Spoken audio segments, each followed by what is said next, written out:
Greetings, everybody, and welcome. Welcome on this momentous day. A day that I've awaited for the past 11 years. That I didn't expect would come quite as soon as it did. But here it is. Here we are.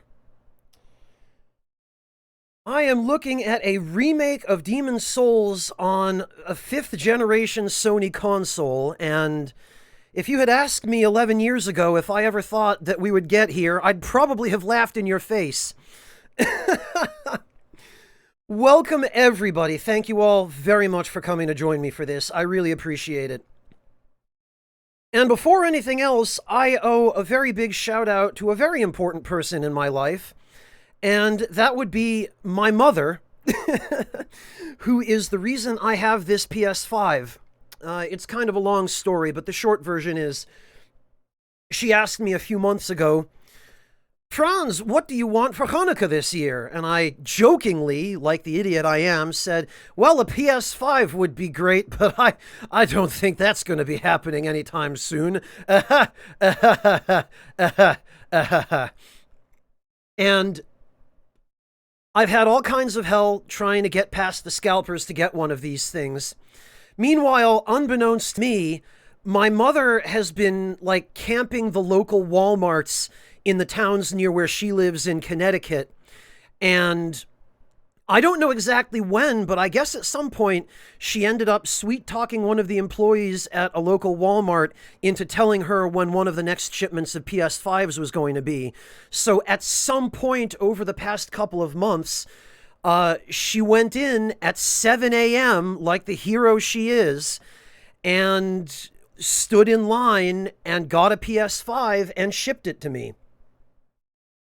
So, it was not how I expected to be getting my hands on one, but shout-outs to my mother for that. And, guys, this is why whenever I get a message from my mother during a stream, I always, as much as I love all of you, I always prioritize answering the messages from my mother immediately. Because your parents are the only parents you have, and whether you get along with them or not...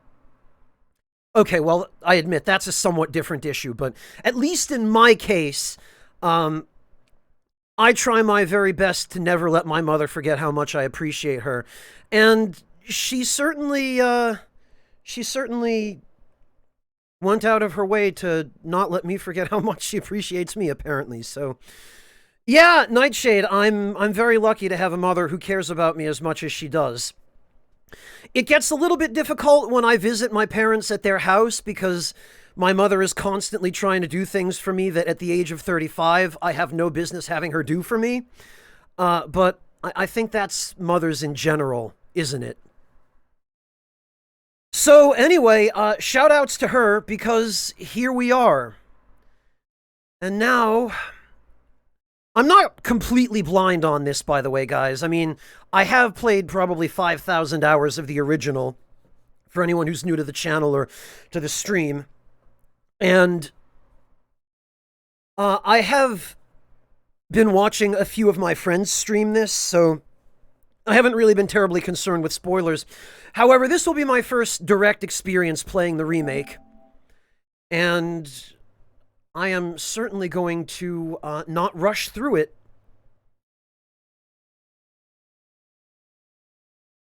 Yeah, I mean, not stuff like that. I'm talking like, hey, Franz, what if I just did your laundry for you without asking? Like, mother, I love you, but I'm 35, please.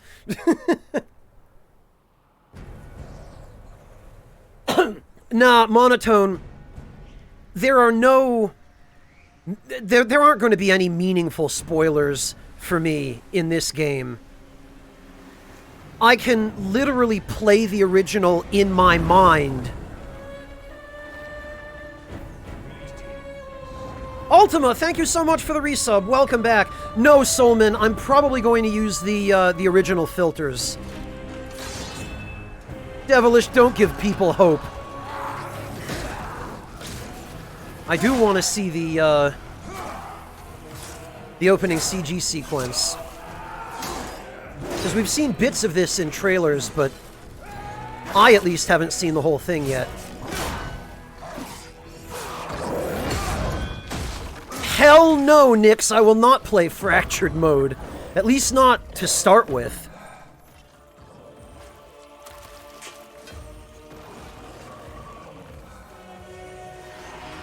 Man, it's so weird seeing blue phantoms with actual human faces that are visible. Hey, Sugar Crow!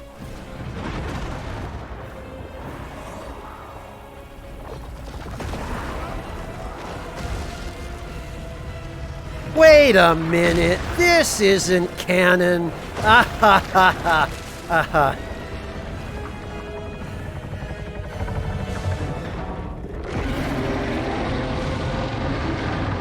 Neo Shadow, Fractured mode just mirrors the entire game, like it flips it vertically. Or horizontally, however you... Thank you, Sugar Crow. I'm excited to play this. It's been a long time coming. Alright, so I've already configured the settings. I've already taken care of that. I've even gone to the trouble of already... Oh, huh.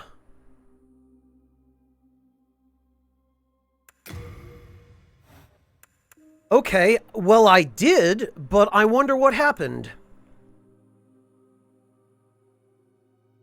I went to the trouble of creating a character and saved it previously, but for some reason it doesn't seem like it got saved. You know, I went out of my way to have that all ready for the stream so that I could just load the character template.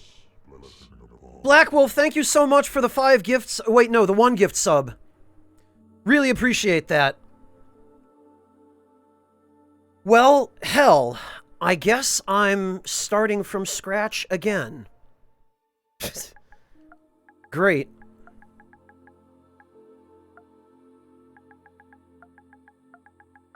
Sorry about that, everyone. I swear I prepared for this. And I guess... I don't know, I guess the remake must have some issue with saving, character appearance data where it doesn't save it. No, Redial Nick, I heard about the rest mode bug and I disabled all of that. I disabled the hell out of rest mode.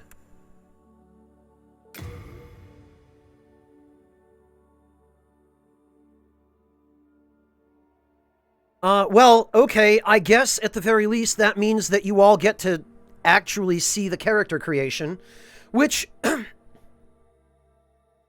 in some ways, weirdly, this character creation system is, it's more limited than the original.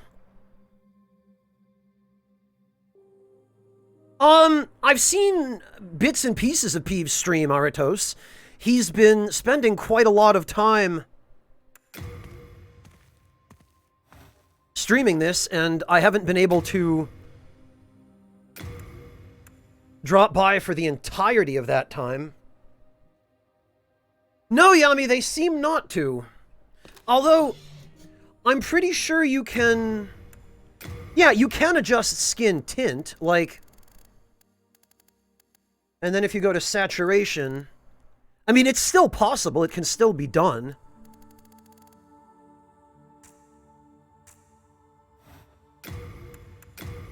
But unfortunately, it looks like I now have to...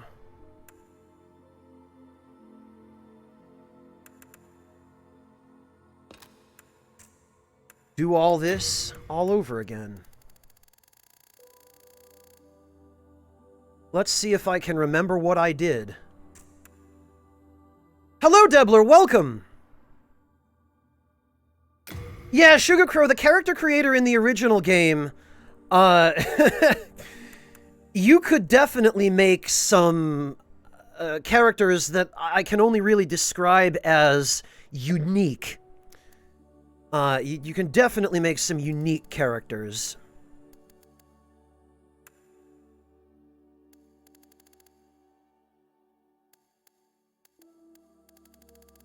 Eh. Oh, hello, Venetia.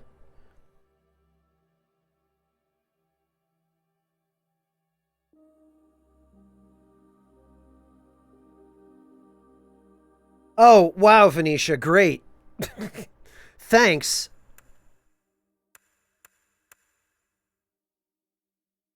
Uh...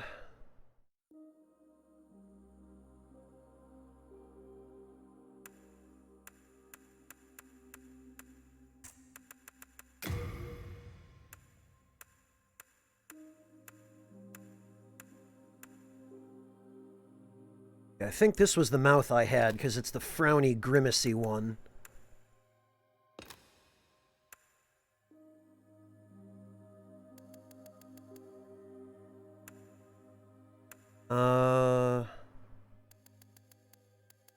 There we go. That's about right. This character is supposed to be an old man, so don't want to go too nuts on jaw width, but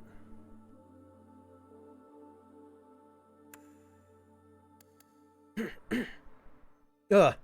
Well, Flux, it would feel a little bit better if the game had actually saved the character data that I created yesterday in preparation for this. Also, those cheekbones have to go. We need to do something about that. There we go. Okay, hair. I'm actually kind of disappointed by how few options there are for hair. And how none of the hair that they give you is really well suited for older looking characters. They give you stuff that looks like a younger person would look. Okay, that's fine. Go. That's probably also fine. Decals. None of those. This one. Brow. The one thing that I missed from the original character creator, and I didn't think that I would be, I didn't think I would be saying this so early, but, I miss how in the original character creator, it had sliders that, if you messed around with them long enough, you could get the values for each slider outside of the range that they were technically supposed to encompass.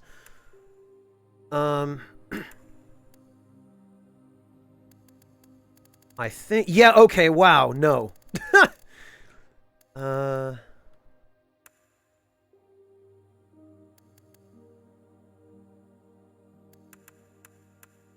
So you actually, in a way, had almost a little bit more customizability. There we go. Kriegswolf is supposed to look stern and kind of, battle-hardened. Okay. Blonde hair, except he's old. So...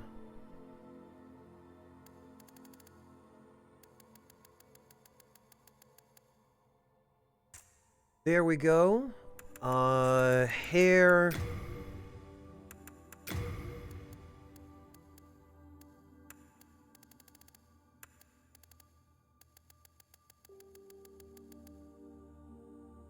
Not all of them, Debler. It just happens to be that that's where I've gotten most of my tea.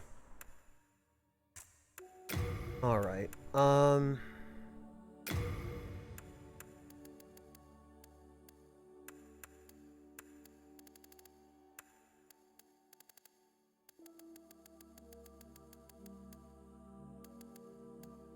yes, Bear Tigger, this is the remake. Can you not tell the difference?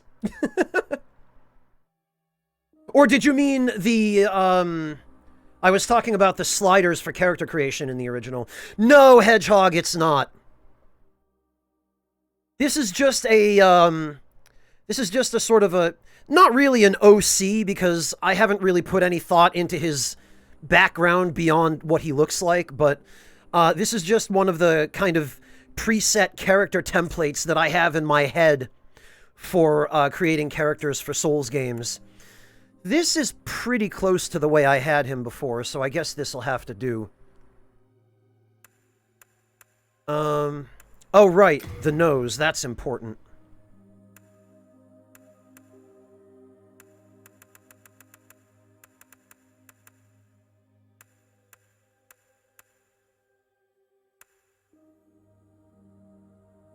There we go. And the ears, I think I had...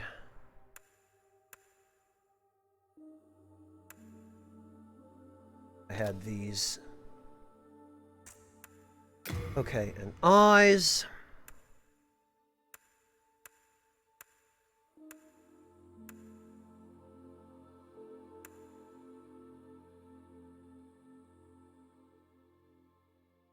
Oh no, Magnus! Yeah, Tai Haula, I did. Mostly thanks to my mother.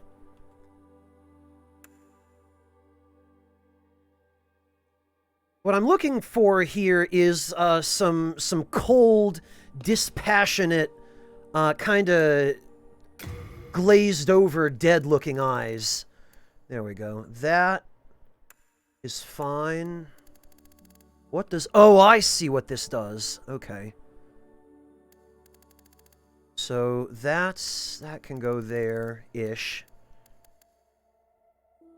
That can probably go there. And then we have secondary color, which... There we are.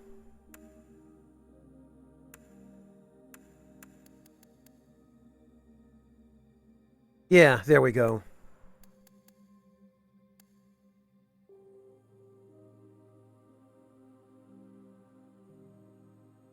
Okay.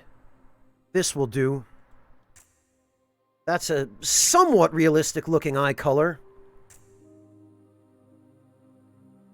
Maybe me in 70 years, Chopin, but no. No. Alright, now, let's see if the game will actually allow me to save this again. Confirm. It places the icon. But I guess time will tell.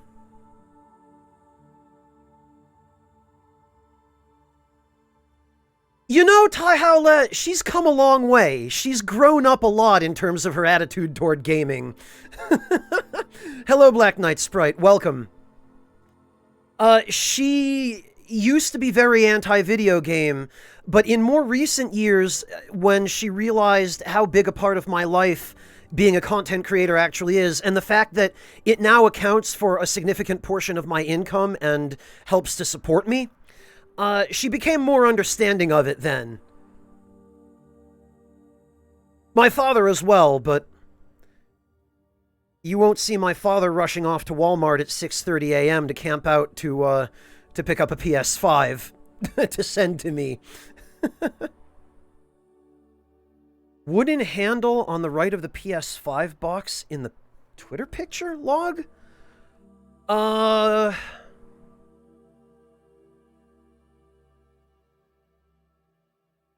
not entirely sure what you're referring to.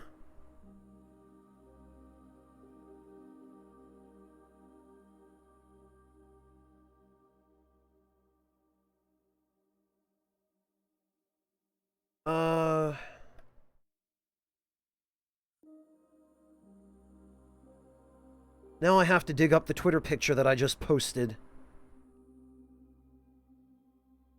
Oh, Log, you're talking about the knob-looking thing? That's a doorstop. You have to remember, the box is sitting on the floor. So, that knob on the wall right above the floor, it's a doorstop for my office door.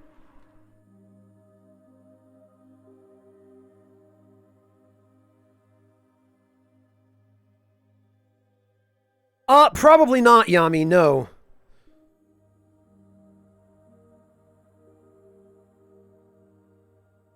Well, Venetia, that depends. I mean, I am going for a regen build. So I'm not going to end up naked, but he's definitely going to have lighter armor than what he's wearing. Alright, let's do this.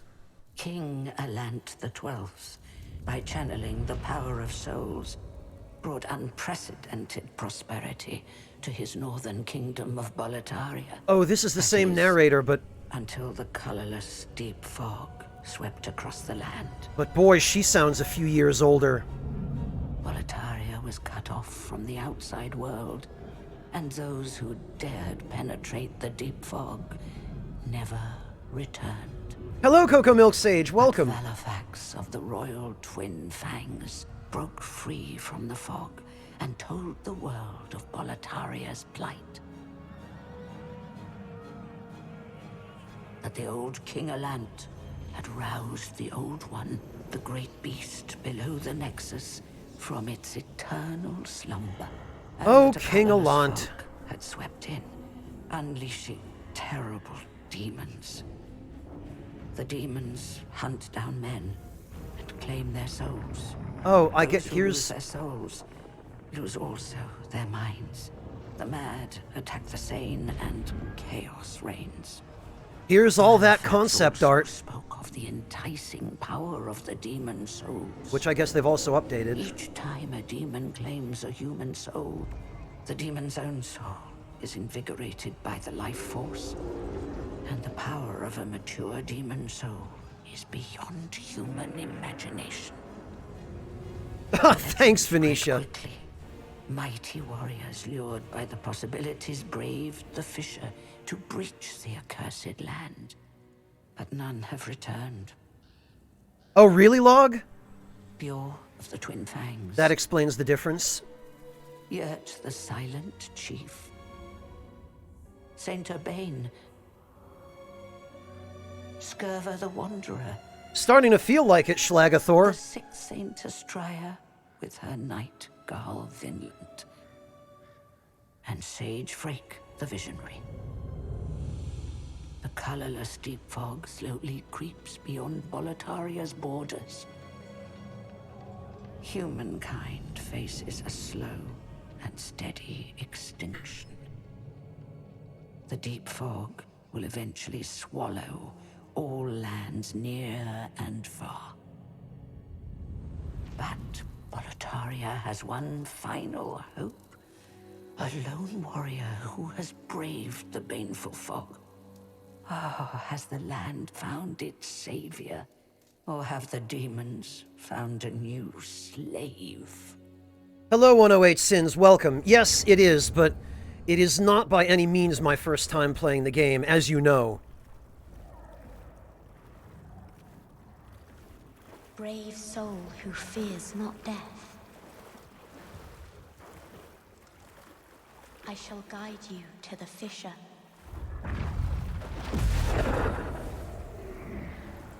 Thank you, Andrew. I appreciate So that. you may lull the old one back to slumber. Oh, is it the same voice actor, Venetia? I was wondering why the original sounded like she had taken up smoking. This is going to be a regen build, I think, Schlagathor.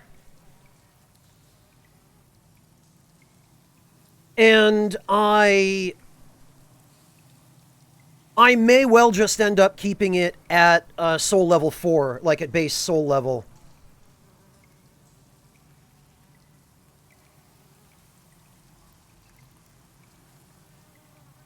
So, let's see. Let's see. I see that they really like these god rays. Oh, and that's interesting. It looks like the god rays here may be more than just baked in. This might actually be dynamic light, or part of it might be. Yeah, it looks like it might be dynamic because it's reflecting off of the right spots at the right angle. Very good. Yeah, Phantom, you only get one try at Vanguard in the tutorial. All right. Actually, I probably should... Oh, an interesting little note about this shield. Hello, Crypt. Welcome. Oh, it's green now. Okay. I believe the heater shield in the original had a bend azure rather than a bend vert. But yeah, cool little note about this shield. It has a really simple design, but this is actually a real coat of arms. This one is called Argent Abend Vert. And what that basically means is it has a silver field, which is the background. That's the argent part. And the bend vert refers to the green stripe, the green bend dexter, the right-facing stripe. Vert, of course, being the Latin for green, and bend is derived from Middle English. What it really refers to is band in modern English. So it's a right-facing green band. And this does follow the rules of heraldry, actually.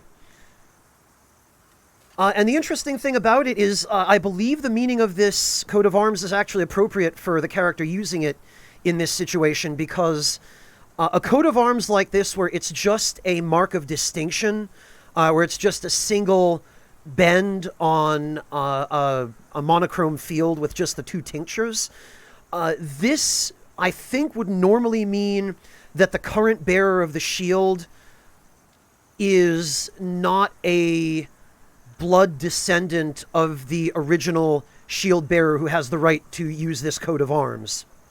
So that could mean that they're a commissioned knight. It could mean that they married into the family. It could mean that they're an illegitimate child of the family patriarch. But the bend dexter, and particularly, I guess, the bend sinister, which is the one that that goes in the opposite direction. It would be a left-facing band. These are, I guess, used for just denoting that the... Oh, wait, no, that's back the way that I came. Well, Artista, in the case of the Temple Knight, this could just be one of many Temple Knights who was issued this shield. You know, the shield doesn't have any other distinguishing charges on it. So it could just be that the bend vert here is meant to signify, yeah, this is like the third dude to wield this shield.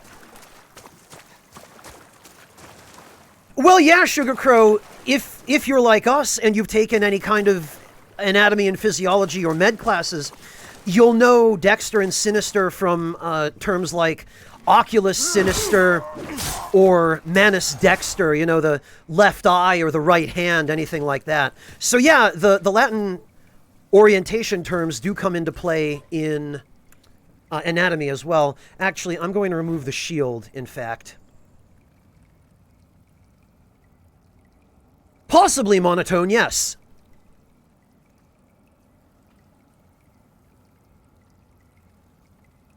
I haven't watched enough Lord of the Rings to be able to say for sure, Rockethead. I'm sure there are others who have. Yeah, Log, because Italian borrows so heavily from Latin.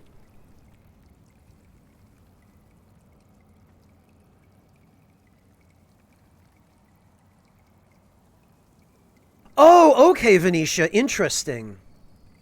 So the new narration is an actual 73-year-old. I wondered. I mean, she definitely sounds older than the original narrator. I was going to say that much is definitely clear. Sugar Crow, don't worry so much. All right, so let me actually... Let's switch the talisman over to the left hand. It's nice that they make it clear which hand is which, because in the original they just had a bunch of icons that didn't really do a very good job. I'm going to try, Beartiger. Hopefully I can. The question is, what do I need to remove in order to achieve a fast roll? Nope. That's not quite...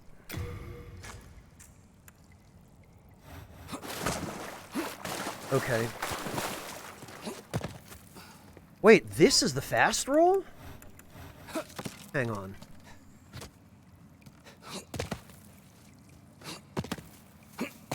I feel like the roll distance is a little bit shorter than in the original.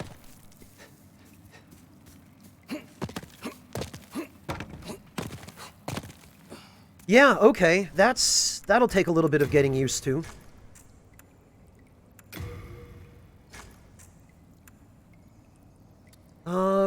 Where are we in terms of equip burden? Let me see. 17 out of 42. So we have 21 equip burden to work with here. That'd put me at 25. Okay, there's no way I can fit more than 2 pieces of armor then. It certainly doesn't feel quite as fast as it did in the original Sugar Crow, but... Right, and the talisman... The talisman only weighs 0.2, so... Alright. Oh, okay, and I see that they still have the developer phantoms. Actually, I probably ought to check the movesets too, huh? Because I remember that in some of the interviews with, like, Gavin Moore and other guys from Bluepoint... Well, it was mostly just with Gavin Moore. They said that the animations, because this runs at so much higher frame rates than the original did, they couldn't reproduce the original attack and movement animations exactly one-to-one. But they did their best, I guess, to recreate animations that felt the same. So let's see. Actually, it looks like the R1s, the one-handed R1s on the halberd have significantly wider frontal sweep, which is an improvement. What about the R2? Okay. That's new. I believe the one-handed R2 in the original was just the spin to win. Maybe I'm misremembering. The two-handed R2, okay. Oh, alright. The two-handed R2 is no longer 2 spins. Or like 1.5 spins, it's just a full 360. And it doesn't look like you can follow it up, although I don't think you could follow up the original one. Okay, and you can still control the height depending on the angle of your camera. Yup, because you can aim it at the ground, or you can aim it way up high. There are some limited tactical applications for this, like if you're fighting flying enemies, like the bear bug larva or the mosquitoes, you can lock off and aim attacks higher to hit enemies that are slightly above you. Yeah, Phyllis Matthias, they definitely feel more deliberate. Alright, what about the running attacks? Oh, that is significantly quicker.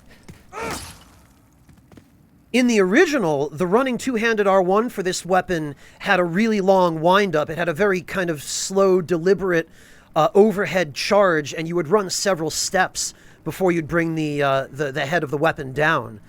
This is actually really nice, because it comes out a lot quicker.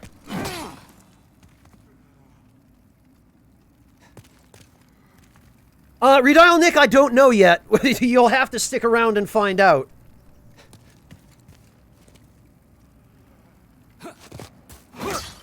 Okay, so the backstep attacks are still the same.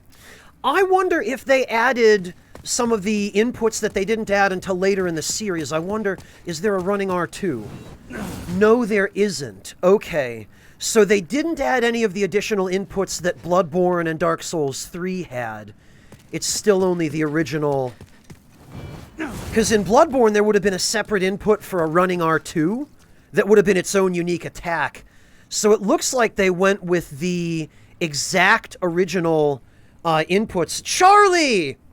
I was wondering if perhaps we might be seeing you. Thank you so much for dropping in, Charlie. Guys, Let me... Whoops. No, I did... Okay, I didn't mean to shout myself out. If you enjoy the Souls games, or really any FromSoft games at all, please head on over and follow my good friend Charlie. She is so sweet and so much fun and so much better at video games than I am. And she plays mostly FromSoft games, so if that's your thing, which I imagine it probably is if you're here, you will be very glad you went over and followed her. Oh, I hope you enjoyed your dinner, Charlie. I've only just gotten things started. So I'm still getting a... Whoa! Still getting a feel for the new animations and the movesets and all of that stuff. And I'm seeing that they have definitely changed at least a little bit. Let me see. Oh, that's interesting. That looks like a mangrove tree.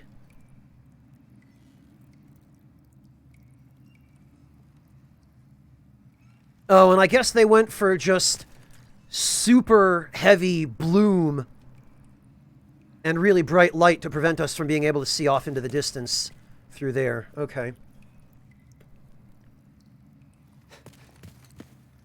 Well, Thylus, that's one of the things that becomes achievable with better graphics, right?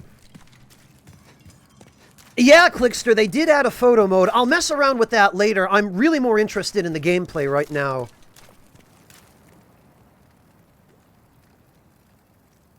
Bamboozled you, Sugar Crow? Oh, interesting. Oh, you can look through... Oh, I see, Charlie. Okay. Actually, we've got a decent enough view from over here. We can kind of see... we can see out that same direction. And it looks... Okay. In the original, the draw distance was short enough that you could only see to the horizon and it was just water. So it wasn't really clear whether this was an ocean or like an inland sea or just a lake. I guess in the remake they've gone for a lake because it looks like it's completely enclosed. Oh, Charlie! How could you do that to Sugar Crow? You said you worked on Cyberpunk. Oh, you know what, Charlie? But knowing you, I would have believed that. Of course. Yeah, Charlie worked on Cyberpunk. She helped design the female genitalia sliders. That's really the only reason she wanted to work for them. I don't know, Sugar Crow. She might actually have fooled me into believing that, too. This is Charlie we're talking about.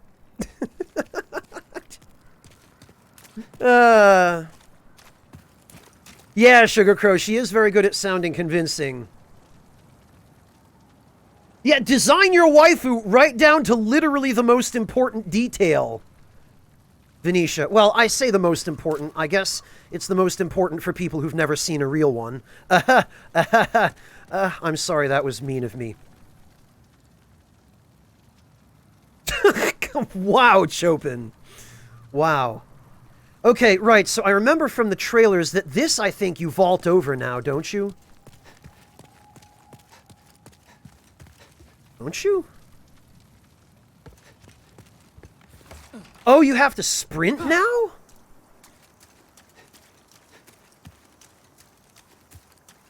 Wait, what the hell? There's a ladder, but you can't go back up. What is this? I've been lied to. Oh, it's broken, that's why.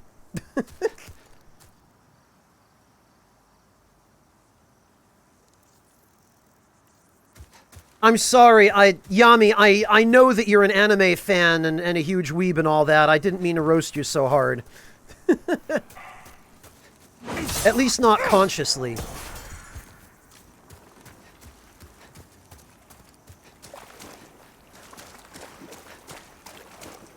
No, Venetia, I don't really judge. I don't really.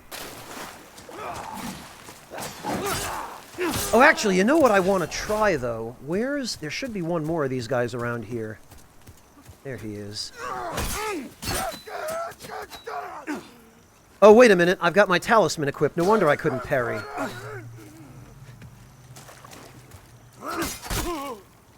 Also...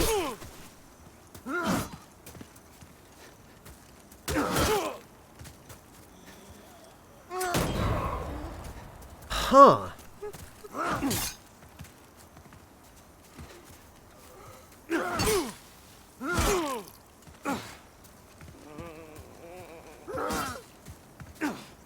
Actually, let's see if you're... Yeah, you are still invincible in the tutorial up until Vanguard. Okay, yeah, the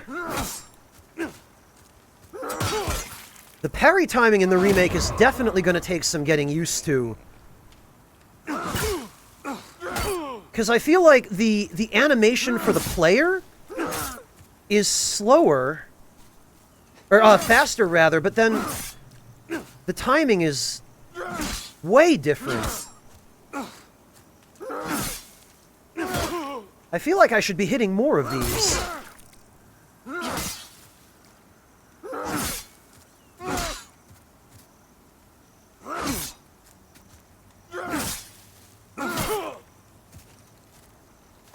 Oh no, Shirosuke. What is going on with the timing?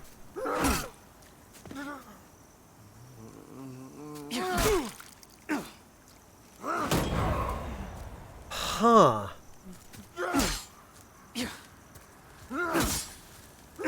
It looks like the parry animation for the player is faster, but it has far fewer active frames. Like, the parry window is definitely a lot narrower, at least when you're using your bare hand. Maybe it's different when you have a shield. But yeah, the window is way shorter with the bare hand parry. Okay, and actually, I need to change something because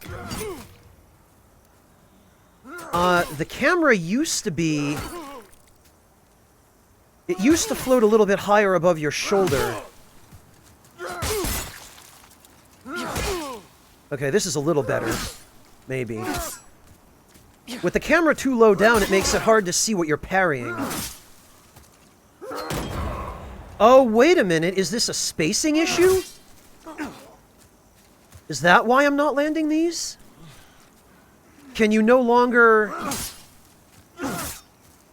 Can you no longer be right up in an enemy's grill? No, doesn't look like that's... Huh.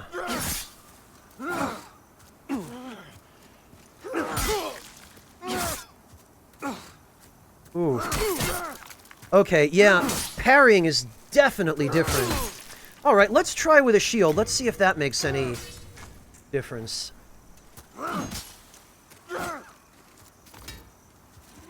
Oh, there should be a classic setting for camera?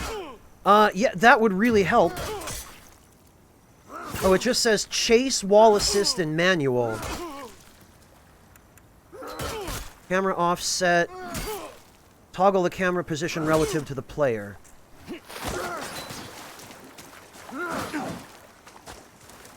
That does not help.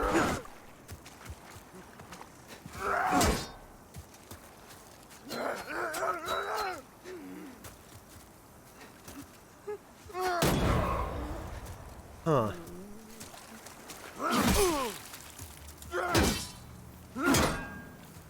Wow, yeah, most of these would be valid parries in the original, but it looks like the parry window is much more specific now.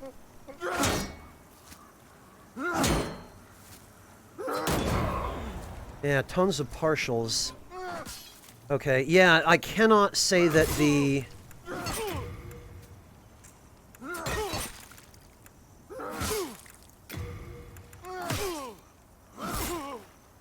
I cannot say that I am fond of the camera angle, because it definitely makes it harder to see what you're doing.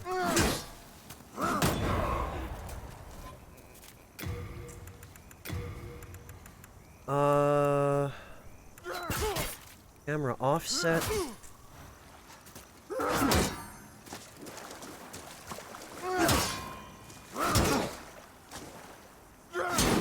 Huh.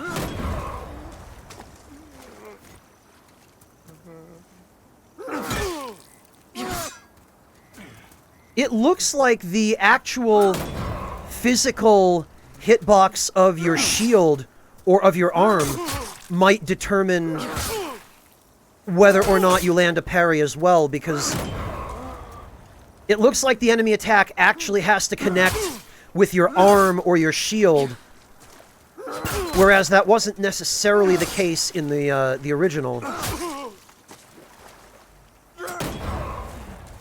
Interesting. Good to know. Alright, well...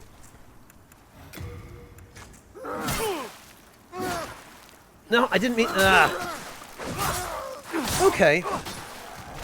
Well, it looks like my parrying skills from the original are definitely not going to transfer, because the timing here is absolutely different. Welcome back, Shermo. Yeah, Charlie, parrying on the emulator, I can imagine probably was a little bit trickier just because of the difference in frame rate. Here, it's not so much the frame rate. It seems like it's actually the animations and the active window of parry frames that are different.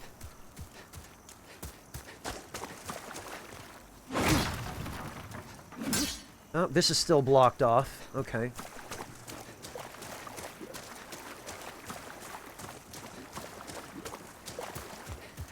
Temple Knight, Shermo.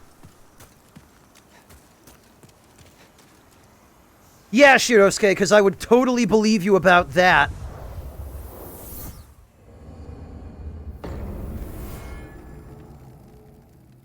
Yeah, Phyllis, it's going to throw me as well. I guess I'll have to relearn the timing for the remake.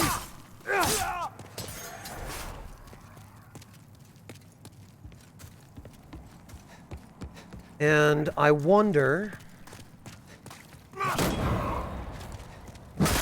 Okay, well... Oh, nice! Wow, talk about an elaborate parry animation. Jeez. Okay, well, I was about to say, I wonder if you can still parry and then two-hand your weapon for the riposte, but clearly you still can. What about my good buddy over here, Mr. Blue-Eye Knight? Okay. Same animations.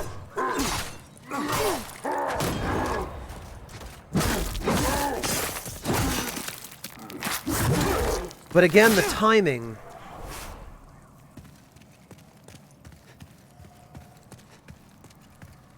Alright, let's see. Do we have... Oh, this is... This is a proper shove now. Wow, but it sure does a hell of a lot less stamina damage.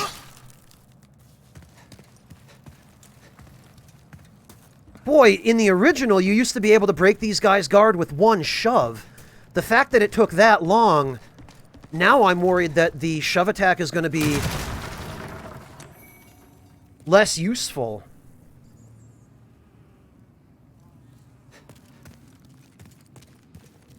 Oh, and these are now gigantic barrels.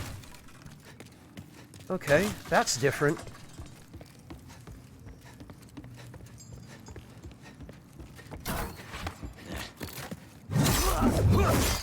Good to see that the old pivot backstab is still a thing.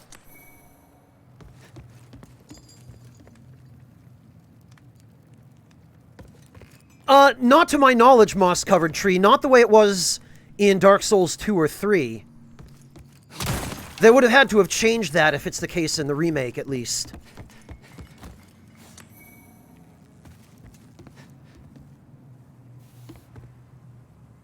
108 Sins, you're thinking of the headbutt. You're thinking of this, assuming it's still the same.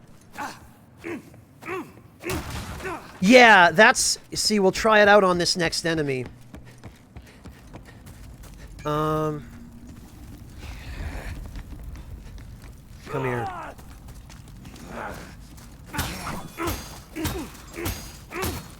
Look at how stupid this is.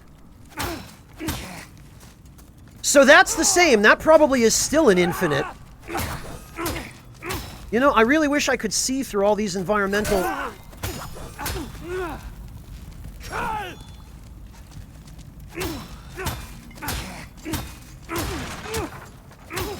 It's just the stupidest, but I'm really glad it... Well, part of me is glad it's still a thing. What about this? Oh! Holy hell, that actually did real damage.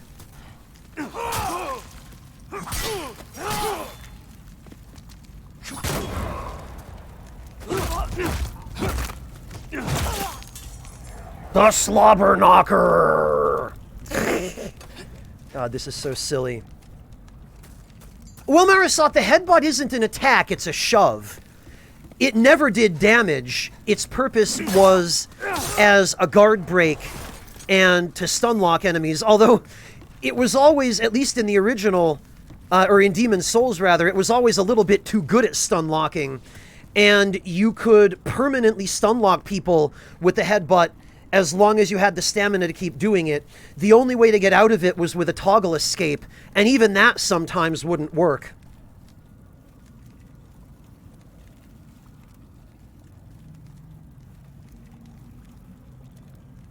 Reloaded, if it makes you feel any better, I haven't been able to get a 3080 either. The Miracle Moss-covered tree? Yeah, no problem. Actually, now that you mention it, I'm kind of curious myself. Okay, actually, that's pretty decent. Huh? Oh, it's not working. I guess it's broken.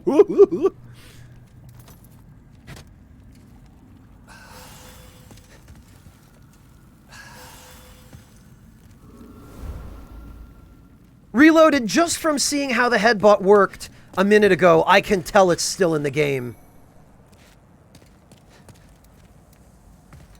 Okay,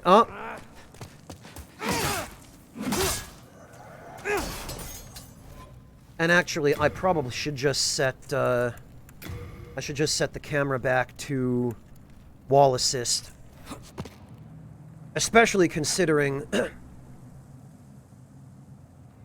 You can dodge out of backstabs in PvP, Charlie. They still hit... Oh, yeah, that was the thing, Charlie. That was just, phantom hit detection. So I don't think that's so much they kept it in as they didn't bother fixing it. But yeah, that was a thing in the original as well, Charlie. You could get phantom backstabs. Part of it depended upon your latency.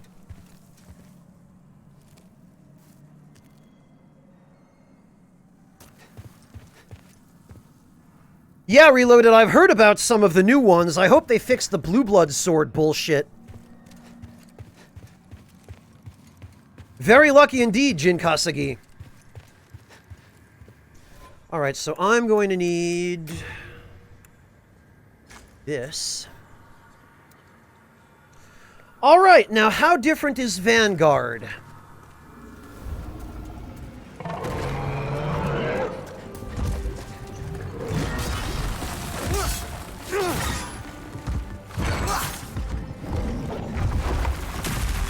Oh, the butt stomp comes out much faster.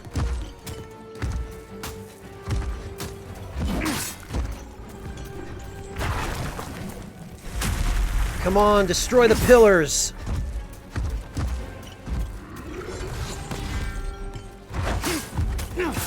Looks pretty similar so far.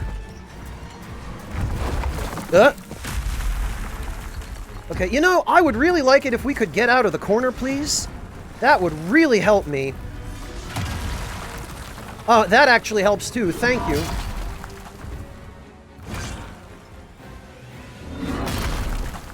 There we are. The trick is that you want to always stay behind him, because the only attack he has that can hit behind him is this one. And as long as you stay behind him and run or roll under his axe, there really isn't much he can do to you. The place where people get killed here is by getting trapped in corners. You see here how even when he raises his axe up above my head, I just roll underneath it behind him in the opposite direction of his swing. You want to kind of stay either to his side to bait the axe attack, or behind him to bait the butt stomp. And at that point, there's really not a lot he can do. And if he does catch you out like that with the quick horizontal axe swipe, roll through it in the opposite direction.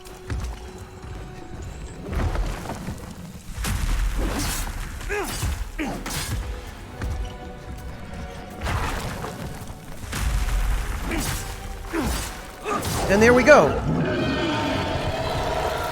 It's a very simple fight. It's not really all that difficult, but it's possible to get incredibly unlucky and get stuck in a corner and then not be able to dodge one of his axe attacks because he's pinned you against a wall. So, tell you what though, GG on the visual reimagining of Vanguard. That's pretty cool. And I also really appreciate the extra detail on the archstones. Venny, I don't care about spoilers. There's nothing important you're going to spoil for me in this game.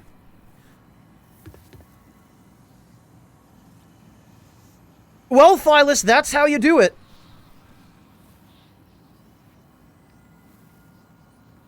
Yeah, Sam, if you don't know what you're in for when you walk in here, if you just charge in, because I feel like the tutorial is kind of unfair in a way, where it, up until the boss fight, you can't die. You're invincible. So it teaches you, oh, well, I can't die. Clearly I can't die during the boss fight either. But then they take that away when you walk into the boss room. Oh no, Shirosuke. Oh, I've been spoiled. Oh yeah, Sam, I have. That was all over Twitter a while ago. You couldn't avoid it.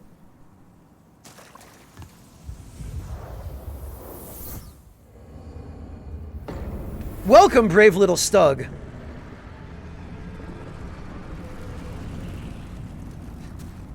And let's see, did the... Oh, that's interesting. They changed the layout of this area. Because in the original, this area was clearly repurposed, like it was some other zone that they'd repurposed for this. There was a cave, but there was like a wall just kind of pasted through the collision of the cave to block it off. Here it looks like they actually show you that there's a way in here.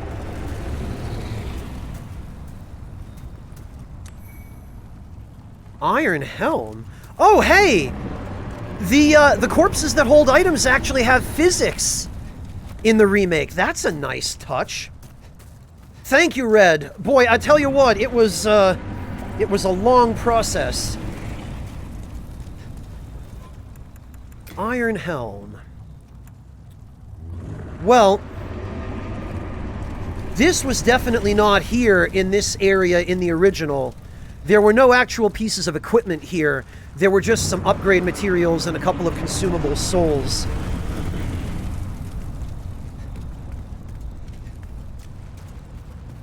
Oh, is the fluted helm in this game not the original one?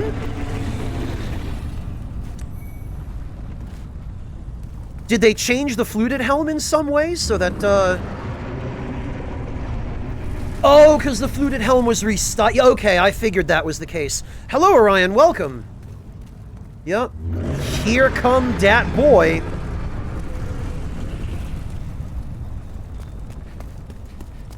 Swindle, it's really too early for me to answer that. You'll have to at least wait till I'm done with this stream for me to be able to give you any kind of meaningful opinion on that matter.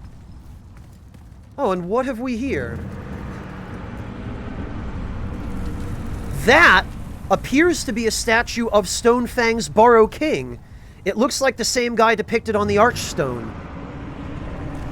Which just gives me an even stronger sense that this area was originally designed as part of Stonefang.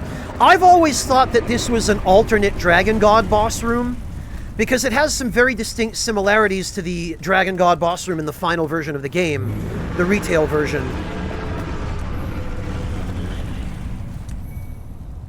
And in the original... Oh, and I guess they've even preserved them here.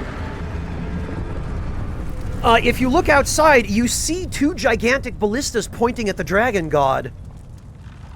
And there's that whole platform out there that looks like that's where you were originally supposed to fight him. It's the same here as it was in the original. So I'm guessing the original Dragon God boss fight was just shoot those things at him while dodging his attacks. I kind of feel like this fight was originally maybe supposed to be more like the fight against the old Iron King in Dark Souls 2, where he's kind of waist deep in lava and he just slowly wanders around the platforms and you fight him as he punches his fists at you. Missed an item rocket head? Where? Oh, I see. Against the wall right behind me. I think this might have been in the same spot in the original, too.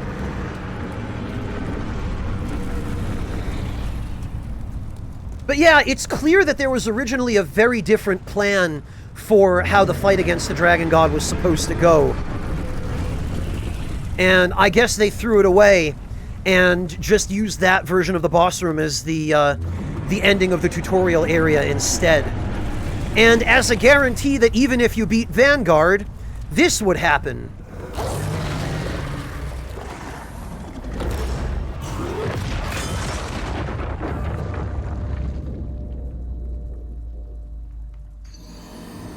Oh no, I died. Gee, that sure was fair and balanced. Boy, I tell you what, the utter... Soul of the lost withdrawn from its vessel. There she is. Let strength be granted so the world might be mended. My girl Iveta. Soul of the lost withdrawn from its vessel. Let strength be granted so the world might be mended. Charlie, you've been hanging out with Lance too much. So the world might be mended.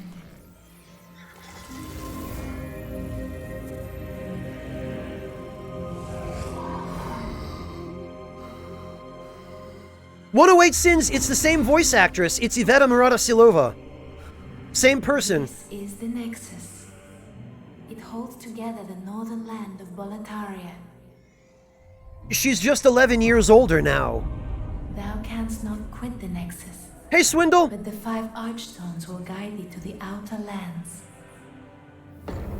So, to everyone asking me about the controller, I do not have vibration or haptic feedback turned on because that stuff just annoys and distracts the ever-living hell out of me. However, the controller itself, it feels pretty good. It's ergonomic, the way the previous generations of DualShock have been. One thing I do need to take care of, however, is I need to turn this down a little bit, and I am then going to bump that up in OBS, so you guys won't notice a difference, but it's just a little bit loud in my ears. There we go. Yeah, Sinrekuto, so am I. They got most of the original voice cast for this game back, according to the interviews, but I guess there were a couple of people who had moved on from voice acting and who, for one reason or another, weren't able to be signed for the remake.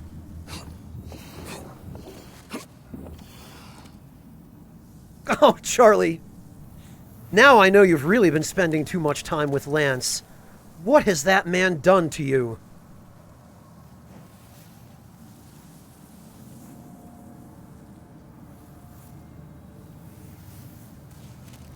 Yeah, Theomony, and the Dregling Merchant has a new voice actor as well.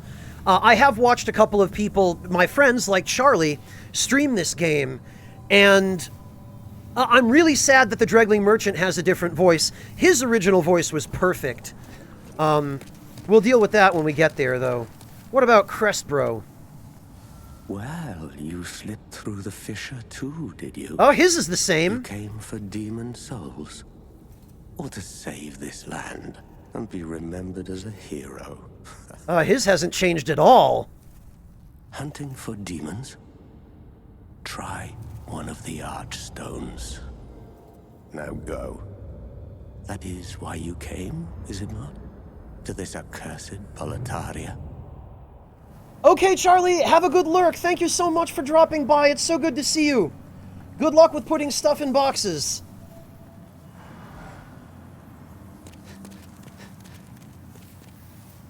Can't really get a good look at his face, but... What about you, Baldwin? Do you have the same voice actor? You new here. Are you here for my services? You sure My name do. is Baldwin. I'm just an ordinary blacksmith.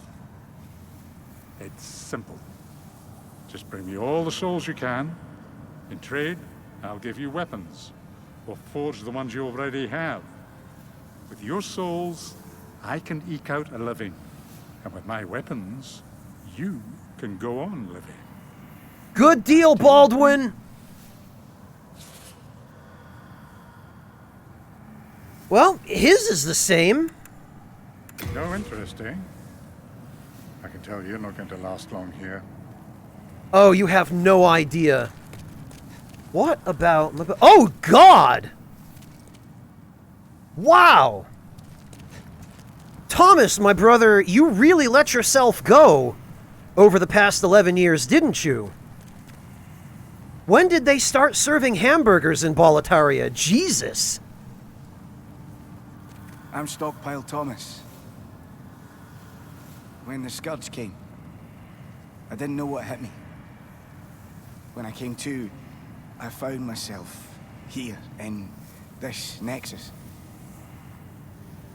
My wife and daughter fell victim to the demons. That's a good point, Sam. But I would be worthless in battle. At the very least, I hope to lend my assistance to you brave slayers of demons. Hello, Hellrider, welcome! I would be happy to lighten your load and look after any excess baggage. Best of luck to you. Alright, photo mode. How do I do a photo mode? I think it was... Yeah, here we go. I remember seeing other people do this.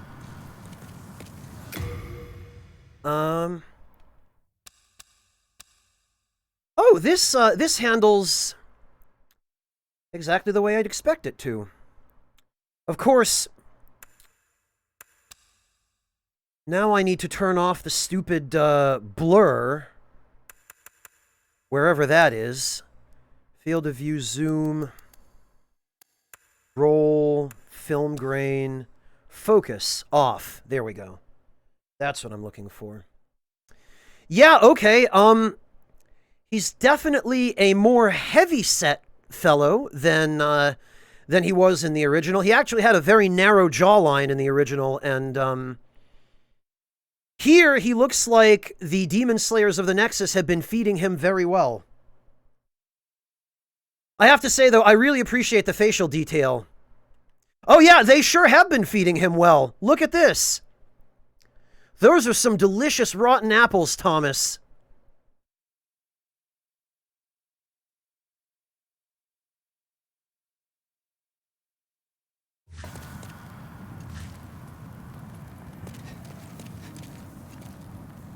Okay, so Thomas's voice actor is new. What about Umbasa Lady? Oh my, how has this happened? Hers is the God same. Abandoned us for King of Land, failing to show proper respect. Oh, Mbasa.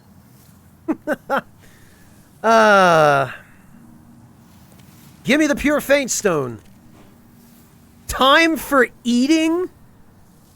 Appraisals 6,829. Man, I wish Charlie had stuck around for this. She'd appreciate it. Oh, hey, what's his name isn't here yet.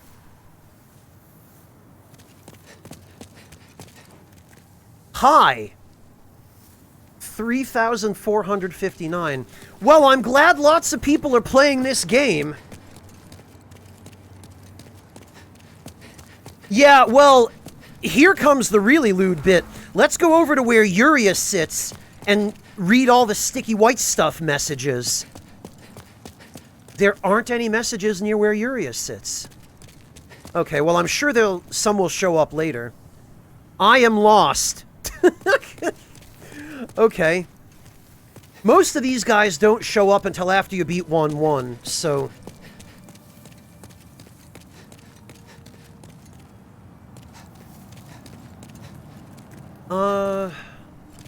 Alright. Yvetta, where did you go? Oh, you know what? Actually, before we do anything else, there's some loot that we should go grab. Assuming it's still in the same spot. Well, Venetia, you have to remember, though, a lot of people are playing this game for the first time via the remake. There are a lot of people who never had PS3s. Oh, okay.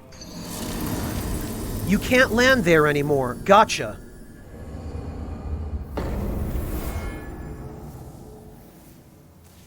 I have Orpheus. I have the... I think I have the,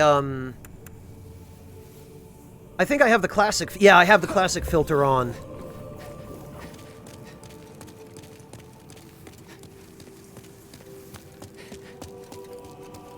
Oh, plat. Deathless run. I'm sure there are going to be plenty of deaths during this run, just accounting for the changes to animations and attacks. Probably what's going to get me killed more than anything else is trying to parry, because the parry window is so different in the remake. Yeah, Metroid, I was going to say, the utter lack of significant loading times in this version is just incredible to me. Yeah, what the hell? You used to be able to... I'll try one more time. Maybe I... There we go. Okay. Huh. That's weird. You used to be able to just land there no problem. I wonder why they changed that, or if they even realized that they were changing it.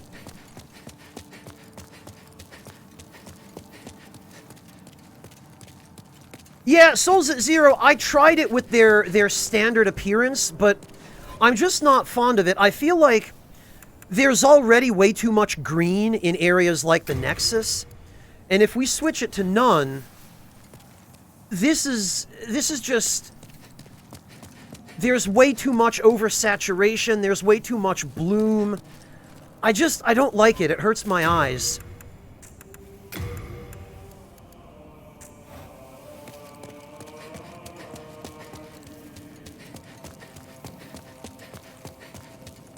So, it looks like we have to... Oh, these are new. Maybe down here? Nope.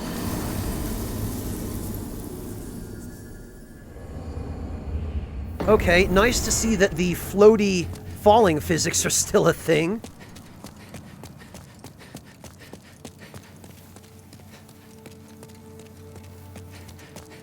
I suppose so, Devilish.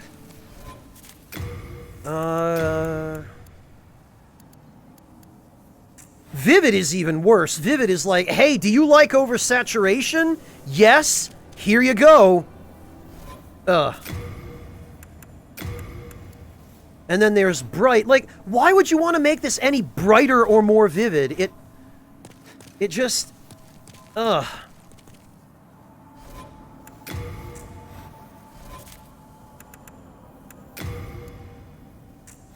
Summer.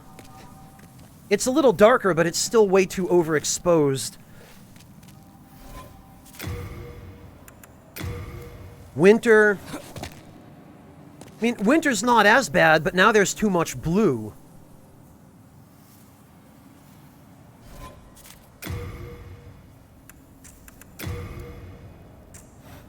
And now there's too much... It's just like the filters are all just too much of everything, you know? There was already too much green in the Nexus. And then there's monochrome. If you're... I don't know. I guess maybe if you're colorblind, but...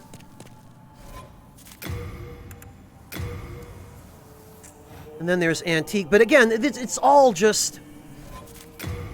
It's too much. So, classic filters it is for me.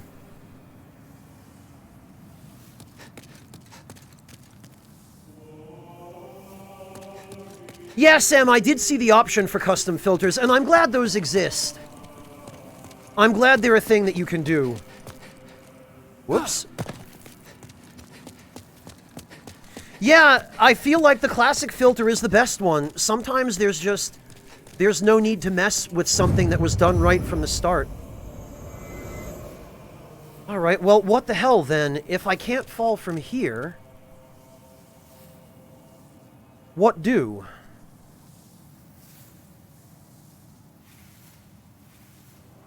Hello, Evil Jester. I wonder if we're supposed to walk off like this? Nope.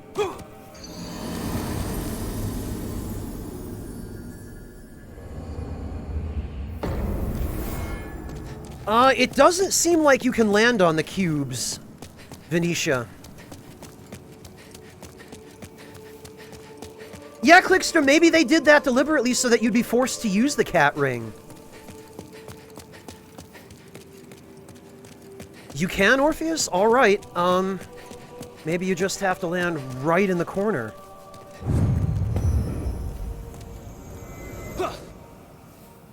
Okay, clearly not there.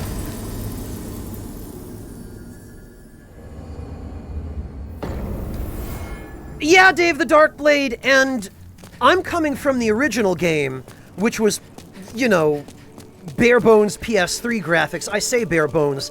They were revolutionary at their time, but one of my biggest complaints about so many games these days is, for whatever reason, their art directors just go nuts with unnecessary bloom, unnecessary saturation, unnecessary overexposure of the color palette, and don't get me started on motion blur.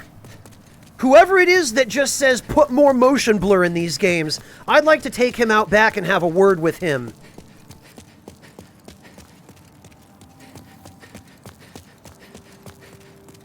Because for God's sake, motion blur is not cruise control for cool.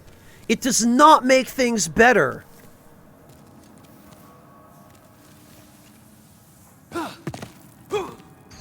Yeah, this is impossible, I guess, without the cat ring now.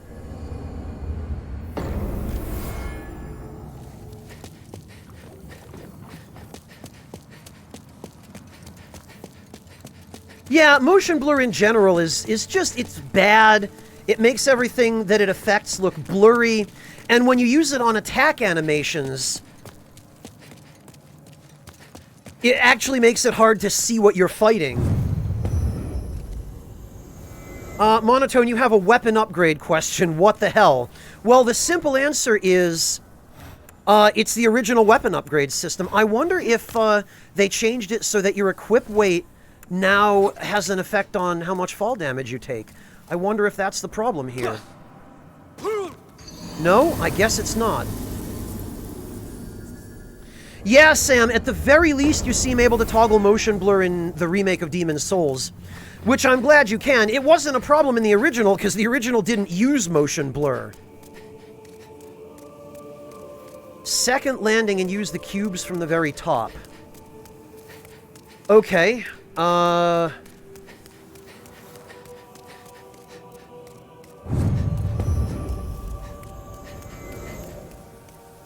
Oh, I see. There's one up here that sticks out further. Okay, well that was very unsporting of them. To go and change this? Okay, I see. So I'm guessing from here... Yeah, alright. Okay, so it's still possible, but there's just a different route. I gotcha. Congratulations.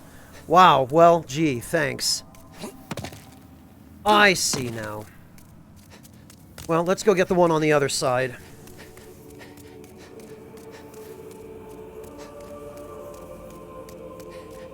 Yes, Monotone, each upgrade path is meant for a specific type of build. So, Sharp is for dexterity, Quality is for if you're going to level strength and dexterity evenly, Crushing is for pure strength, and then Moon and Crescent are for magic, although there are differences between the two of them. Moon is better for pure magic, I think. And then Crescent is for scaling on... There we go. Crescent is for scaling on your weapon as well as for the MP regeneration effect.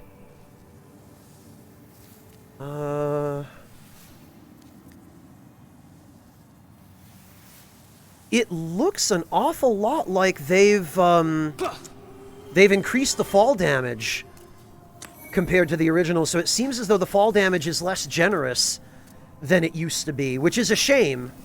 Although Demon's Souls already had the most generous fall damage of any Souls game.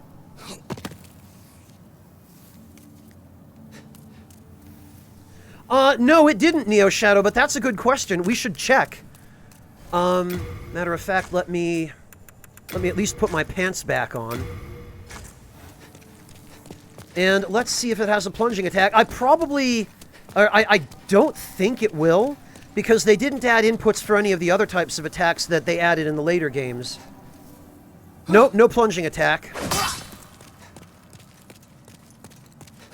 You mean quality red? It can be, but that's the great thing about the way Demon's Souls was balanced, is that any build can be strong in Demon's Souls. You just have to set them up correctly.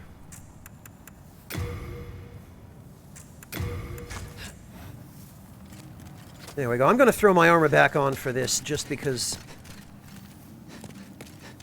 and do they still seal the... Yeah, they do. Okay. Sam, thank you very much for the 200 bits. Happy Hanukkah to you as well.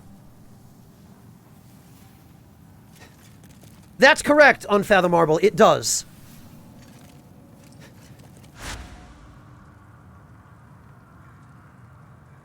Alright.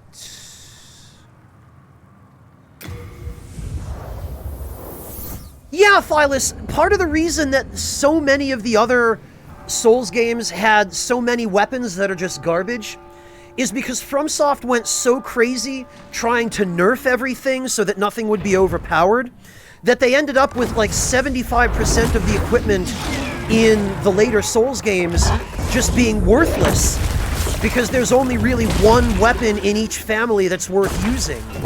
You know, there's like one dominant strategy that you should always use, and that's it. You should never use anything else.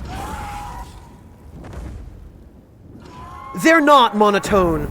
Light armor in this game is almost always better. Poise does not exist in Demon's Souls, first of all. So there's no real point in wearing heavier armor, because the defensive values of heavier armor are really not that much more significant in terms of how much damage they actually mitigate than the defensive values of lighter armor.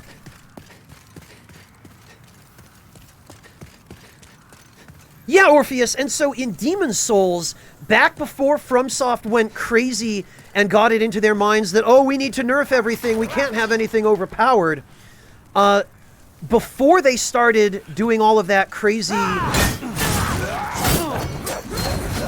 draconian, anti-fun stupidity,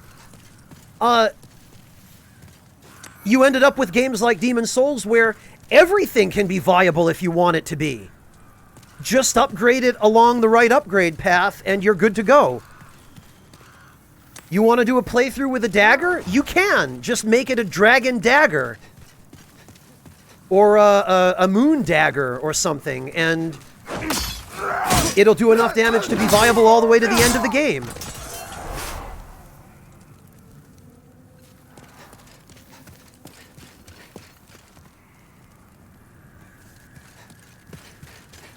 Alright, now, oh, that's right, and I meant to check the world tendency screen. Because... and actually, looking at this, this doesn't make it any clearer what the world tendency is in any of these areas. I thought for some reason it would be like a numerical value, but it's still just as impossible to tell. Venetia, I think shields are perfectly fine if that's your preferred playstyle. And that's why I say I like the earlier games better, because more different setups are viable in the early games. FromSoft just went so crazy trying to nerf everything, really starting with Dark Souls 2.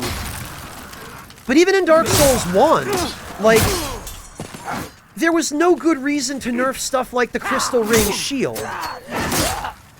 So they were already starting with it in Dark Souls 1, but it didn't start getting really bad till Dark Souls 2, where miracles were eventually made completely worthless, so that's just no longer a viable playstyle.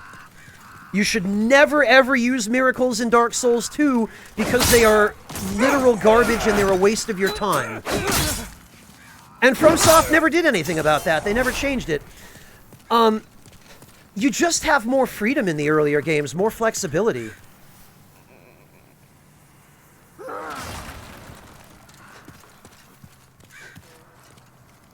But as far as shields in general, they're not my personal preferred playstyle. But I don't have anything against people who prefer to use them. I mean, that's one of the nice things about the Souls games, is that, to at least some degree, depending on which one you're playing, you can choose what kind of playstyle you want. You know, if you prefer a more defense-oriented build, where you're turtling a lot... I am going to remove these, actually, I think, because I just can't stand the mid-roll movement speed.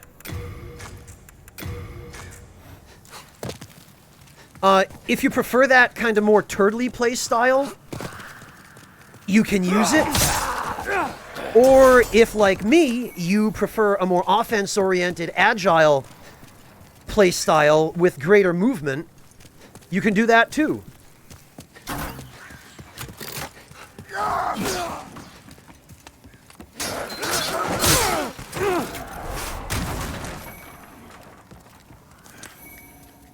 Did what suffer from the same problem, Shermo? Oh, that sucks, Dave. I'm sorry to hear that. Bloodborne? Well... Bloodborne was a slightly different animal, Shermo, because... Bloodborne doesn't use quite the same... There we go. Later, idiots. Nice to know their AI is still the same. Bloodborne doesn't use quite the same balancing scheme, since there were... shields really weren't a thing in Bloodborne, apart from there were two different shields you could get that you couldn't really use as shields the way you could in the mainline Souls games. Bloodborne had different problems with its balancing, where everybody basically had the highest tier of Souls movement speed on crack in Bloodborne, but FromSoft figured that because that was the case, it was okay for them to go ahead and design bosses that would just flail around all over the place and that had hitboxes on their attacks which would linger for ridiculous amounts of time. They had bosses that would OTG you a lot. And Bloodborne's main balancing problems revolved around the fact that it was FromSoft's first time really trying that kind of movement scheme, where they wanted to force players to focus on offense and mobility, and really no longer give people the option to use that turtly play style, or to play defensively, you know, to hide behind a shield. That basically was removed from Bloodborne, the ability to set up builds in that way.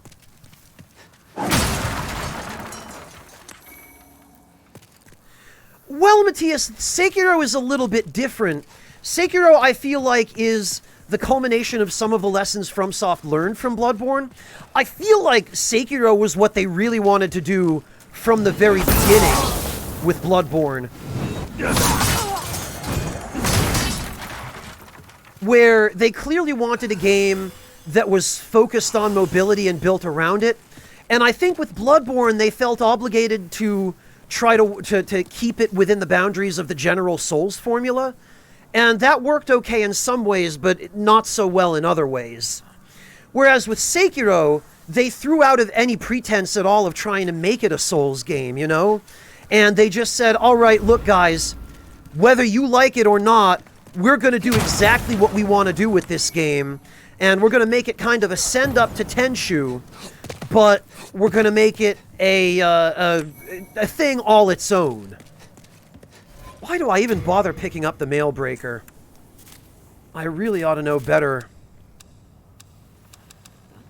I've just ended up wasting my my time. So, if you try to look at Sekiro as a Souls game, and you try to force it through that cookie cutter, then yes, you're going to see all kinds of flaws, but Sekiro is not supposed to be a Souls game. And whereas with Bloodborne, I mean, Bloodborne technically wasn't really supposed to be a Souls game either, but it might as well have been a Souls game. So looking at Bloodborne as a Souls game is not entirely an incorrect point of view, whereas looking at Sekiro as a Souls game really is. Sekiro is not a Souls game. It was never meant to be. And to try to look at it as a Souls game is just, you're going to be setting yourself up for disappointment.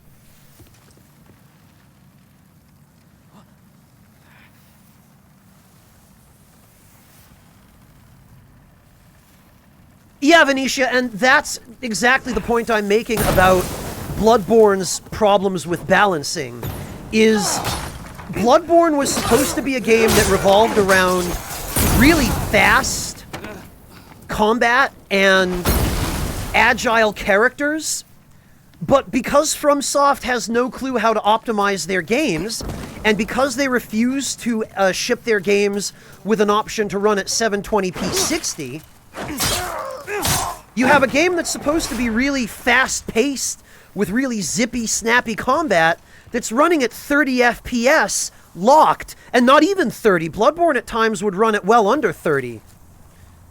So that's just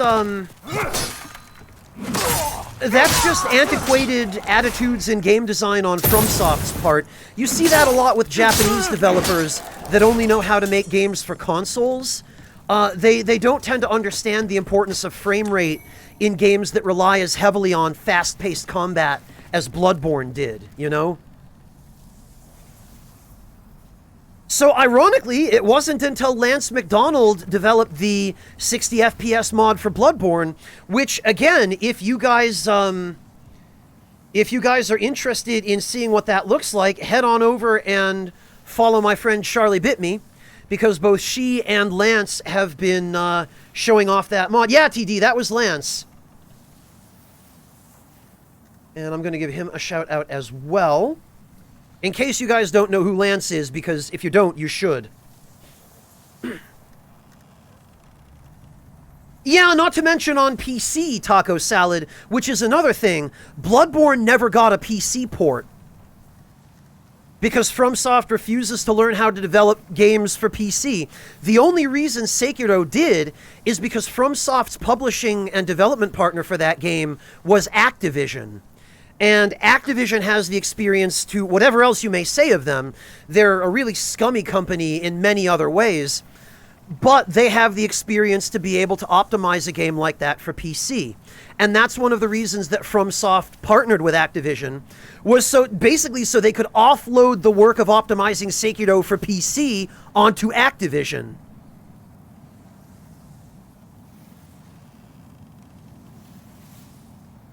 So, yeah, I mean,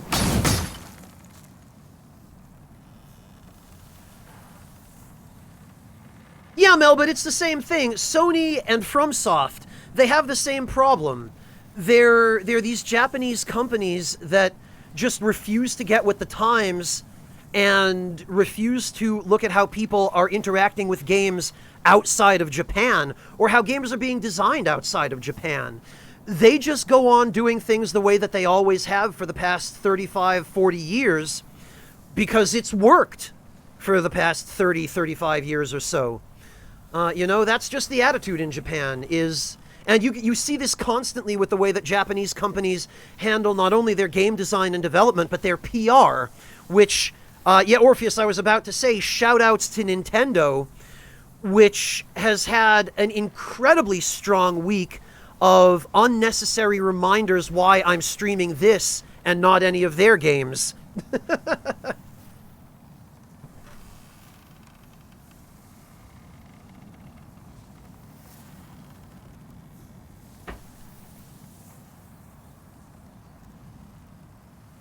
So, that's not specific to FromSoft or Sony. It's a general thing that you see among a lot of Japanese developers. And it's because they keep clinging to these outdated, draconian, well, in terms of PR anyway, draconian, but just these outdated attitudes toward game design and community management. And all those sorts of phenomena, which, you know, we know are not going away and are not going to go back to the way that they were.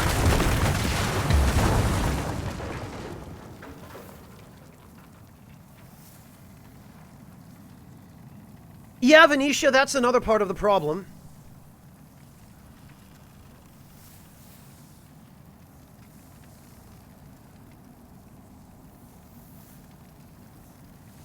Well, Karyotic, that's because so many consumers will make a big stink about being treated that way on Twitter, but then when the new Zelda game comes out, they have the memory of a goldfish and they'll rush to stores to buy it.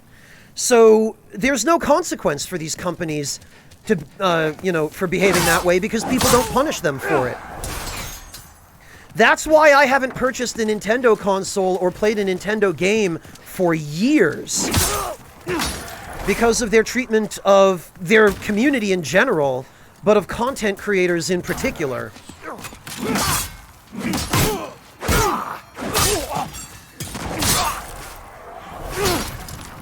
You know, I'm not going to support a company that I know hates me. Why?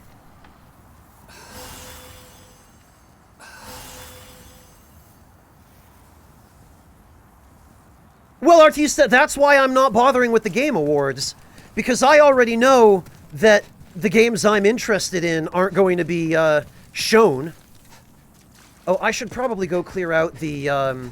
since I don't have Soul Arrow on this character, I should probably go clear the stairwell rather, on the opposite side of the battlements. Venetia, you say that, but Japan resents influence from outside their borders. They don't like being told that they're behind the times. They don't like being told that stuff is happening in the rest of the world and they're getting left behind. They don't like being told that. Because what does the rest of the world know? The rest of the world has no business telling Japan how to Japan. If Japan wants to live in the past and not get with the times, that's what Japan's gonna do. No matter how much it hurts them. These idiots, I'm really glad that this hasn't changed.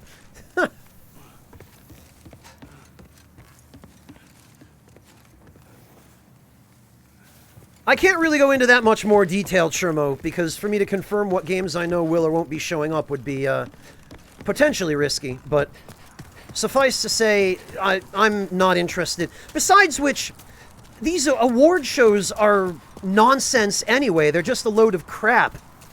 Really, all they amount to is... I mean, especially after last year's. Remember last year's where every other video game announcement was a commercial for a gaming chair? Or some other sanctimonious pandering...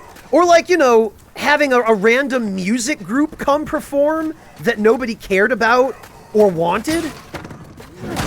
You know, if you're going to watch the Game Awards tonight, I hope you enjoy watching your washed-up 80s bands play songs that you've been listening to for the past 30 years.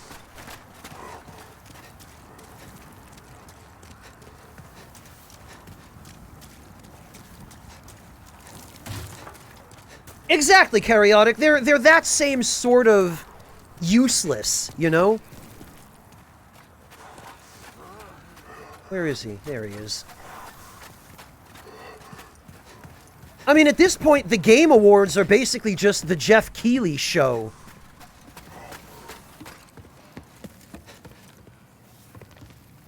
So if you don't have Soul Arrow, this is how you deal with this guy. There he goes!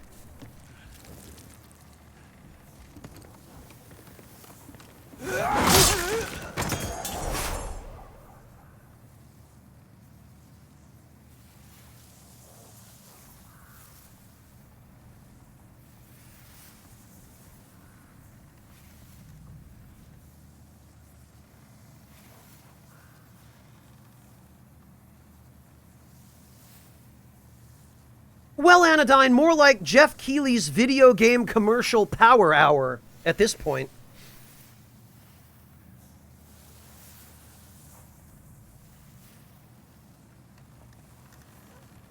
Well, Phyllis, I'm glad to hear that. I hope I haven't missed too many questions in chat. You guys will have to forgive me if I do. Ordinarily, if I were playing the original version of this game, I'd be able to more or less play on autopilot. And I'm making absolutely every effort to keep an eye on chat, but there are understandably quite a few people here for this stream, and so chat's moving a bit faster than it normally does, and I also really am trying to focus on the game as well so that I don't miss any important details. Now, these... Here's where it gets fun. Because there should... Oh, did he, Wait, where is everybody? Okay, there's the Red-Eye Knight. Oh, there they are! Okay. And I see the lock-on distance hasn't changed at all. What you can do... I wonder if the firebomb throwing animations have, though. Ah, they actually seem pretty similar. Okay, so check this out. See if it's still quite as... Oops. See if it still works quite the same way it used to. No, I don't... Oh! That's interesting. It seems the horizontal angle of your camera now actually affects which direction you throw firebombs. That didn't used to be the case. It used to be exclusively the vertical axis. That's... okay. So it looks like you throw them in whatever direction your head is facing, or your camera. So if we throw one up there, then we can throw one up... Okay. Actually, that's pretty cool. The aiming is much more dynamic for firebombs now.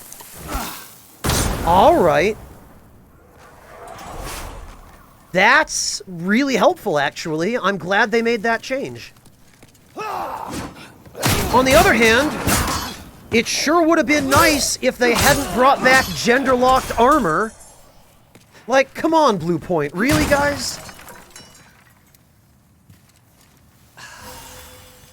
Because in the character creator, you can put beards on women now, but armor is still gender-locked. Like, what the hell? Why, Blue Point? Why you gotta be that way?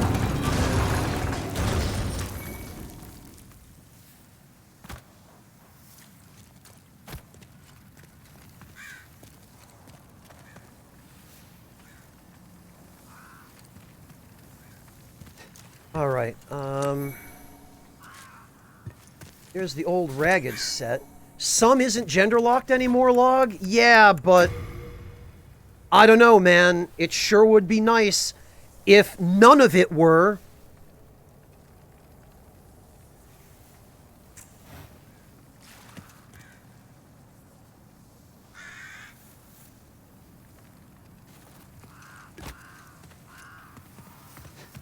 Oh, did they, Dave? Well, that begs the question, why not just change all of it to not be locked? That's silly.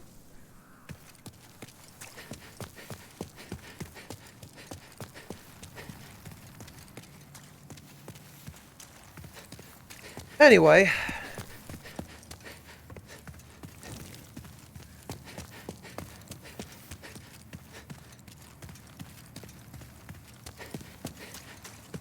Yeah, Shirosuke, we've known that for a long time based on the presence of the jade hairpin on those bodies.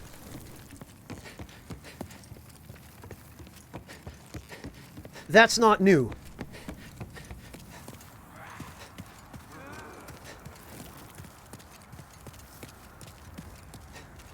There was, in fact, a line of cut dialogue in the original that hinted that you were meant to actually speak with the one of the people hanging there.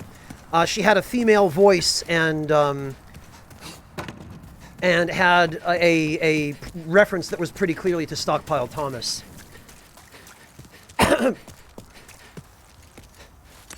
Before I forget this. Wait, what? This is so easy? Yeah, Log, that's the one.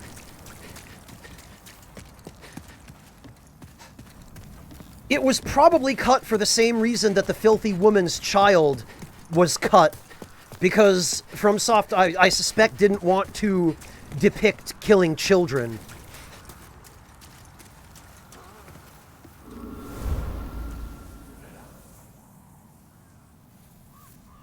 Well, Nix, the blinders of nostalgia are certainly a thing. Oh, this is... I'm gonna guess this guy got blown up. Yeah, he certainly did. There he goes. Some things never change. But we know how to deal with that.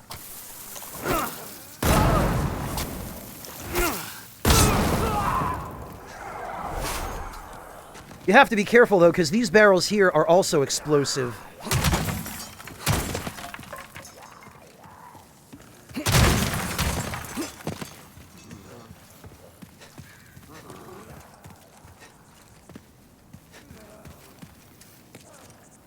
Well, Venetia, you can always speculate.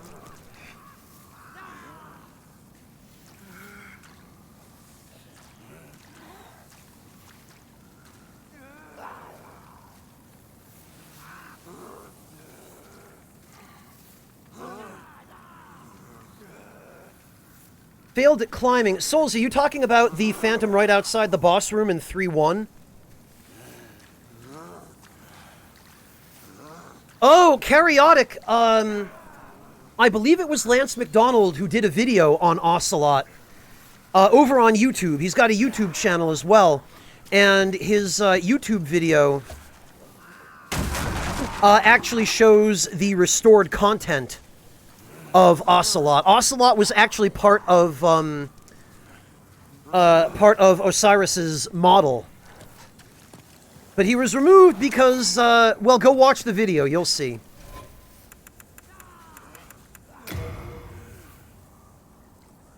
Okay,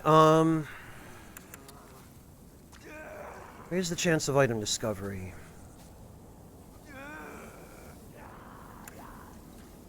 And we'll go with the Thief's Ring for now, because I do like item discovery. Hello, Ostrava. Is your voice actor the same? That was a bold leap. A surprise indeed. Well, now that you are here, pray thee, fend off these dreglings. I can't actually tell. It sounds like it could be the original. That was a bold leap. Well...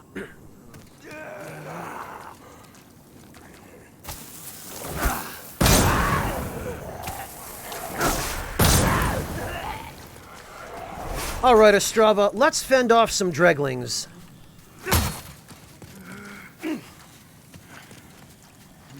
Together! What on earth are you doing?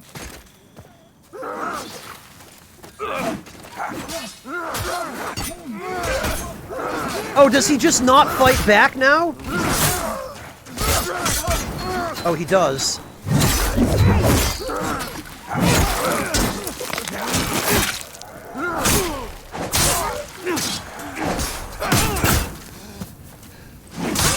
Okay.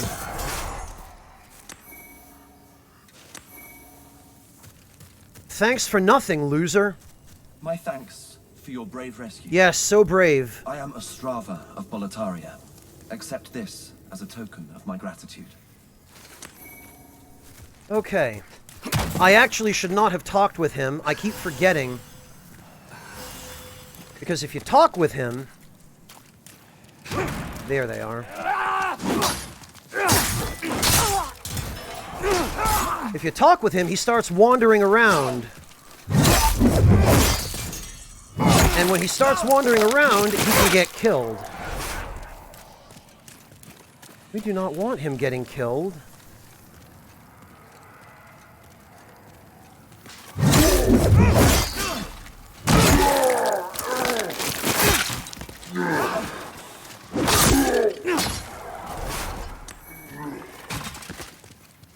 Because that would be very inconvenient.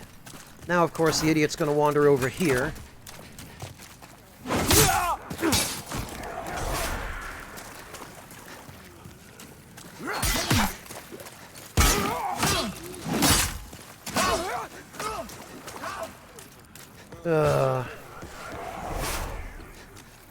If I don't do something, he's going to wander in here, too.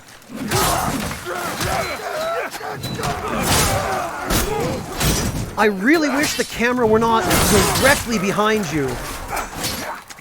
I really wish that it were a little bit higher up above your back like it used to be.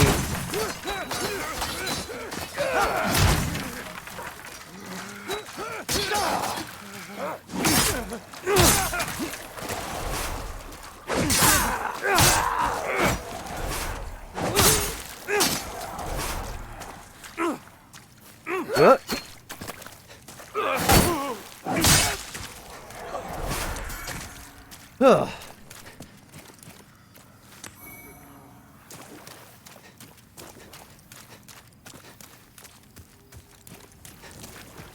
Yummy, but why? It doesn't have to be. Why do developers insist on doing that?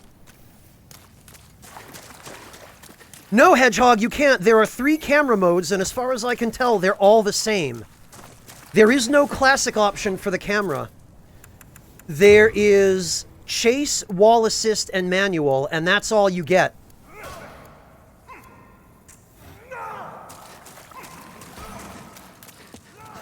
Oh, for God's sake, Ostrava.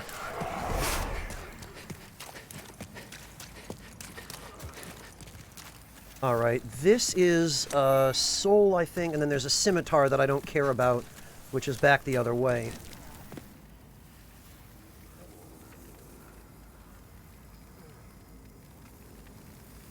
Theomony, chase doesn't fix the problem. If you switch it to chase, and then you lock onto an enemy,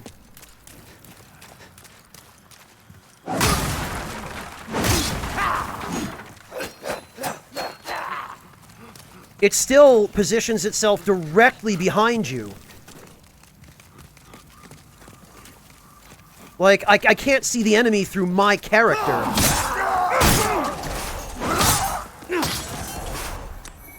So I guess that's a substantial problem. That's a major complaint I have so far. Because the camera in FromSoft games is always bad to some extent, but even in the original game, it wasn't this bad. Why developers feel it's necessary to do this with the camera, to lower it so that your character is obstructing your view of what you're trying to fight, I do not understand. That, Soul Man, is a good change.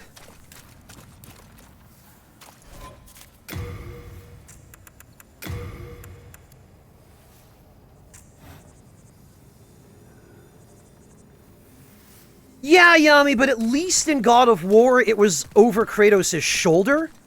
Whereas this, it's like, yeah, what if the camera just hangs out directly behind your back with you right in the middle of the screen obstructing what you're trying to fight?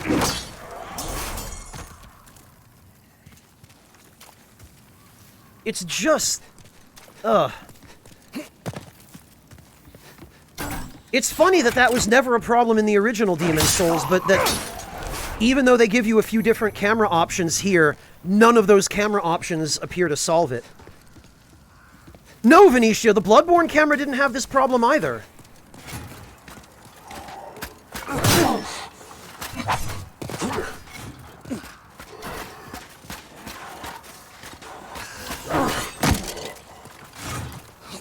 All right.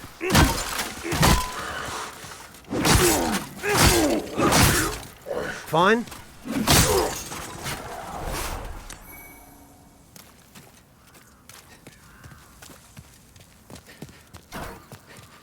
All right then.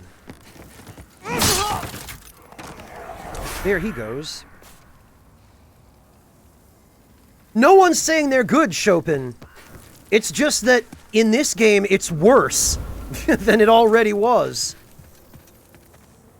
Oh, that's interesting. In the original, there was just a solid wall here on the left. I guess they've opened it out a little bit in the remake. Of course, I see this is still here. Come on.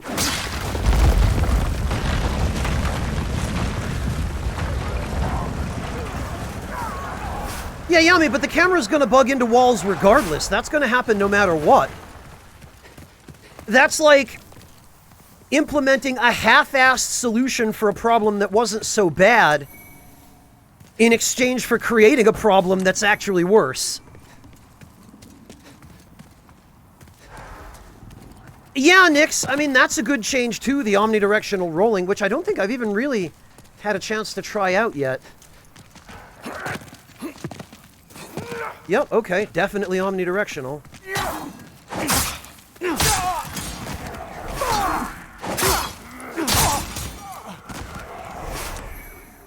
Okay, well, now comes the moment of truth. Now we get to see if the timing on the dragon is the same as it was in the original.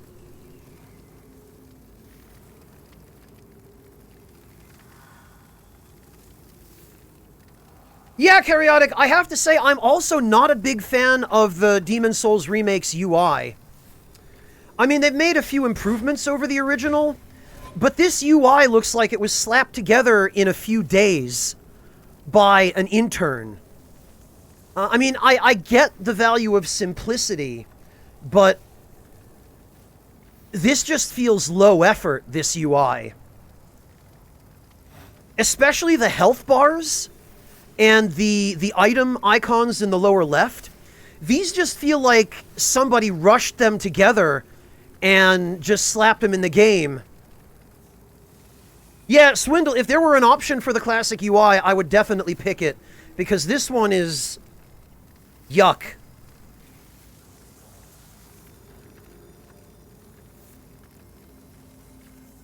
Which is a shame, and it's weird, because they clearly put so much effort and care into so many other, much more complicated, you know, much more demanding aspects of this game. The UI design is not something that takes a long time. It's not something that's especially complicated compared to most other aspects of a game's development.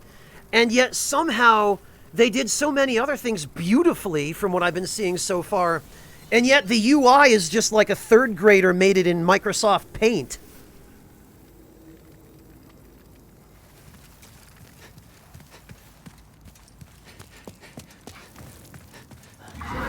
Which I wouldn't have as big an issue with, except that unless you turn the HUD off, which I don't want to do, the UI is something that you have to look at for the entire game. Literally all the time.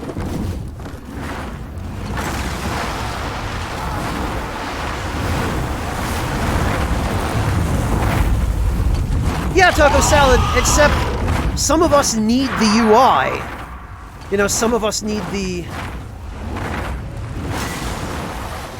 information on screen that we rely on to not die.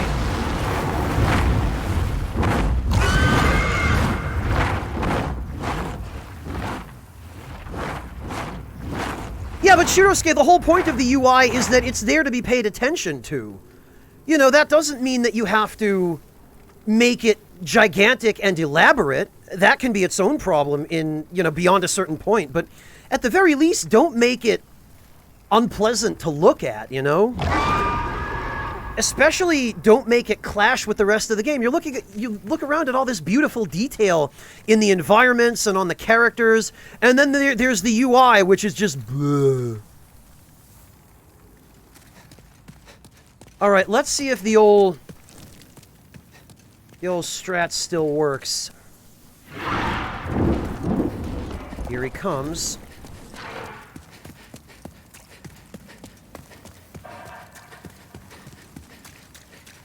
I think. Yup.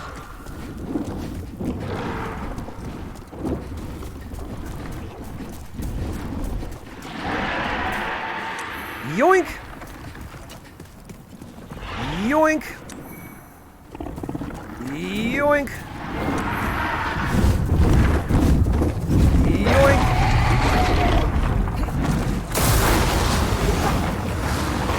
So the trick here is, you do that twice, and then you have to bait the blue dragon into doing a tail slam in order to safely get the stuff that he's guarding.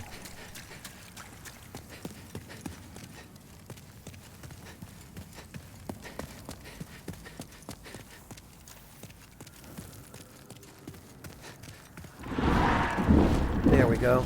As soon as you hear him take off, you book it. I would imagine you'd know that better than I would, Chopin.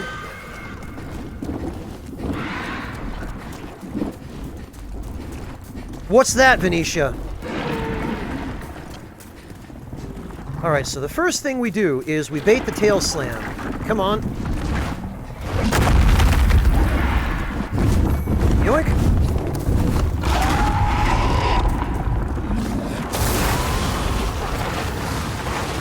And you have to do this a couple of times, but it is a pretty safe and pretty reliable way to loot the dragon nest with the dragons still there. Oh, no kidding, Phyllis. Well, I'm glad I could help. Yeah, Artista, I was gonna say, the UI in this game looks more like the one in Lords of the Fallen than in an actual Souls game.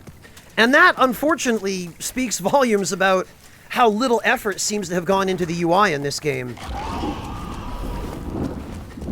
Not on these dragons, Famine. No, tail cuts weren't a thing in Demon's Souls. That wasn't done till later. Alright, buddy. Okay. Yoink! And down we go! That's everything.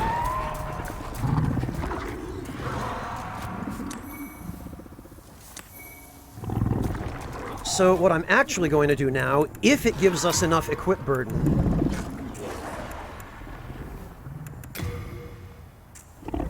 is I'm going to put on the stuff. Ah. Boo.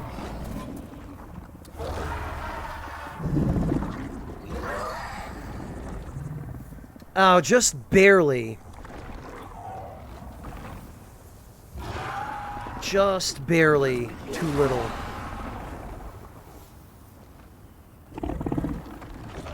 Yeah, you know what else I bet is true about Anti-Magic Field in this game, Karyotic? I bet casting it no longer crashes online sessions 100% of the time. Aw, geez, Phyllis. Well, that means a lot to me. I'm really glad to hear that. How about the helm? Oh, no, the helm is... Oh, wait a minute, actually, we might be able to make this work with the helm. We sure can. So, that's better, at least.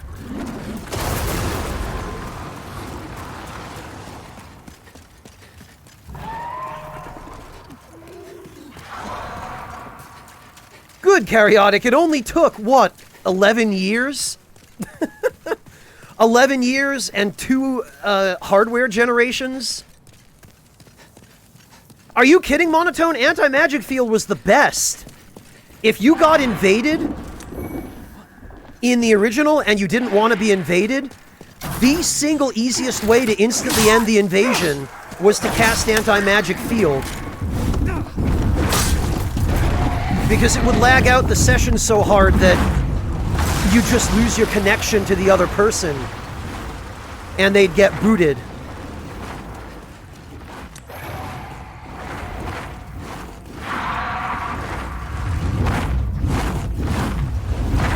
Swindle, I mean, I think they'd all make pretty terrible roommates. Because the Maiden in Black can't see, right? She'd be bumping into walls and setting things on fire. Anastasia's just too depressing to look at. Shanalot never shuts the hell up. And I'll tell you what, there's nothing worse than a roommate who never shuts up. And the Nameless Firekeeper in Dark Souls 3, I mean, I guess she has the same problem as the Maiden in Black.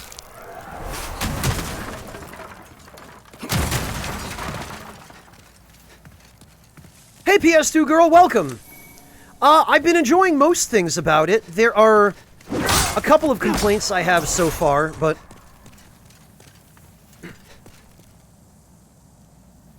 for the most part, it's been good up to now. Yeah, on Unfathomable, a Banish that actually works and is worth a damn. Banish was the most pointless spell in the original Demon Souls. It had no range.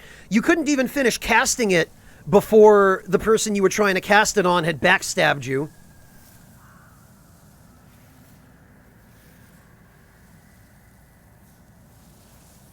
It was the biggest waste of, I think, 2 miracle slots.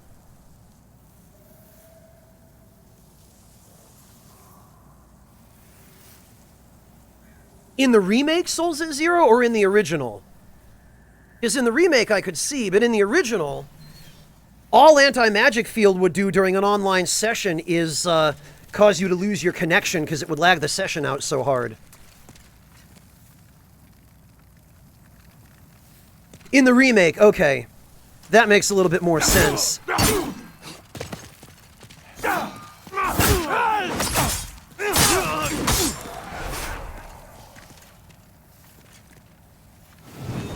Oops,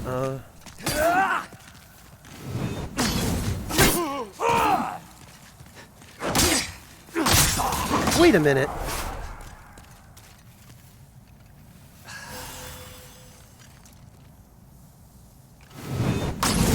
Oh, really, log? Well, there was a small window of time in the original log where if you happened to see the fog gates appear the moment they appeared, you still had a minute or two to quit out, even in the original. Wait, so are there no longer... I guess there are no longer jump attacks. I could have sworn that those were still a thing, but I guess not.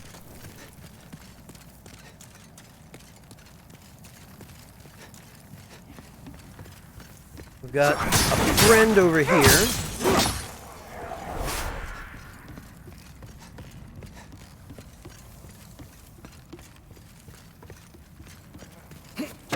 Yeah, Dave the Darkblade, but I thought that maybe they'd have added them.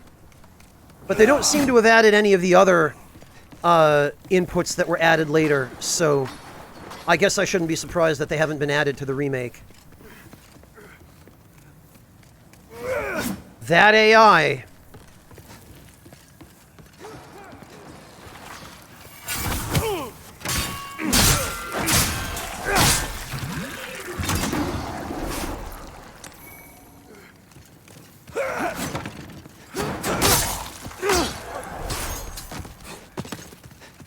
Okay, oh.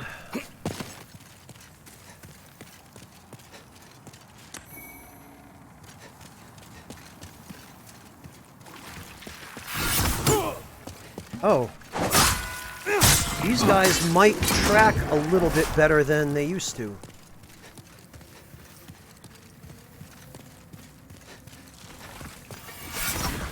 No, okay. He was just already facing the right direction to hit me. Okay, so first things first here.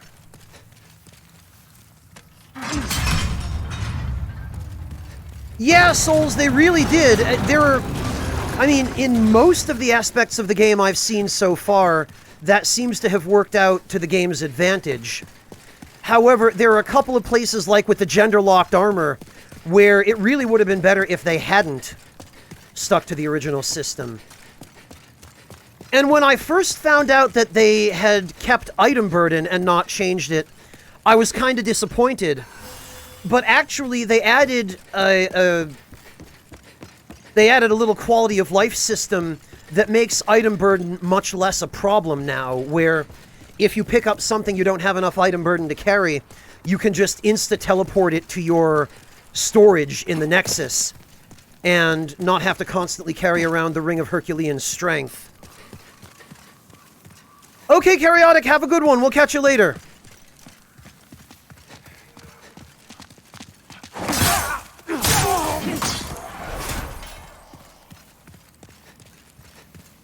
Alright, let's see about my boy Hunted Dune. Because if I remember correctly from the streams I've watched, this guy's accent is not as good as it was in the original. Good day to you. Care to look over my wares? Mostly stolen, but who's telling eh? Yeah, see, the problem with this is that his original voice was much scratchier, much more like an Iago kind of voice. And I feel like that suited him better. He also had a much thicker working-class Scottish accent. And these guys are supposed to be slave soldiers, so I felt like that was a little more appropriate for him. This smooth, more upper-class Scottish accent he's got now, I feel like is, it just doesn't fit him.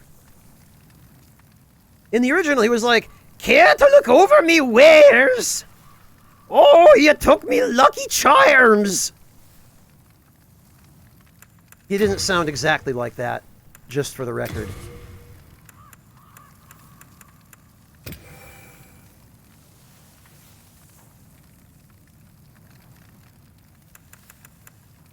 I imagine the delivery of that line is going to be, sadly, not as good in this instance.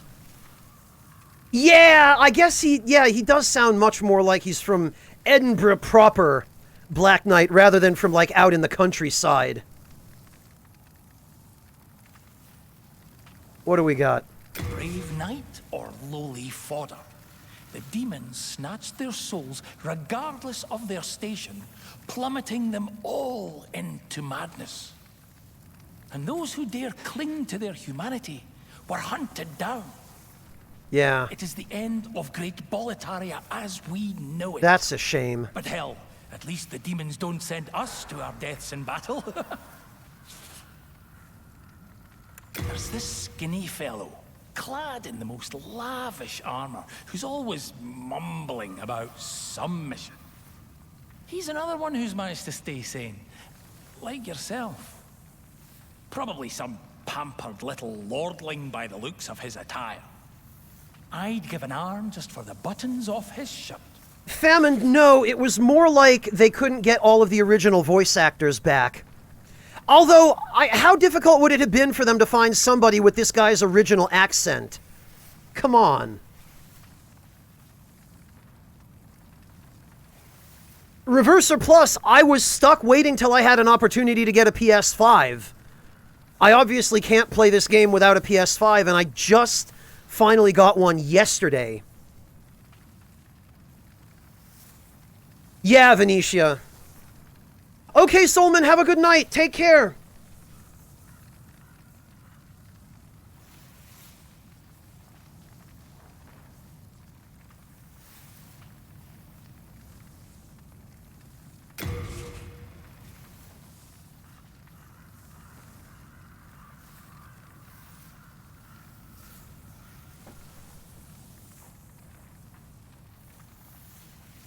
I had no idea, Neo Shadow. My mother was very crafty. I don't even know how the hell she managed to get the information on when it was going to go on sale. Because she I guess she ended up, she was visiting every Walmart within a certain distance of where my parents live. And I guess one day she happened to catch a manager who was in a good mood, and I don't know what she said to him, but she somehow got out of him that there was going to be a delivery of PS5s in a few days, and drop back in either on this day or the following day at like 6:30 a.m. and get in line. And she did. Yeah, Chopin, I never expected her to go to anywhere near those lengths, but... And she paid to ship the damn thing to Germany. So...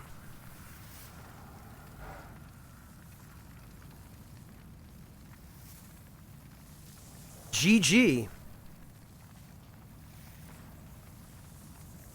Yeah, taco salad, but from the sounds of it, the stores, like the big grocery stores and department stores, at that hour of the day, they were all dead.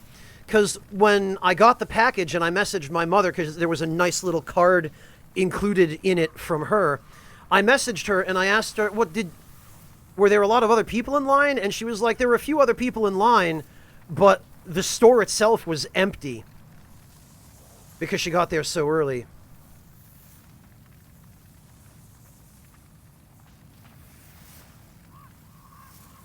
Yeah, Venetia, Claire Corbett has been voicing characters in these games ever since the original.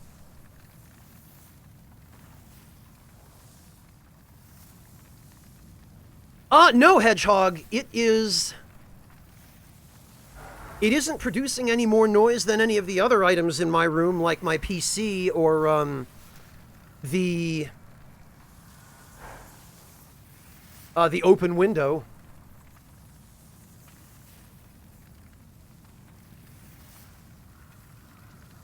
Well, Mel, but my mother has figured out, and she and I have both figured this out, you can't actually tell the truth about what's in a package.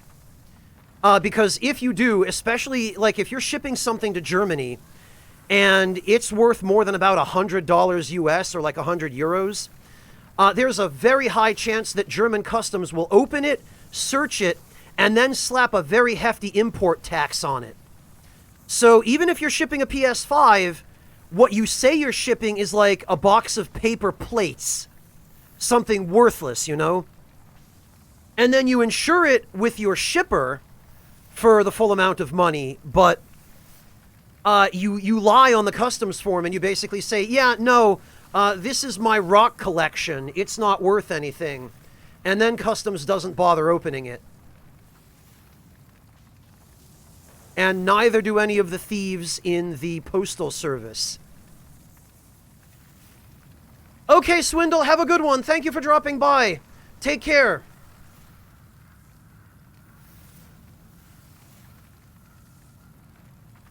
Yeah, last second bloomer, exactly. PS2 girl, I don't work for that branch of the government, thankfully. And I wouldn't want to. Those guys have a miserable job.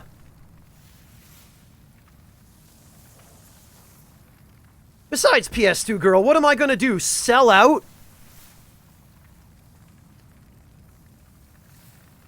Put the greedy, money-grubbing interests of a gigantic government over the interests of my viewers? Never.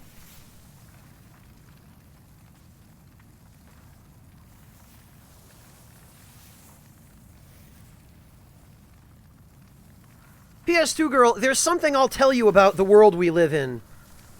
And it is that the world we live in does not care about being fair to you. So sometimes, when the world is just perfectly happy to put you at an unfair disadvantage, sometimes you have to take steps to mitigate that disadvantage. That's all I'm saying.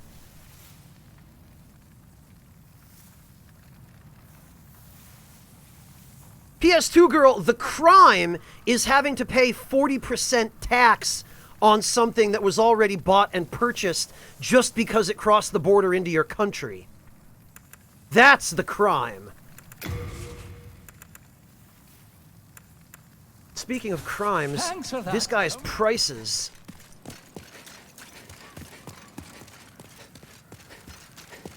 PS2 girl, it's the same as, hey, do you want to pay $3,000 for the Adobe Creative Suite? Are you going to pay those bloated, ridiculously inflated prices for software that still has quite a lot of inexcusable flaws? Are you really going to pay that much for Photoshop and Premiere? No, you're not, because the natural response to a poor or unfair value proposition is to circumvent that proposition.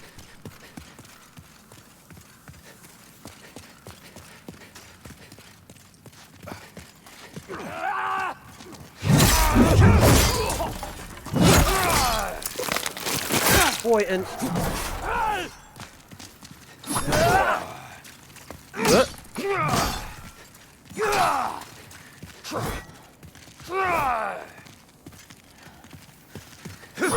You'd have to have it shipped to that country instead, Mario Martinez.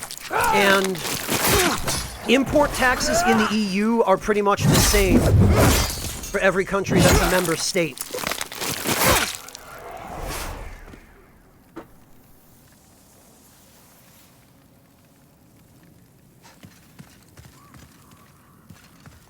Well, Schlagathor, smaller software like that is a different story. It all depends on, you know, is the software developer being fair and reasonable? WinRAR, what do they ask for WinRAR, like 20 bucks? And, I mean, I use it fairly often, so in that case, it's a really handy program, it's $20. That's fine, right? Because that's fair, that's a... Well, when I paid for it anyway, it was a fair value proposition. I seem to remember it being about 20. But, there are things to consider, right? Is the money going to a gigantic company that's just trying to bilk you for every cent you're worth? Or is it going to an individual developer who's put a ton of time and effort into crafting that software? I will support the individual software developer as long as they're making, you know, a reasonable request. I will not let a gigantic, greedy software corporation fleece me for multiple times what their product is worth. Especially when they're paying the developers who actually wrote that software a fixed salary anyway, and anything I give them is going to go to the top brass of the company, right? And just going to end up going into the CEO's pockets. Yeah, last second bloomer. It was just an example of, you know, the cheap software versus the expensive one. Or rather, the good value proposition, or the acceptable one versus the bad one.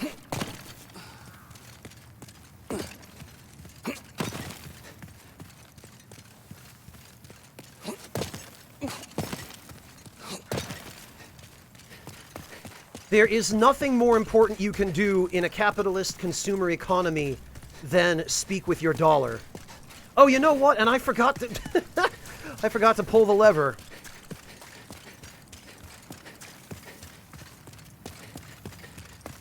I knew there was something I was missing.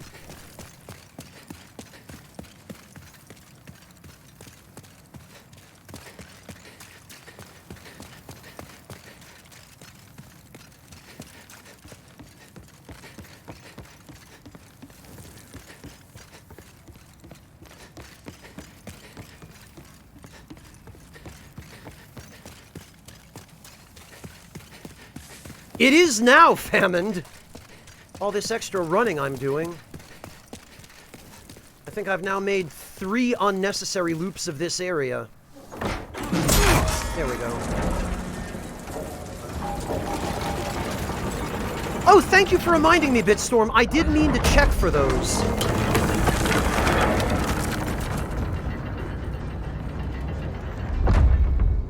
Venetia, if you're going to use any NTSC electronic hardware in a PAL country, you need a voltage converter.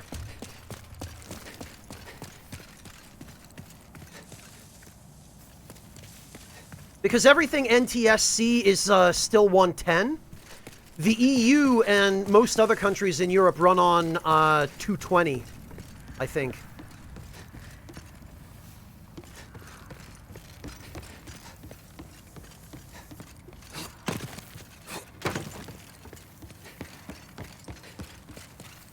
Well, Shirosuke, but that's a choice the consumer makes. And they're accountable and responsible for that choice. Shirosuke, perfect example. I waited for a PS5 because I had no intention of paying a scalper a 400% markup for it. And I am going to reimburse my mother for at least part of the cost, if not all of the cost, because she went to all that trouble, and she doesn't really have $500 to spare. So next time I talk to her, I'm going to just wire her the money for it. But because I waited, because I was patient, I ended up, or by the time all is said and done, by the time I've reimbursed my mother, I will end up only having paid the retail price for a PS5. Because I was not so desperate and gullible that I paid a scumbag scalper 3 or 4 times what it was worth. That's correct, Venetia Silver, yes. And you can get them pretty easily. You can find them online. But actually, Venetia, I use an uninterruptible power supply that has built-in voltage conversion. Because I protect my electronics with that extra layer of protection so that if there's a power failure or a power shortage, or I blow a fuse or something, or if one of the utility lines gets struck by lightning and there's a surge, all of my important electronics that are connected to the UPS do not immediately get fried. Famine, if I had gotten a PS5 at retail price and then received another one from my mother, I would have probably gone to any of my friends, or failing that, any of my viewers in Germany or the EU who needed a PS5, and I would have sold it to them at retail price, at no markup.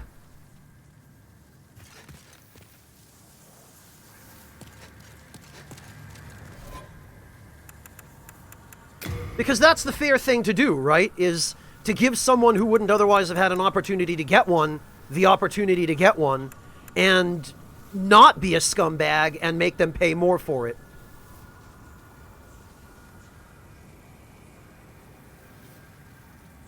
Yeah, Hellrider, that kind of thing is all over eBay. I've seen PS5s with bids of $1,500, $2,000. It's ridiculous.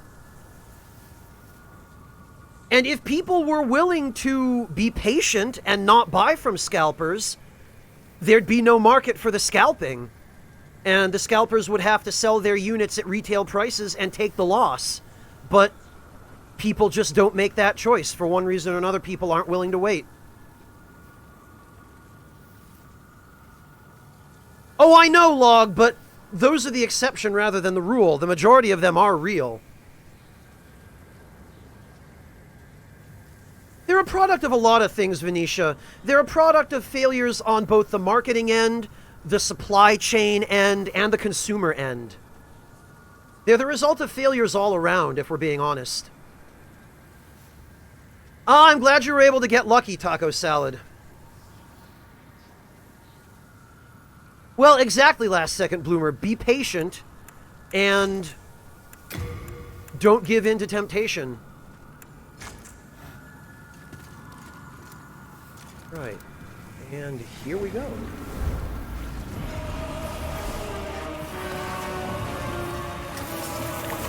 Ah, damn it.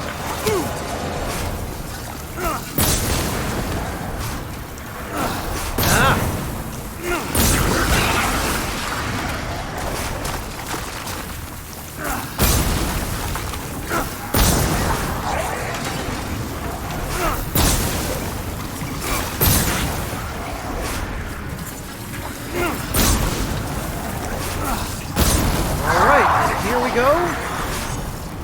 Here we go with the old fire stick.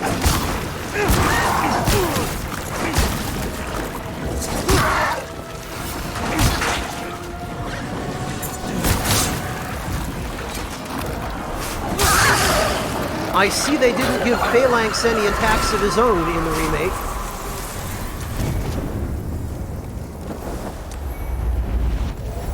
Okay, Chopin, have a good one. Take care. Honestly, Last Second Bloomer, I haven't really noticed the difference in the audio too much. The voice acting, yes, definitely. The audio, not really.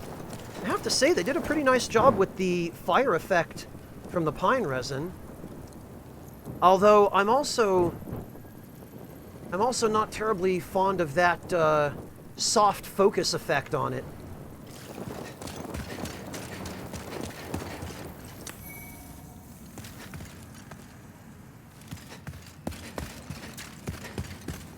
Admiral Kiff, honestly, I might even have to turn up the music a little bit because it's been hard to focus on the music when there's so much else going on, you know? Right, and actually...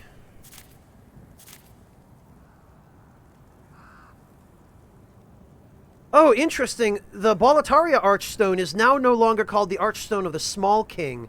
It's the Archstone of the Covetous King. Huh.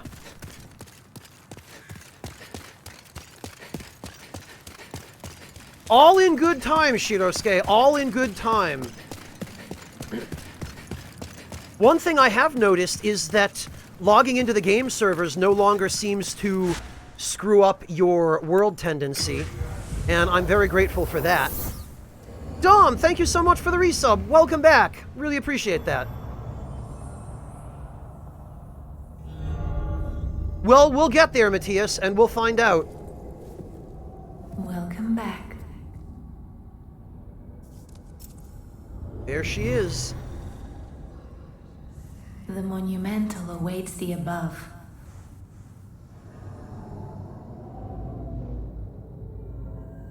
Yeah, Taco Salad, but that doesn't change the meaning of the Archstone name the way it does with the Boletarian one.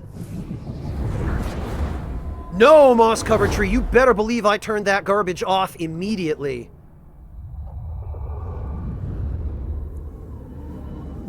The monumental will explain the nexus to thee. Last Second Bloomer, because I guess people are super into that. Still alive? I am impressed. This is something that might interest you. The black-robed maiden of the Nexus looks after the flames. She's the morose one, with eyes sealed, compacted by wax. She can control souls like no other. Bring her the souls of men and demons, and she will embolden your flesh and blood with their power. But beware, do not decay into a foul beast. Do you know, I was wondering why he looked so familiar. And I think now I've finally realized it. Crespro... come on. This is basically just a young Billy D. Williams. Crespro is just Lando Calrissian.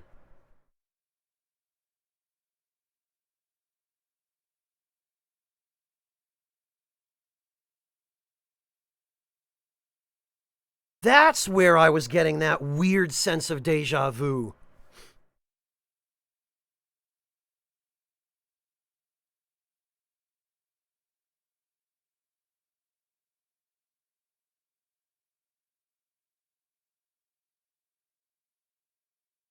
Yeah, you might see it a little bit better when I,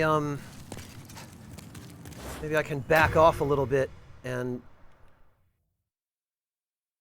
Oh, see, without the light from my Augite of Souls, it's a little more difficult. But... What's happened? There we go. Have you lost your You can nerve? kind of see it now. No matter. Have a seat. We can sit here forever. At least we will be safe. Oh, I'm glad it wasn't just me, Venetia. I'm really glad. Okay, now if I remember correctly...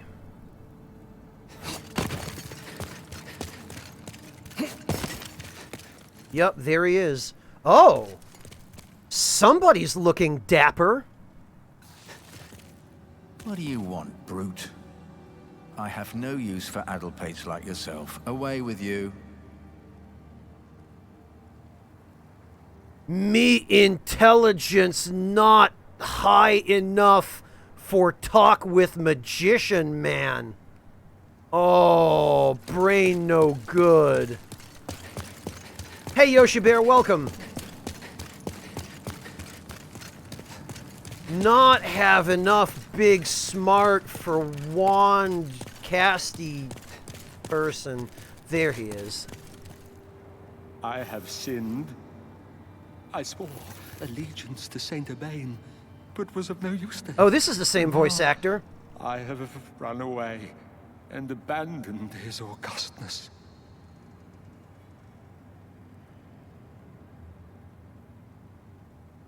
Taco salad, what is my name? Karen or something? Come on. Don't drag me down like that. O Lord, punish me, for I have not the strength to punish myself. I can arrange that.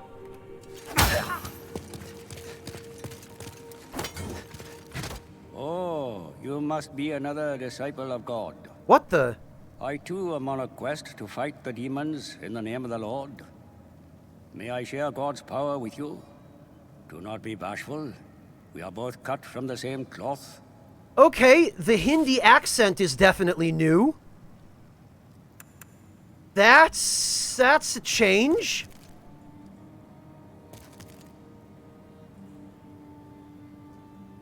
A miracle is a heavenly act, but spells are the acts of demons, the work of soul arts. They have similar effects, and yet one is clearly evil, and the other is clearly Oh, this good. is a Welsh accent? Magicians, in the end, are mere servants of the demons. I don't think I've ever heard a Welsh accent that sounded remotely like this.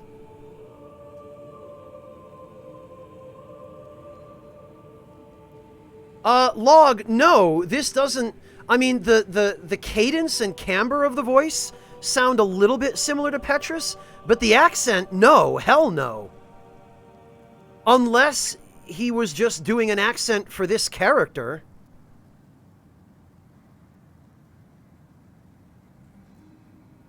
I mean, it makes more sense that it would be a Welsh rather than a Hindi accent. I was thinking this was maybe like a hybrid Hindi-British accent. Because they still used Frog Nation for all the voice acting. Frog Nation is the studio that provides the voice actors for most of the Souls games. But I guess it would also make sense if this voice actor is Welsh, because Frog Nation is based in the UK. It is the same guy, Log? Okay, huh.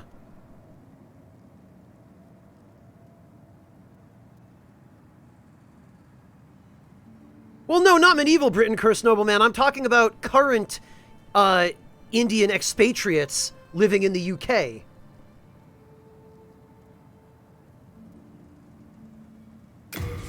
All right, well,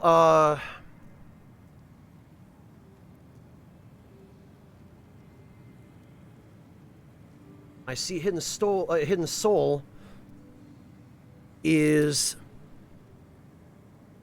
still worthless. A miracle is a magician. I see. You wish to train yourself in stoicism. Very well. I pray we meet again. Oh, okay, Log. Yeah, then that's... Back in the time that I lived below Boletaria Castle, King Aland left on some strange business, then returned with horrible demons in tow. Soon, the land was ravaged by soul-starved madmen. My spine shudders just to think about it. If I did not have my miracle stone shard, keepsake of my grandfather, I may not have survived. Rakish Sage, thank you so much for the resub. Welcome back. And I'm sorry to hear that. I wish you a speedy recovery, Rakish Sage. I hope you're not sick for too much longer. And yeah, Taco Salad, with this guy, I don't feel like it makes as much of a difference because he has maybe 3 lines of dialogue, and he's a throwaway character, right? He gets replaced by Saint Urbane as soon as you rescue Urbane.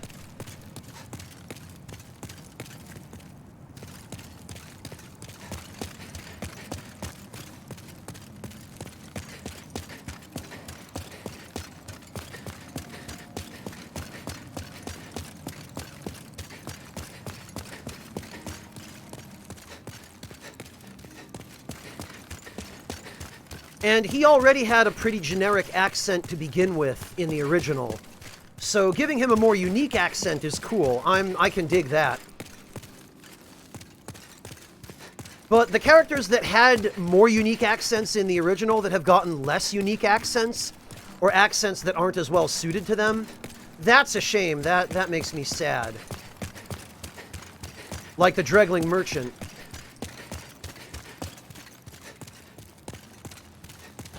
Ha! You wish, Ranarith.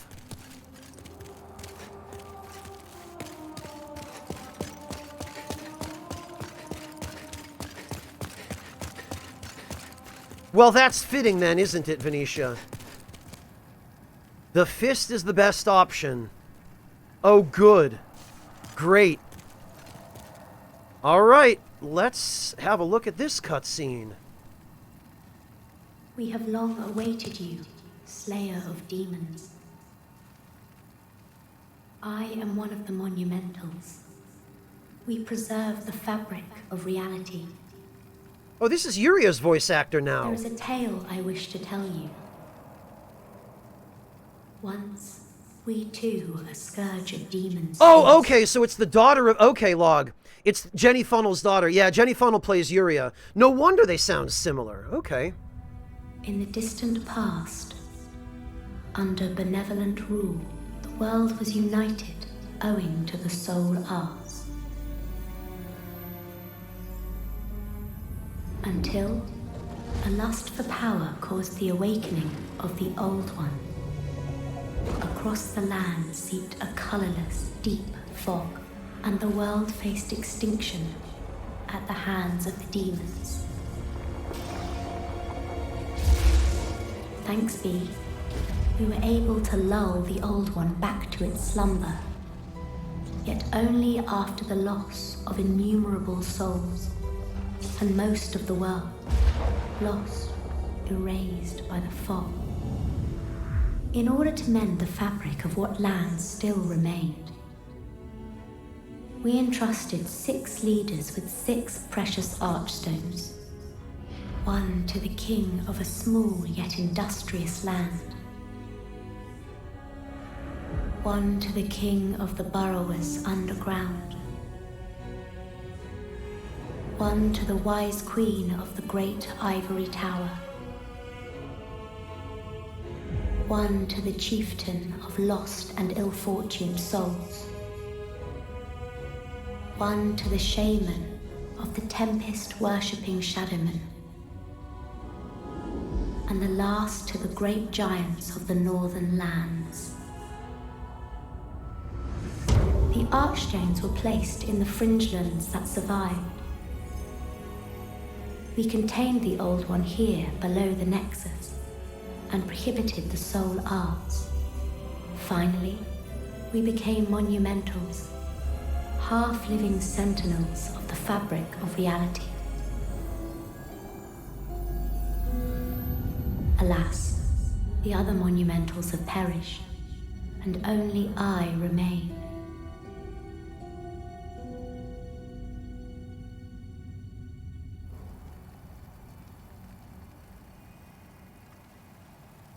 Oh, all right.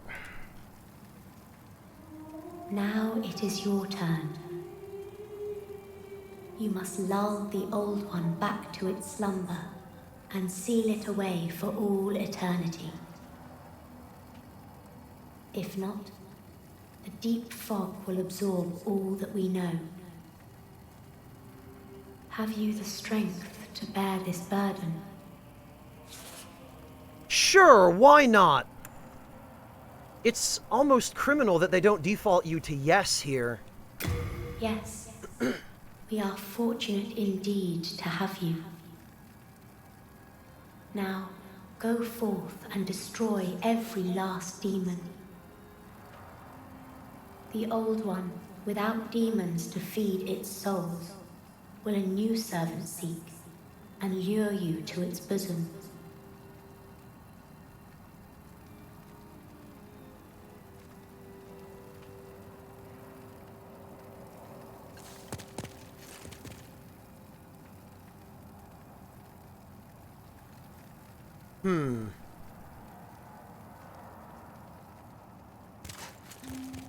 Yeah, Log, but if you say no, you lose the ability to get the friend ring.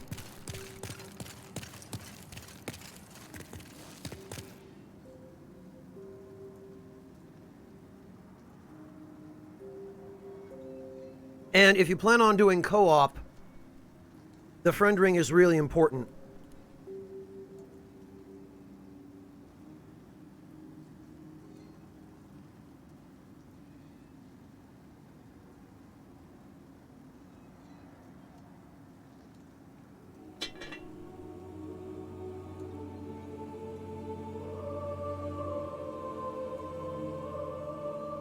Forgive the delay, I'm,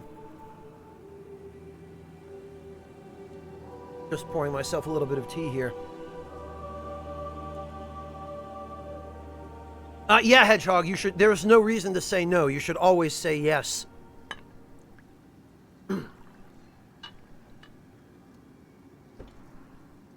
Sugar Crow, the Monumentals died, willingly. They gave up their physical bodies to inhabit the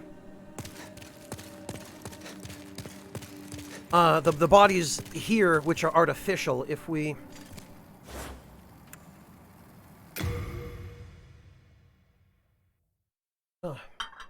look closer at these guys, unless Blue Point has changed it, they are actually they are made out of wood. So these are, there we go. You can see the wood grain on the Monumental's face. This is a living one. These bodies are not human bodies. They're dolls, essentially. And the reason the Monumentals put their souls into these bodies was so that they would be able to exceed the human lifespan to watch over the world and make sure that nobody decided to try to bring back the old one.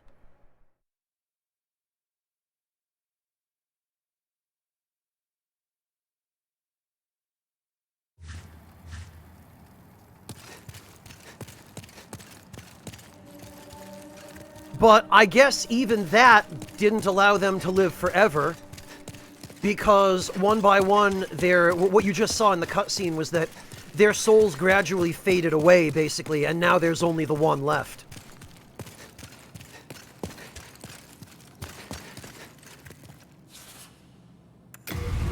Oh, okay. There used to just be a fog gate here.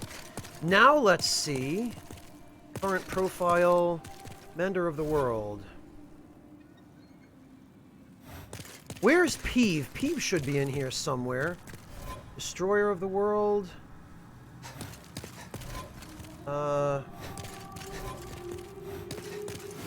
Whoops. Valuable item ahead. No, I'd like most phantoms saved. Gas UK. How many? 218. Oh, good. Well, it looks like they got rid of the glitch that let you basically perform an integer overflow.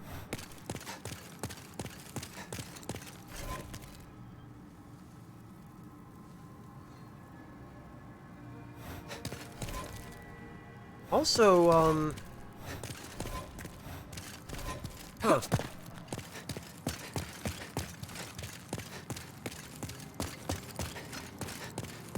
Oh yeah, Kureijichi, right, freaking Cali Savage.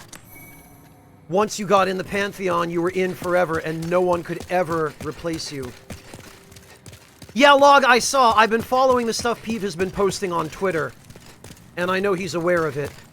Whether or not he'll actually succeed in getting through to Blue Point is another story, because we've tried that before as a community. We've tried getting in touch with FromSoft when there were major bugs.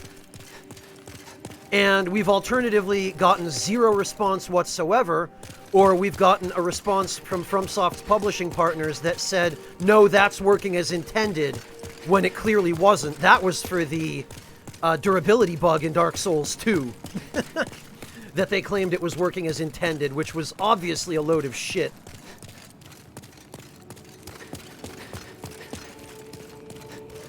Oh, right. Also, I'm forgetting, I need to go squish. Because I don't want to screw up World Tendency in Volataria.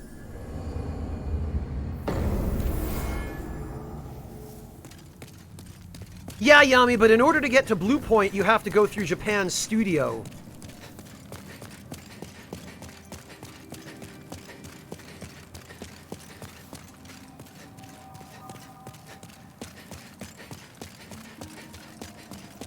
Probably Sony, Yami.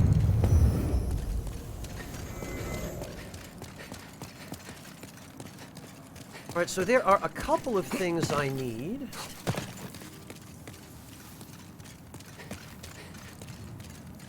And actually...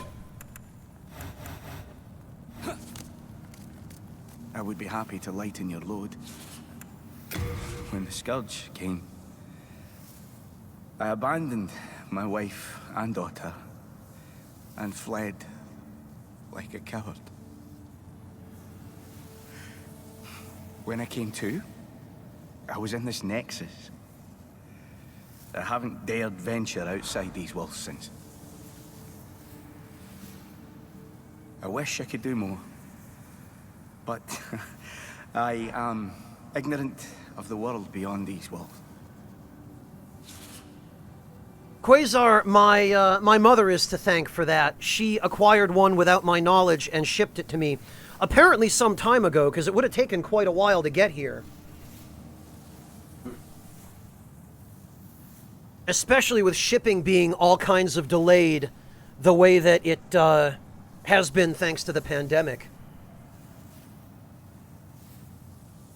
Yeah, Tactics, he sounds a lot younger than Stockpile Thomas in the original. In the original, he was at least in his 40s. Here, he could easily be 30 or even younger. That candle maiden cared for me during my first days here. She says very little, but has a kind heart. She's just the age my young daughter would have been. Poor girl. Trapped here with her eyes occluded by wax. If only something could be done to help her. Yeah, Rakish Sage, she apparently took a joke that I made about, yeah, I sure would love a PS5 for Hanukkah. She took it seriously, and I guess she went and waited outside Walmart at some point at like 6:30 a.m.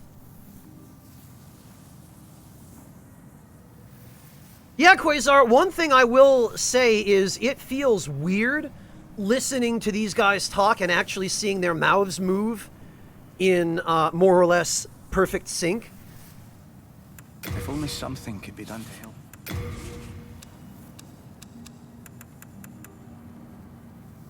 Ah, that's what the jade hair ornament looks like.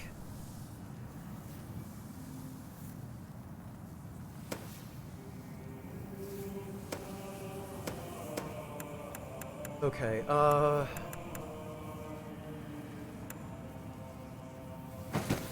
and it looks like they've gone for a Dark Souls 2 style storage inventory screen, which is a little weird, but I guess it's not terrible.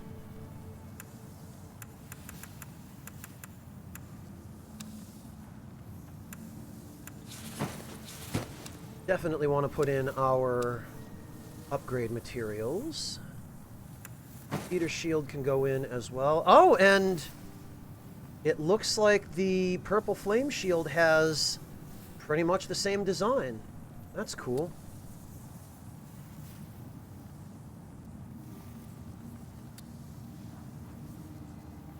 Oh, and unlike in the original, they actually now tell us exactly how much damage the shield reduces. Oh, thank goodness. Okay, well, that's a good change, and it was much, much needed.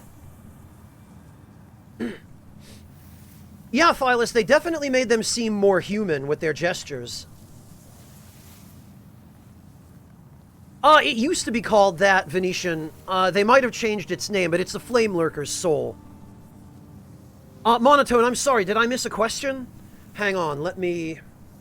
You need the Red Hot Demon Soul to get weapons to sharper crushing... No. Monotone, the Red Hot Demon Soul is for boss weapon upgrades only, for weapons that use boss souls. Ed can handle regular upgrade materials, Sharpstone, Hardstone, Greystone, Faintstone. He can handle all of that without the Flame Lurker's soul. He does not need that for anything other than boss soul upgrades. I don't know, Brave Little Stug. That's something that I'm interested in testing. I haven't gotten a crossbow yet, but as soon as I do, probably the earliest I'll get one is in Latria, because there's a heavy crossbow on the second floor of the prison building. As soon as we get that, we'll be able to test it.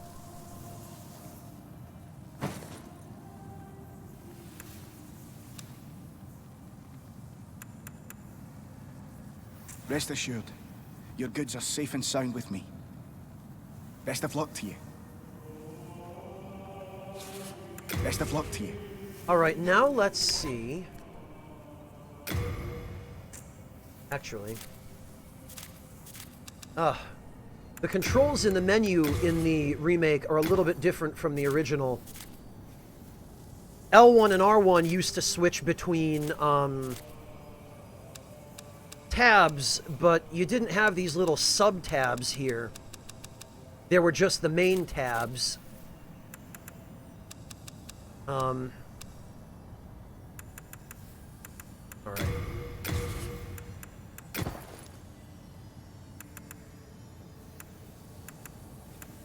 Oh, that's what I wanted to do. I wanted to check to see if the telescope still functions the same way.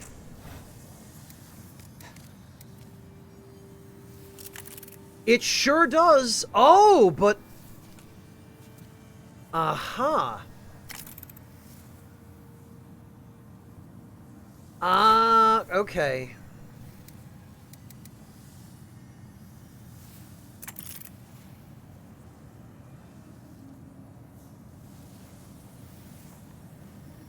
But it actually puts it properly in first-person view this time, and it doesn't just hover the camera behind your character's shoulder.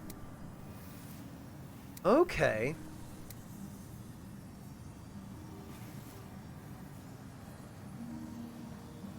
Quasar, what did you expect? They couldn't make any equipment for the deluxe edition that's actually worth using because it's exclusive.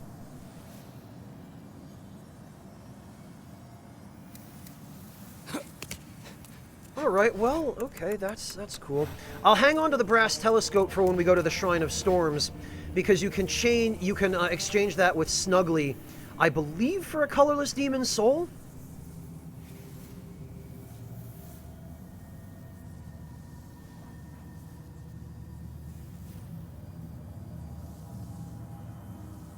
Venetia, base class level runs in Demon Souls must be the equally as hard as it is...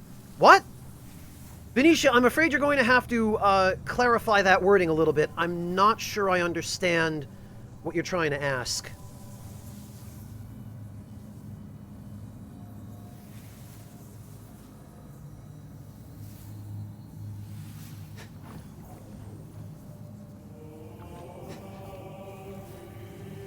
Oh, you guys wanted me to see the ripple effect on the force field above the... Yeah, okay.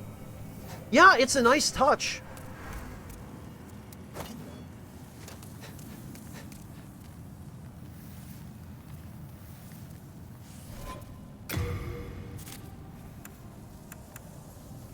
Okay, that's what I was going to do. Finchy, would you mind giving me that hair ornament? I'd like to have it in memory of my daughter. Actually, we can redo that dialogue. I didn't mean to skip it. That ornament.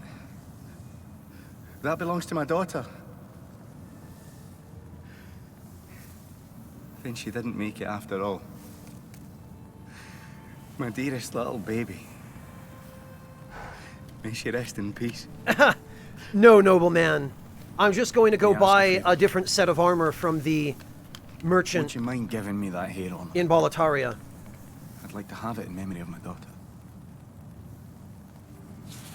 I don't know, Stockpile Thomas. Have you been a good boy this Christmas? Are you on Boletaria Claus's nice list? Of course you are. You're a saint. Thank you. Thank you so much. I mustn't forget. It's not much, but please accept this as thanks. I found it discarded on the main road. No, Quasar, there's no suggestion or evidence of that. It seems to possess a strange power. Anyway, I feel that you should have it. It will be happier in your hands.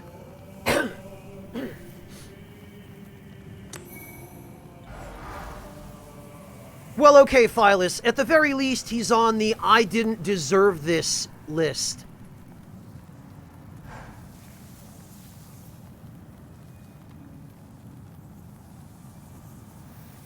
Yeah, Bitstorm, but the reason why it isn't as useful is a good thing. Like, it's really good that it's not as useful, because they added the ability to send stuff back to storage. Also, can we just take a minute? I deliberately went out of my way to create a character that was supposed to look old. I specifically set his facial features at 80 years of age. He has the face of an 80-year-old and the body of somebody maybe 20. Even Dark Souls 3 did this better, unfortunately, and that's a low bar. Alright, well...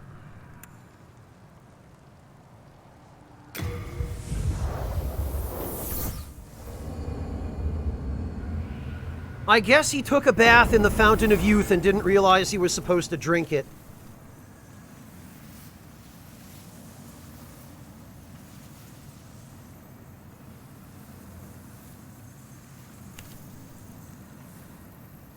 Well, PS2 girl, that's what the age slider said in the character creation screen.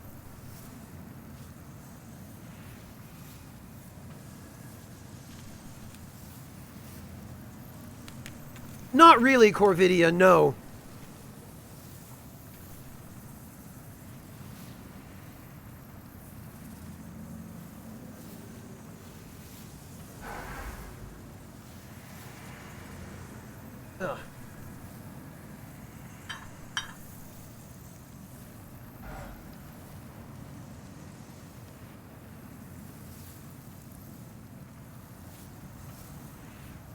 Ugh. Yeah, I guess so, Mantis Man. I guess so. Alright, Venetia, well, Bitstorm, what I'm curious about is whether Lord Rydell is the same. Whether we're going to get to Latria, and the first thing we hear is...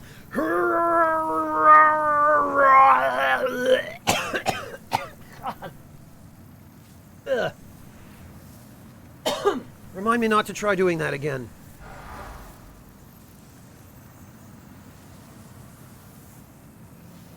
Alright, Venetia, let's try this a second time.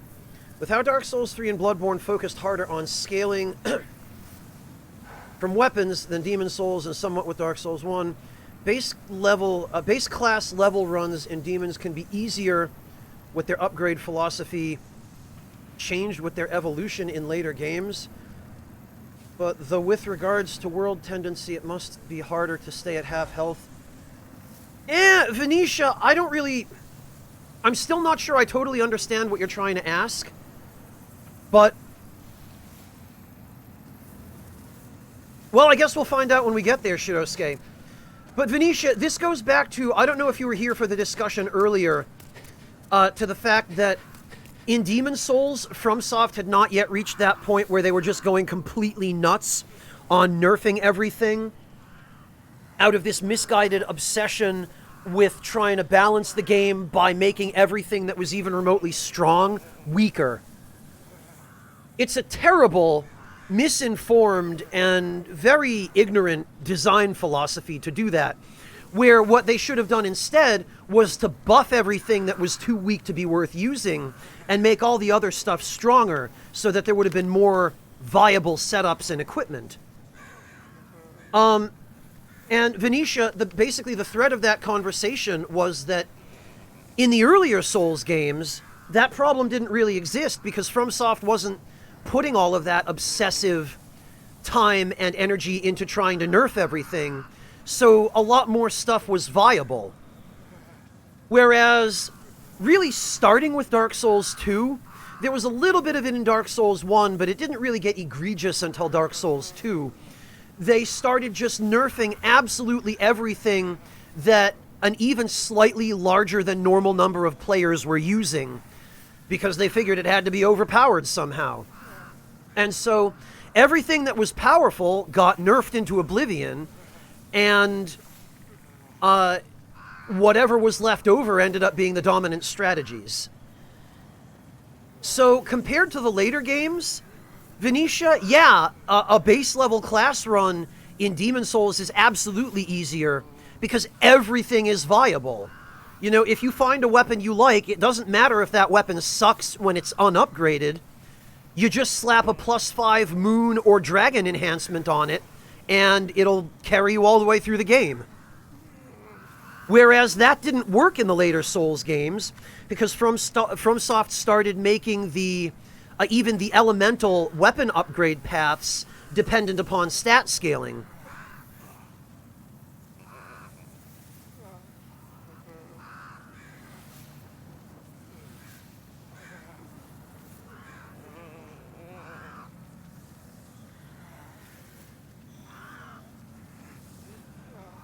So, yeah, I mean,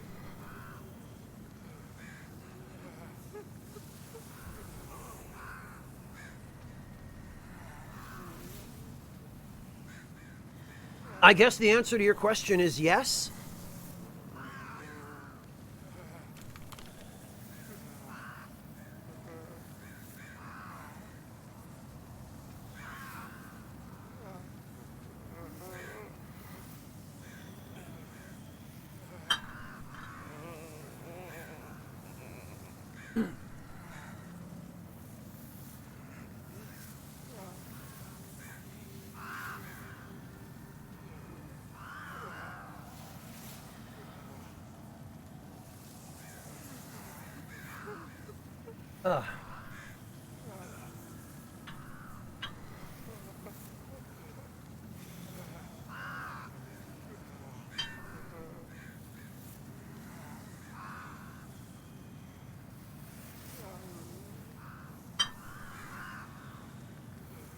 Sorry, guys. Needed a quick break for tea. The Lord Rydell impression destroyed my throat.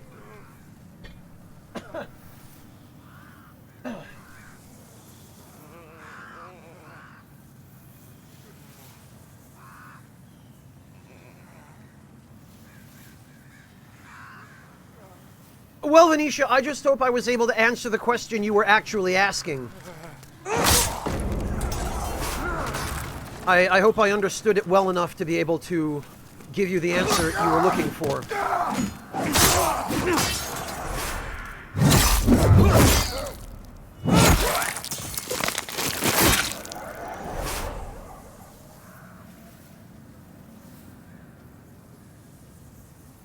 This one, Corvidia.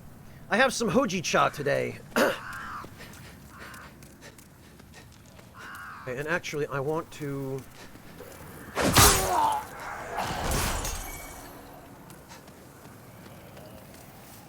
I want to just go in here, get everyone's attention, because I have a very good weapon for this.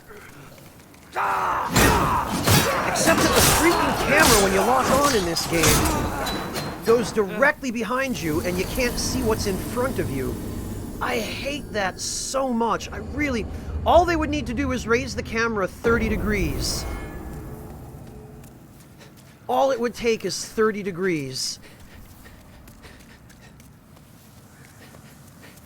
Probably, Log, yeah.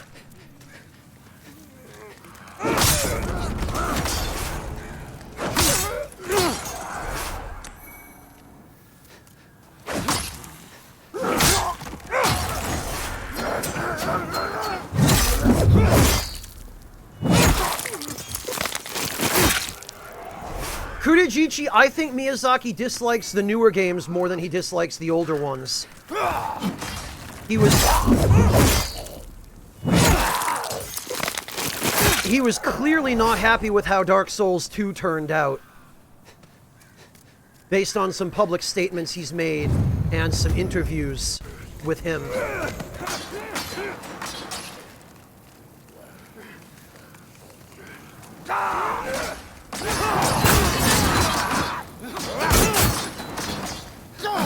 Man, I keep forgetting.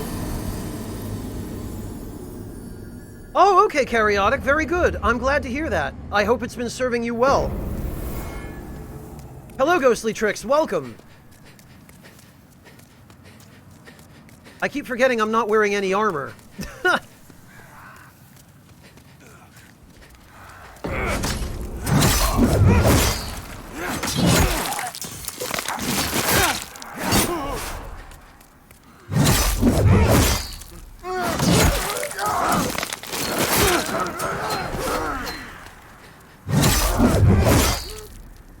Alright then, pivot backstabs it is.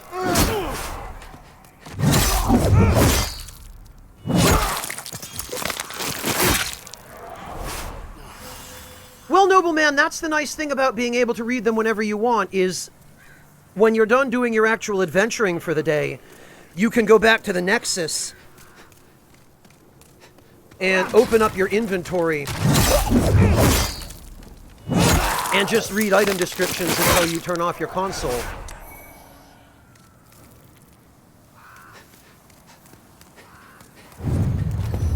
Yeah, the sound design seems pretty on point so far.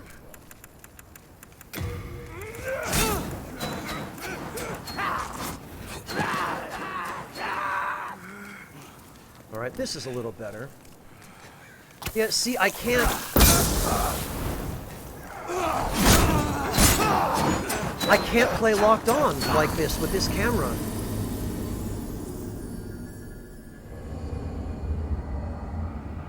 Most of them are good, Ghostly Tricks. The changes to the camera are really, really terrible. How the camera insists on being directly behind you now instead of floating above you when you're locked on. It's a small change, but it makes it really hard to see what you're trying to fight and to see the enemy's movements and patterns, which you rely on for being able to dodge. Esper Flame, you can't. There's no option for it.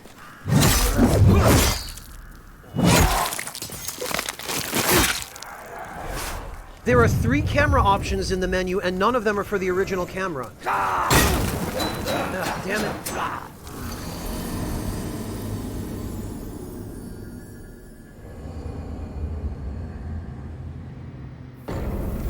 Yeah, Hedgehog, I've tried it, but it doesn't really help, and it's not exactly the same as the original camera angle. This is what you're talking about, camera offset.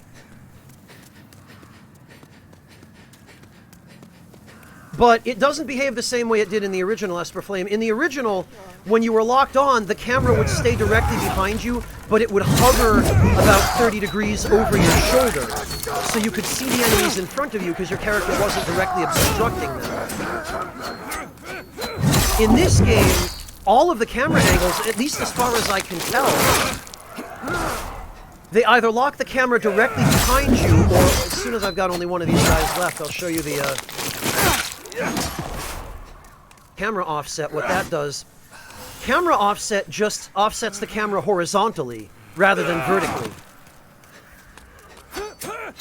So it's maybe kind of a little better, but it's definitely not the same.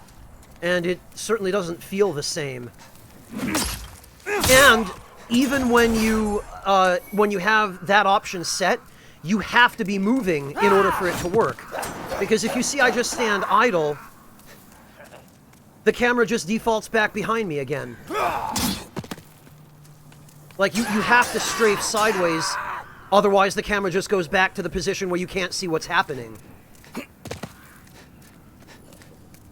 So, no, the original camera angle, I don't know what they said, but if they said the original camera angle was in the game, then it's not true.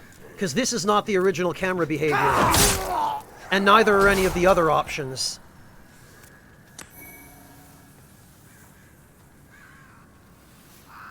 No, well, it's definitely not an option log.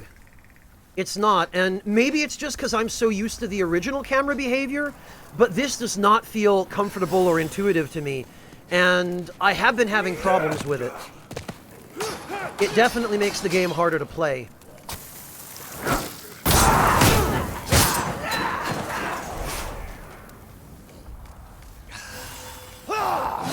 Because, yeah, see, did you see how when this guy was on the stairs? I'll show you again. Get him to follow me up here.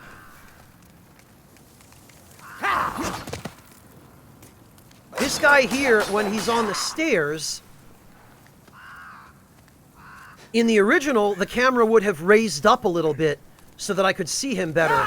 But now, it absolutely insists on keeping my character directly between my screen and the enemy. So I can never see the enemy as clearly as I need to. And somehow there's no option anywhere in the camera settings to fix that. Every possible camera setting has that problem. The Dreglings, some of them were. Bitstorm, some of them had firebrand weapons. Yeah, Karyotic, and that's... I'm starting to see a pattern of that kind of weirdness in this remake, Karyotic, because it's clear that most aspects of the game got tremendous amounts of love and care and attention, but then there's stuff like the UI that looks like a third grader drew it in Microsoft Paint in 10 minutes.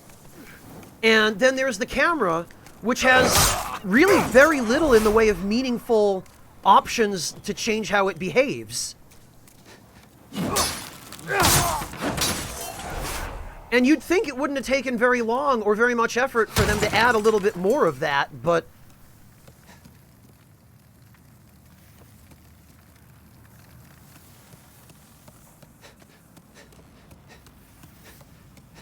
Yeah, Ghostly Tricks. Every combat situation where I need to see the enemy, the camera's too low. Lock onto this guy.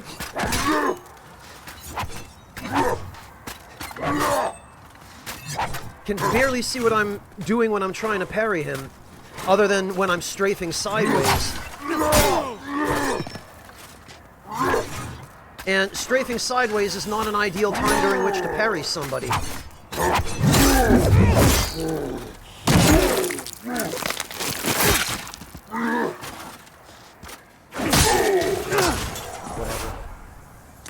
I'm gonna have to relearn the timing for chain backstabs again too, I guess. Rakish Sage, that's bullshit. They have the money. The question is, do they see a need to patch in something to change it?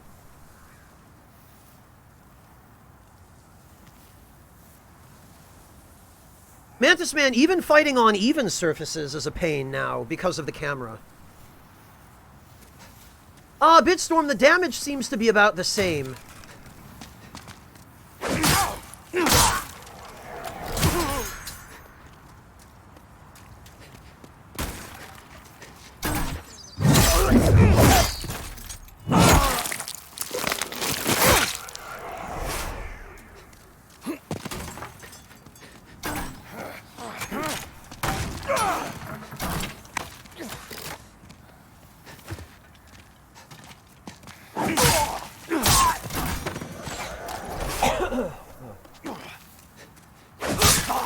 No, Venetia, that's partly because this is a base level character and I haven't raised my vitality at all.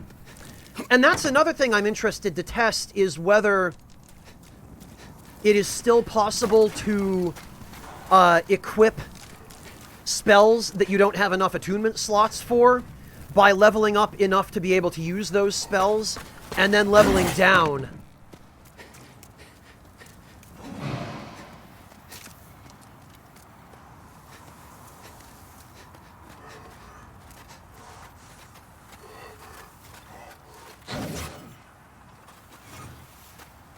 Yeah, Phyllis, and I've heard that, too, that you can't delete characters without deleting your entire save data. Can't you overwrite characters, though?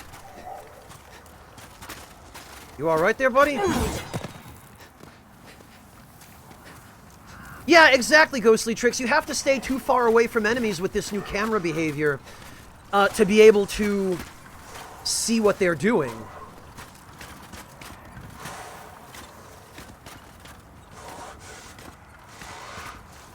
Right, come on.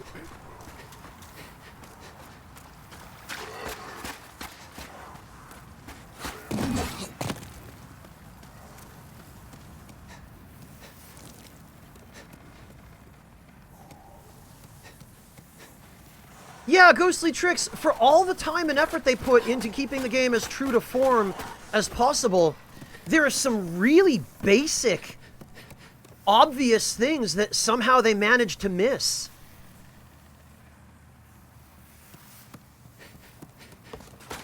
And that, for whatever reason, they still haven't patched. Right, come on then. There he goes. Squish.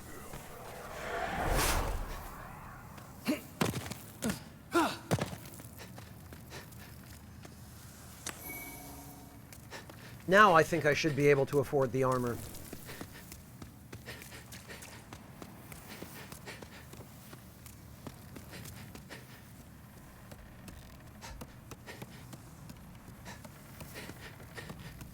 I was gonna say, Phyllis, if you can overwrite an existing character, then it's less consequential that there's no delete option. Oh, the saves don't have character portraits? That's silly.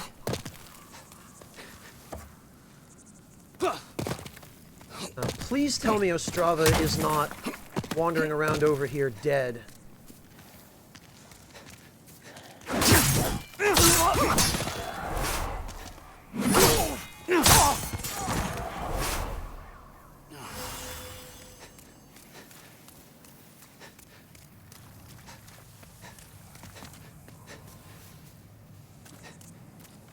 Actually, I don't see him. He probably would have attacked this Blue-Eye Knight.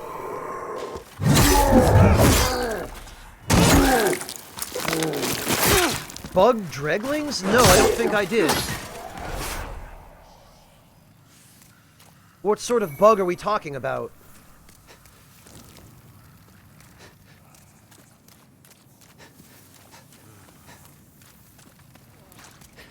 Okay, it looks like Ostrava has not been through here.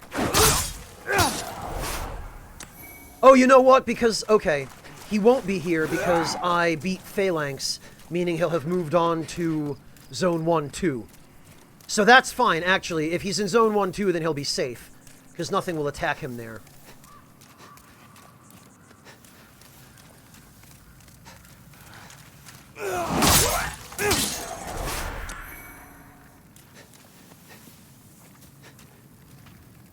Bug with the Dreglings where you save Ostrava? No, you're gonna have to tell me what it is.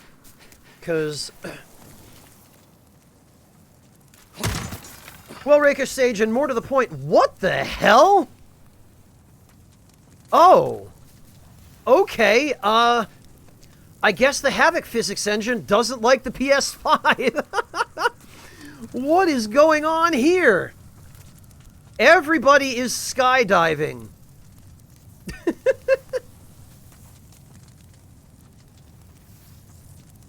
Okay, I mean, this is fine. This isn't unusual for a Souls game. This is about right. It's par for the course.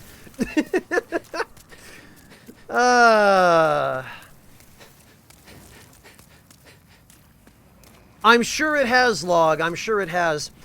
I would hope Bluepoint is working on a patch for at least some of this stuff.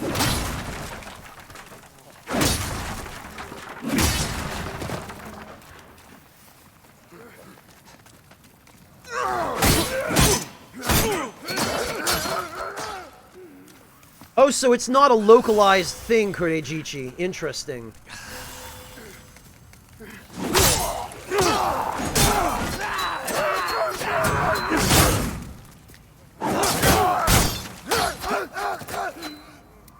Sheesh. Yeah, see, the problem with this blasted camera angle is I can't even see how far away I am from the enemies with the camera behaving like this. And if I can't see how far away I am from the enemies, I can't judge when to attack.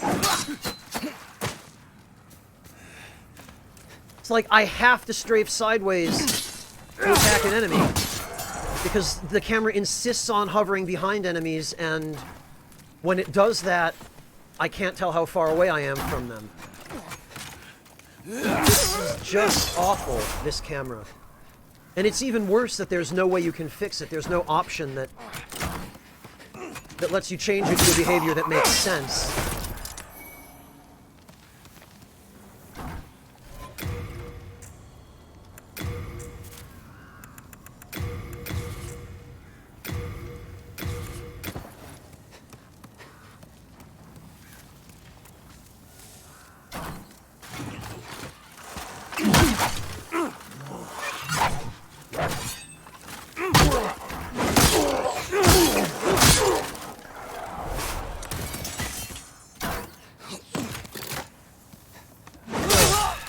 I guess I'll be learning how to, well, refamiliarizing myself with how to play Unlocked. Because,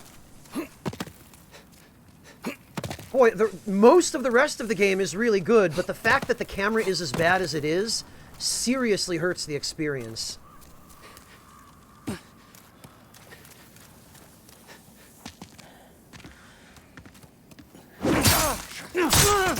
And it's especially noticeable on inclines or uneven terrain.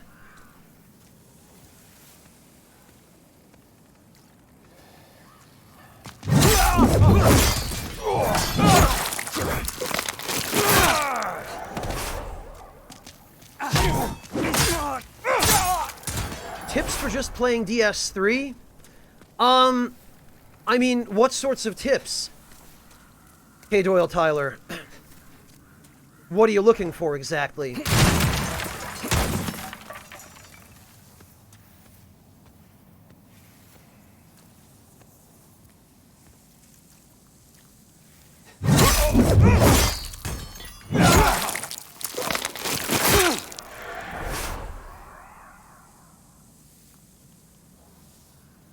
Phyllis, that can't be, because Bluepoint...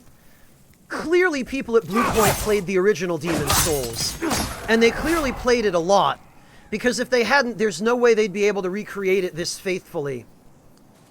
But somehow, I guess whoever was in charge of the camera specifically, and maybe whoever was in charge of the UI, oh great.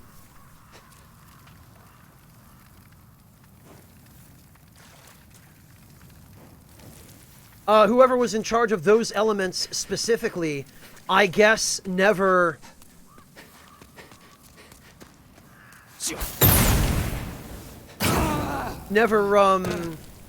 paid attention to the aspects of the original game that they were responsible for recreating.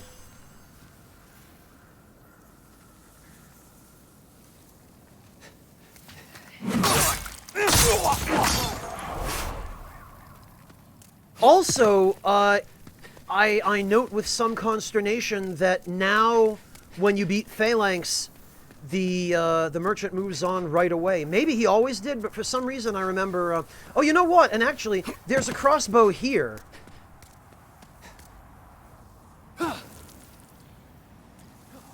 Yeah, Theomony, I have to think that the changes to the camera were deliberate. Somebody at Bluepoint somehow thought that this new camera was better, which it is most definitely not.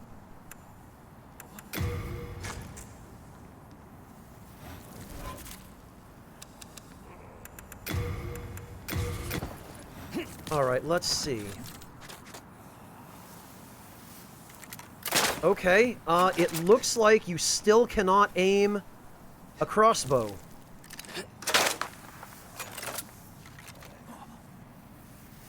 Hi, Eboera.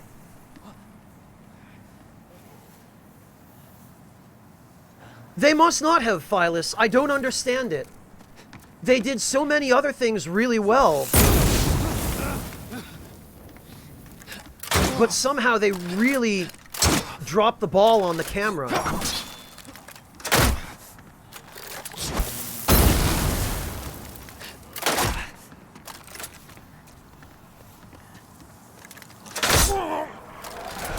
Okay, so I guess crossbows still suck.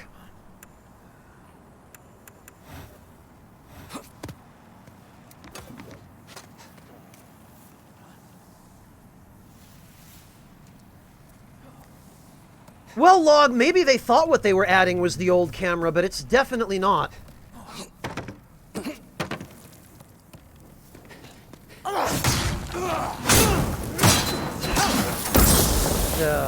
This is me not paying attention. Karyotic, that was a good change, getting rid of global tendency average. And it seems like most of the changes I've seen so far are good ones. It's just that the camera is one of the worst possible things that you could make worse than the camera in a FromSoft game already is by default. And somehow Bluepoint managed to make it worse.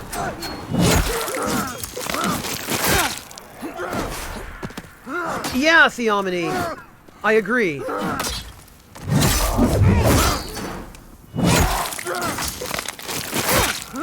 Nasserin, the zones always had names. But one or two of the zone names have changed in the remake, yes.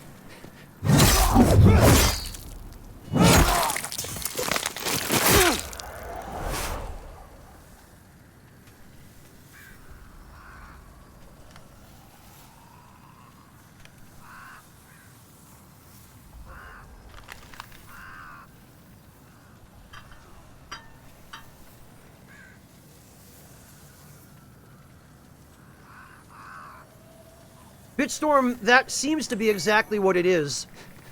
Whoever designed the camera angle in this game was only thinking about making it cinematic, and clearly not thinking at all about what effect it would have on gameplay.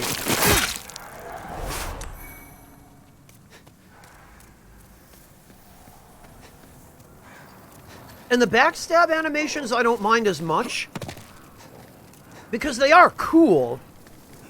They do, however, have the problem that they lock you in place for significantly longer than the original ones did. And that means that if you backstab more than one, if you're fighting a group of more than one enemy, and you backstab one of them, the longer backstab animation means that you're more likely to come out of the backstab in the middle of an enemy's attack and get hit before you have time to dodge. So that, too, is potentially a problem. I've had that happen a couple of times already with that group of Dreglings down at the bottom of the stairs. And it really irritates me that I mean, obviously, from a marketing point of view, making a game more cinematic sounds appealing on paper, right? But this is one of the reasons why marketing executives should not have too much power over the actual substance and design of a game. Is because marketing executives will just insist that the game look flashy and that it have all these movie-like elements, all this cinematic stuff that just hurts the gameplay. Like the camera behavior in this remake and again, in that particular regard, the cinematic backstab animations.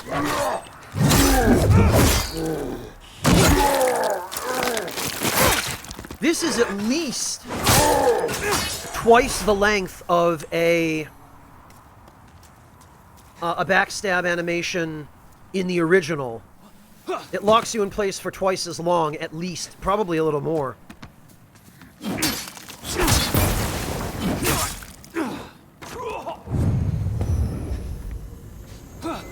Oh, and it looks like there's no Goomba Stomp anymore. Because I landed right on top of this guy, and it didn't deal any damage to him.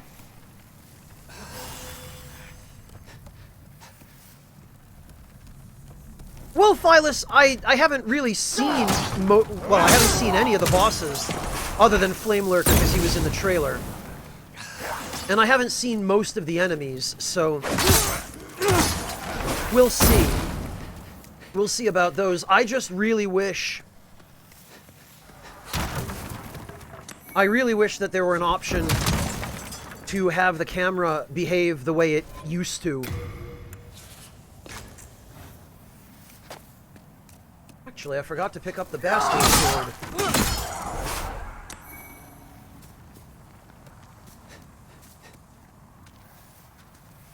Oh, lovely.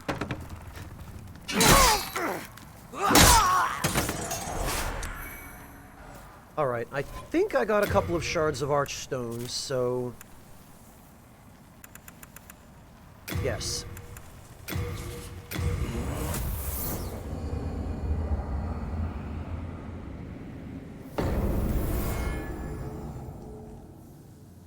Well, Phyllis, you have to remember, though, that Pat is more accustomed to playing games with cinematic cameras than I am. So it's probably not as big a deal for him. Beware of thieves ahead, huh? Oh, I guess I can't do anything with the statue. I think you might have to beat the game in order to activate that. Alright, well, one thing at a time. I can forge weapons for you for a fair price.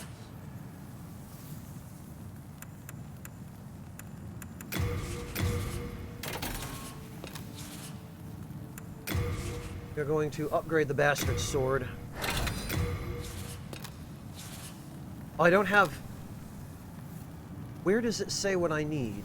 Oh, okay. 3 hardstone shards. I need 6. You come back alive. Hello again. I'm keeping a close watch. Alright. That can go in storage for now. You have a heart of gold. Yeah, everywhere. Oh, wait, there's the line. I missed it. I walked right Hello away. Again. I'm keeping a close watch. If only something could be done to help her. You have a heart of gold. Don't let them take it from you.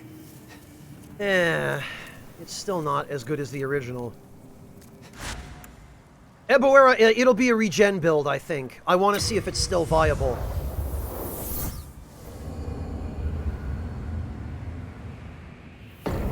Oh, okay, Venetia. In that case, back to the Nexus. You're right, I did forget to pick them up.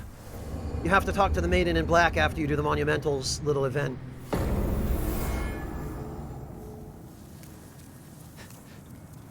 Brave soul, for whom death is no fear. Prithee, lull the old one back to its ancient slumber. There we go.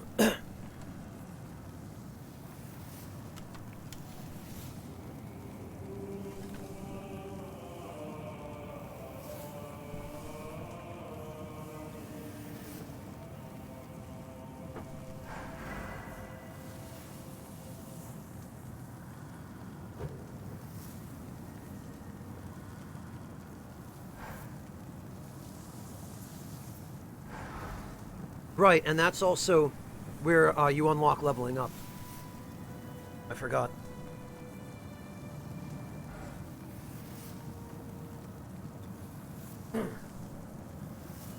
Well, Ghostly Tricks, that should still be viable. I've been told that the cracked Talisman of Beasts is still a thing in the remake. Apparently that still works, so...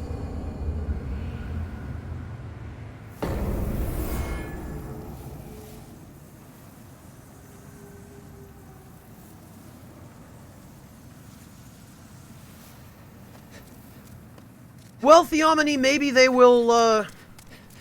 will stop being so draconian about exclusivity someday.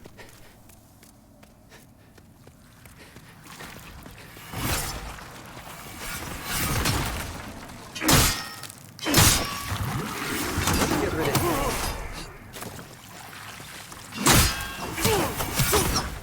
Right, I forgot. There's another one over there.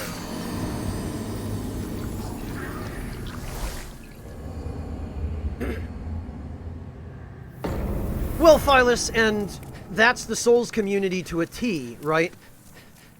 There's so much about this game that even as janky as it was on the PS3, there's so much about it that was done well.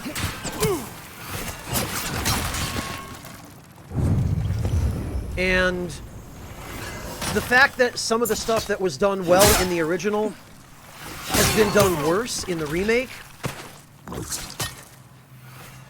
that, for me, as somebody who played literally probably 5,000 hours of the original, it's something I notice immediately about the way things feel. Like the camera behavior, the attack animations, the UI.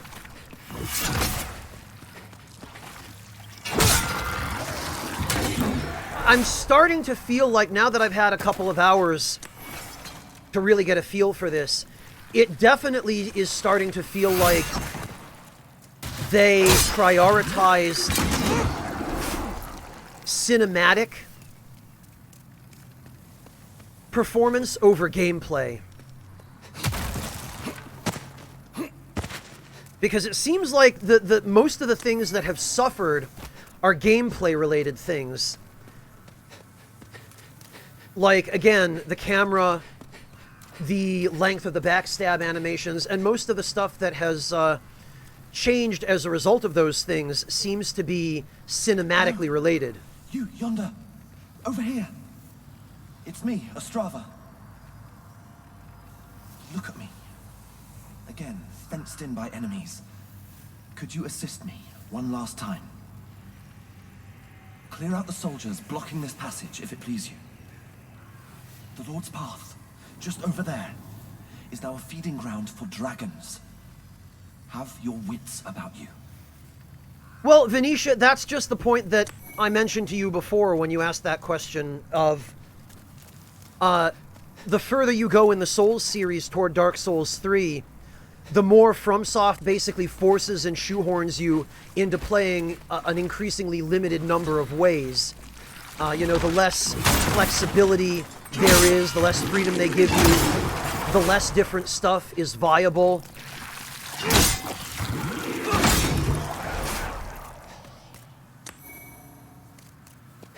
So it's that same problem.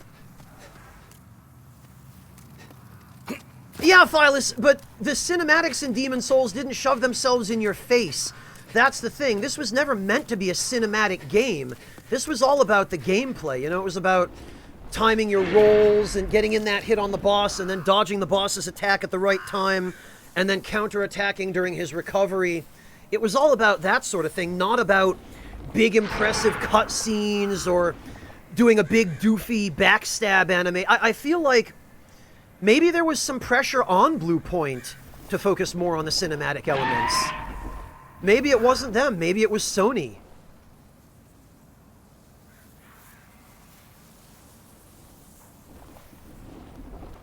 Well, Ibuwari, if you haven't played Demon Souls at all, then none of this probably will matter to you in the first place. Then again, even in the other Souls games, I've never, ever had this problem with the camera. Not in Dark Souls 1 or 2 or 3 or Bloodborne. The Demon Souls remake is the first time I've ever encountered this issue with the camera.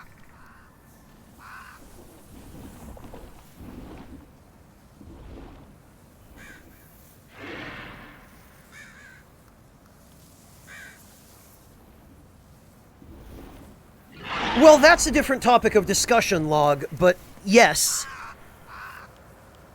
There's a completely different reason for that, though, Log. That's, again, because most Japanese developers only understand how to develop games for consoles. And on a console, really up until this generation and maybe the PS4 Pro, frame rate has been something console developers never had to optimize for, because the hardware just wasn't capable of supporting it.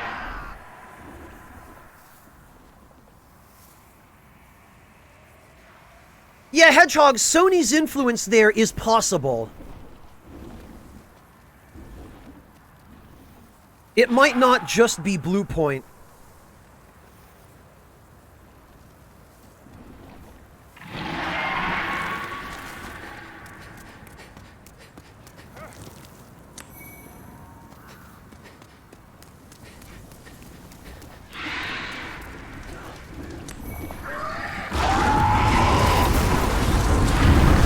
So it is safe to pick up, or in the original anyway, it was safe to pick up 2 of those items, but not all 3.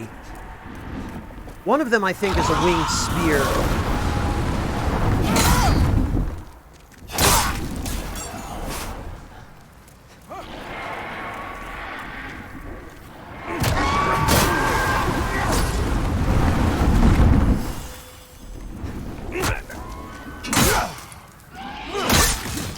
Okay, the shove attack seems to be less effective.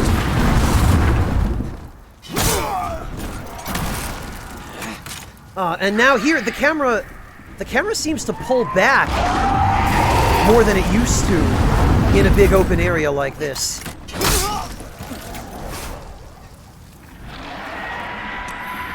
Okay, well, there's a catalyst, which this build will never use.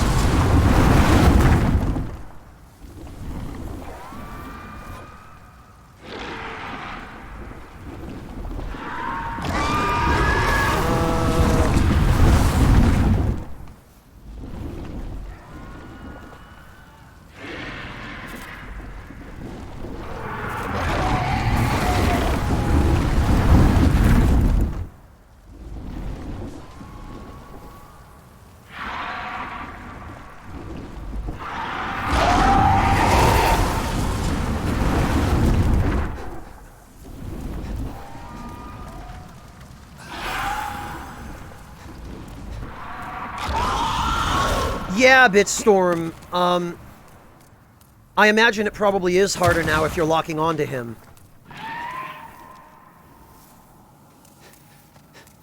Alright, well, actually, first things first, we'll worry about Ostrava once I've got some armor, because I'm going to have to go to the Dregling Merchant.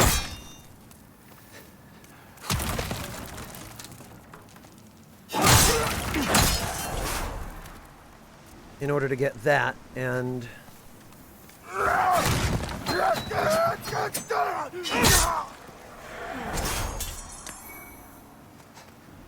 Okay. Then there's these dogs. Actually, what I should probably do here is put on the thief ring.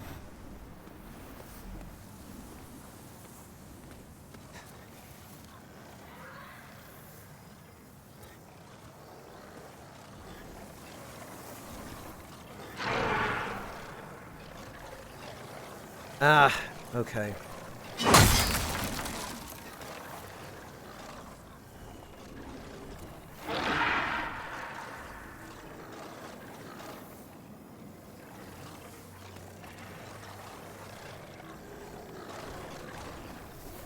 And let's see if I can hit any of the dogs.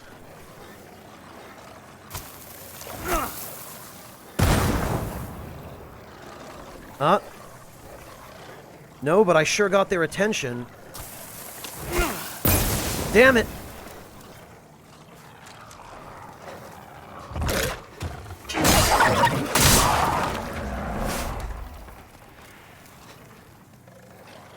One at a time. And actually, I got some throwing knives.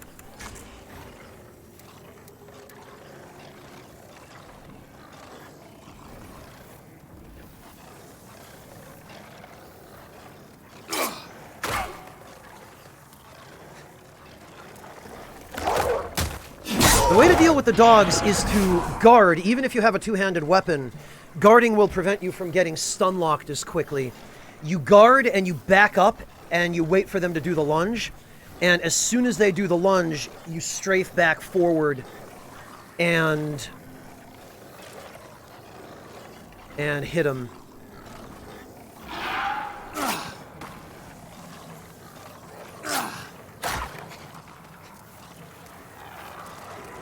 There we go. Because they're pretty weak. They have really low health. One hit will kill them, but FromSoft only ever puts dogs in a situation where there's a whole pack of them and they gank you.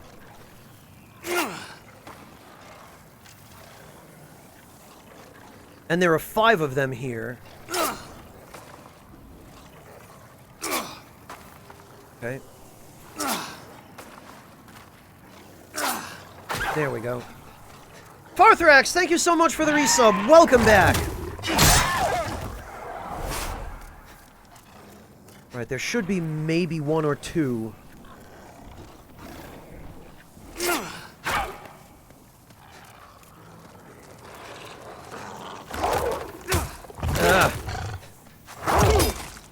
Wow.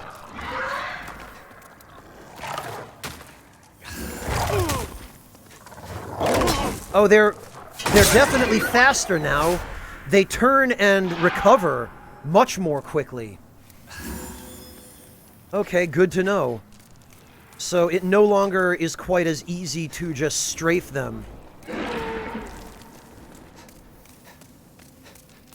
Alright, well, whatever.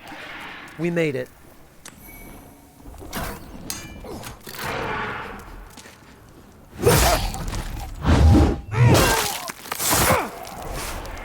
Yeah, God, even that animation was a lot longer than the original. Ah, we meet again. Fancy that. Hope you find something that suits you. I would actually like to buy an armor, please.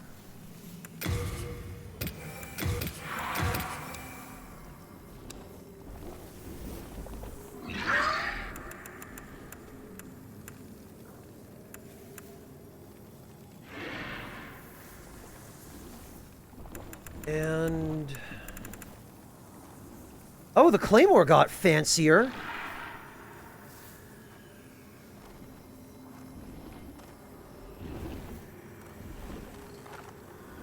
Okay.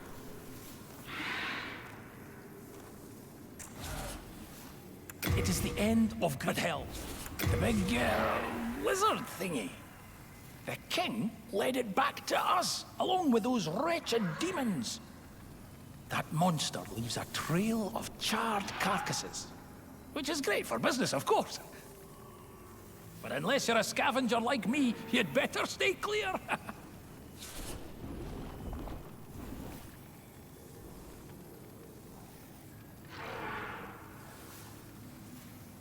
Led it back to us. His original line was one of the king's pets.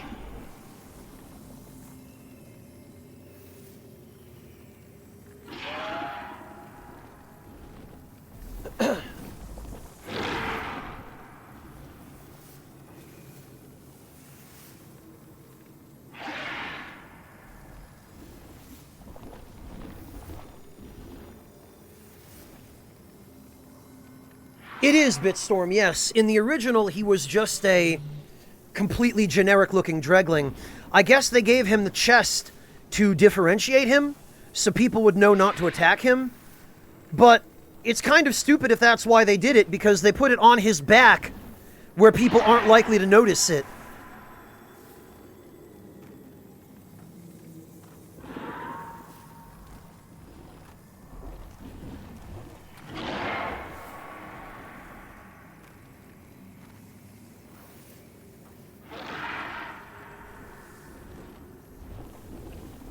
Thanks for that.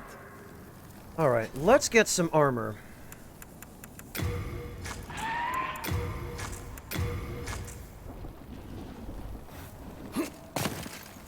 Really?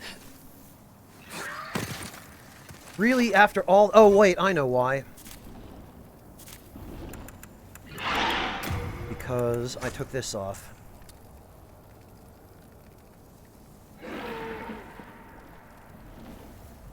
So I would have maybe...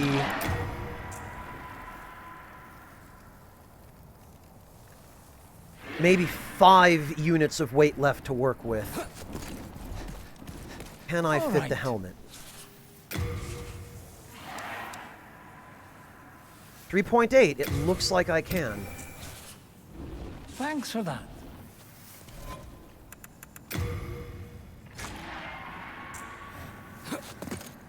Boy, it's a silly-looking helmet.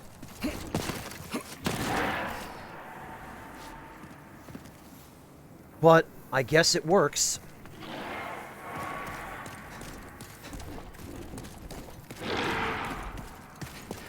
Alright then. Off to... oh, you know what? We should go deal with Ostrava since I've already killed the dogs. They're the worst part of the tunnel. With them out of the way, there's absolutely no reason why I should be using the bridge.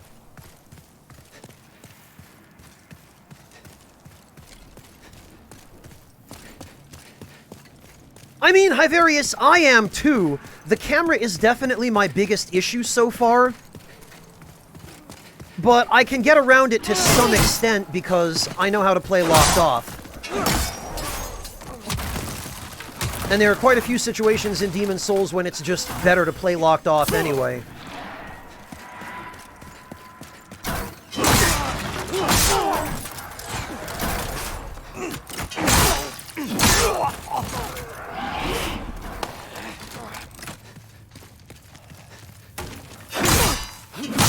Like right now, so that you can hit both of these guys at once.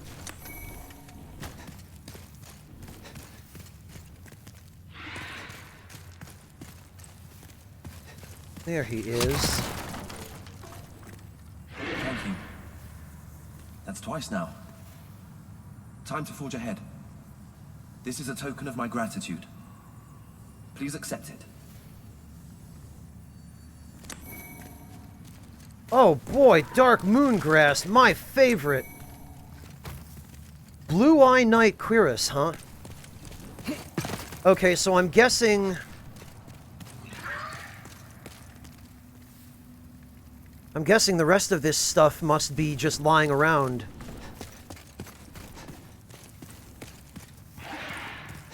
Yeah, Farthrax, there are situations, certain bosses in particular, where the claw grip works well. Vanguard is actually one of them, in fact.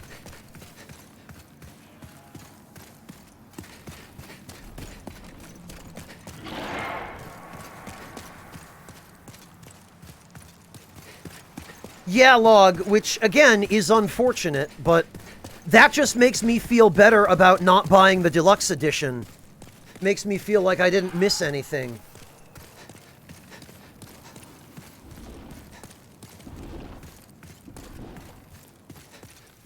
Ebawira, that's probably roughly accurate. It might even be more that goes to the executives.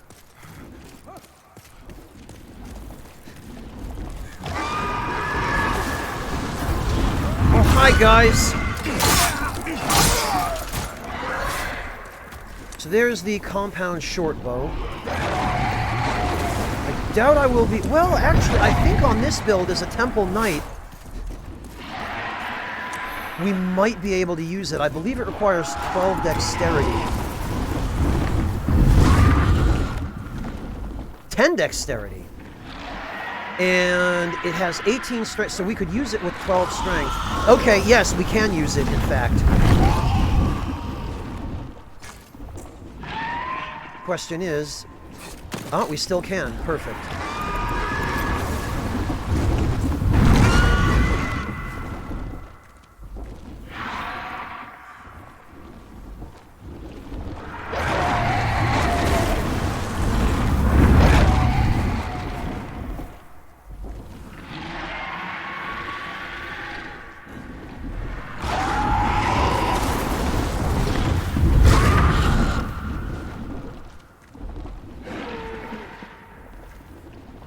Hey, Lucky Boy, welcome!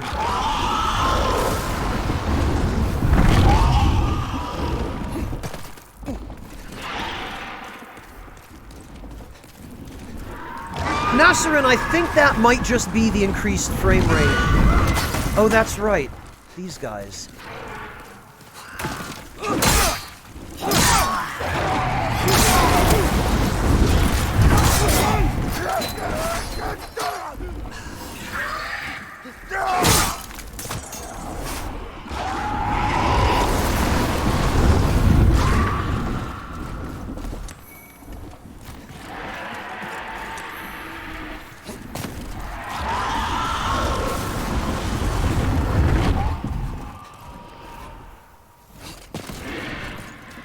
Okay.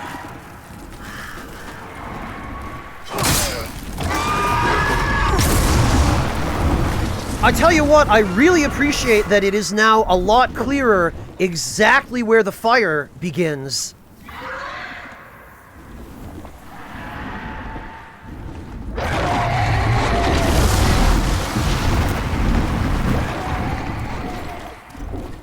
This, I think, is, yep, an ephemeral eye stone. Now, can you still hide here from the crossbow guys? Looks like you can. God damn it, that camera again.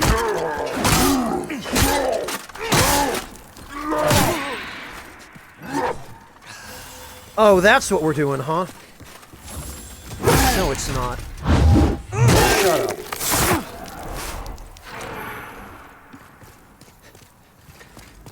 And then this one you can just run down and grab.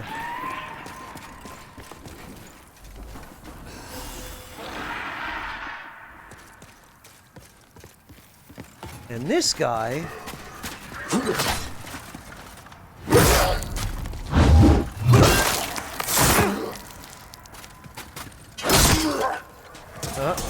oh, okay.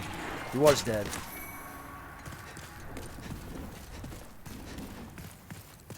Now, what about crystal lizards? What about them? Are they...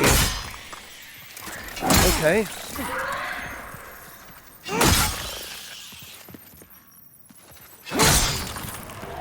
They're about the same. Bah! Sharpstone. Just what I didn't need. Haretsu, you're not talking about Sora, are you?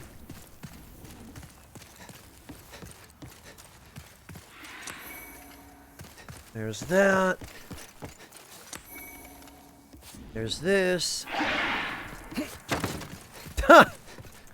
Well, Farthrax, I'm not a huge proponent of frivolous profanity. I'll throw it in if I think it adds something emphatic or comedic to a discussion, but not for its own sake.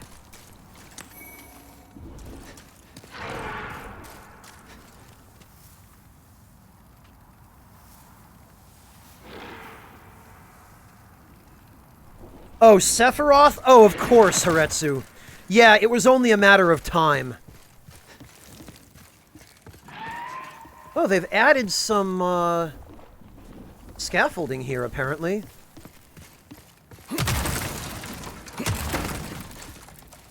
But I guess it doesn't actually go anywhere. Alright, then.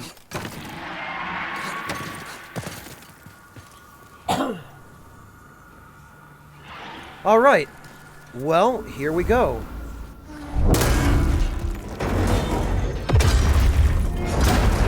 There's our boy, Alfred.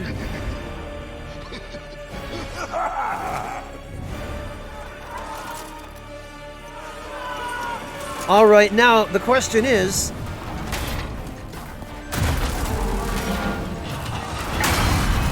there are like 12 dudes in the cutscene.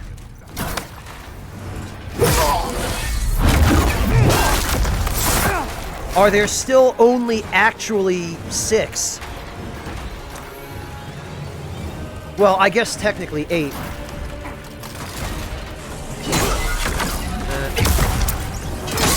One. Actually, that's 2. 3. 4.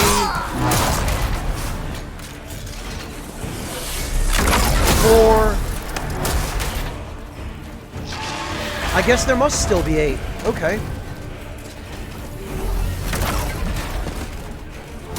Hey, Magnus! Hello and welcome! Thank you very much for the raid! greetings. Good to see you. Probably something pretty high, Doyle, because you would be using the washing pole.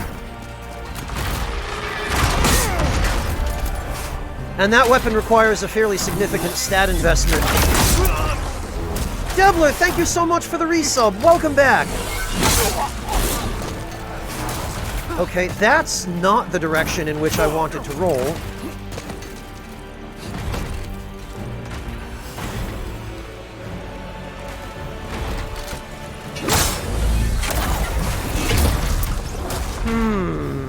Okay,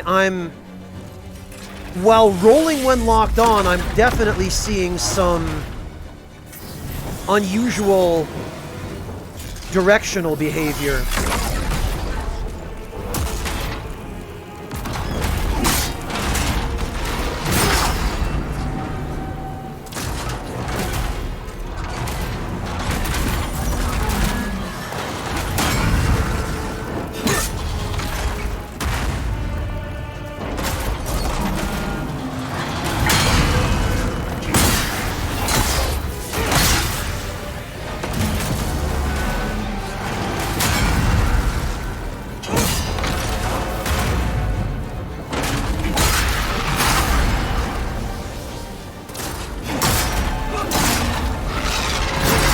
Oh, okay, that has a slightly wider range than I recall.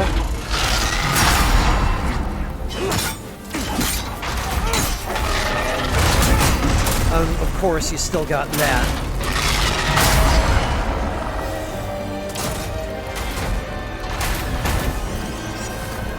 Alright, time for the other foot. It's oddly more difficult to tell when his feet reach the different stages of damage in the remake, because the particle effects on them are better.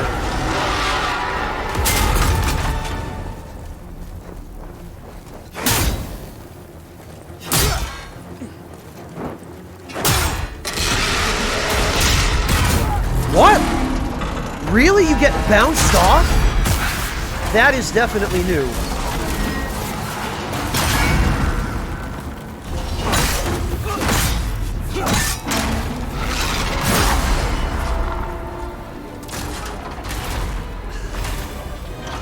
Get what, Log?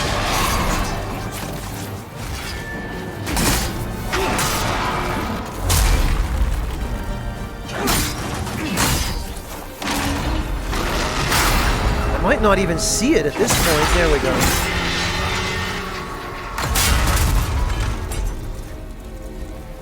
Rip Alfred.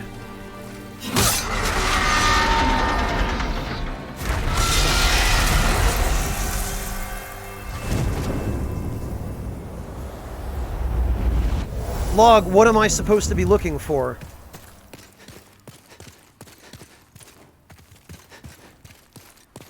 Clockwork, I just mean that it was clearer in the original, because there would be very distinct jets of blue energy coming out of his feet, and you could literally count them. There'd be one jet, then two jets, then three jets, and at three jets, you knew to switch to the other foot.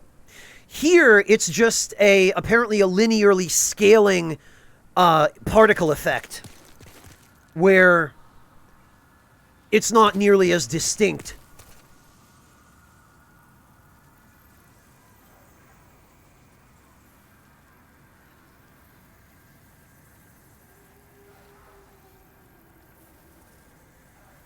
You can faintly make out the blue silhouette of the human form. Oh, okay. That's interesting, Log. I didn't see that. No, I had no idea to look for that, but that's a cool detail. I guess I'll have to keep an eye out for it when we deal with the penetrator. Alright then, first things first. Crescent Falchion.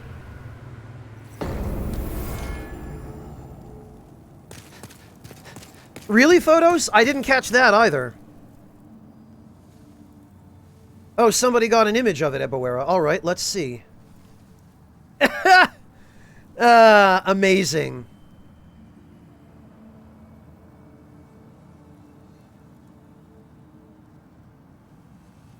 Great, okay, cool.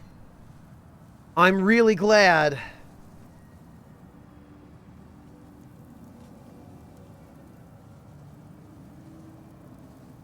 I'm really glad that in my lifetime, I got to see an official image from a real game of Sephiroth stabbing Mario.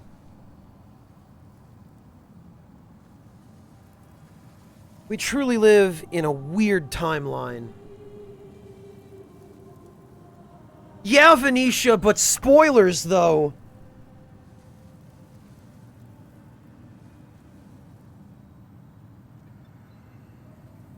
I wonder if this whole past week of Nintendo going full scumbag was just because of the Game Awards.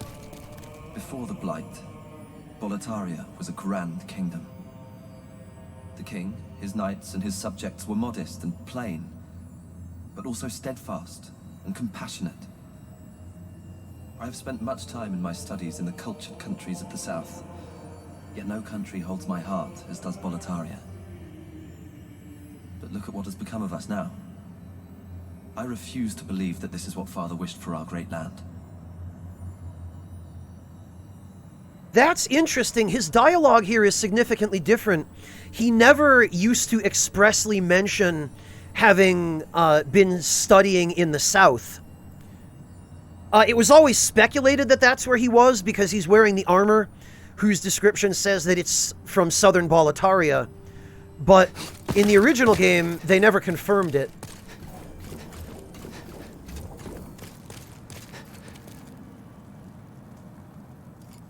Have you met the last surviving Monumental? Those fools revived the old one on a whim. And now, they've trapped us here in the Nexus in a desperate attempt to undo their mistake. It's all a travesty, if you ask me. Man, with this new face they put on Crestbro, maybe they should have actually gotten, what do you call him, Billy D. Williams to voice him.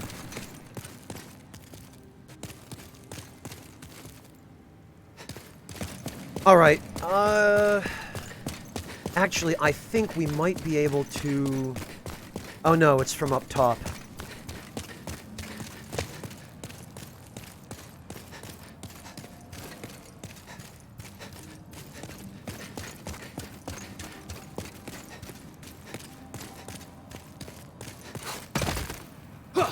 Well, Log, that's why I say almost. No, Venetia, because again, this is going to be a regen build, so I will be using blessed weapons exclusively.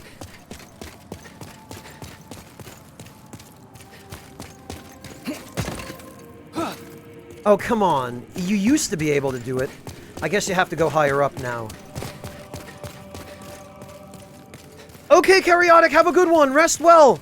Thank you very much for joining us. From up here should do. There we go.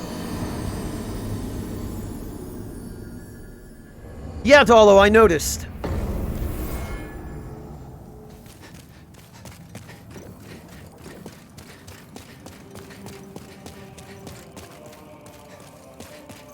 Okay, so let's just collect those real quick.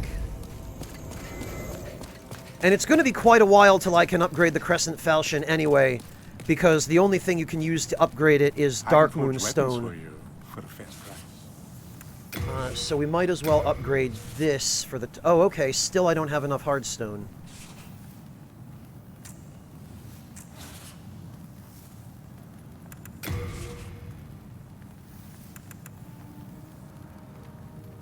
Oh, it's no longer called Ed's Grindstone, it's Ed's Sharpening Stone. Huh.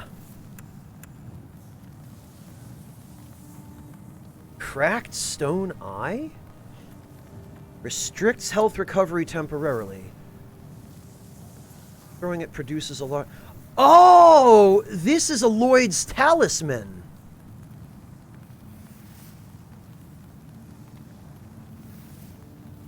Yeah, I didn't get a very close look at it, PS2 girl, but I didn't see anything that looked obvious. Okay, I will have to try this out, because this This might be the way to deal with Black Phantom Satsuki.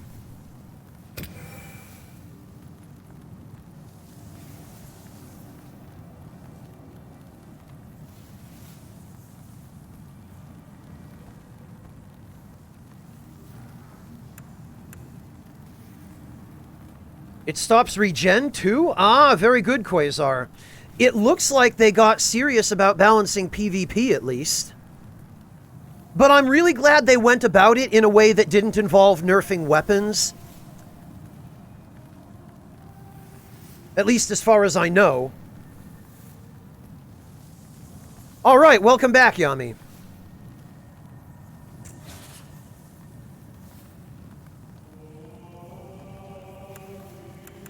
Do come back alive. I need your business. I see, Photos. Time for dying. Yeah, I guess so. Welcome. Run. Ah, there it is. There it is. You'll find a passage past here. No, you won't. That's a lie. See?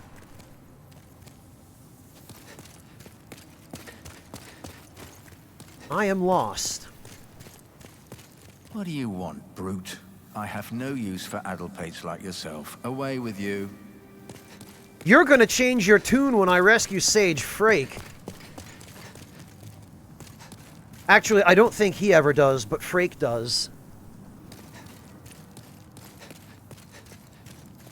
Well, Photos, that's what I mean, is I'm glad they did it in a way that didn't involve FromSoft's brainless, ignorant approach of, yeah, just nerf everything that's useful. They actually did it in a way that makes sense.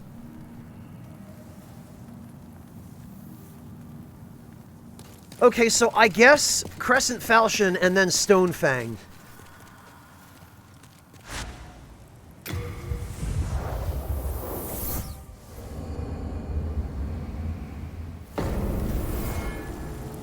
Maybe, Venetia. I'll check when we get back. Actually...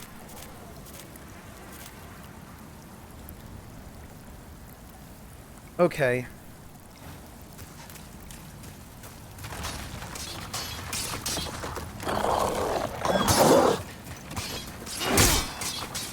Lovely. There we go.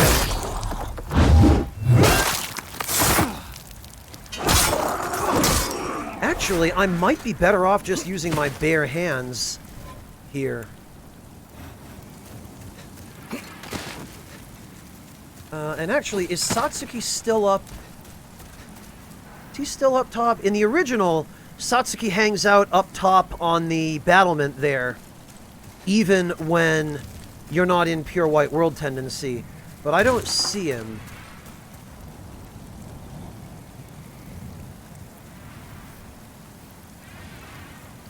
Oh, okay, Hivarius.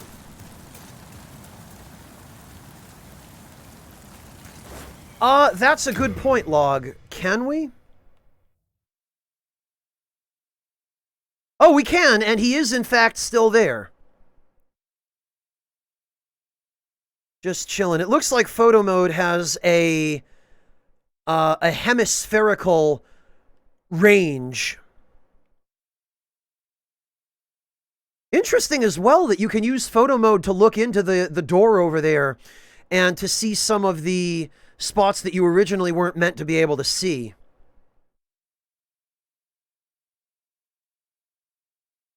Wow, and I'll tell you what, I don't know if this was intentional on their part, but he sure looks a lot like Fu Manchu.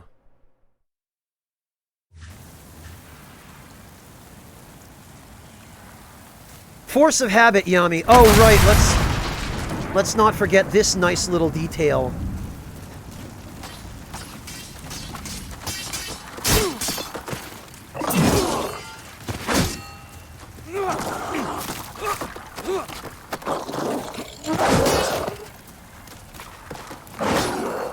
Okay.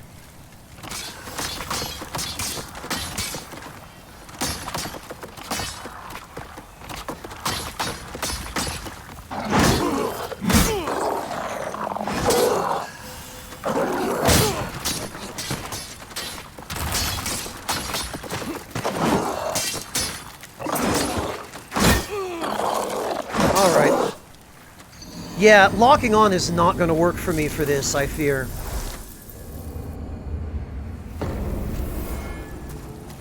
Alright. I do want to see if the...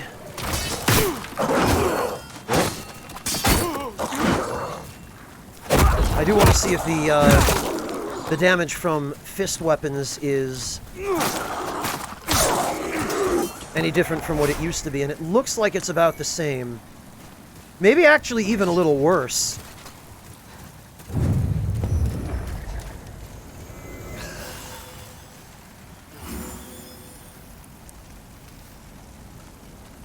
Neomobius, yeah, this enemy is the proto-bone wheel skeleton.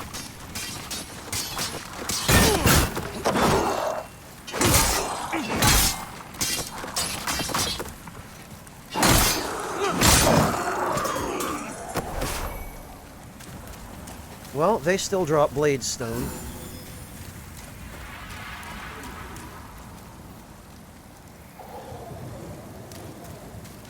Now we need to get this guy's attention.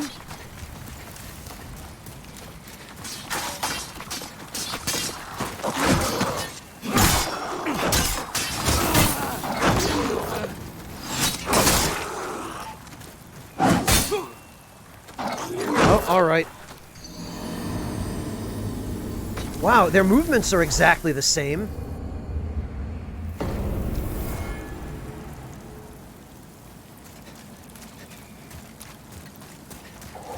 Yeah, Haverius.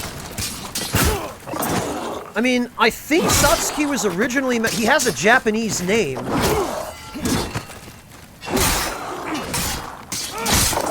I think he was meant to be Japanese originally, or, you know, some approximation of it in this universe. The fact that Blue Point has gone Chinese on him instead is a little weird.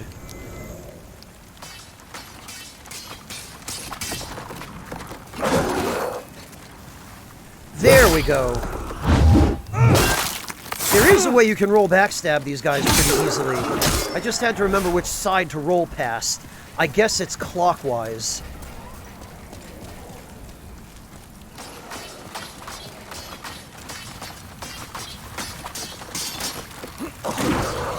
There we go. So that's the trick to beating these guys is lock off, roll past them clockwise,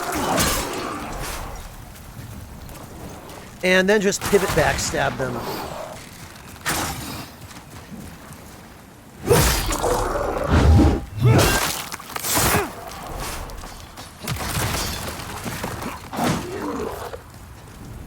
Alright, come on then.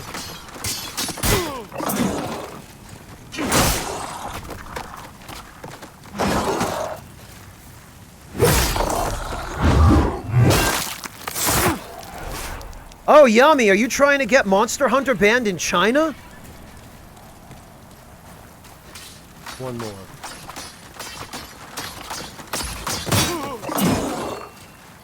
There he is.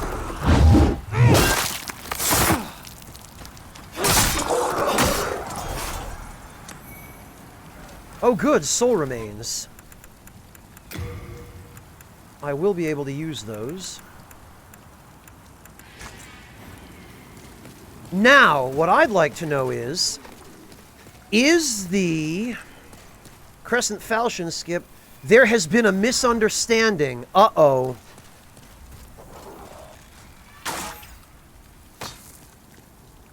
Okay. No, Photos! Soul remains are not worthless. They are very useful. Hey, I wonder if maybe there's some other place you're supposed to... Yeah, because it looks like you can no longer do it from here.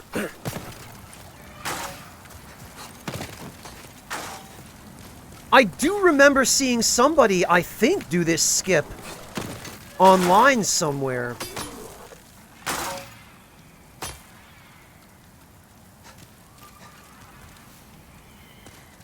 Yeah, Log, I think it might even have been Marcus.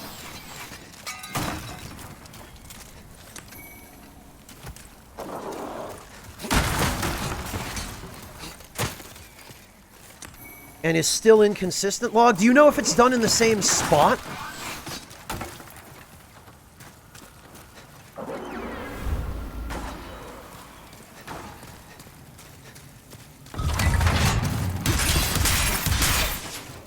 Oh, okay. I guess you still don't need to roll that, technically.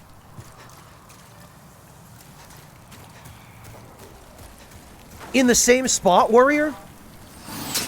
What the? Oh, right. Okay, Log, thank you.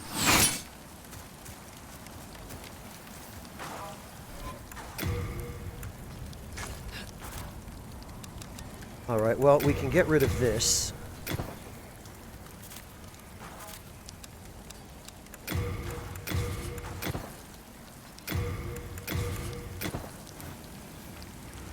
Alright, Log, let's see.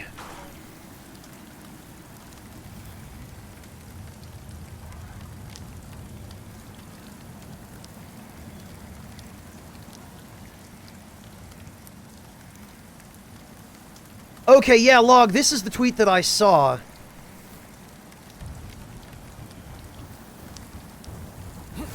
Alright, well, hang on then, let's check it out.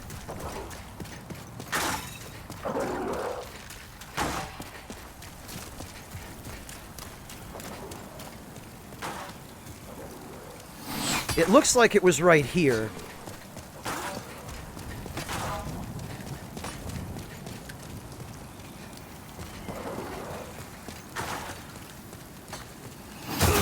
Maybe? Oh, you know, I ought to go get rid of those archers first.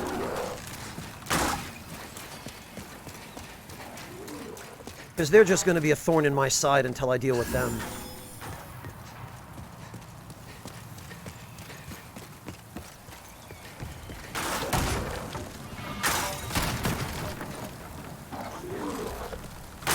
Come on. Come on, dude.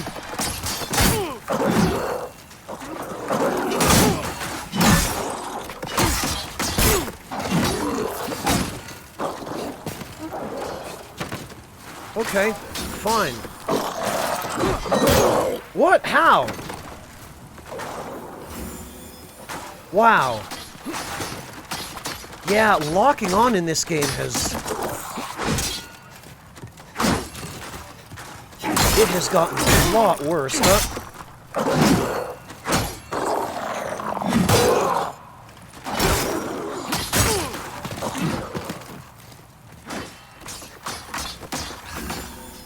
Sheesh.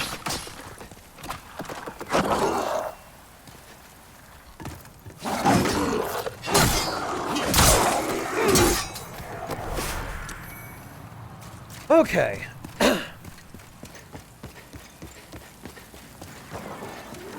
Oops.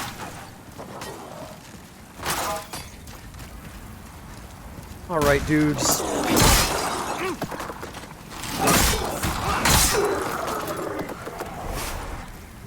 Also, I wonder if this skip is still possible. I'll come back and investigate this one later. First, let's just get the key.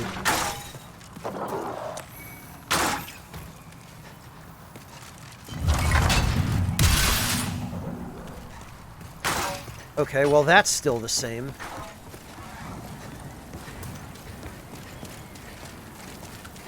Alright, Log, let me have another look at this video.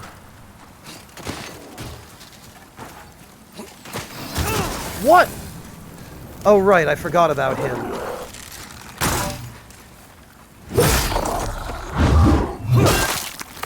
That was an oopsie on my part.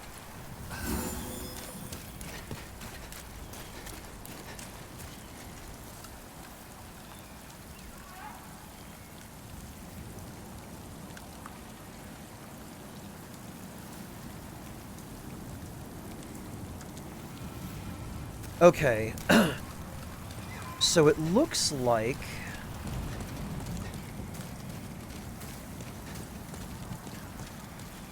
Oh, it looks like it was here. I see why. Yeah, the original spot was over here on this second section of the stairway. But it was here. Oh, I see it. I see the collision that, that wants to jank you through the... Okay. Let me see exactly how he did it here.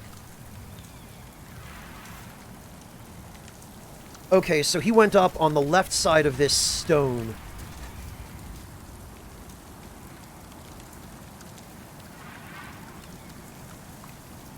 And...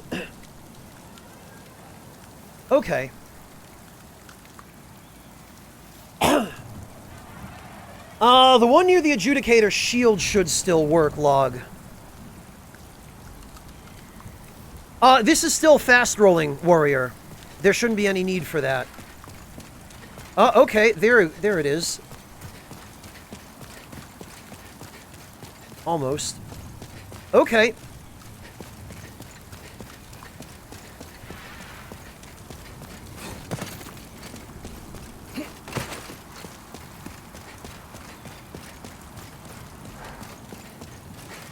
Okay, I see it.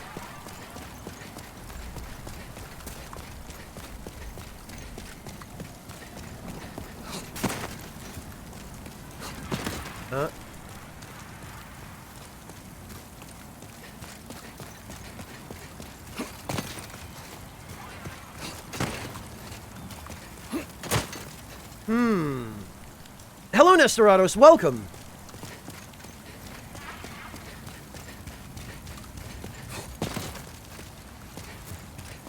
Unless they patched it since Marcus did it.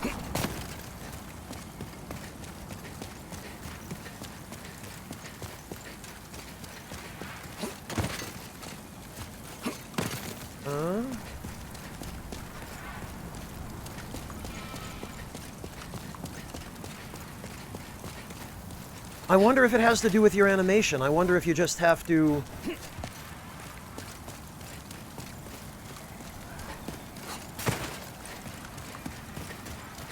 Yeah, this is pretty inconsistent. This is definitely no longer a speedrun strategy. Not that it really added much to a speedrun in the original. Maybe save you a few seconds.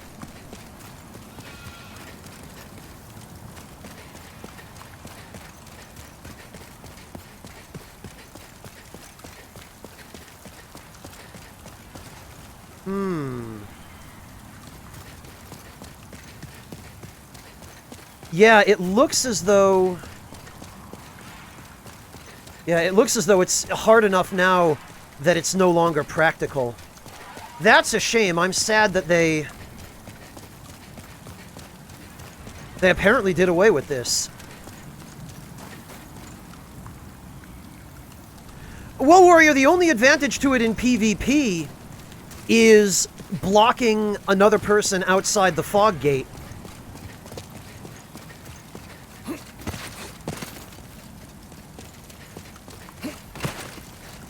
Yeah, it looks like rolling tends to push you away from the wall.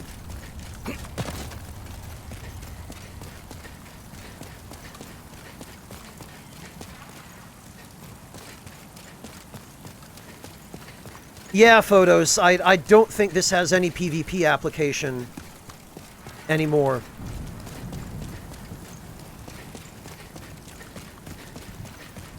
We can almost get up there.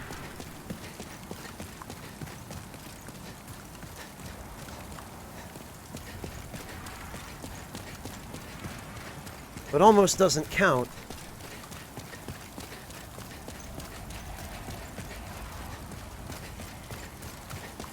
Looks like you gotta kind of stay left and then hook right at the last second, maybe. Oh well, I'm not gonna worry about it now. This is something that's probably better practiced off stream.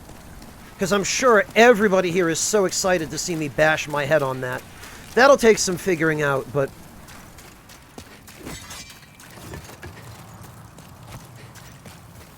rest assured, this won't be the last I attempt it.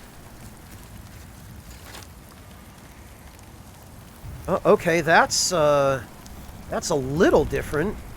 No first-person mode anymore, huh?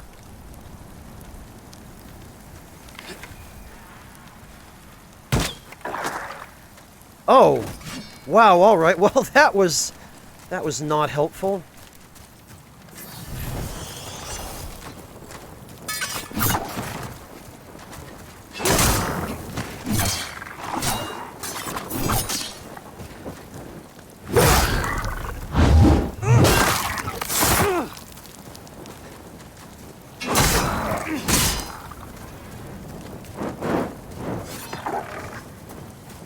Come on. Do the jump attack.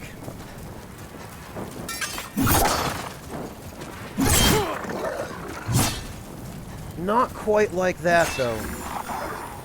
Whatever. I'll just take this. Then we can worry about him next.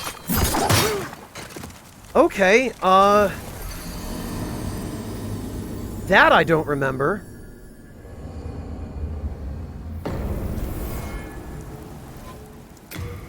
But I suppose it's immaterial now.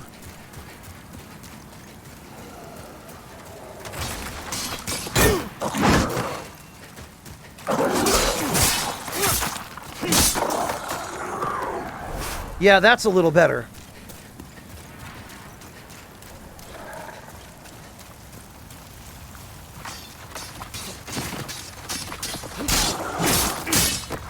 You can also just knock them out of their roll if you time it correctly. But timing it so you don't get hit is a little bit trickier.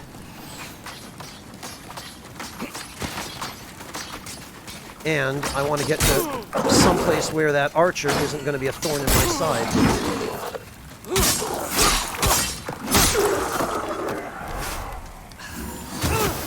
Which, apparently this wasn't far enough.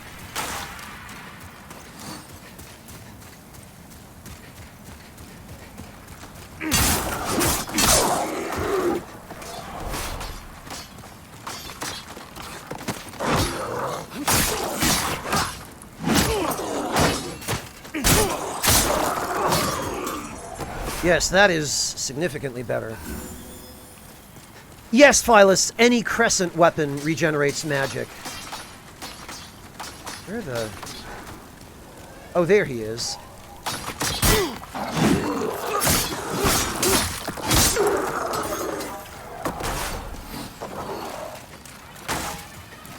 All right.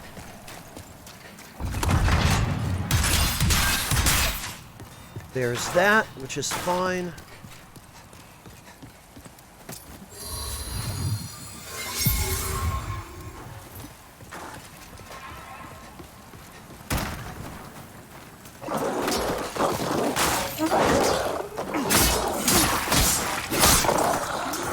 These guys did not used to be quite as able to escape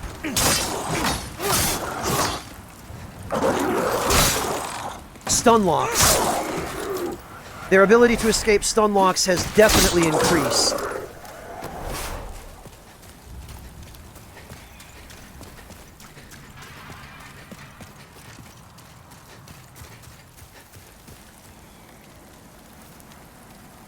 Yeah, Farthrax. Elemental upgrade paths in Demon Souls are actually worth a damn, even if you don't have stats for them to scale with. It's almost like it's better that way because they're more viable.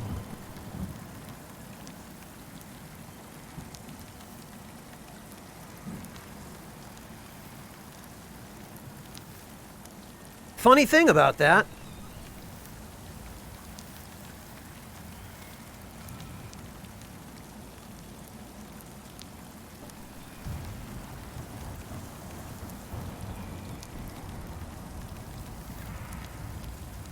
Oh, of course, Miscreant.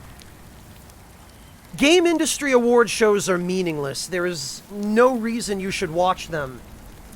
You're better off just waiting till they're over and then getting the highlights on the internet. Because for the amount of time that you spend watching the Game Awards and the amount of time that you spend watching ads and meaningless, irrelevant stuff in the Game Awards, compared to the amount of time they actually spend talking about video games now, you're much better off saving yourself the 3.5 hours and just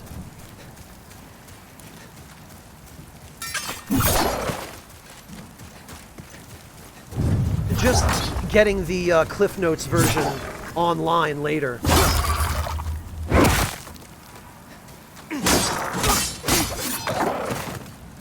Okay, this guy definitely has more hyper armor than he used to. These guys used to... They used to get stun locked much more easily.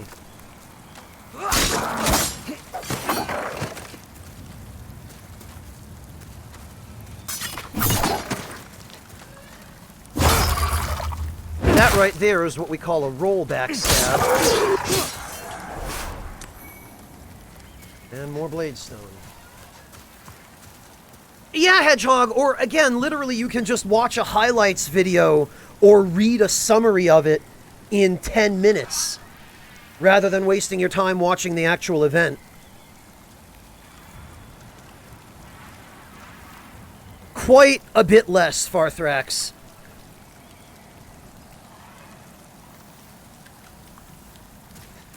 I wonder if enemies in general were given more magic resistance in the remake, in order for the Crescent Falchion to not be as overpowered quite so early.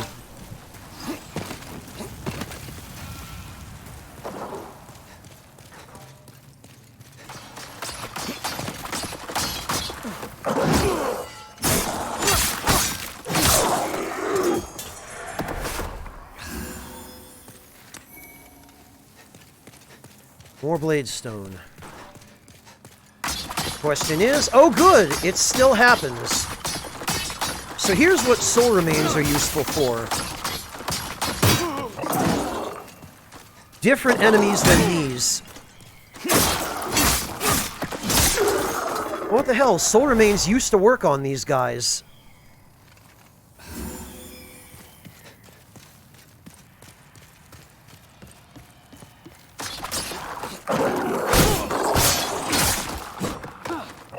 Okay.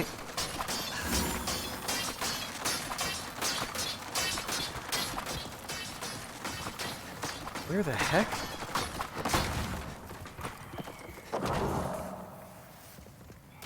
Oh, there he is.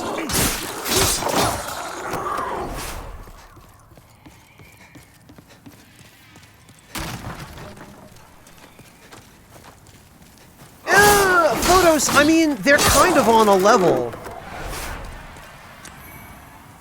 Actually, can I use the compound longbow? I think this might require too much dexterity. No? But it requires more strength. Yeah. I would have to gain 1 level of strength. Oh well.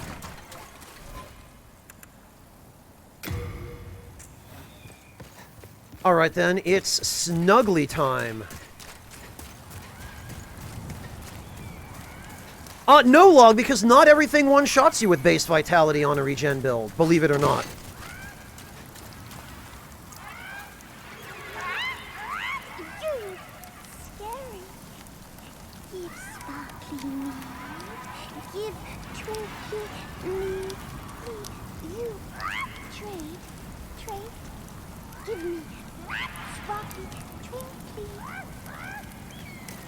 I mean, that's close enough.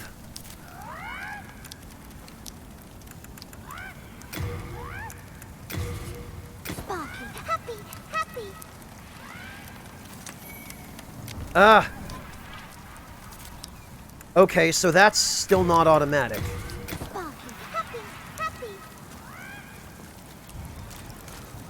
So I guess you still have to reload, huh?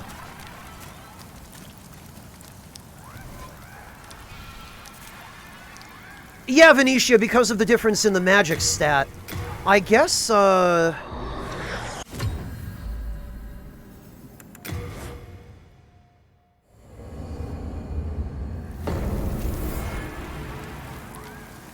yeah, okay, I guess you do have to still quit.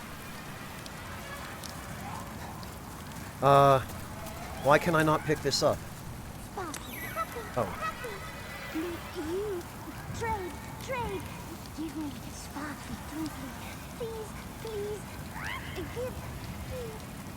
So that's the fragrant ring. Okay, I knew the brass telescope got you something good. Couldn't remember exactly what. Do I have anything else? Well, right, we have the Augite of Guidance.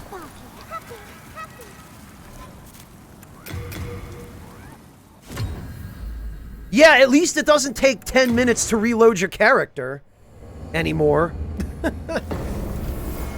Although I kind of miss the character art on the loading screens. White arrows.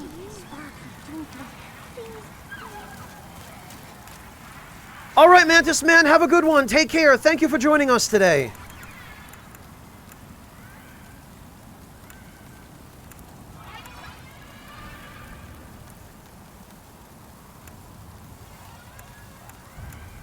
if any of the new items... No, Sparkly!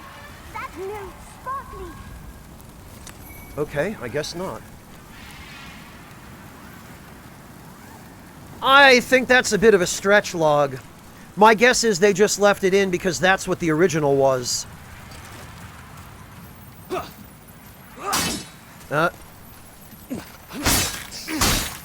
You aren't going anywhere.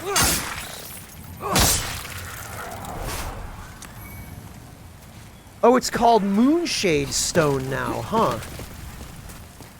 Okay. Okay, Phyllis, and anyone else who's going to bed, goodness knows I don't blame you, it's quite late. But I appreciate you guys all hanging out for this long.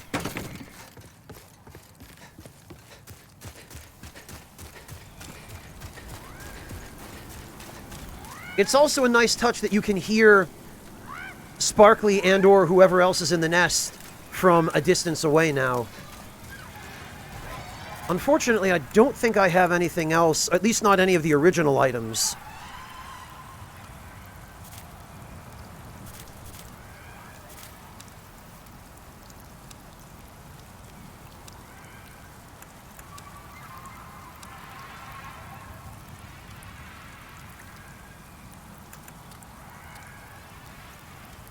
The Curse of the Boletarian Knights is emblazoned with the image of the sun as proof of their commission from the king.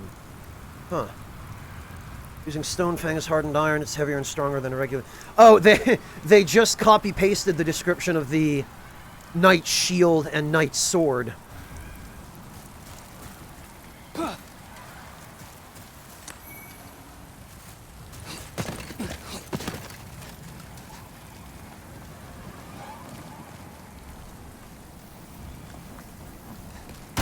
Well, Farthrax, the Crystal Lizards have undergone a couple of design changes over the years.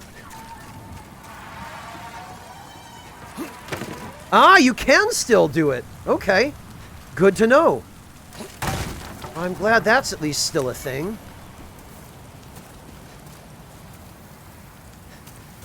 It was true in the original log. I don't know if it's still true in this one, but...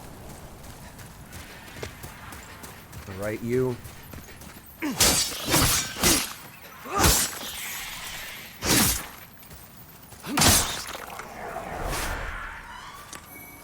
More Moonshade Stone. God, it's gonna be so difficult to get used to calling it Moonshade Stone rather than Dark Moon Stone. Hey Vesti, how are you doing? Nestorados, I'm glad to hear that.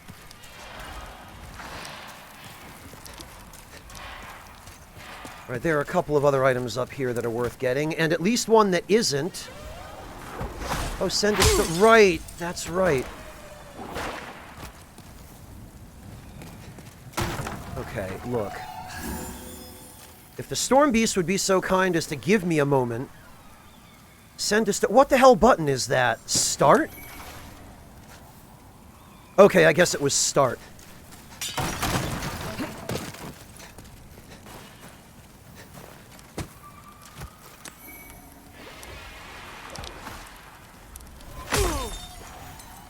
Really? Even here? Okay.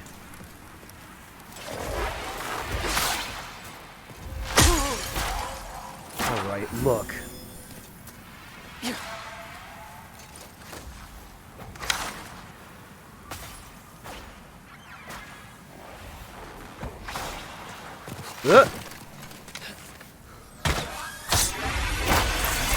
Ha! Get shot! Actually, it just occurred to me I'm going to have to come back here to get the Adjudicator's shield, because I just skipped it.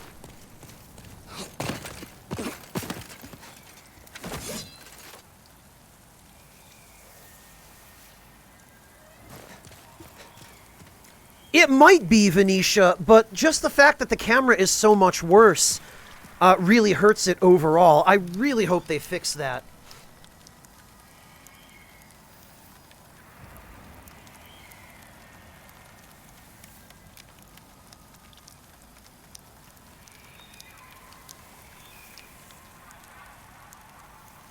And actually, we might have just enough ammunition to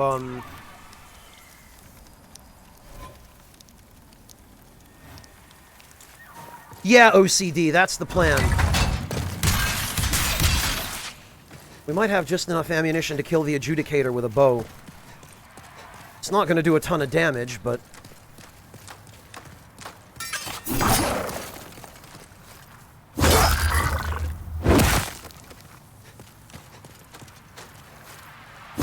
Oh, okay, good. Chain backstabs are still a thing.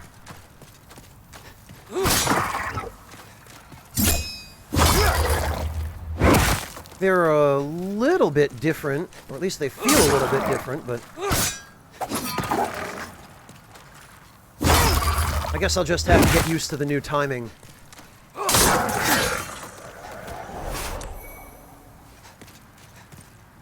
Also, it would be nice if they put the menu indication, the UI notification of what items you pick up somewhere other than the middle of the right half of the screen.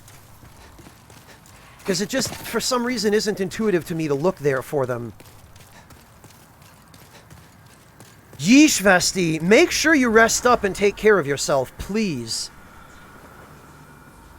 Monotone, because if Vanguard were able to chase you through this whole area, it would be a lot easier to get him to fall off a cliff. That's why they have him blocking the pathway up on the normal route.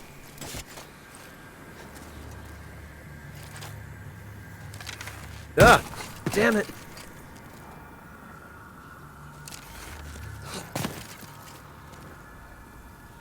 Huh, I wonder, Oh, it's R1 to switch ammo types now. Okay. Alright, let's see.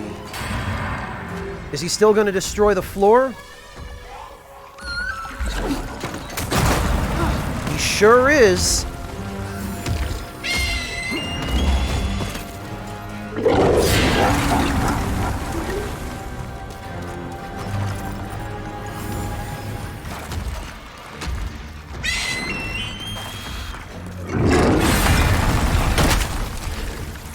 Oh yeah, I don't think this is happening with a bow.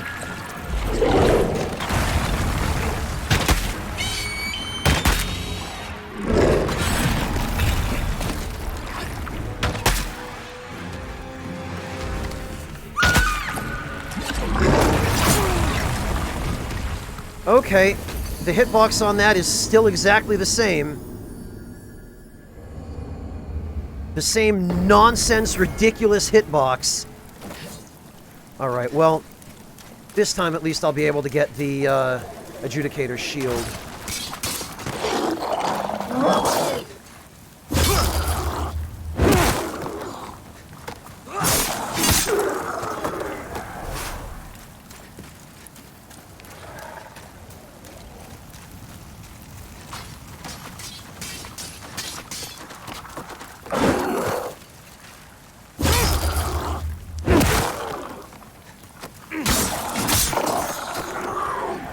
Nothing, huh? Actually, I think we did get some more soul remains.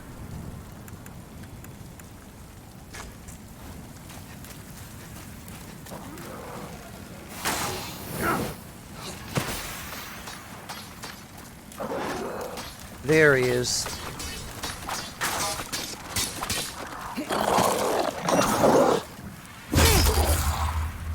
Simple enough to deal with these guys when you get the hang of their movement, but if you just approach them brainlessly and mash R1, you're in for a real bad time.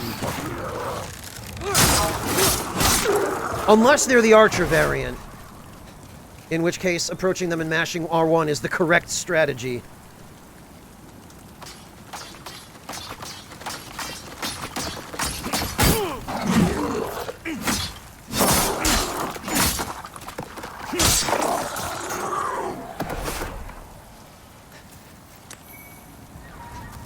Man, I'm already up to my armpits in Bladestone. That I don't need.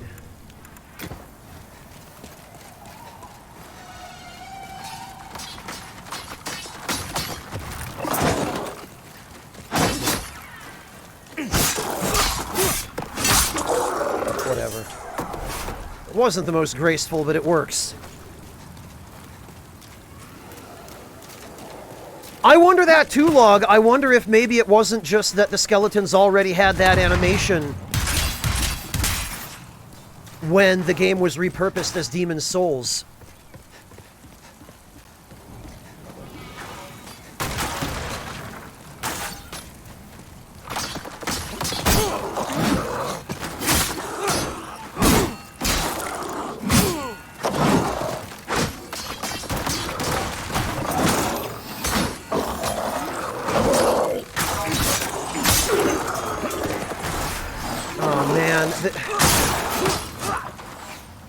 Lock-on in this remake is so frustrating. Oh, actually, you know what? We can trade Snuggly a Talisman of God. I forgot about that. And this is an extra one, because we started with one.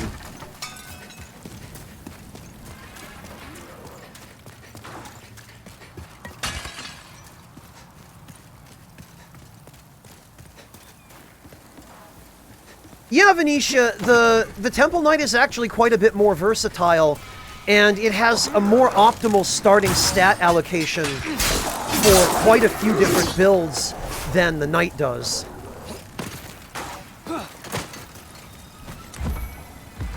There's some grass, there's a Killige around here somewhere. I think that might be one of these. Yup.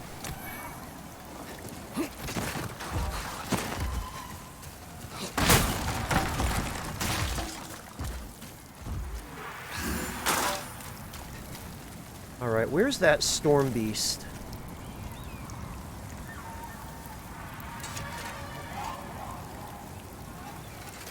There's the bastard.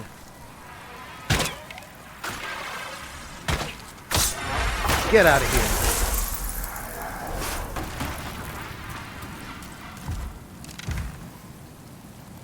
Alright, now let's see about the crows.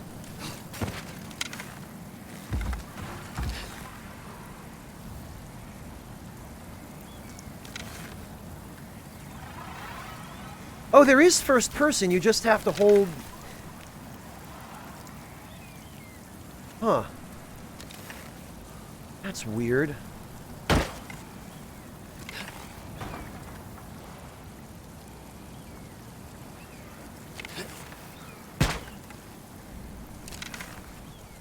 I don't know if I'm going to be hitting these guys anytime soon.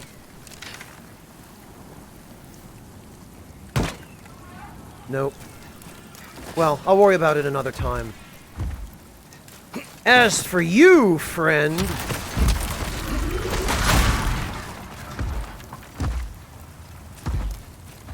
Come on over.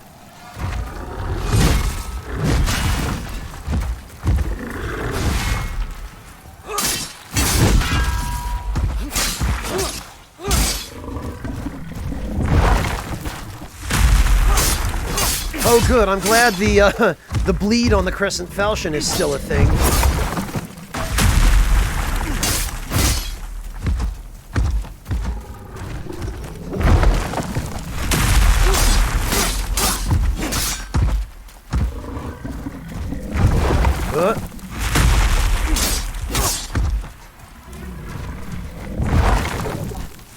You know what would be really great would be if we could get out of the corner. That would really help.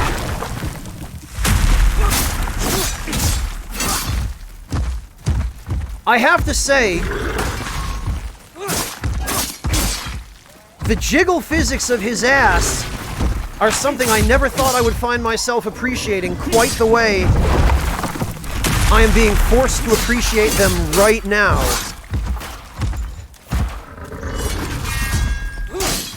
This is something I never thought I would need to wish I would never see. Look at that. Dynamic butt jiggling when you hit him. Thanks, Blue Point. You completely screwed up the game camera. But you made sure to add jiggle physics to Vanguard's butt. I'm really glad you guys have your priorities in order.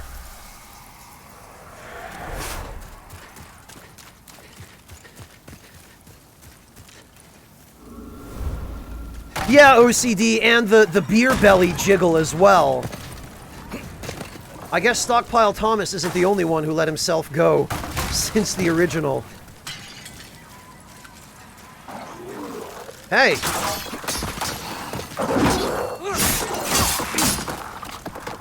Oh, alright, fine.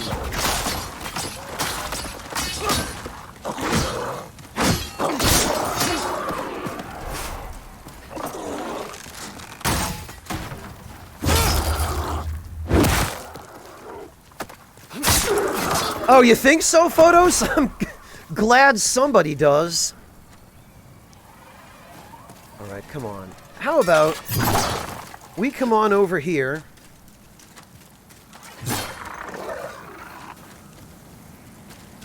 Very good.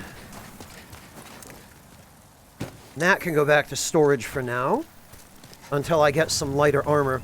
Normally on male characters, I use the Saint set for this build at base level. Oh, gee.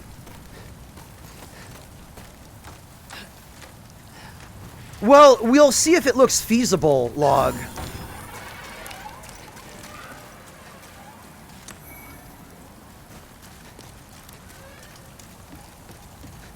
Tell you what, I'm just glad this area isn't in Black World Tendency, because when it is, there's a Black Phantom Gold skeleton up here, and that is not a fun time.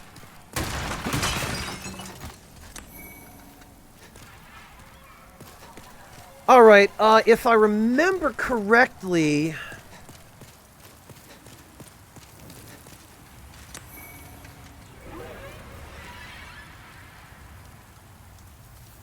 I don't remember if it was here or... I don't think it was here. I think it was back here. I believe what you were supposed to do is you would roll off from, like, right here and then land on the wall. But... yeah, Monotone, there is. You have to go through the Warden's Hall. Oh, and climbing ladders appears to give you the ability to hold circle now to climb a little faster. That's good. Actually, maybe it was from right here.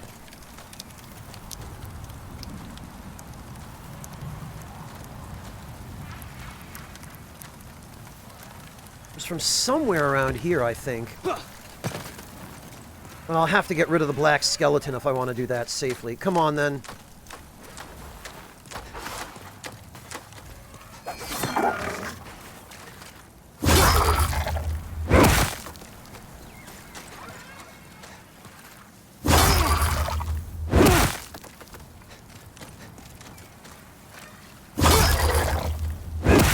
Chain backstabs for the win.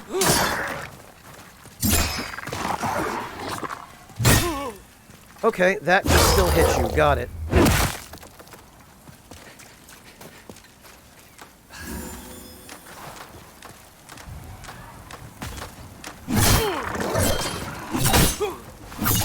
Alright, well, that was my fault. Venetia, or rather Monotone, what you have to do right on the edge of the danger zone on the bridge, there's the Warden key. You take the Warden key and then you go back up the stairs in the prison to the hallway that has two locked doors and a ring of keys hanging in the middle between the locked doors. The Warden's key will unlock those two doors, and behind them are a couple of mind flayers and a path past the statue.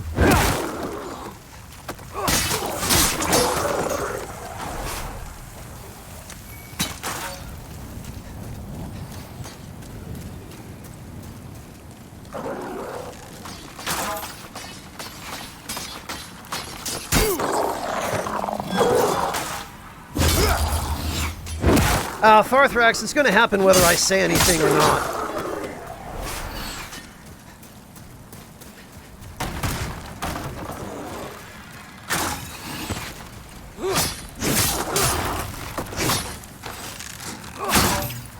Damn it.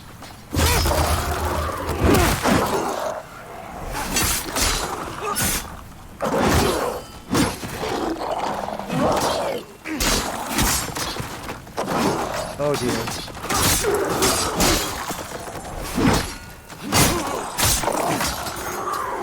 That was a little too close, but we managed.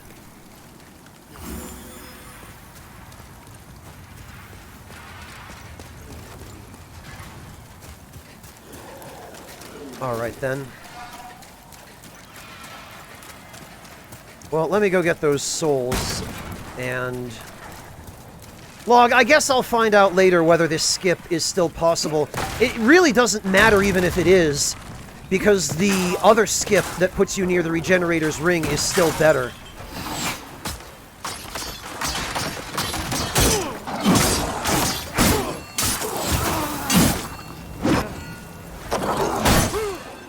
Okay, I guess I won't be getting those souls.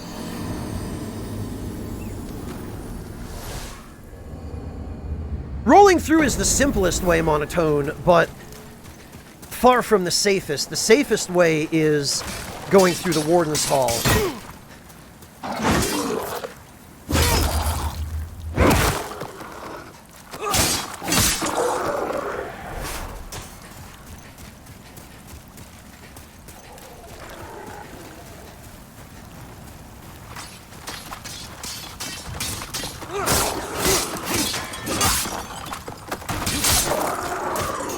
If I remember correctly, I don't think these guys' sideways roll can actually damage you. I think it's only their forward roll.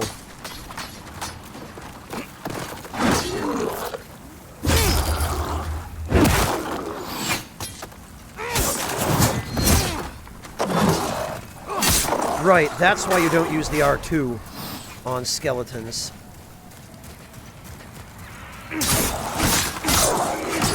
Clockwork, I'm not exactly in a position where I can peruse that at the moment.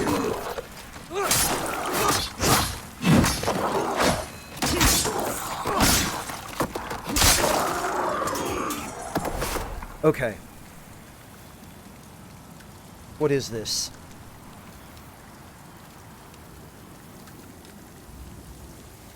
Oh. Yeah, I guess that's going to be a thing in Smash, isn't it?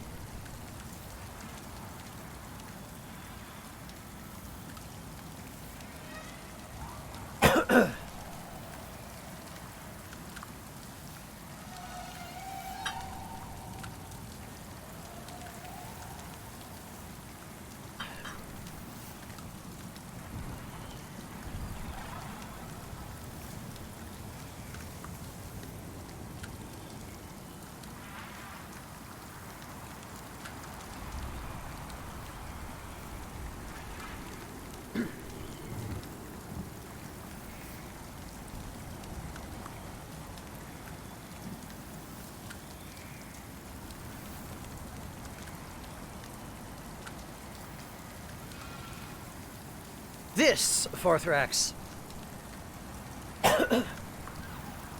Okay.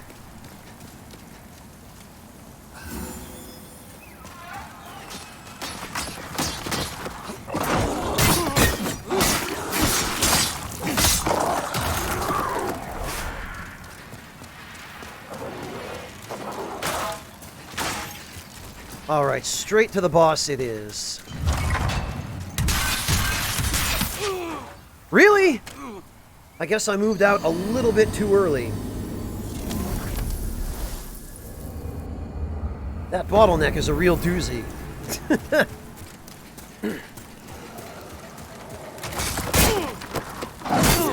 Right, there is a guy here. I knew that.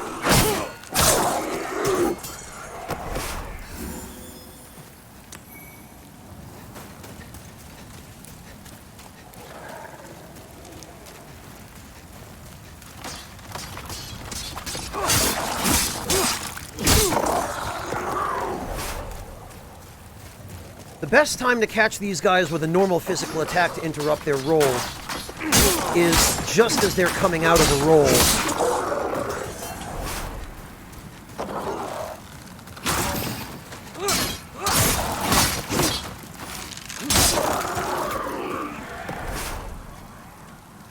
Alright, come on.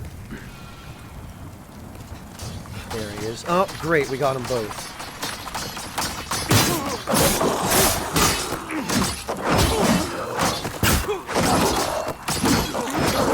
Get them both, because then this happens.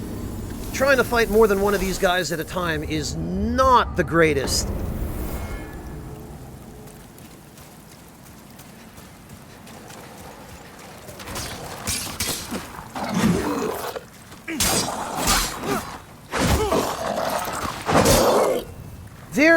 apparently increased ability to not be stun-locked is quite annoying. They've definitely been given more hyper armor.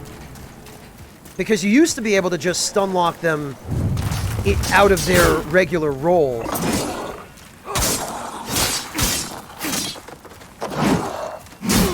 But it looks like now they have the ability to escape that.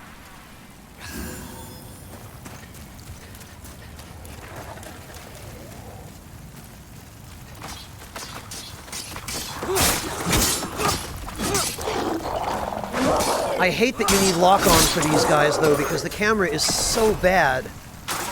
Oh, good, I got a show tell. Great, just what I'll never use.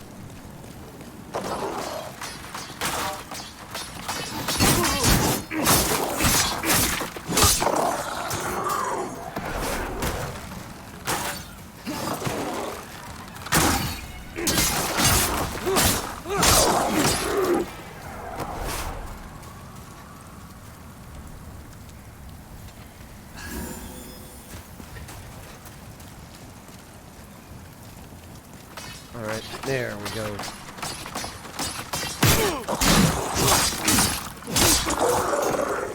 That's better, and I think I also missed... I believe this is just a soul. No, it's grass, but I can use it. That's good. Yeah, Clockwork, that's quite a surprise considering where that game started.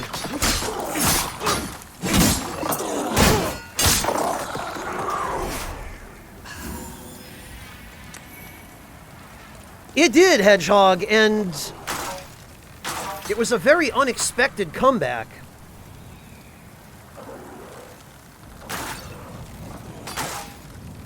I didn't think they were ever going to actually put the kind of effort into it that was necessary to fix it.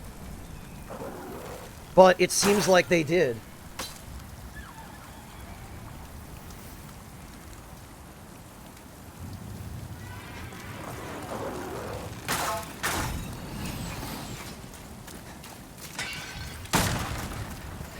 Alright, let's try this again, preferably without the death.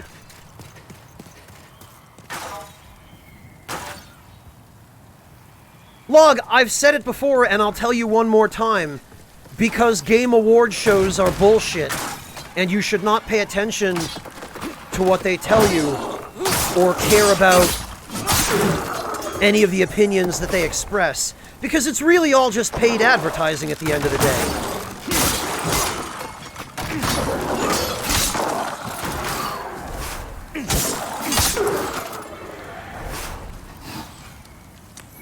And nobody's actually being honest about the ratings that they give the games in those shows.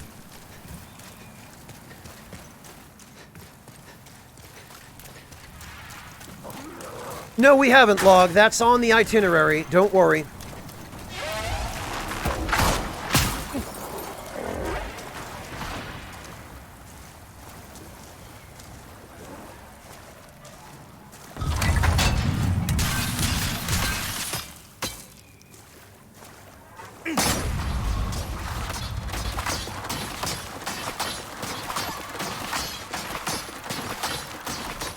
See that right there. We might be able to deal with that this way.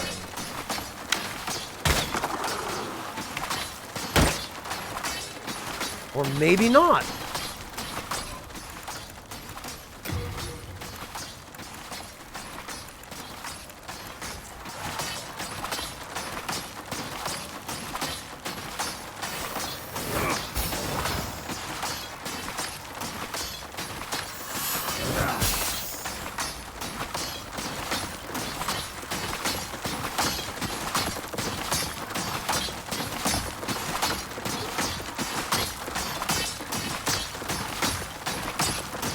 Okay. Well, here goes then.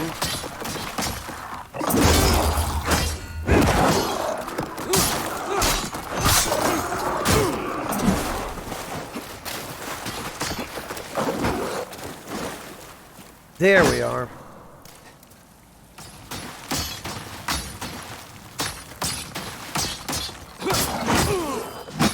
Okay. Well...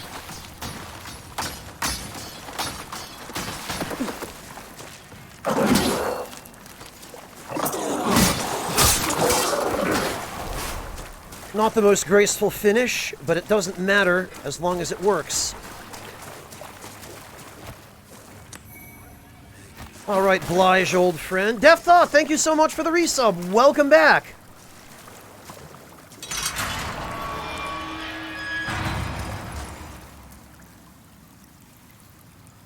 Wow,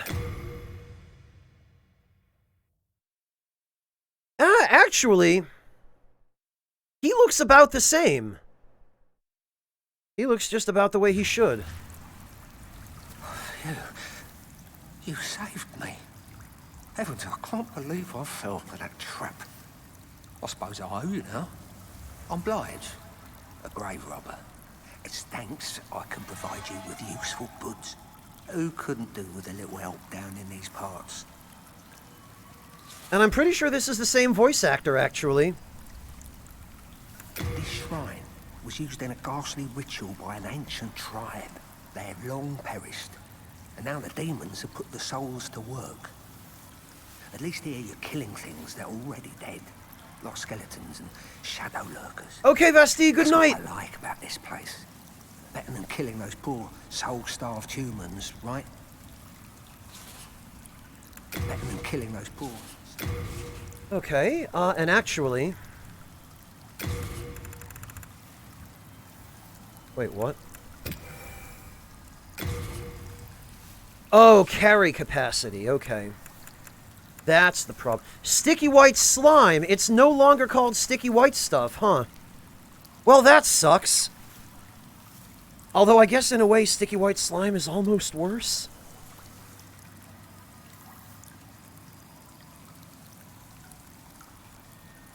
It looks a lot like wax. Looks like it's supposed to be some kind of waxy, maybe tallow-like substance. Obviously, it's the excrement of those slugs down in the cave, but...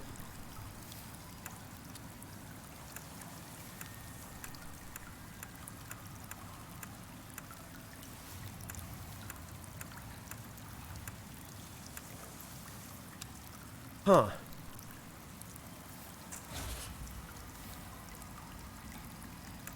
Satisfied? I'll have more for you next. May we have a long and fruitful relationship. Alright, what is it that's taking up all of my item burden? Oh, probably all the advanced healing grass I've been picking up.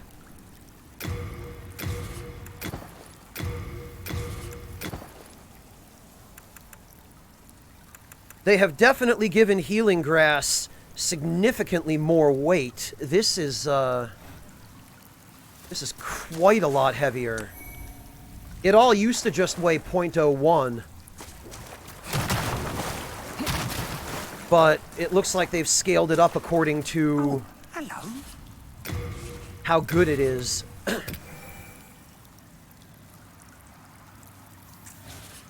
Satisfied? May we have a long... Doesn't look like you can from the menu, OCD. I don't see any way of sending it to storage, at least. There's no button input.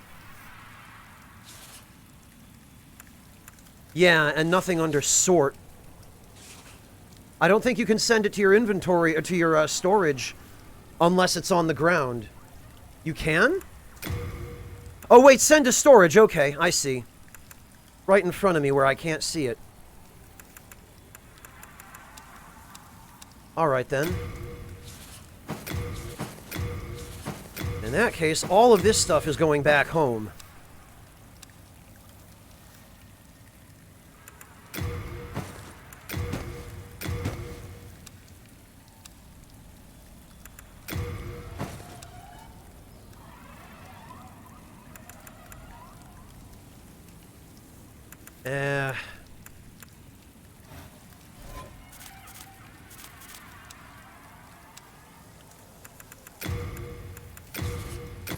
The Ring of Gash Resistance is so useless. I don't know why it even exists. Hello, Eclectic Half. Yeah, finally I was able to get a PS5. Oh, hello. Satisfied? May we have a... All right.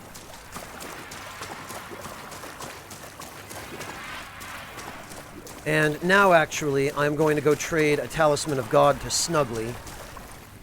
Or, Sparkly, rather. Boy, you can tell how many Souls games I've played.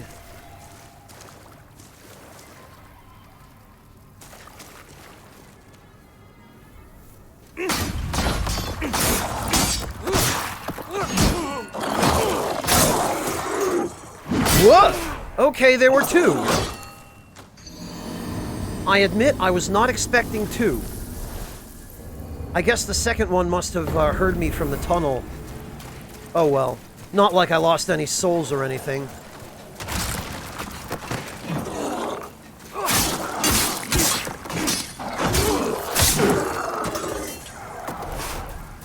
And actually, I really ought to be remembering to use this more often. I keep forgetting I have it. And Venetia, I don't find that too many people in PvP actually use bleed.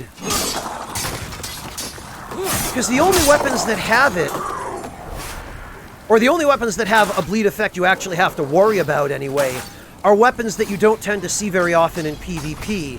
And really, that's just the Makoto.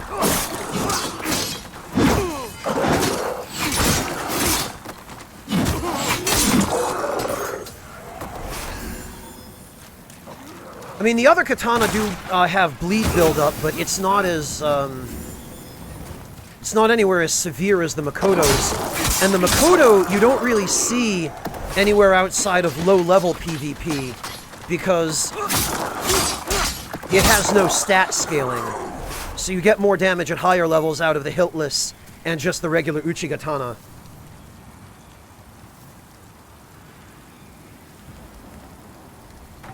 Yeah, Monotone, Plague Resistance is a different matter, because, the cloud spells exist.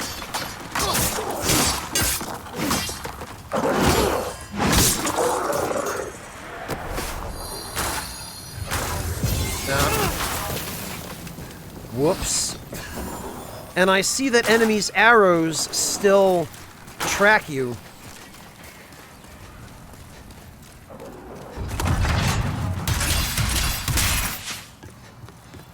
No, Log, the server from Dark Souls 1 is a two-handed sword. It's a curved greatsword. The Kilij in this game is a one-handed curved sword.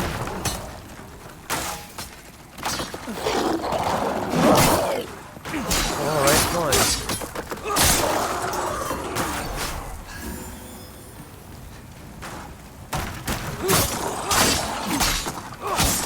Well, yeah, Log, it always did. I just thought maybe it might be different in the remake, but I guess it's not. Alright, well, let's go in this way then, because this is a little bit safer.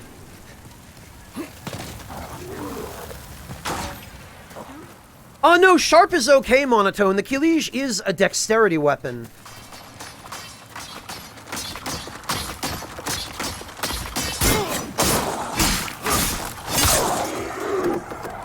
So, if you go sharp with it, you'll still get good results. It's just...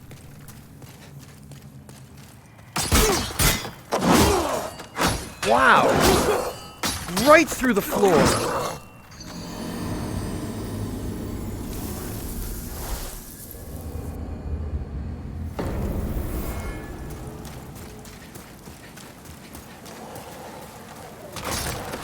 Yeah, it was longer range than I was expecting. I thought, I guess his attacks have a longer overhead arc than they do a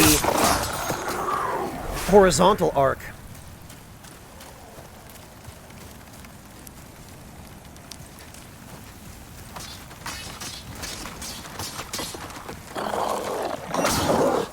Venetia, if you're going to use a poison weapon, you're better off with a weapon that already has poison damage on it that can be augmented.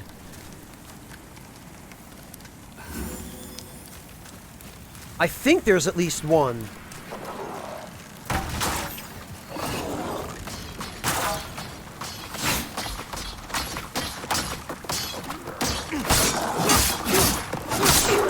There's also this little cheese for these guys.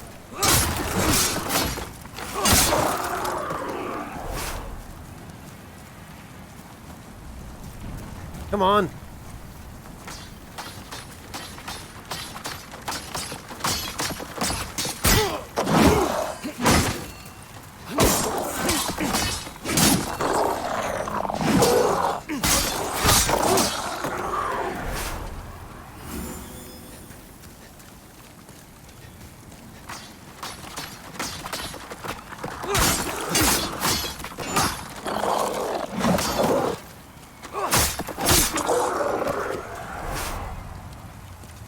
Log, that possibly is explained by the additional graphical fidelity, and there might be a little bit more blood.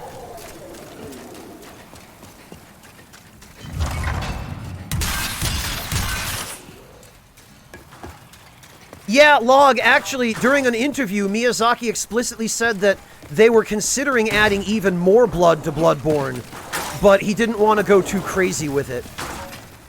And based on the amount of blood that's already in that game, I'm terrified to think how much they could potentially have ended up adding.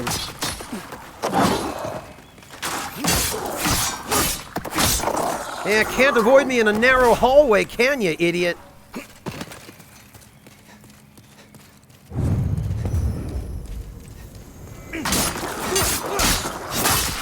Sometimes it's all about getting the drop, which is much harder when you're locked on now because of the freaking camera.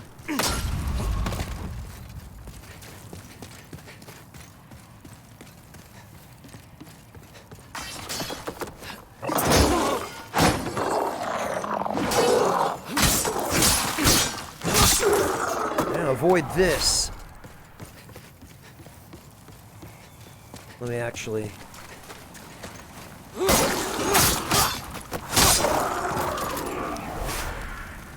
get rid of him, too.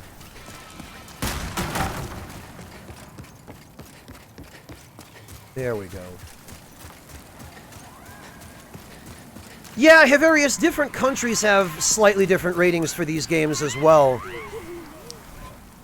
So it won't always be the same across the world. Whoops, not discard. Drop. Yep.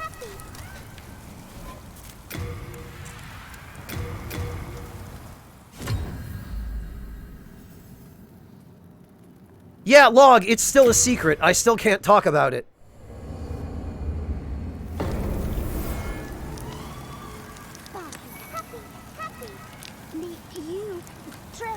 There it is. That's a colorless demon's soul.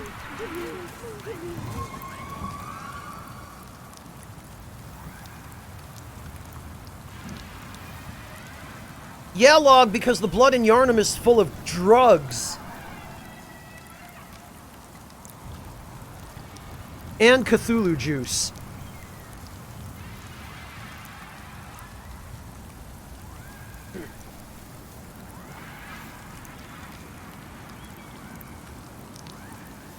That's a weird choice. Ghosts and goblins, Clockwork.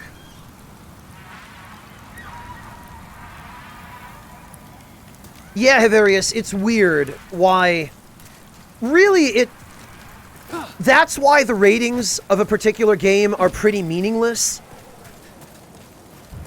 Because they're so subjective.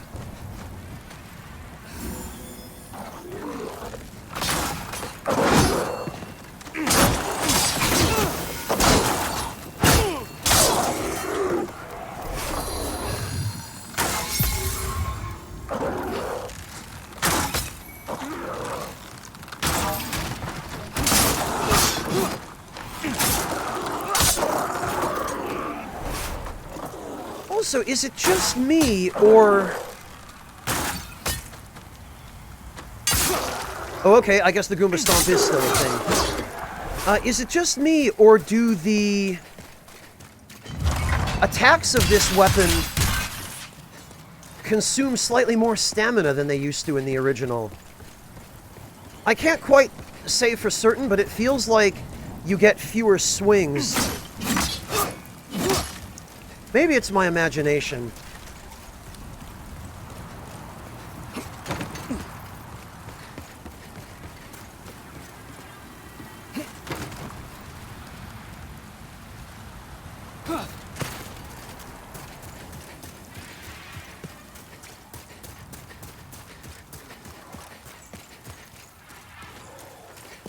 Alright, adjudicator time.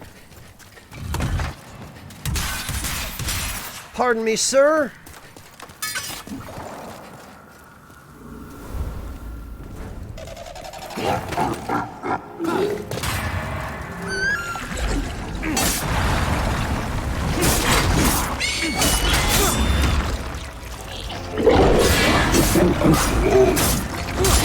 So the trick to beating this boss is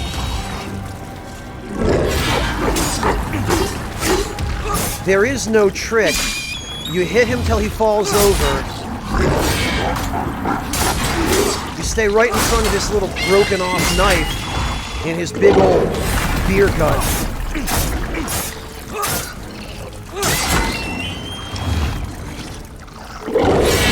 And as long as you stay on his left side, under his left arm, there is nothing he can do to you.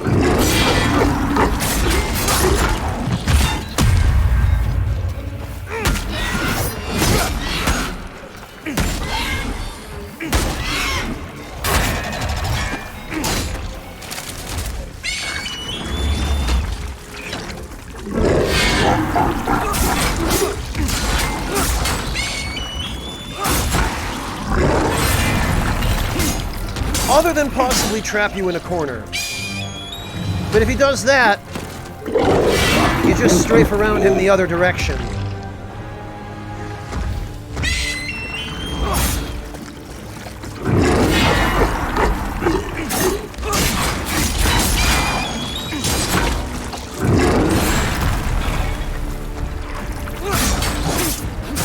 I don't know what it is with big jiggly enemies,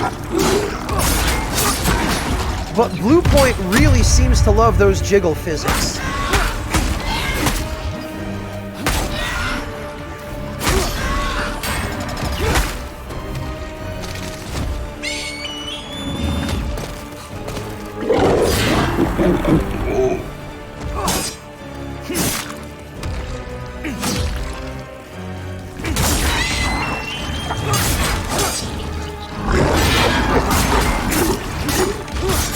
Also, I remember this taking a lot less time in the original. Okay, I got stuck against a pillar which I couldn't see.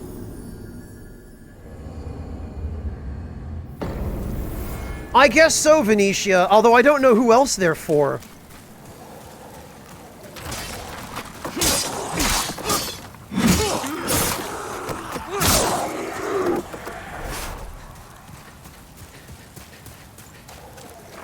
Alright. I feel like either he has more HP now, or I'm just doing less damage.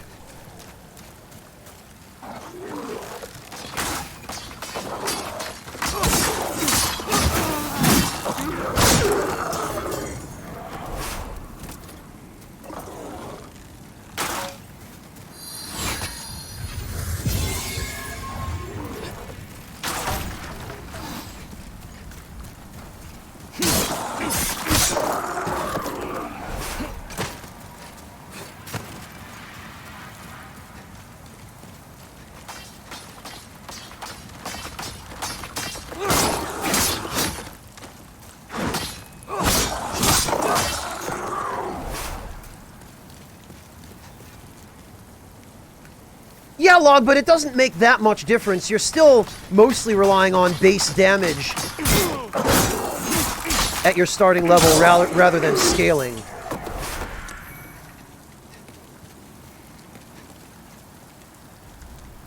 Ah, what's this, Yami?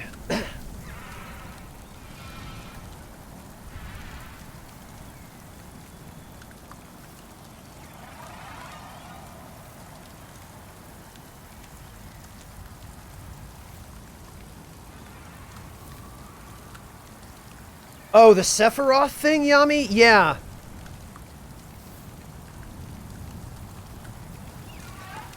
I'm aware. Oh, that was the last one. Okay.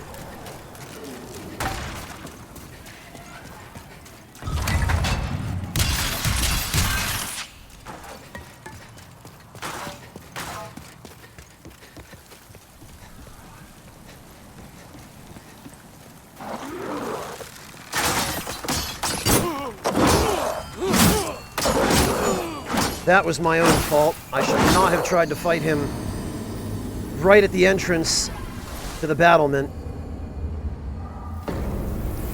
Purple thing, Yami?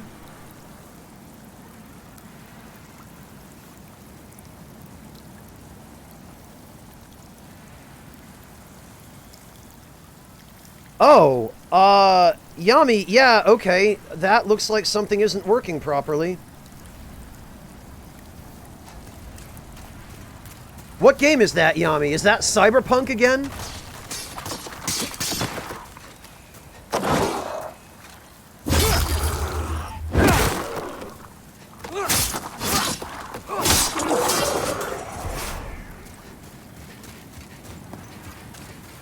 That is Cyberpunk. Okay, I figured.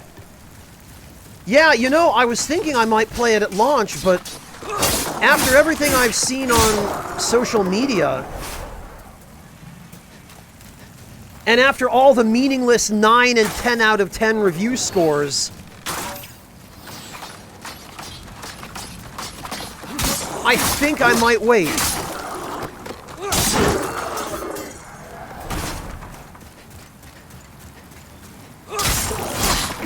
I think I might hold off spending money on it until or unless it gets fixed.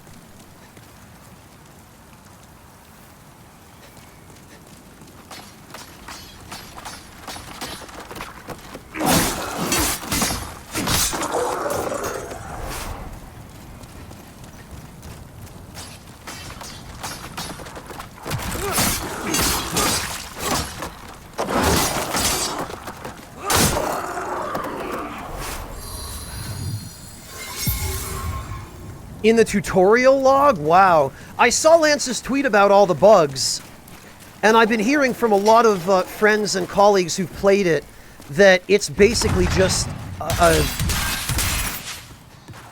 it's a disaster in terms of how poorly it runs. People are comparing it to Fallout 76, and I never thought I'd see a non-Bethesda game compared to Fallout 76.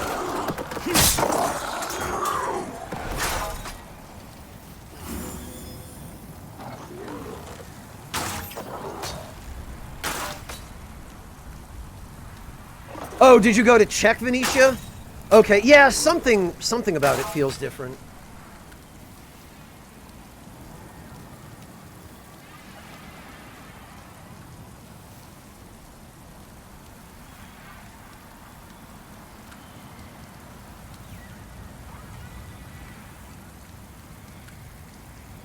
Oh, that's awful, Hyverius.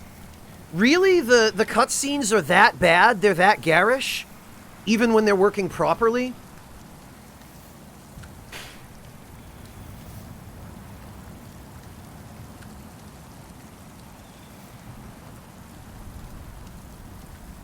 Wow, log.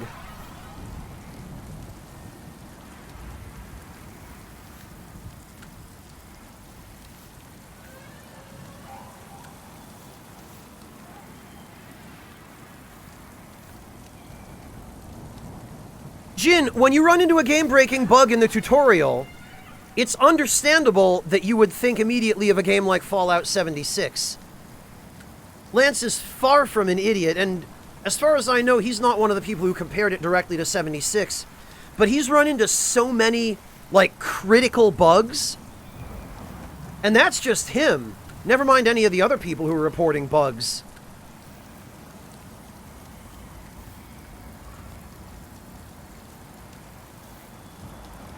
Jeez, Clockwork. It sounds to me like that game needed another 6 months. And that's after people are sending death threats to CD Projekt to release it immediately. Well, this is what you get, idiots.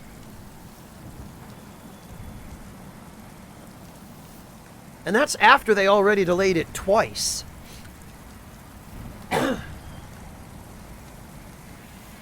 Oh, wow, Hyverius. That seems incredibly ill-informed on the dev team's part. Doesn't sound like they have anybody really going through that for, doing accessibility checks.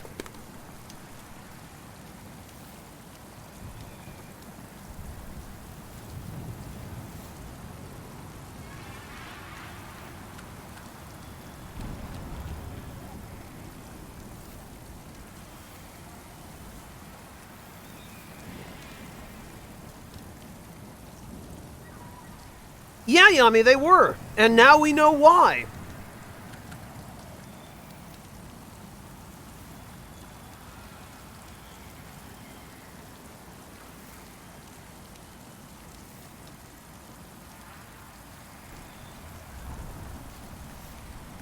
Lexi, are you serious? A reviewer actually had a seizure because of that cutscene?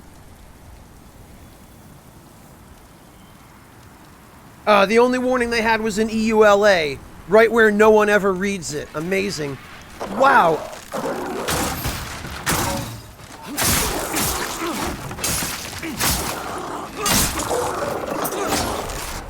So it sounds like it was a combination of they needed more time, and also they just made some incredibly bad decisions with that seizure-inducing stuff.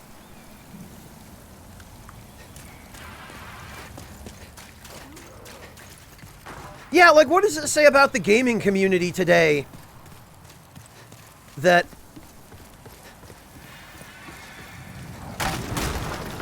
people are sending death threats to developers because they want their game right now? This is exactly why developers don't talk about games that are in progress, and it's why when I'm working on a project, like the one I'm working on now, I'm not allowed to give any details about what it is I'm doing, what it is I'm working on. Wow. Wow, Clockwork, jeez.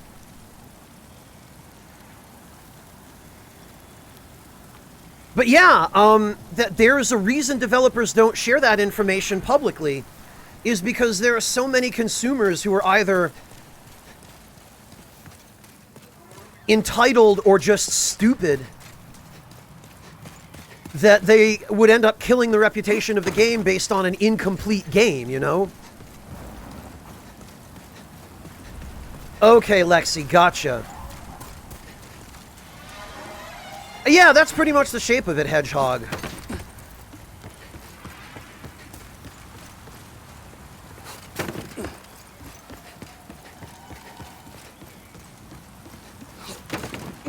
Alright, come on.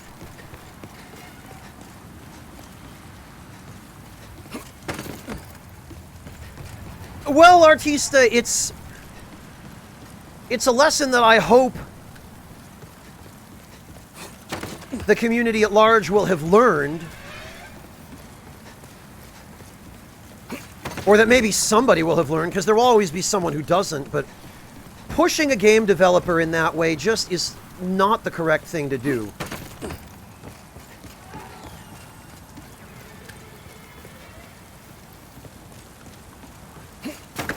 Well, Hunter, I've kind of ended up becoming a mentor to her in some ways.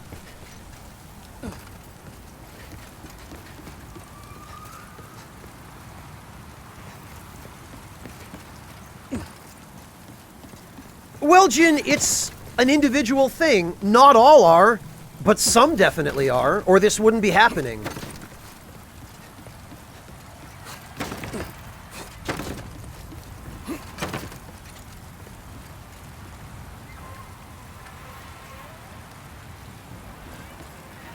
Really, Log?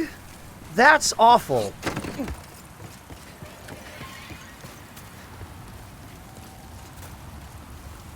Well, that's the point, Havarius, is there'll always be plenty of people who don't. And that, unfortunately, is why there's a legitimate argument that developers should not listen to their communities. It's because of people like that.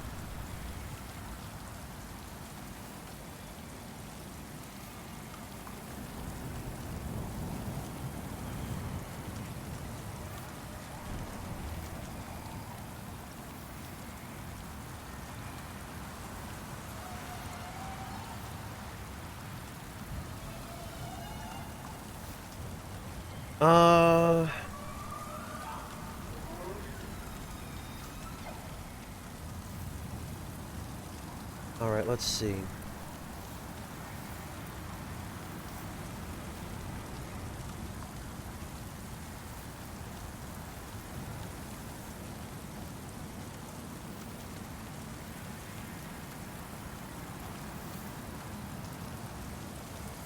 Wow.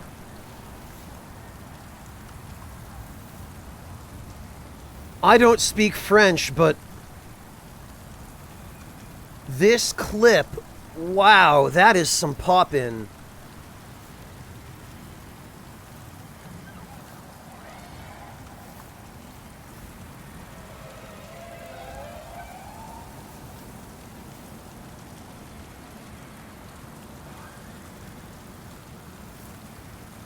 Yeah, okay. So this is what people were talking about as to why the PS4 version was in such rough shape. Why the hell am I suddenly unable...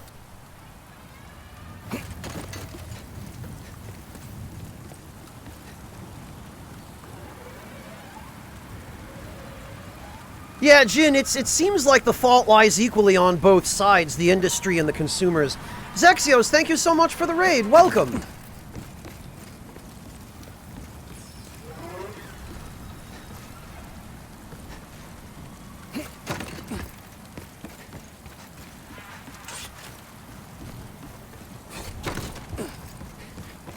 No, Venetia, you roll in order to reach this.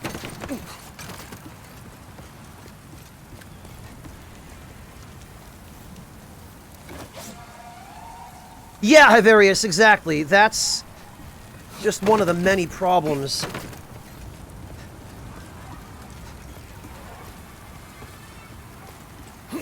There we go. Okay, it was just the angle, I guess.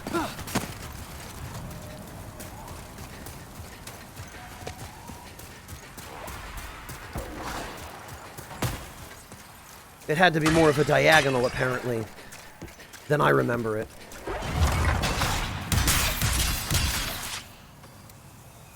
And actually...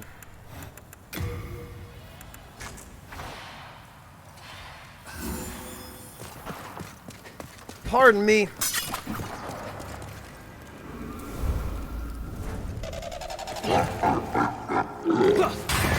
That laugh... That's like an early 90s PS1 JRPG sound effect.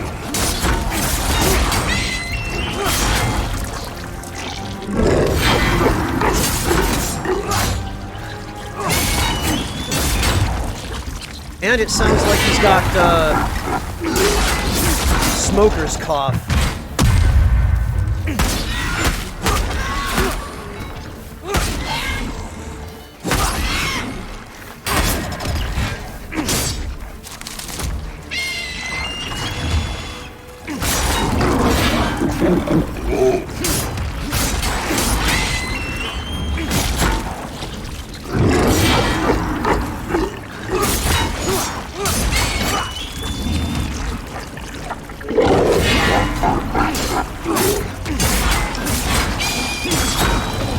Alright, come on. There we go.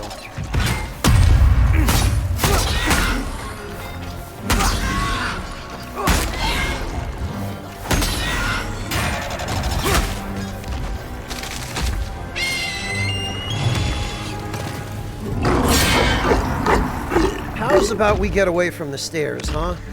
That sound like a plan?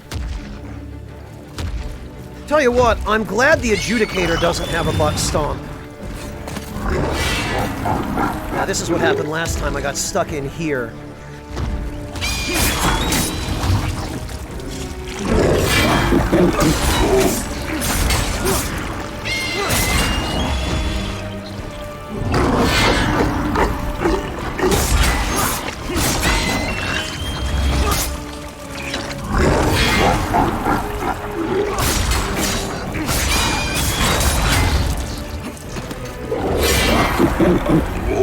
Sometimes you just have to go around the other side.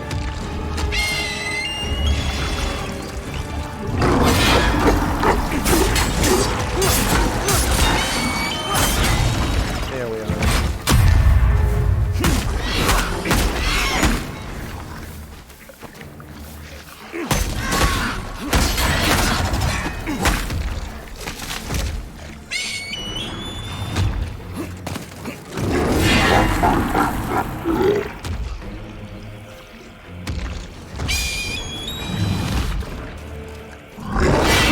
Alright, how about we come over here a little bit there?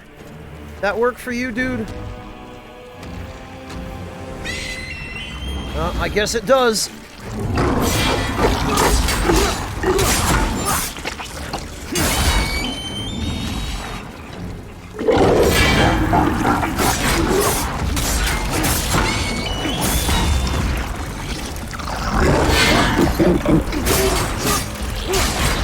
Oh no, my weapon's damaged. Guess I have been overusing it.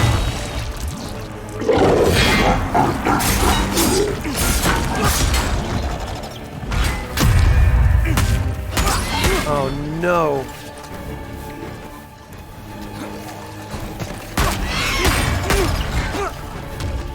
Now I have to punch him.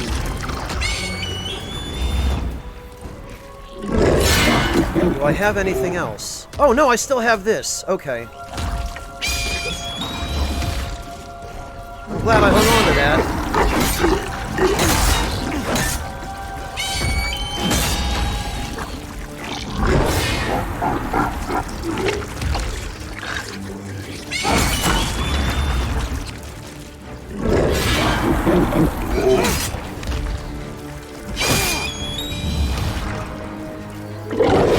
The problem with some of these bosses is when they get into a corner,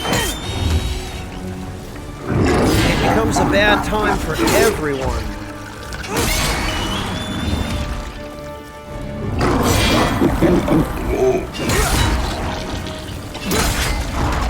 There we go. Finally.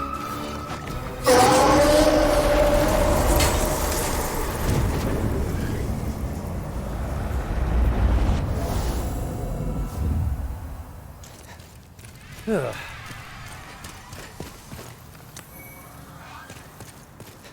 All right.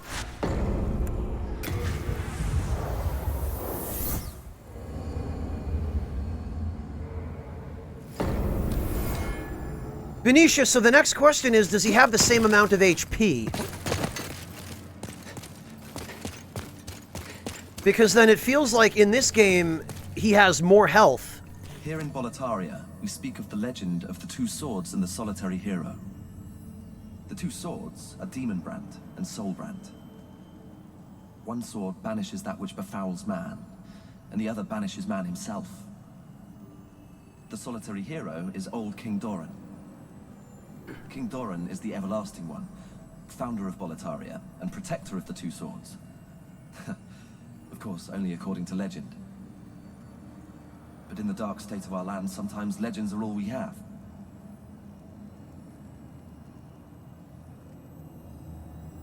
King Alant led Boletaria with a round table of the bravest knights.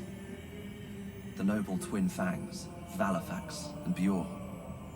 Alfred, the Tower Knight, Metas, the Penetrator, and the brave tribesman Longbow Ulan, and his fearsome legions. But today, Boletaria is an abysmal mess.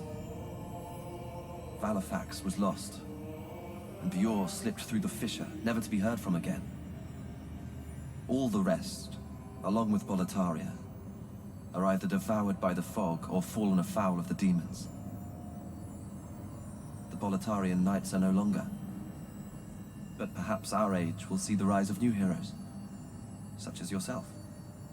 That's correct, Quasar, and I was about to comment, they still preserved the incorrect original line of dialogue, where Ostrava says that Bjor is the one who slipped through the fissure and disappeared, where that was actually Valorfax. Weird that they kept that in, even though it's inconsistent. And yet they went out of their way to clarify that Metis is the Penetrator, not the Knight of the Lance, which was a mistranslation. But perhaps our age will see the...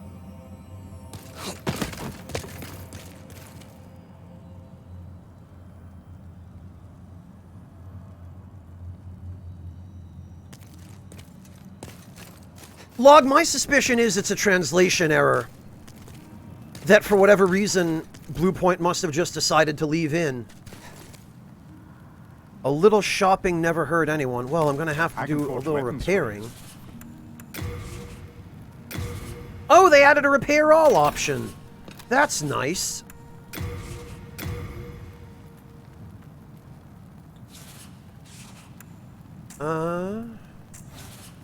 You come back alive. I was worried sick. Okay, so...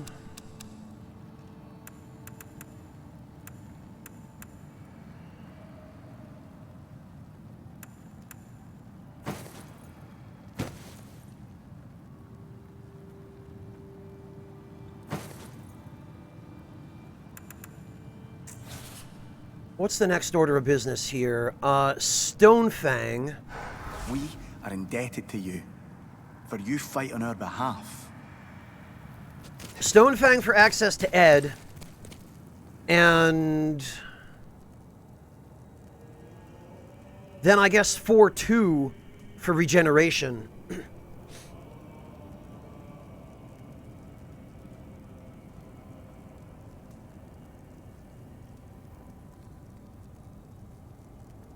What? Who, Quasar?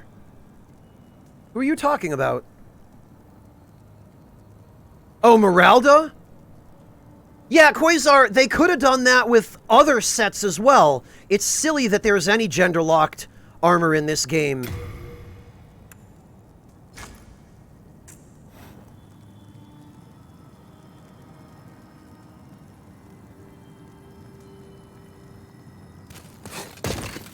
Venetia, I think at least 2 of those are just down to translation errors, because Japan doesn't have separate pronouns for men or women.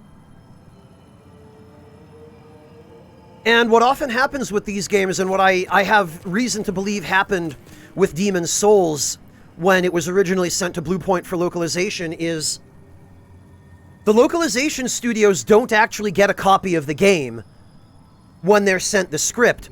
They only get the script. And so they're looking at a game script that has a lot of really specific, esoteric terms that are unique to the game and that cannot be understood without a background on the game and without, you know, being able to actually understand the game universe and the backstory and, most importantly, the context. So these localization studios get sent a game script with no actual game, no concept art, no context at all, and they have to translate it from Japanese into usually English or some other language without actually knowing what any of the terms are. And one of the best examples of that is in the original Final Fantasy Tactics.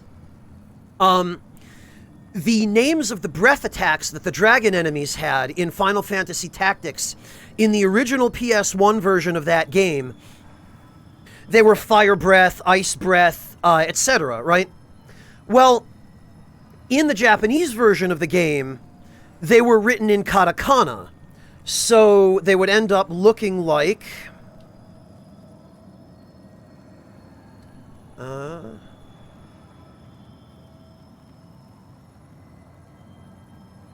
they would end up looking like this for anybody who is able to read katakana.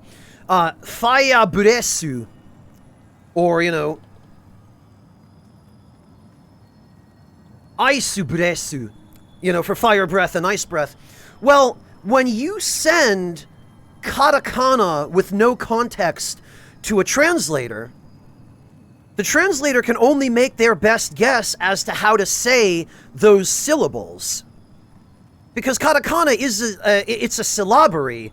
All it really conveys are syllables. It's not like kanji where each symbol has a meaning. The symbols in hiragana and katakana are purely phonetic. So you have to guess as to what the meaning is. And what happened in the example with the dragon breath attacks in Final Fantasy Tactics is the studio that was sent the game script saw Faya Bresu, and they thought, okay, Bresu could be any number of different things. It could be breath, it could be bless, which is a very common mix-up for that in Japanese games. What they ended up translating it as is they interpreted it as a shortened form of the word bracelet. So in the original Final Fantasy Tactics for PS1, all of the dragon breath attack names were fire bracelet, ice bracelet. Like the localization team thought they were translating the name of an item, but it was actually an enemy attack. And because Squaresoft didn't give them a copy of the game so that they could have context on what they were supposed to be translating it into, all they could do was take their best guess, and that's what they ended up with. And that, very frequently, is the reason why you get these kinds of mistranslations, which are garishly obvious in English, but if you're trying to translate them from Japanese to English, you need context, or else all you can do is guess. Fax them a copy of the game, Log. Log, I hate to tell you this, but that's not how fax machines work. And no, they're not, because the game wasn't done, Log. That's the thing. The localizations are done while the games are still in development, so the games are not finished, and almost invariably, the game developer will refuse to send an unfinished copy of the game to a localization studio for fear of leaks. Because as we've just been discussing, if a leak happens and an unfinished build of the game goes public, there are plenty of idiots out there who will treat it like it's a finished build of the game, and they'll go, oh, it doesn't even fucking have textures. This game's a -5 out of 10. And then the game will lose sales before it's even out in retail. So, yeah, Quasar, but you can't fax a game. That's the point. Fax machines send paper. And games, when you send games from one source to another, the game is a package file. So you can't send package files via fax.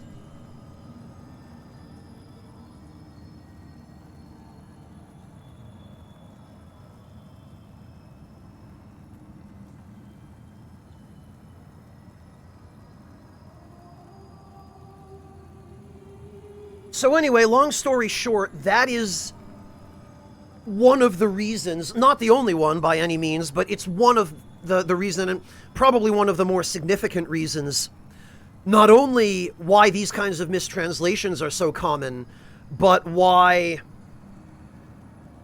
game developers don't want unfinished games going public.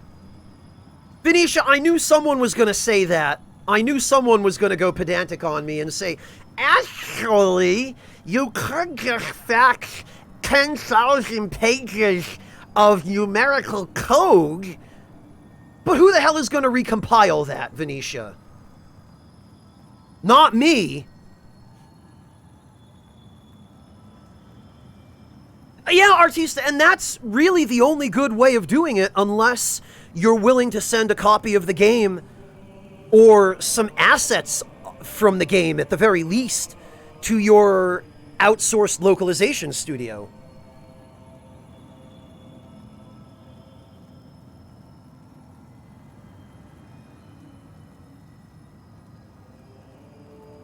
The only really good solution is either to do your localization in-house, and even then, you still need a localization team that's competent.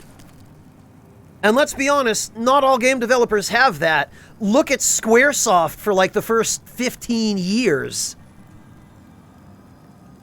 You spoony bard.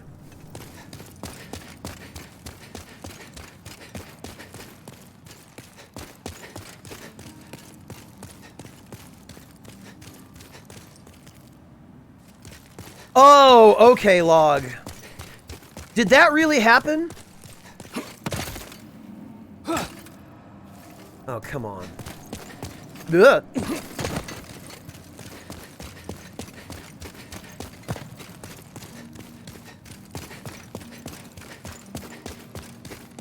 Yeah, that's another good one, Warrior, is I want to be a blitzball when I grow up.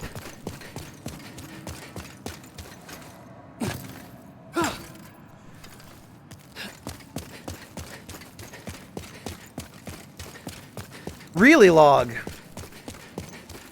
I don't know why I'm surprised to hear that. That's just typical Japan.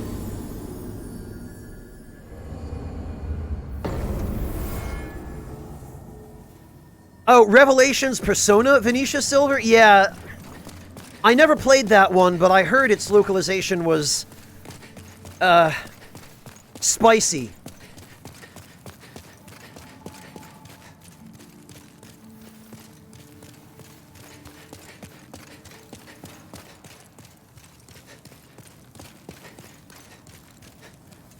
Wait, where'd my bloodstain go?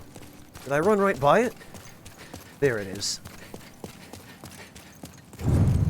Somehow it ended up here.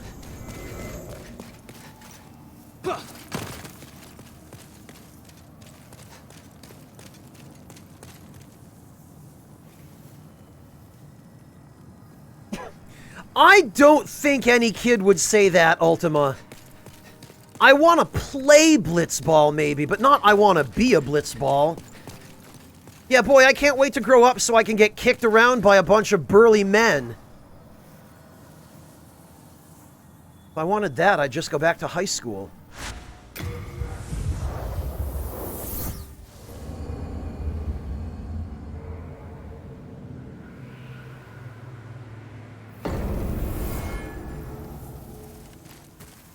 Oh, how about that? The writing on the stone tablet here is actually legible. Whether or not it's real is another story.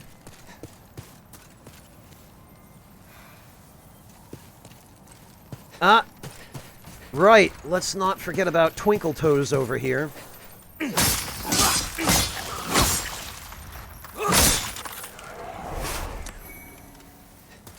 Oh, good. 8 hardstone shards. I needed those.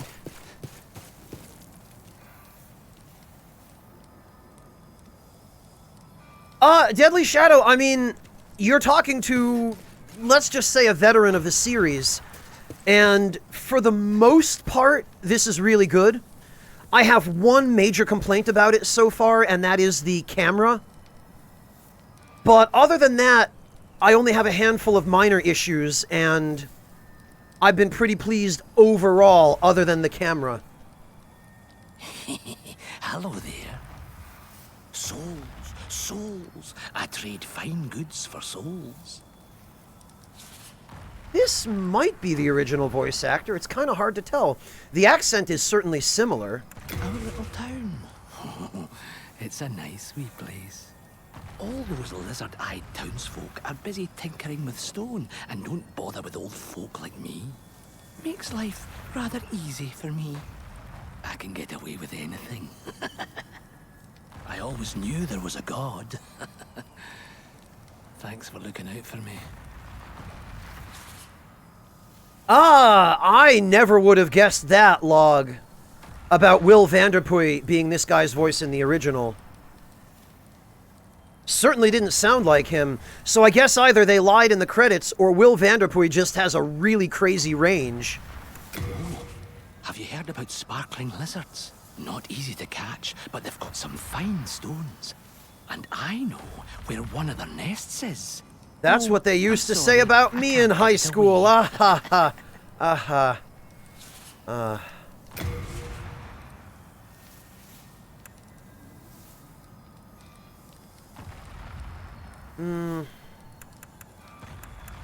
Elixir. Increases stamina recovery over a short period of time. Has the pleasing scent of flowers and rain. Once again, just like me in high school. Okay, so this is basically stamina grass from the later Souls games. Okay. You want to play? You've got to pay. Don't you agree? I prefer to get my stuff for free, personally.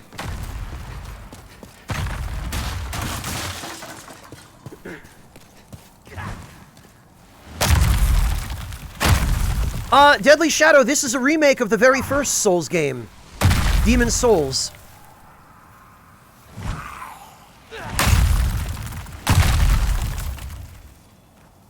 Really, Venetia?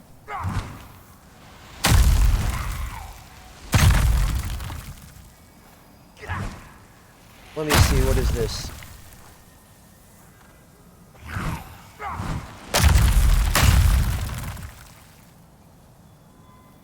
Oh my god. Wow, Venetia.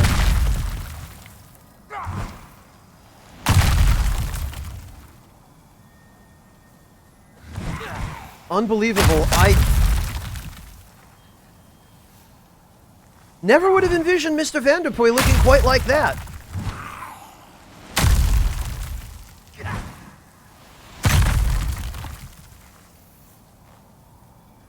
Man, I can't wait for this nice father character in this kids show, Venetia, to kick one of these kids off a cliff.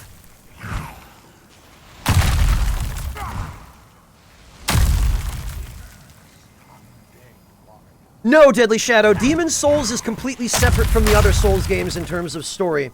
Reverser Plus, thank you so much for the resub. Welcome back. Really appreciate that, and believe me, I'm delighted I got a PS5 as well. Hello, Tucker. Welcome.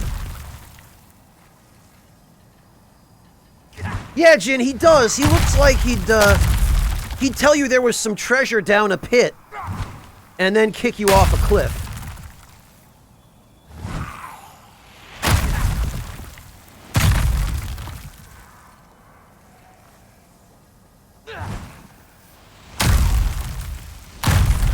Yeah, Venetia, I definitely did not picture him looking like that. Granted, I never knew what he looked like, so I always just imagined him as Patches in real life.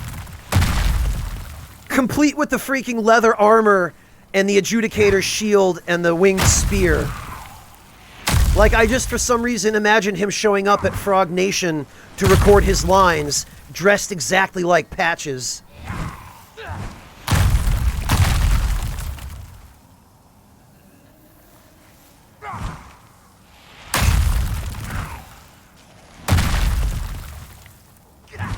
It always is, Tucker.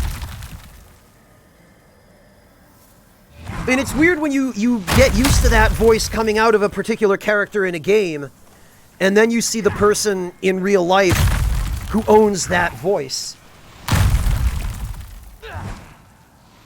I don't think I had ever heard Ashley Birch's voice until I worked on the official guide for Horizon Zero Dawn.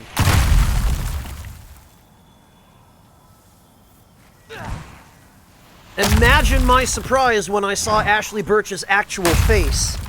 She looks nothing like Aloy.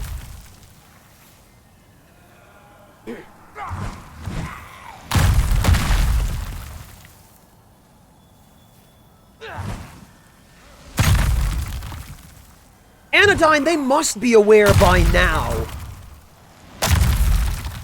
Like, I believe one or two of them have Twitter accounts, Anodyne, and I'm pretty sure people from the community have just said, hey, you're the one who played so-and-so in that really cool game from 2009 that was really hard. Okay, these guys can hit you here, huh?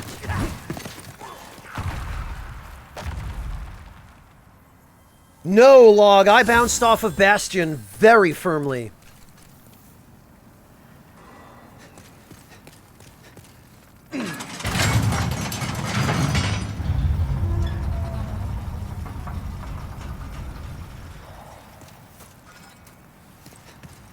Alright, let's see how the fat ministers behave.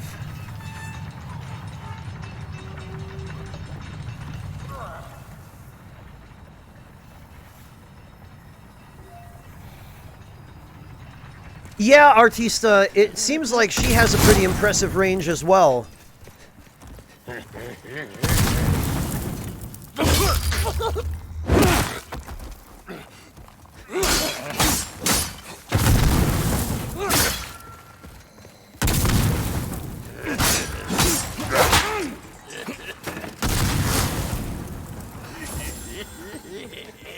Oh yeah, huh? That pose. They still do the little pose.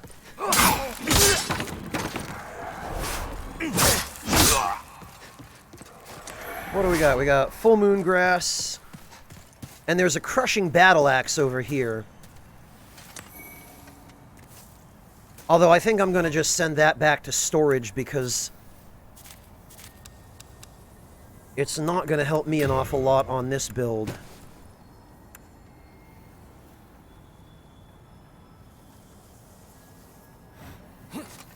Yeah, the Fat Minister redesign I could take or leave. I'm not terribly impressed by it, but I guess it's also not terrible. Like the camera.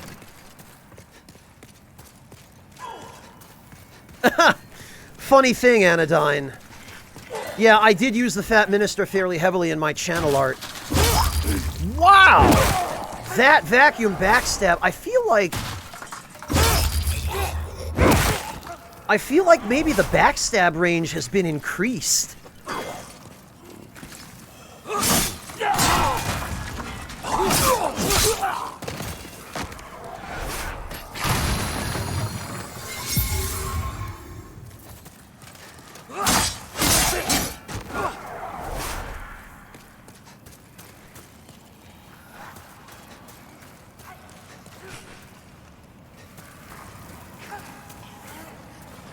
Alright, so those dogs... I don't think I have any arrows left. I do, but I'm not willing to use white arrows.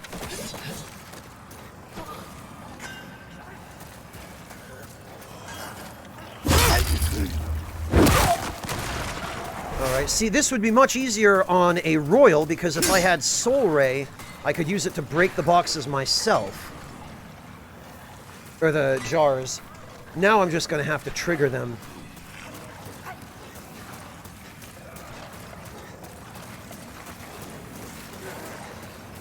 Really?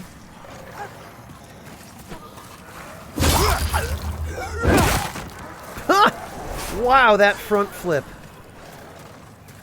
Alright, come on, doggos. I know you're there. That's two. There's the third one.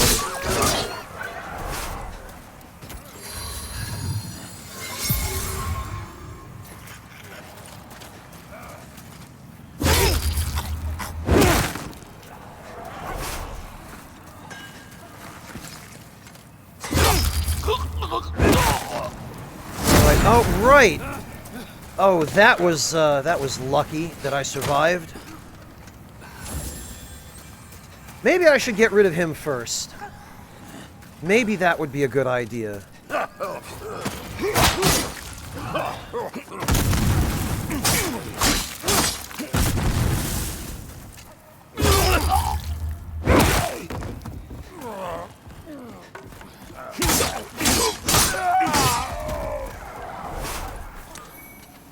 Okay.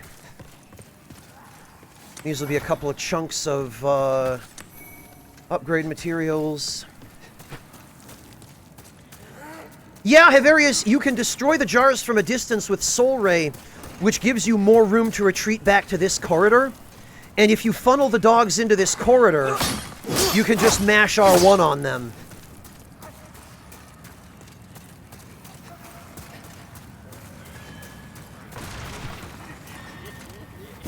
Because they can't dodge you as easily.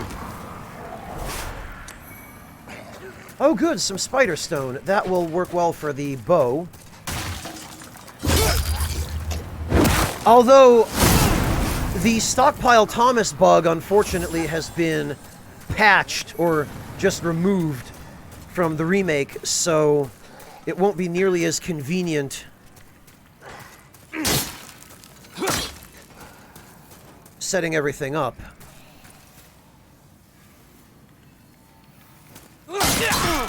Oh, that's right. The pickaxe guys have hyper armor.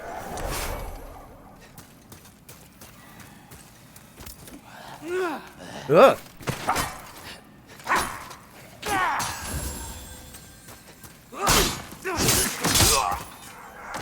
Wait a minute. Did the kick attack... Okay, interesting.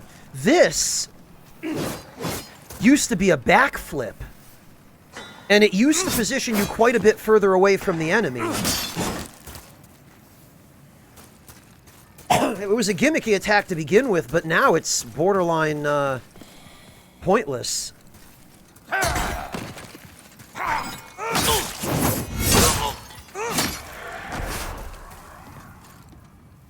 Also, there's a pickaxe for free right in this next room, so you should never ever buy a pickaxe here, because you can just get one.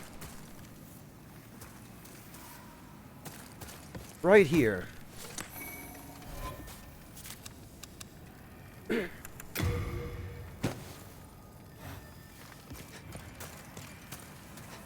Yeah, Venetia, but half a backstep is not a significant distance. If you were going to get hit before you use this move, then you're going to get hit afterward. Case in point. Alright. Come on. Let's go, come on. There we go. Ah, boo! Come on. Yeah.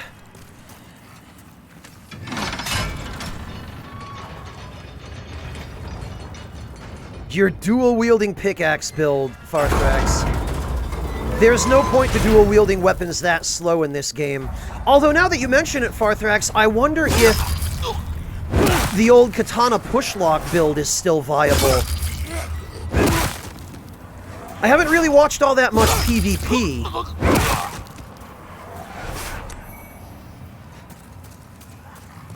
So I wonder if that's still a thing. Yeah, Hiverius, I know about it. It's the blue blood sword shenanigans.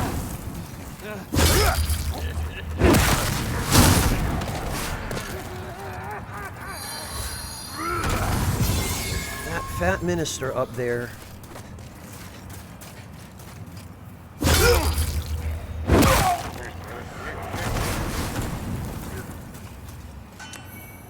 I'd better just go deal with him.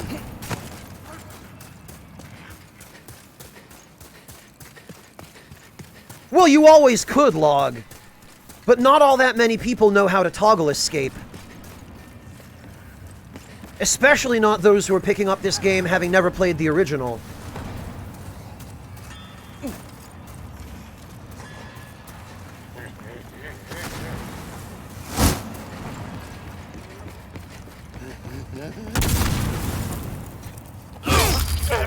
There we go.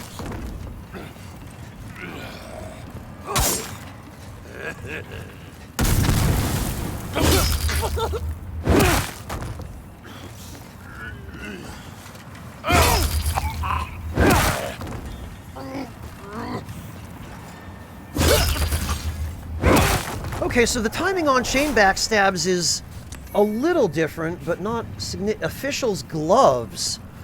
Okay, so I guess he's got a whole armor set now, huh? That's interesting. It used to be just the hat. I'll hang on to those. I've got to see what this set looks like. And if it actually gives you the beer gut.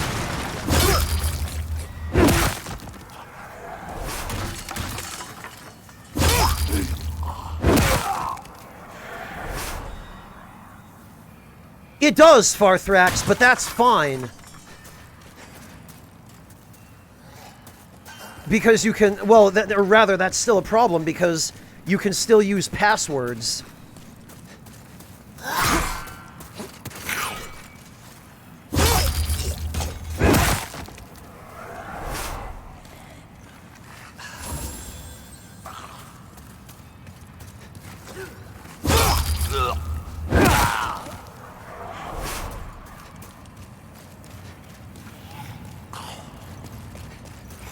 Right, somewhere around here, I'm pretty sure. Yeah, okay, there were. I was about to say, there are some guys carrying bags of ore.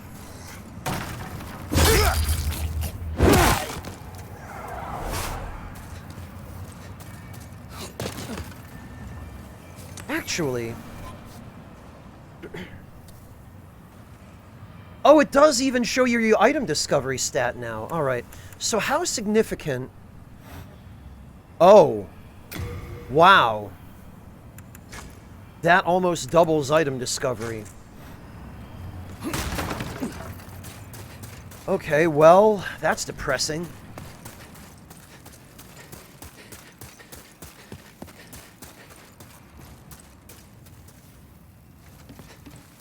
Oh, Heverius, the trick to the Valley of Defilement is a dragon weapon.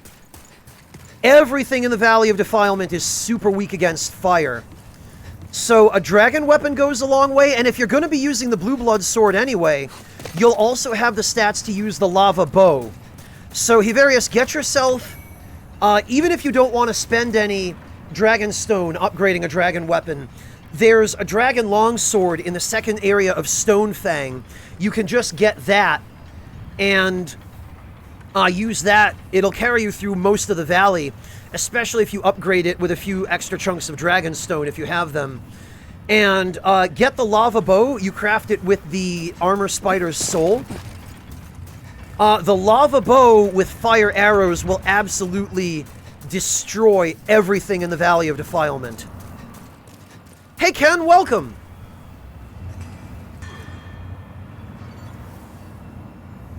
I saw, Sam, yeah. Weird choice for a remake. I mean, I would have picked other games first, but... it won't go amiss. It certainly isn't a waste.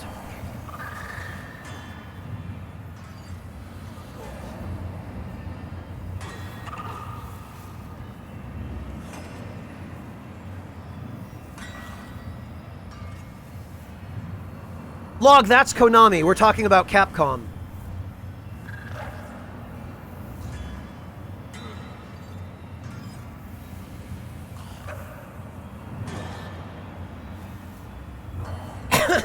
Not exactly Venetia Silver. It's nothing like Dark Souls.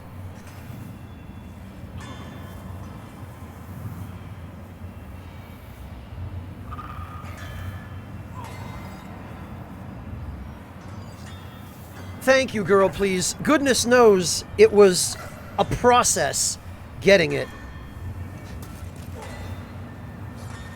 You might have been thinking Darkstalkers, Log. I think Darkstalkers... Is it SNK? I thought it was published by Capcom at some point. Maybe I'm mixing it up for another game, though. Alright, what do we got? There's the Flame Gecko.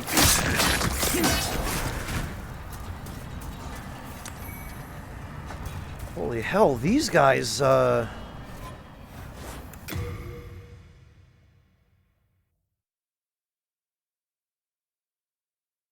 That's an interesting redesign. It's a lizard that just has a big fiery gap on its back or something.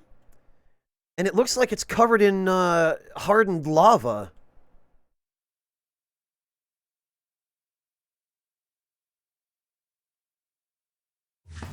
Huh. Have to get a closer look at one that's still alive, I guess. Did I get the Shard of Meltstone already? I think I just picked it up. Yeah, I did.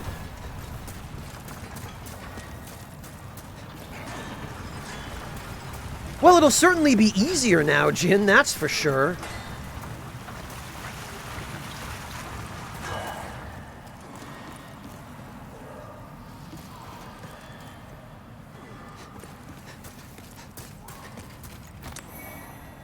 Half Moon Grass. Alright, let's have a look. Try ranged attack. Whoops.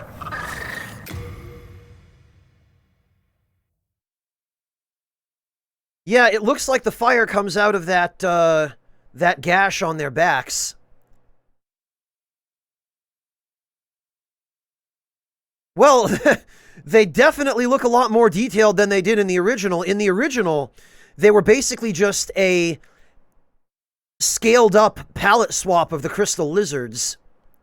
Whereas here they have unique models, which is cool.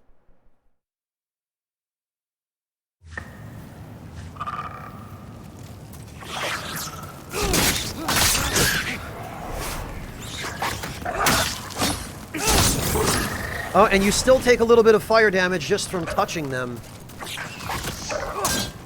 Ah.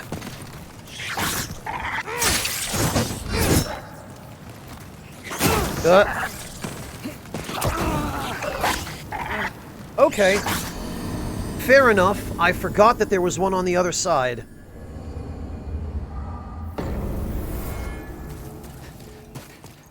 That is a mistake I will not make a second time.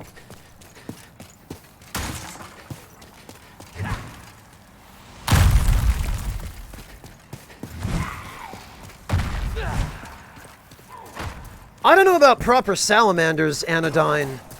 They look more like they're made of rock than flesh.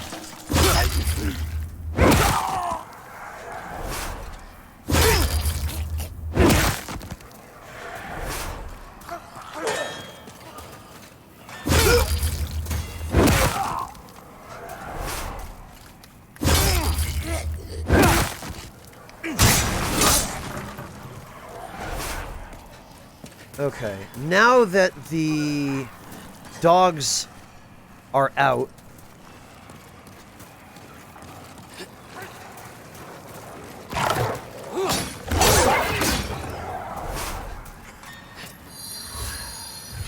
it's a little bit easier to separate them because you can just enter their field of vision one at a time. There they are. And it looks like, despite the fact that this is on the PS5, the dogs still have the exact same draw distance. That's really funny. Because it used to be that when you walk through this door, you enter a different cell of the game's loading map, and the two furthest dogs wouldn't spawn until you cross this threshold, but the nearest dog would. That is funny.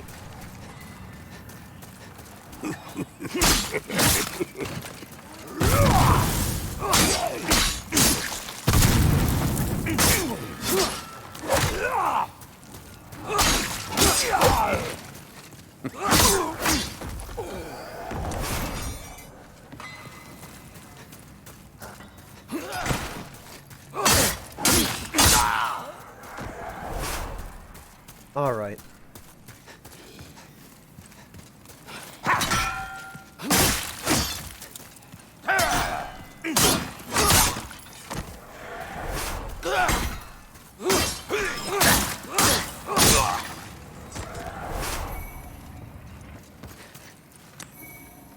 Always sharp stone, never hard stone, which is what I actually need.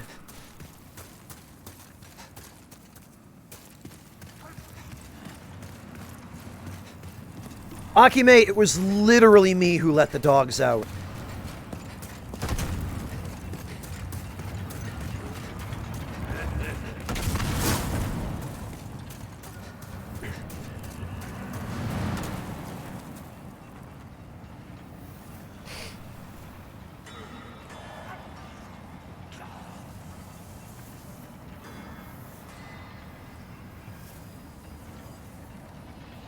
Well, let's try not to have a repeat of that.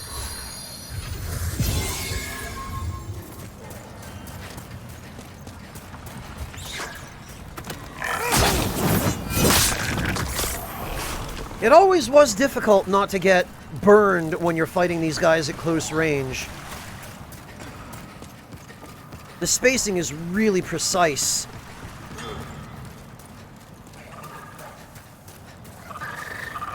All right.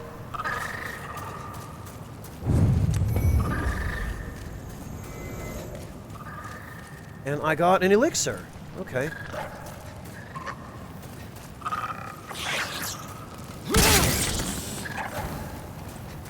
Okay, they all drop down when one does. I don't remember that being the case in the original. Come on. Okay, or don't.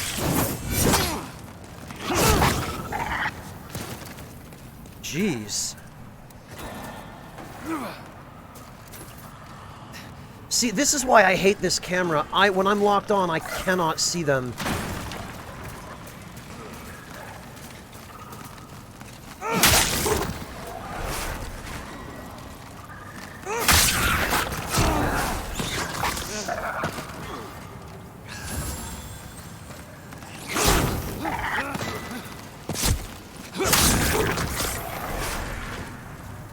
It's also really hard to see what they're doing because of all the particle effects they now have.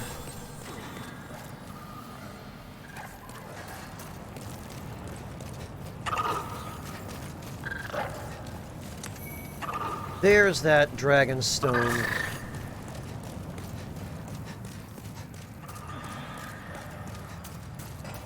I wonder if it's still possible to roll through this if you stack enough fire defense. It used to be.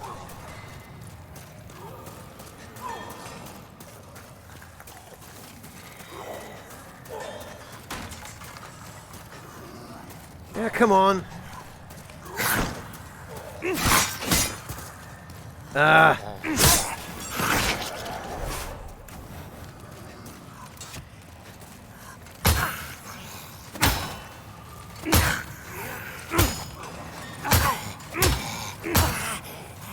Get in there.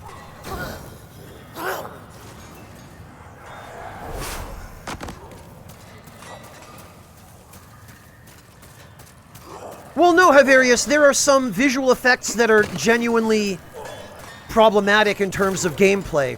I don't know if you were here, Havarius, we talked about it before, but the developers appear to have, in certain cases, prioritized cinematics over actual gameplay.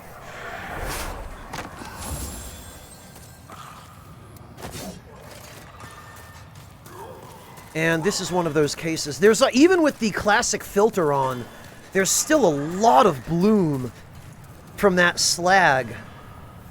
A lot more than there used to be, even.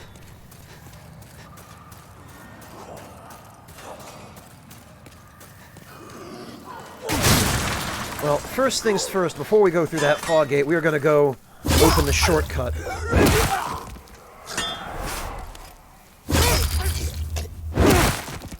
Yeah, Havarius, the camera is the biggest part of the problem. The fact that custom filters exist is really helpful. I haven't messed around with them at all yet, but like this, that hurts to look at until you come outside.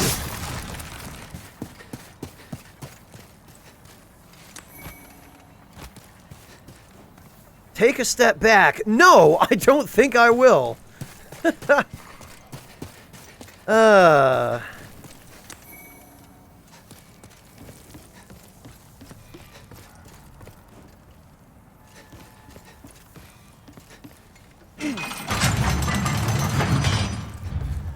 That's an interesting assessment log. The Middle East isn't the first place I would have thought of, but I guess I could see it. I could see all the, you know, the bare rock and the kind of yellowish color palette with the sun reflecting off of everything. There does seem to be quite a bit of sandstone in the surrounding environment.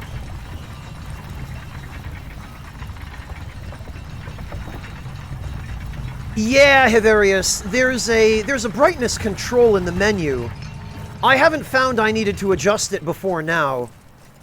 And I don't, since this is really the only outside area of Stonefang, I don't foresee needing to, but it's nice that it's there.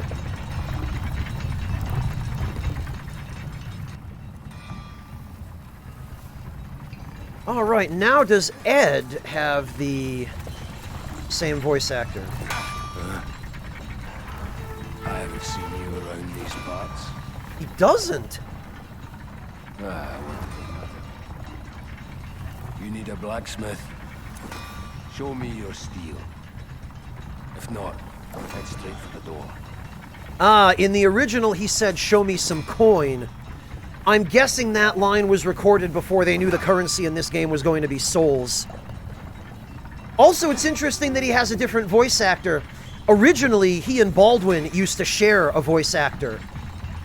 Maybe that was for budget reasons.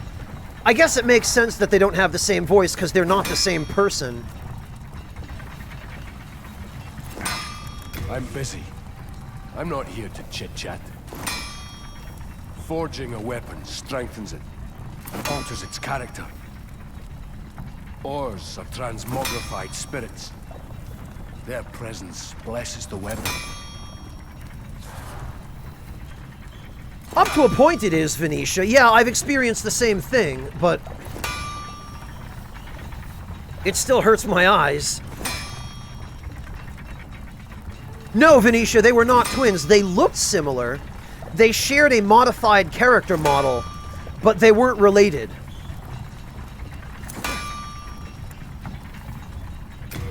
Alright, so the Crescent Falchion definitely needs... but I'm not going to be able to get it to any further than +2 without a chunk. Damn it.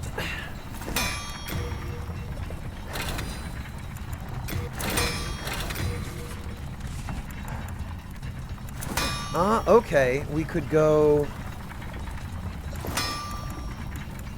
quality or... Well, dragon would be the logical way to go here, but I don't have enough dragon stone.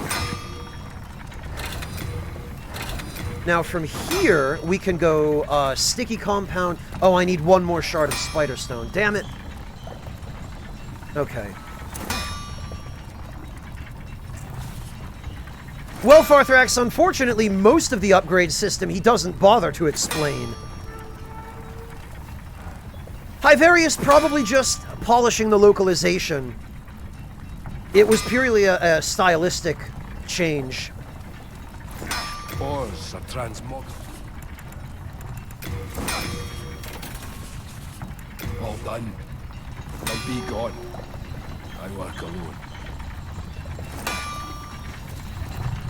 Yeah, Log, once again, I think the fact that the... Ouch, yeah, you see this? The fact that the upgrade system has not changed in the remake at all is certainly down to Bluepoint trying to preserve the original game and not take liberties with it. Yes, Venetia, there absolutely is, which is the additional range. And I'm not going to be leveling strength either, so the difference in damage will be insignificant, but the difference in range will be quite considerable. Yeah, Gid, it was really pretty much out of my control. But I'm very lucky that my mother was diligent and managed to find a PS5 in America and ship it to me. Probably not, Farthrax, no.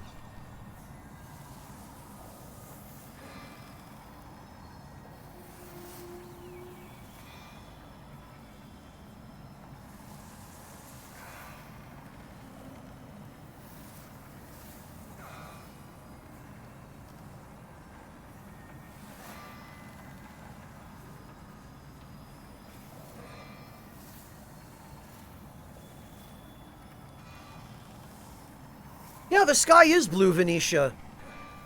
I think in the original game it was just a red sky, but I appreciate that they've gone out of their way to make it look a little bit more realistic here. Without making it look overly realistic, of course.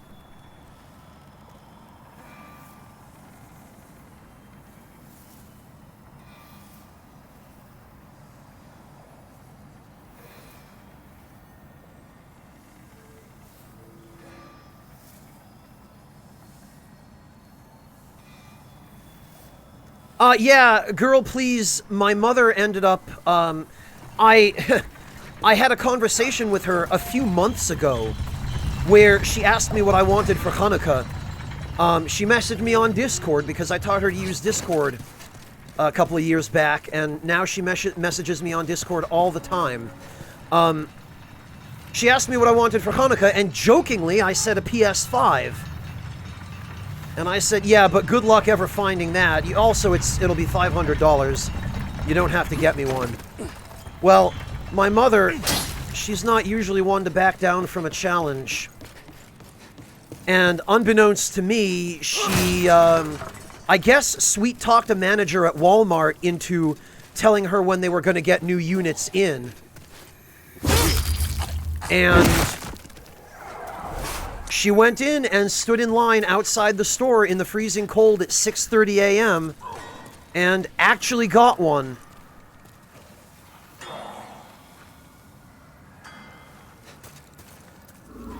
And shipped it to me, which was also not a cheap proposition. So I'm going to reimburse her for the console and possibly also for the shipping if I can manage it. But yeah, my mother is the only reason I'm able to play this now. I haven't been able to find one. They just don't exist in Germany now. If you didn't get one of the original pre-orders in Germany, then you're out of luck. Because we're not getting more till next year, from the looks of things.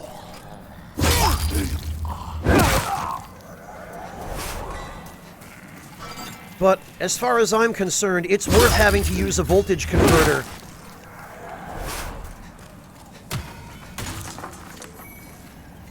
In order to be able to use this.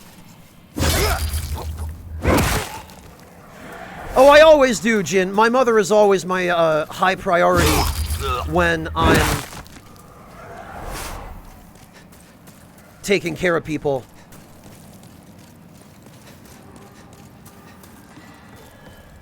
Alright. Let's do this without aggroing that lizard.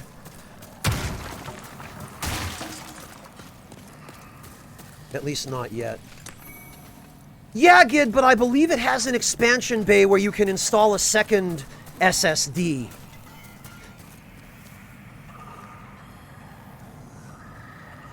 Oh, these guys,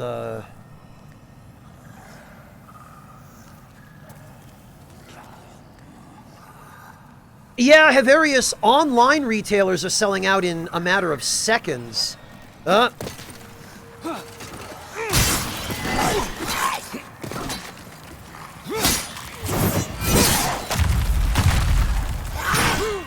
Damn it. I knew that was going to happen.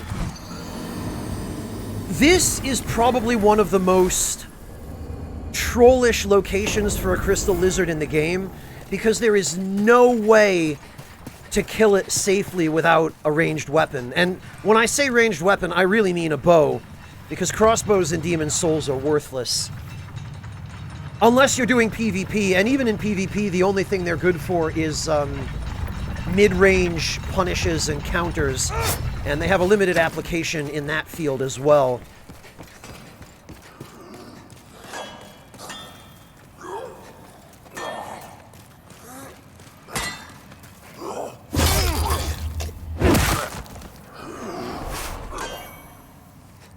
Greystone.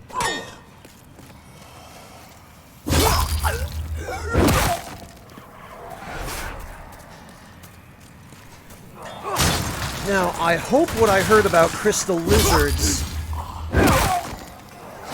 not being gone permanently in this version of the game if you miss them was true.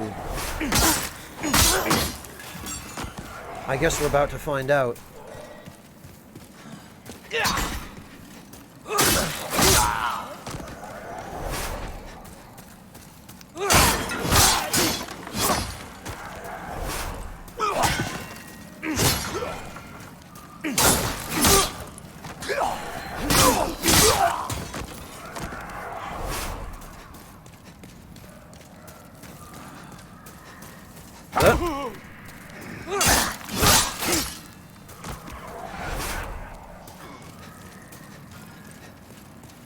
Log, it doesn't matter. Like I said, I'll find out in just a moment anyway. Thank you, Mr. Wolfie. I'm glad as well, believe me. Okay, no, I guess it's the same. Well, that sucks.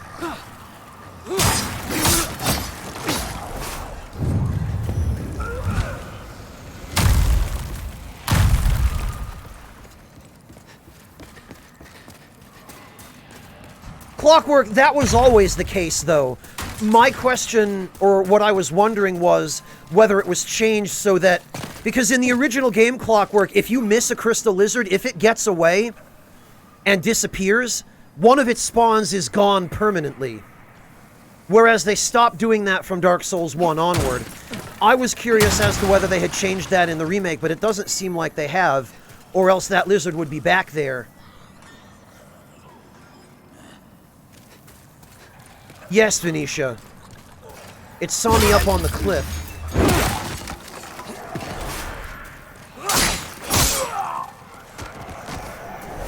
Oh god, these guys are even more blind than I remember. Blind and totally deaf.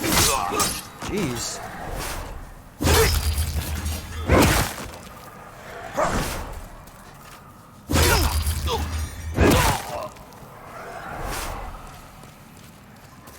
Reverser, where did you hear that? I'm not sure I'm willing to just trust the word of a person on the internet on that. I apologize. No offense, of course, but... Oh, the official specs. I guess I'll have to check those. In that case, thank you for making me aware of it, Reverser. I will definitely look at the spec sheet.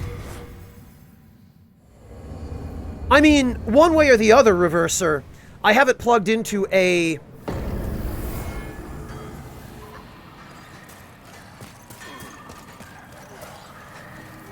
uninterruptible power supply, which has voltage settings, so it should be okay either way. Yeah, it looks like you can't respawn. Okay, well, that sucks. So crystal lizards still work the same way.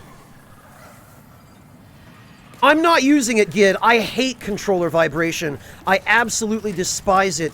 It's uncomfortable, it's distracting, it hurts my hands after a while. That message was a lie, by the way.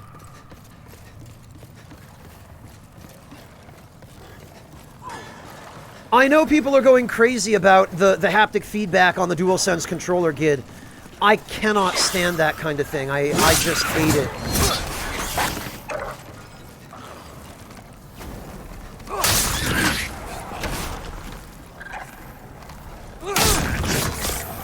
Oh, that's interesting. It looks like...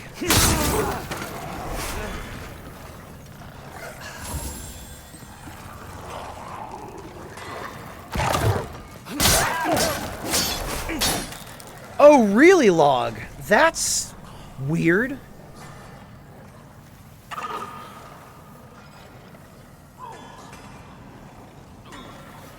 What a bizarre way to handle it. I mean, I guess it's better than just completely losing the spawn. Oh, yeah, no, Gid, I never... Yeah, Creeping Bam, I know, I already have. That was what I was telling Gid, is I've turned it off and I'm not using it.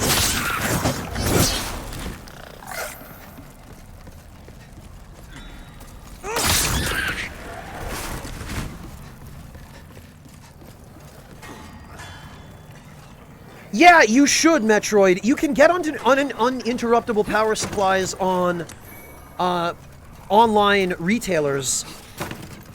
I got mine on Amazon DE, Amazon Germany. Oh, right. These guys.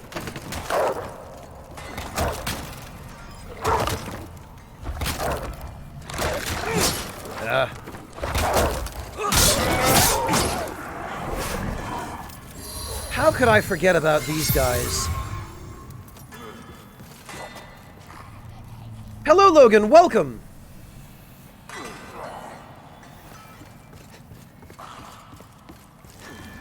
Log, my concern is, if they run off a cliff, do you automatically get their drops? I don't think I've had a chance to test that yet.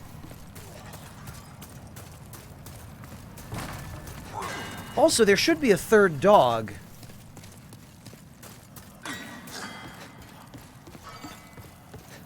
Wonder where he ran off to.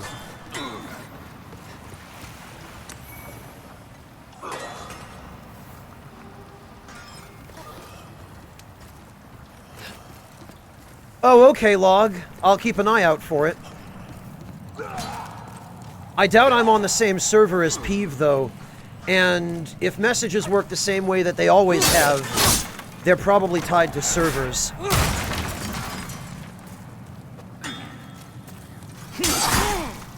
Right, these guys have hyper armor. Welcome back, Taco Salad. You better believe it.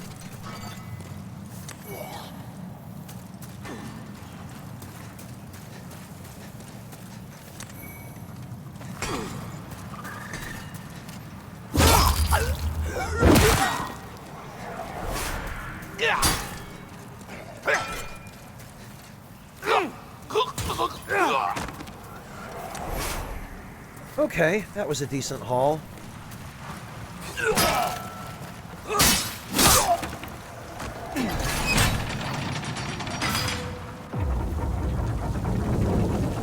Creeping Bam, it's a shame, because that's one of the things they could have changed where they would have just made it better, is if you automatically get a Crystal Lizard's drops when it dies.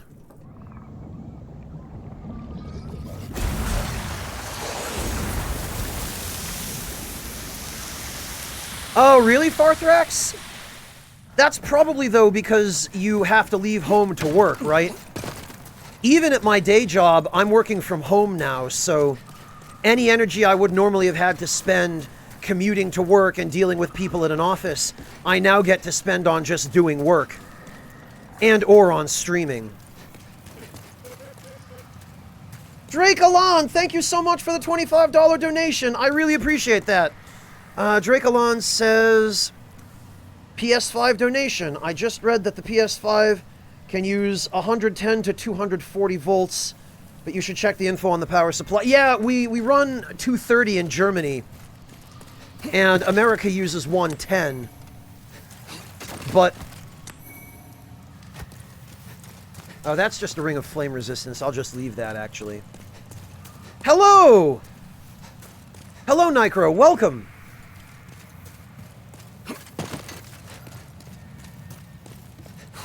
Oh, okay, Farthrax. Well, that would also explain it, just for the opposite reason, right?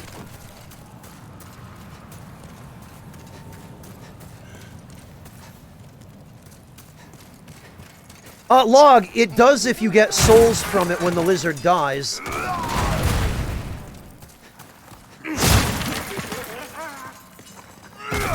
This guy right here...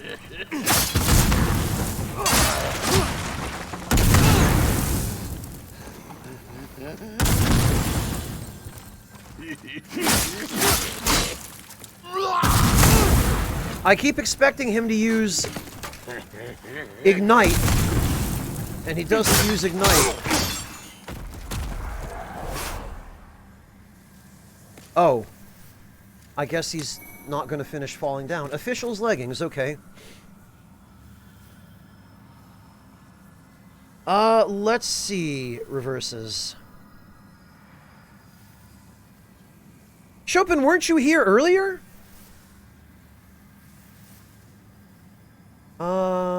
Okay, dual voltage, 100 to 127 and 200 to 240. Interesting.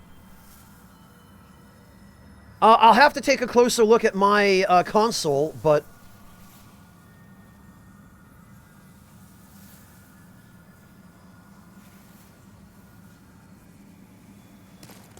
yeah, Taco, especially considering there are a couple of upgrade types where the game does not give you a guaranteed pure stone.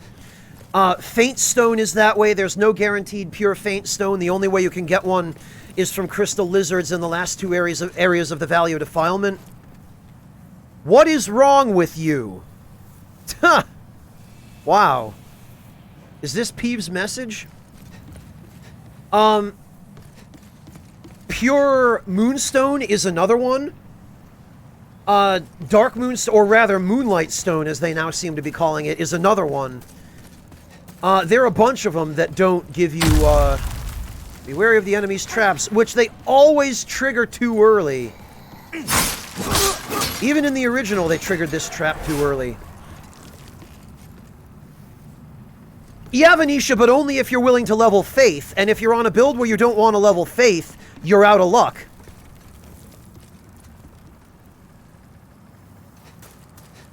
I'm talking about guaranteed in a way that doesn't force you to compromise your build or anything.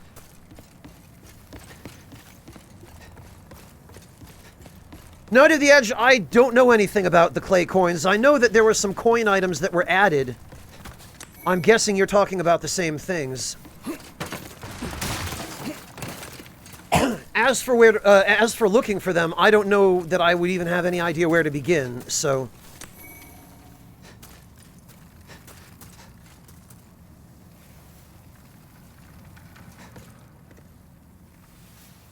And not necessarily, Log, not if you're doing a low-level build, or if you only want a blessed weapon for the HP regen rather than the scaling.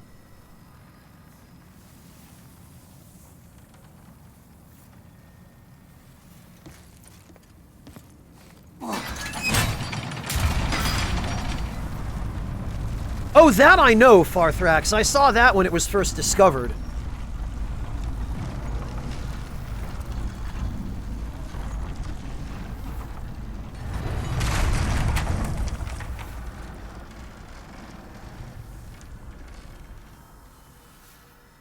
Well, since I don't have any kind of projectiles, I guess we're doing this the old-fashioned way.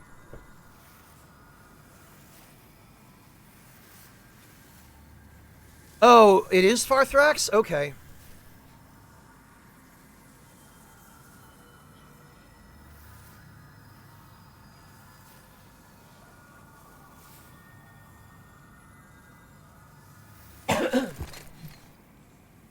Alright, well, there's a... I think there's an upgrade stone down here. This is like a chunk of spider stone, if I remember correctly.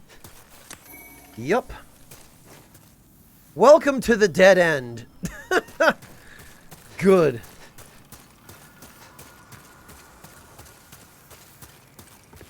Well, Creeping Bam, you've got a currently 7 or so hour VOD. This is so hard. The ranged attack is the best option. Well, I don't have that luxury, unfortunately, so...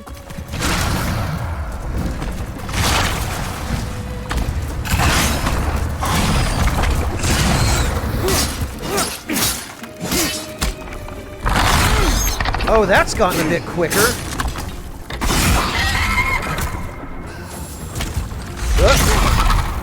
As has...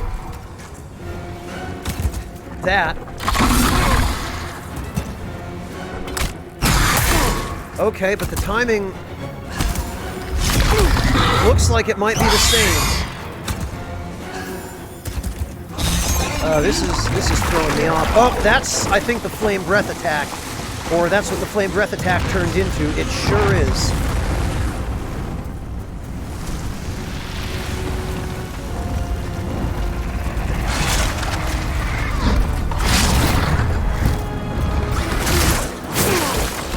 Alright, fine.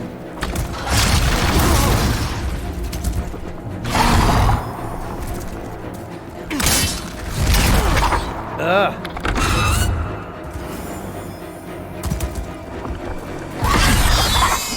Oh, that's right. Touching the sides near the boss covers you in silk.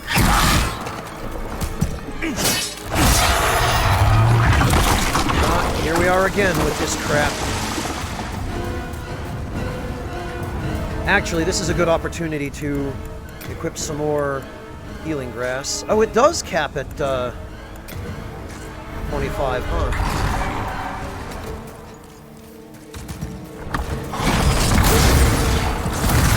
Right?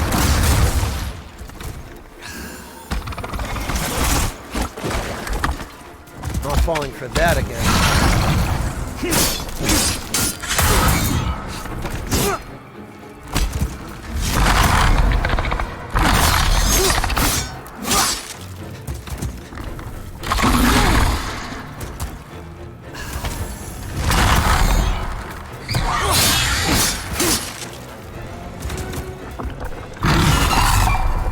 There we go.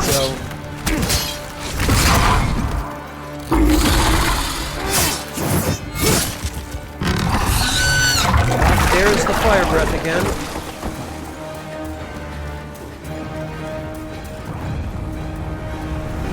Well, thank you, Creeping Bomb. I appreciate it. And I'm glad to have you join us over on Twitch.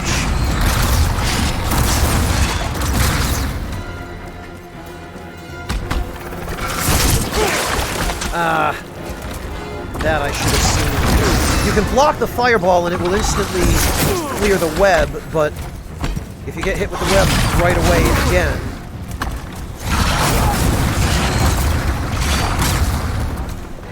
that does not help.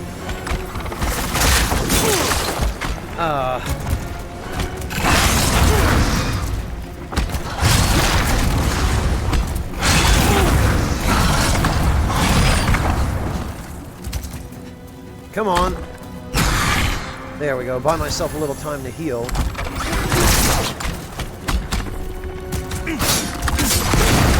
Okay.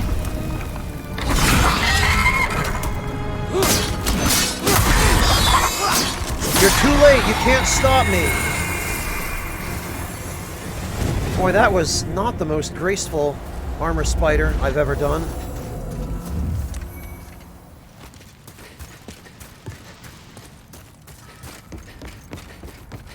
Yes, Godless Seraph, I finally did.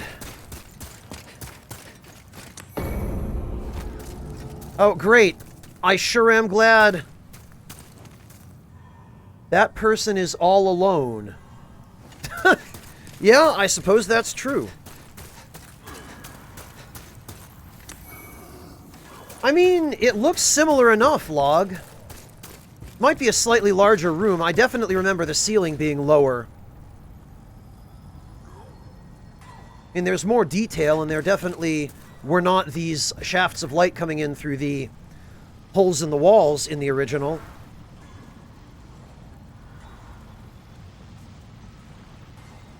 Thank you, Godless Seraph. I really appreciate that. No, Venetia, that's fine. Marcus is my friend, and he and I have so much overlap between our audiences that for somebody to mention Marcus in my chat is not something I consider infringing.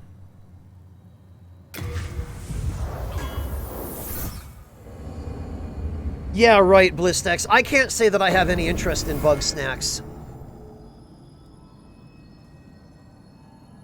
Well, I was gonna say, why is everything dark? That scared me for a minute. Hello, Ray Ray. Hello, Civvy. No, Civil. I'm sorry. Welcome. I was worried sick. Alright, well, let's stash.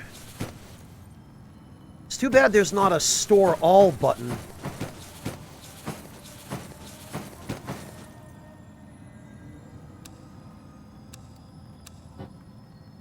Oh, and you're not allowed to store key items, I guess. Why even have a tab for them, then?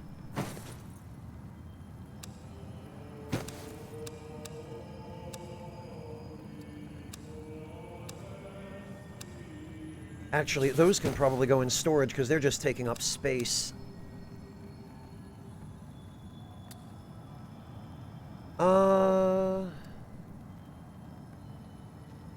Oh, this is just a copy-paste of the description of their hat. Okay.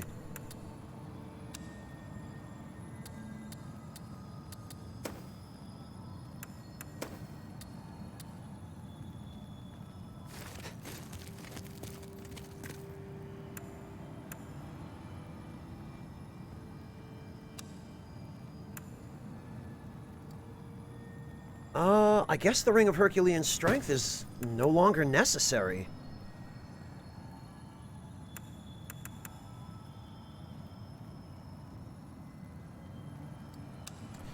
I doubt it, Log, because the only real ways that you could even lose a key item in Dark Souls 1 were if you killed Andre and then never picked up the Crest of Artorias or something. Like, there were only a few ways you could do it. And then I think there was, like, if you fed the Covenant of Artorias to Frampt, Log, it would appear in the chest.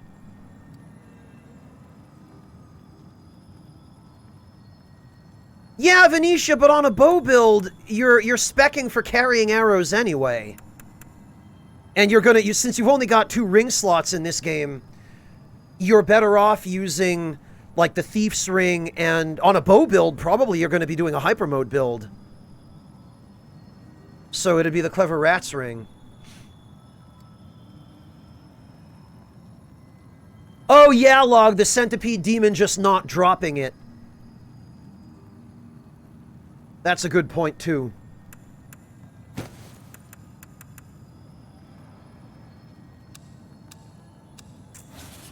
We are indebted to you. I can forge weapons for you for a fair price. You know it, Godless Seraph. Boy, Spice sure looks different now. Actually, in this version of the game, it looks like the spice is actually a ground leaf.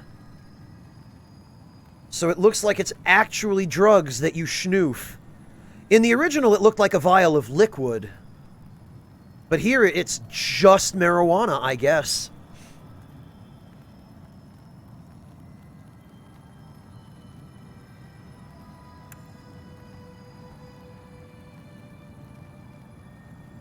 I bet they did, Taco Salad. If you don't already know the original names, I imagine some of the new names are probably pretty inconvenient.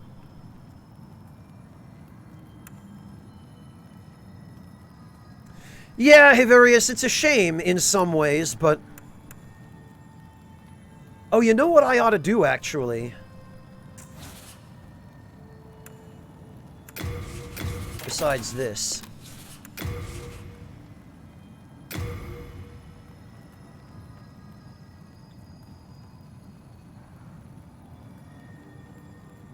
You know, I probably should save my upgrade materials. Because I'm going to be getting a Mirrodin hammer as my main weapon. I'll leave this as is for now. Because, unfortunately, it's not like you can just duplicate... You come back alive. ...your upgrade materials via Stockpile Thomas anymore. Oh, he did! Thank you, Venetia! I think I might have missed it. Chopin, I'm so sorry. Thank you so much for the $24 donation, Chopin. Chopin says, thank you from the bottom of my heart for being so supportive and friendly, Franz. No worries. I'm just glad I was able to offer anything. And I seriously appreciate the donation. That is a tremendous help, and it will go a long way toward recouping the cost of the PS5, I'll tell you that much. Hey, Swag Marius!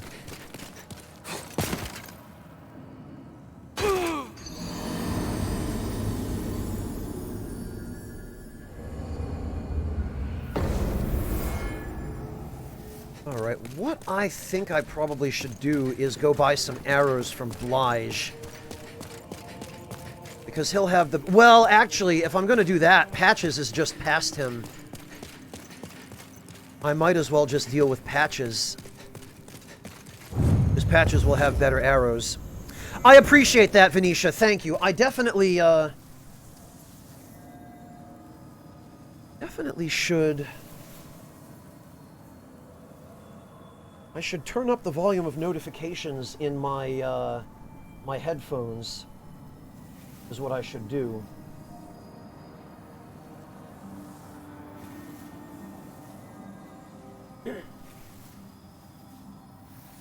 No, Godless Seraph, I'm putting together a regen build, but it's always a good idea to have a backup ranged weapon. And particularly on a regen build, because you normally rely on melee weapons on that build. You don't really get an awful lot in the way of ranged capability out of the Blessed upgrades, or really any.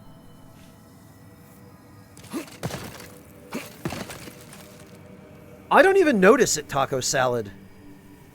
And I have music turned on, but I can't hear it. Really, it's the kind of music that it ends up being less prominent and less noticeable and more of like a background music. Yeah, it does seem that way, Taco Salad. It's mixed really low to begin with, and then It's just not a super audible rendition of it. Freaking Sharpstone.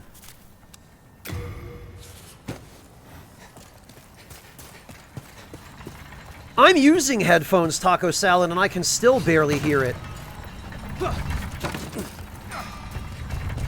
I certainly can't discern the melody. What if it be a blacksmith? Alright. We need a chunk of... Actually, we could go to the Shrine of Storms and...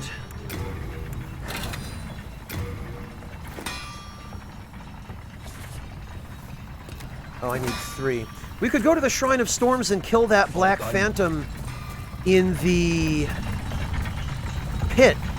And I think he'll drop a few chunks of Dark Moonstone. God, I will forever be calling it Dark Moonstone.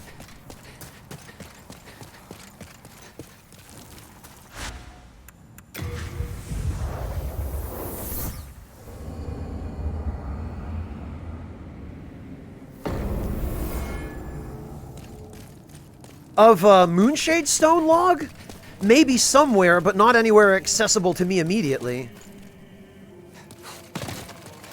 Alright, Oh,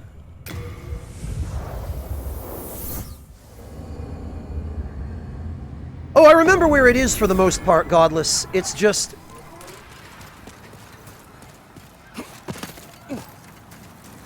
my recollection on some spots is better than on others.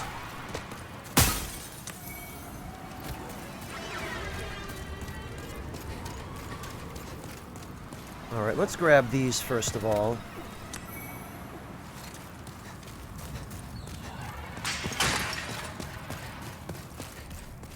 Yeah, Lottie, so do half the people who play Bloodborne. There's my boy Blige. Hello there, we meet again. You look terrible. Cheer up. Life is an adventure. Yeah, this might be a different voice actor just with the same accent. There's somebody I ought to warn you about. A fella who lacks common decency. They call him Patches the Hyena. And he's the one that laid that trap for me.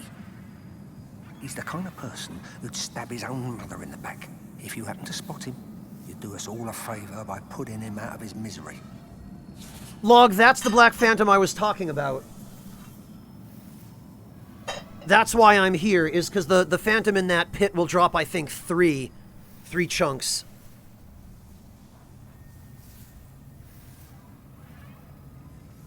Oh no, Venetia, no.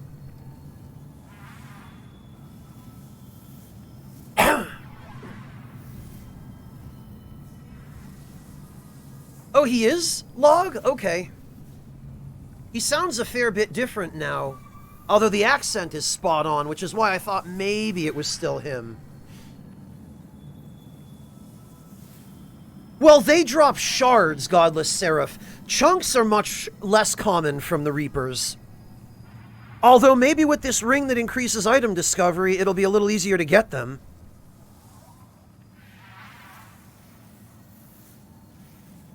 Have you been to the altar where the Reapers summon shadows?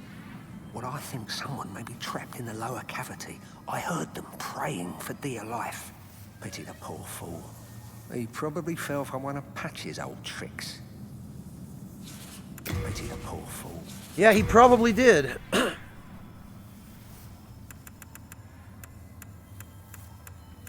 Right, actually, Blige should have... Yeah, he's got shards, and he's got... There we go, that's what I'm looking for. Fire arrows and holy arrows. Oh, and they actually weigh more.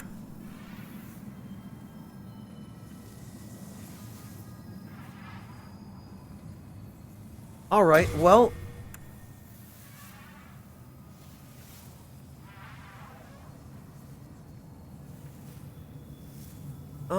Holy arrows will definitely... Well, actually... We can get a fair few more of these. I wish it would tell you how many souls it would cost, though. Really weird that it doesn't. I think it used to. Morgan, be sure not to get yourself killed.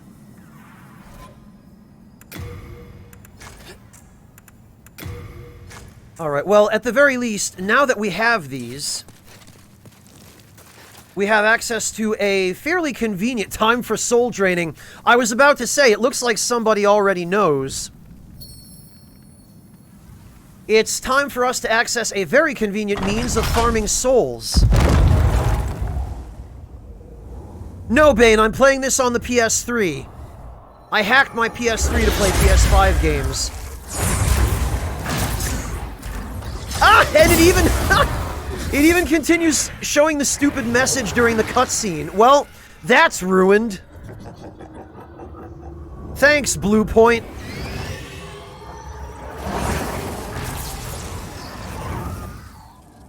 Amazing.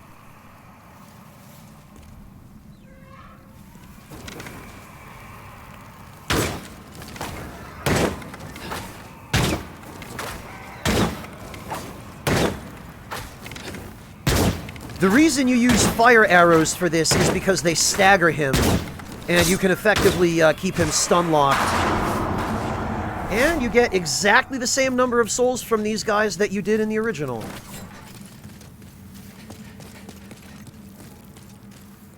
Yeah, that's right, Swagmarius. I just added a PS2 to my PS3, and together they make a PS5. Oh, it happened to you too, Taco Salad? I'm glad it's not just me.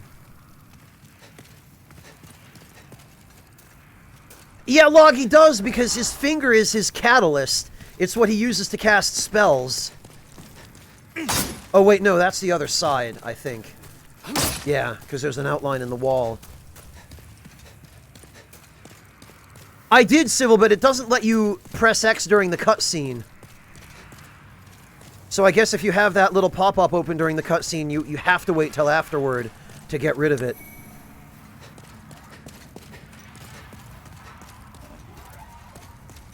Hello, Kitty. Merry Christmas to you as well. Thank you so much. I really appreciate that. Yeah, the Reapers drop shards fairly often, but very rarely chunks. That's some full moon grass, I guess. Actually,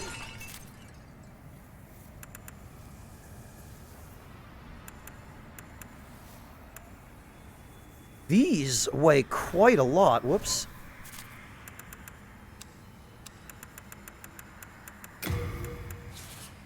Those can go. Wait, since when does soul remains weigh this much? They didn't used to weigh anywhere near this. I am alright, thank you, Low Kitty. How about yourself? How are you doing?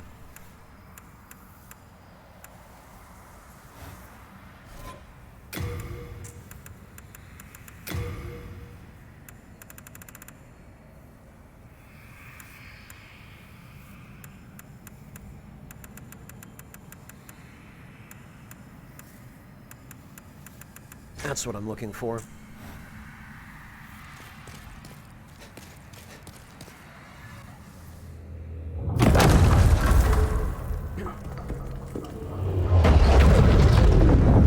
No, Anodyne, I think it's per unit. They have, Civil, but it seems weird that they would change the weight on soul remains. Glad to hear that, Low Kitty. Well, Kurdijichi, the main reason they did it was to prevent people from being able to carry 7 stacks of 99 healing grass. So it makes sense that they would change the healing grass.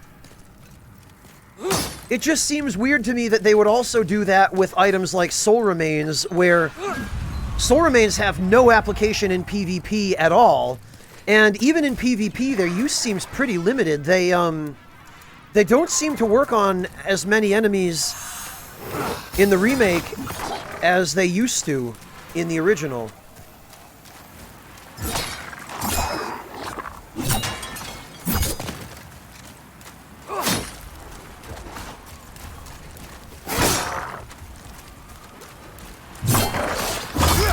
get rid of him. Oh, that's nice. Well, now I have to fight him in here. Or actually, maybe I can,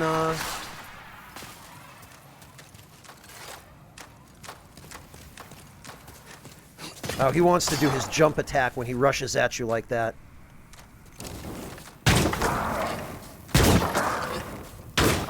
Yeah,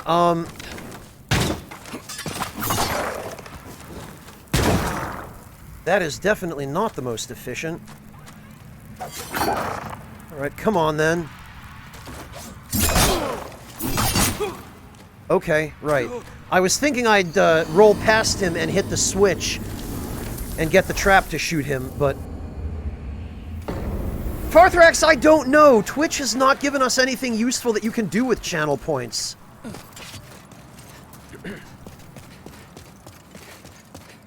At least not unless you use Facecam, which I don't.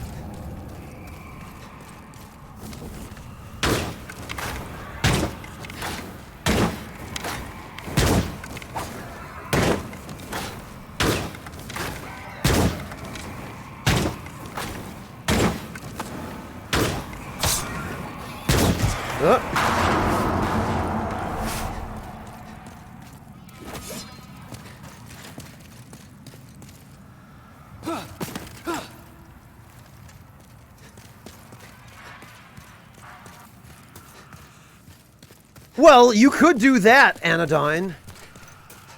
Farthrax, you wish there were an option to do that. Alright, what I actually probably should have done here was unequipped my bow. You know, and I knew that was there, and I was busy talking, and I was totally distracted. You can, Hyvarius, but you've got to be able to offer something that's worth all those channel points, and I don't have anything. I'm sure as hell not going to do a playthrough of Dark Souls 2 with a steering wheel.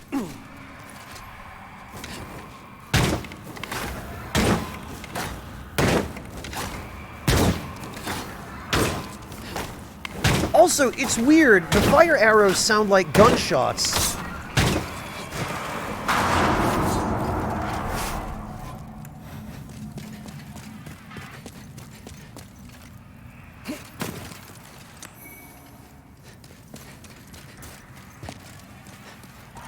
Alright, let's try that again, but preferably without the unbelievably careless death.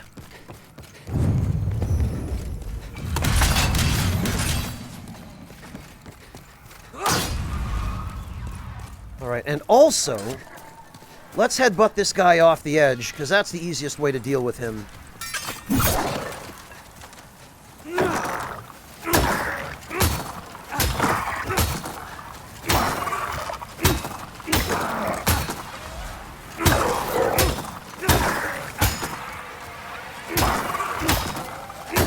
Later!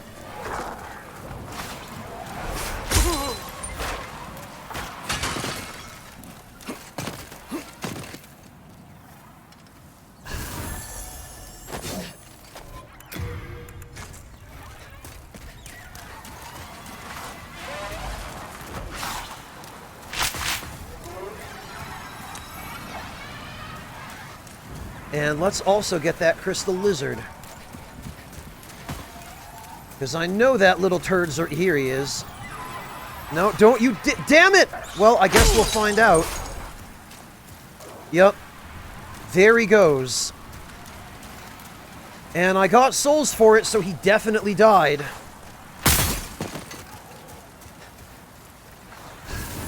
Well, that's some crap.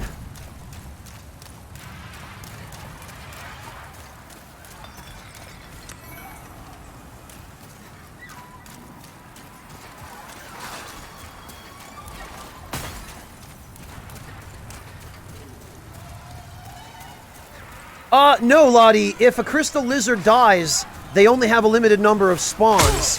And if you miss one, that's it. You don't get it back if the lizard runs off a cliff.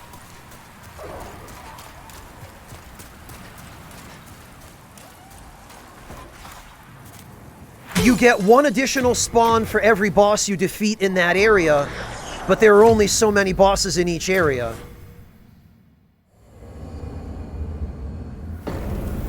So since I've beaten the Adjudicator, there should be 2.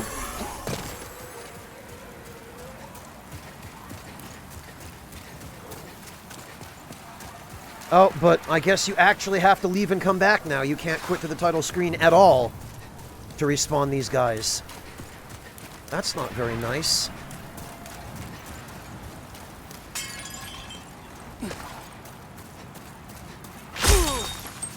Come on.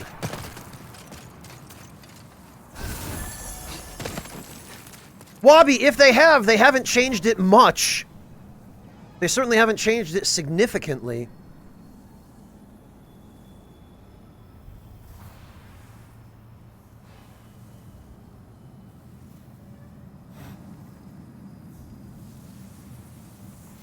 Yeah, Lexi, I would have to use a Shard of Archstone.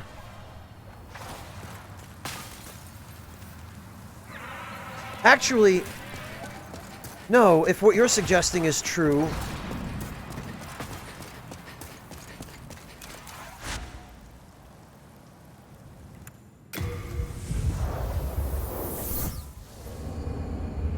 then maybe this will be enough.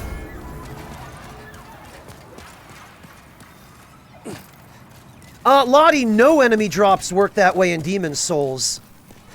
That was never the case. They didn't start doing that till the later games, where, you would immediately get the items that were dropped by a crystal lizard.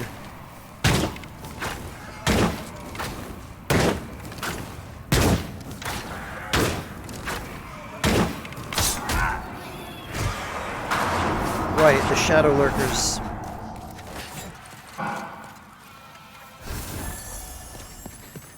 Hello, Prof. Welcome.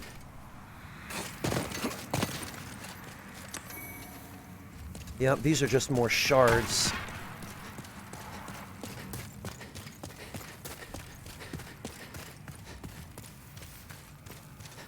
Oh no, Low Kitty.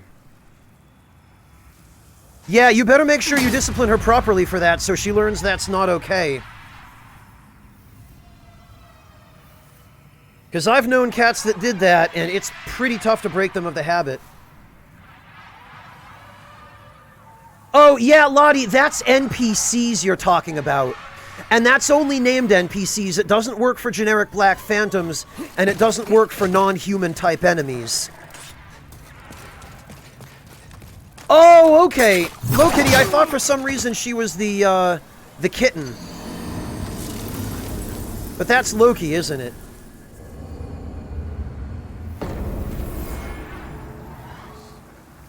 Griggs, thank you so much for the resub. Welcome back. Very much appreciate your support. Oh, okay, Low Kitty. Well, maybe that will help then. We hope.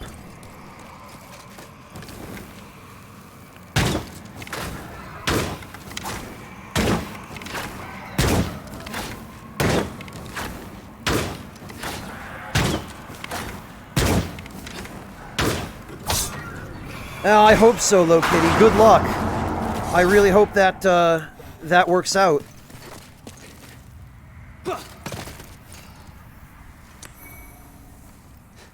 Miscreant, there are things the remake improves upon dramatically, and there are bizarrely things it does significantly worse.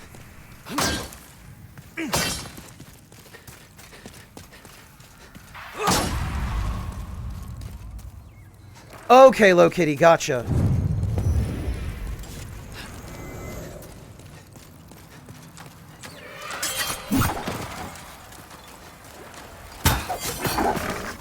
Alright, okay.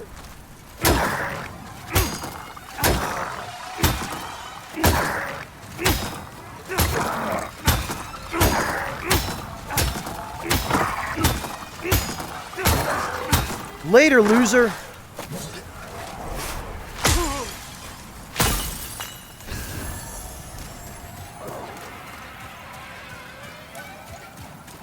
Okay, That does work, apparently.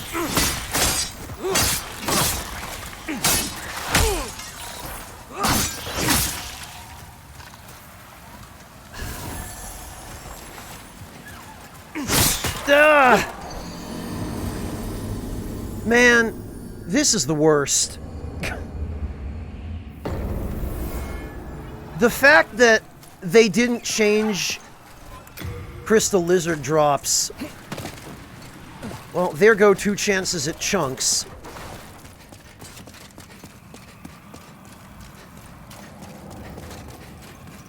I guess I'm just going to be stuck with the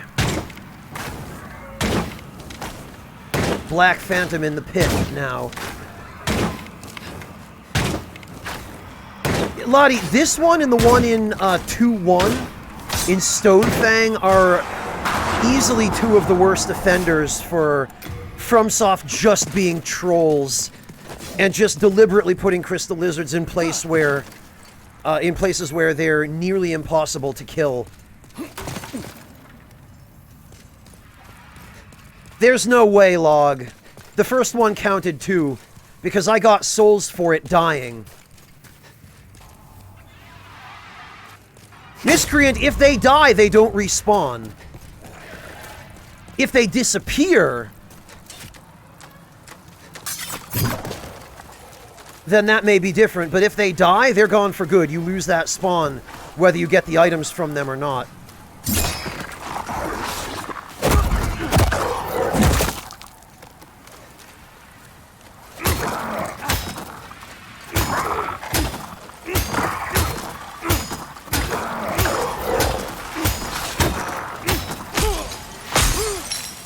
Oh, okay. Fine. I really should probably just have put on the Thief Ring. The Thief Ring is the best, hello, Bullet Bill Man, welcome! The Thief Ring is the best defense against the Storm Beasts.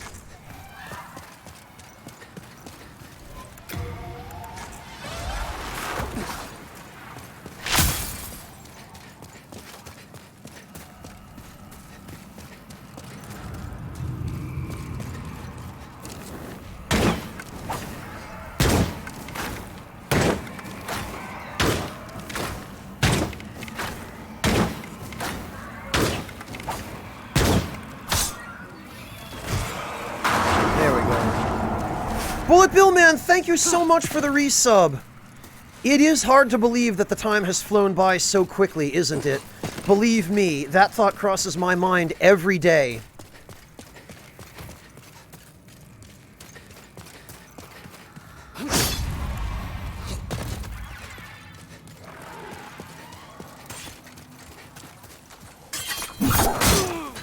Oh, for goodness sake.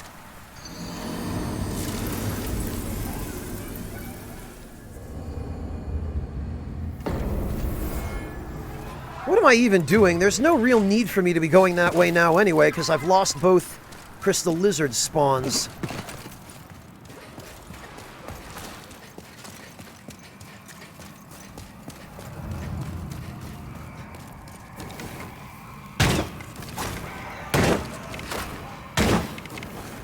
Hey, Olway!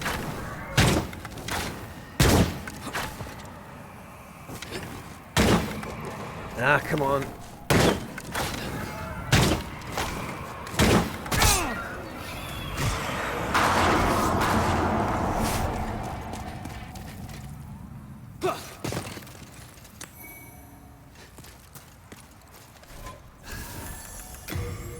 Well, for whatever good it's gonna do.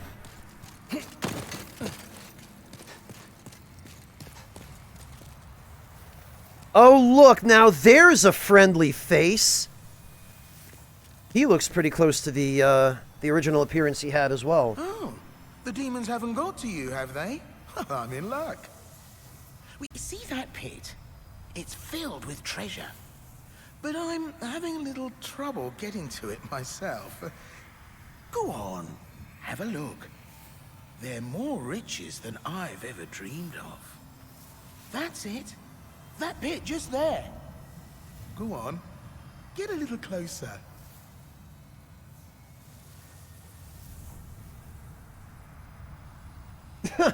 Yeah, Sybil, he has very much the look of somebody who is looking to eat some shit. What's keeping you? Have a look at that treasure down in the pit. Then we'll think up a way to fish it out. Man, the head tilt and the evil grin. They certainly nailed Patches.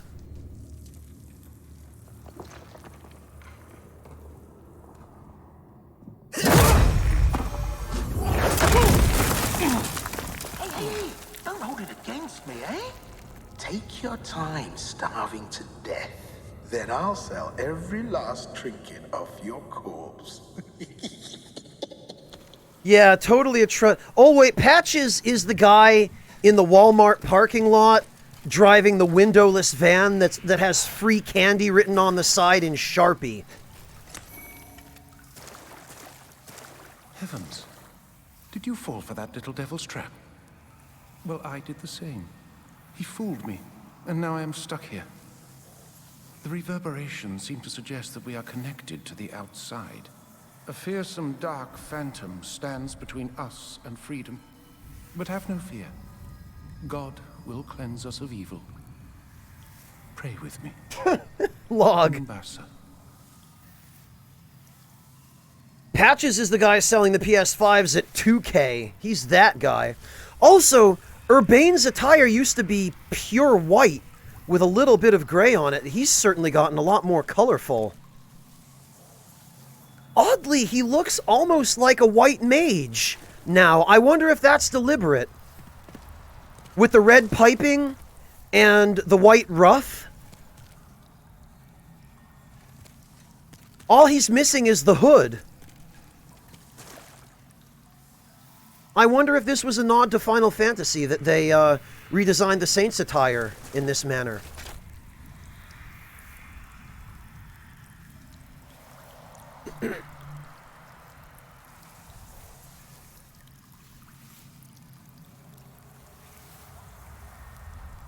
Yeah, Anodyne, it'll definitely match better with the Adjudicator's shield. It'll certainly be a more colorful setup.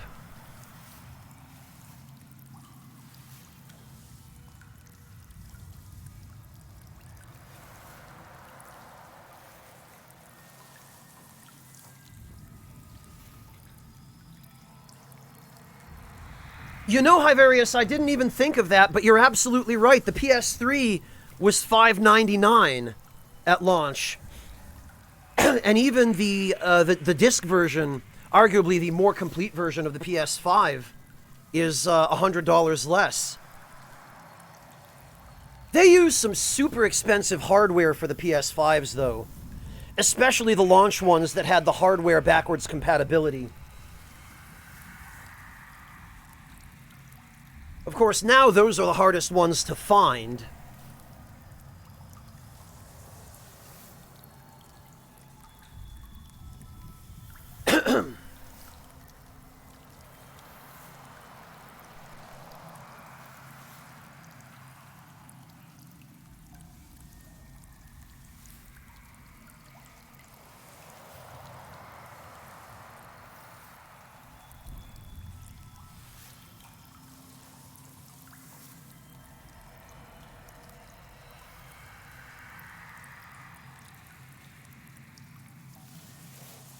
Wow, Taco.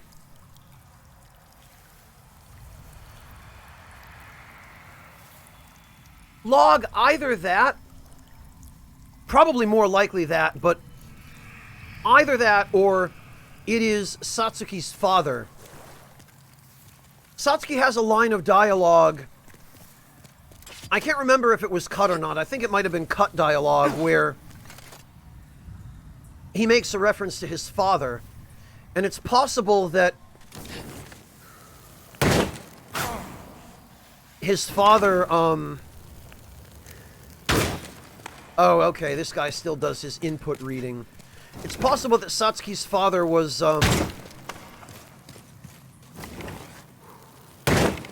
found himself down here at some point.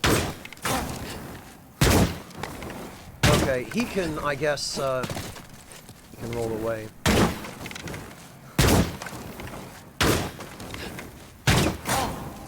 Alright, come on then.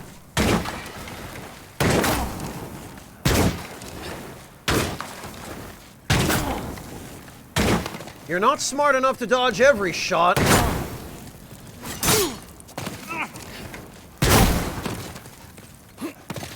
Actually, and if I remember correctly...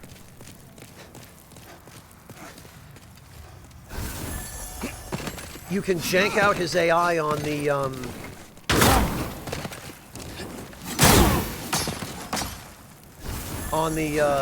the stalactite. Or the stalagmite, rather.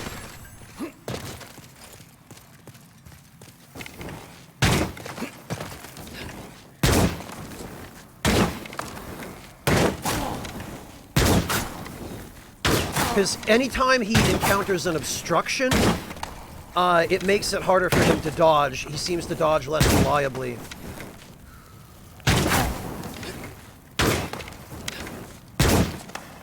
Oh, almost hit her Bane. Well, there we go. So as bad as the input reading enemies got in Dark Souls 2 and Dark Souls 3, it started here. Oh, it's you. Did you cleanse the world of the aforementioned phantom? God has chosen you, and for that we are thankful. Umbasa. That's the one log, yes. That's the line. So, since Satsuki seems to use katana, it seems logical that his father would have as well. So it's possible that that Black Phantom was his father. It's possible it's just some other random guy Patches kicked down here.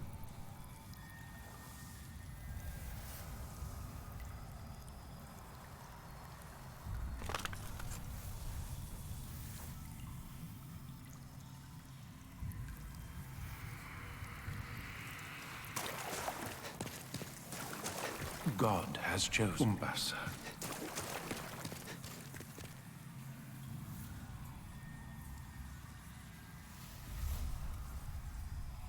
Well, Griggs, so does Patches. Are you sure you're not Patches?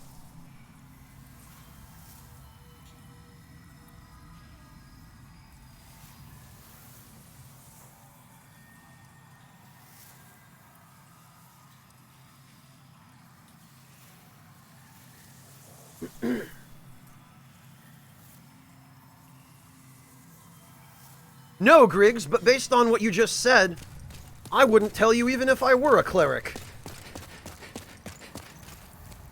Also, the fact that most of these guys are already long since decomposed seems to suggest that they're not actually Patch's victims, because the corpses aren't fresh enough for that.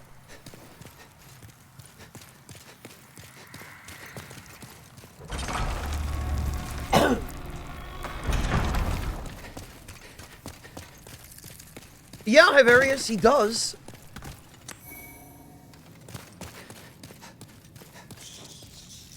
Umbasa. Gee. Well, hello there, Patches. You? Hey, I'm really sorry. I didn't mean what I said. Well, a man's got to make a living, right? Here, look. I can make up for it. There aren't many humans like us. We need to stick together. I know. Have this as a token of my friendship. Not bad, right? This freaking guy. And I think that's our second ring of gash resistance.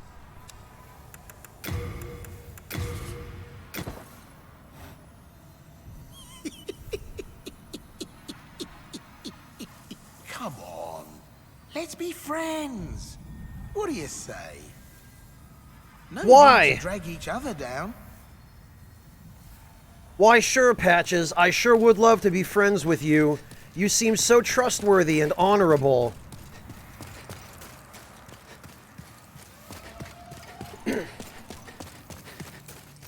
No, I'm not gonna kill him. He's the only merchant that carries heavy arrows, and he has a bunch of other important stuff as well.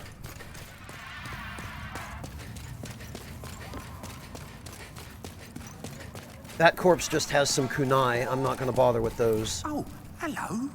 I'm here. I am, however, going to get more of these.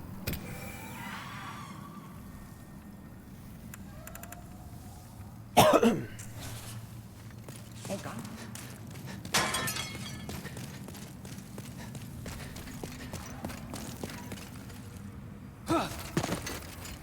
All right. So the trick here is we need the thief ring, and I'm going to have to sacrifice some movement speed for that because... Well, actually, no, I'm not, because the skeletons here don't drop anything important.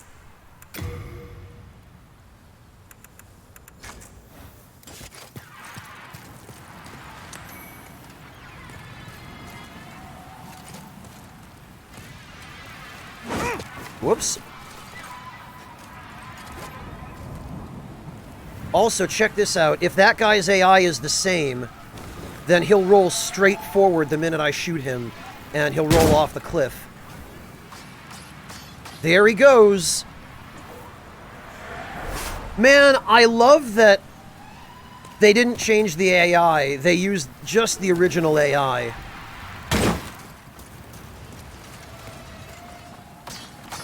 I also really appreciate that they...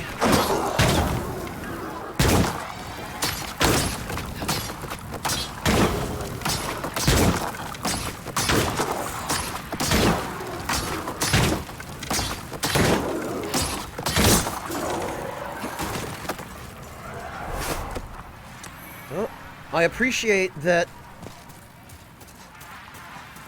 they fixed the targeting reticle on the bow, so now it's actually centered correctly and not offset, because it would always originally aim, in the old game, it would aim over your shoulder and at a trajectory that was not correctly shown by the reticle.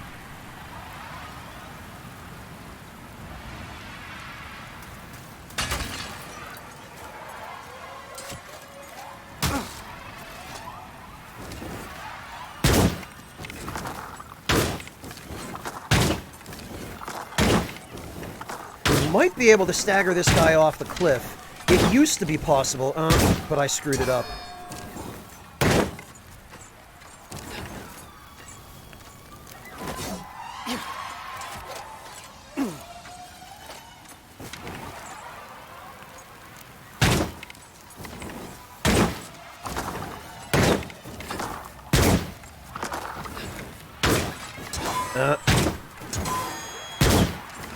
Nope. Oh, well. There's more than one way to skin a skeleton. Actually, there's no need to skin a skeleton because he's already skinned. Check this out.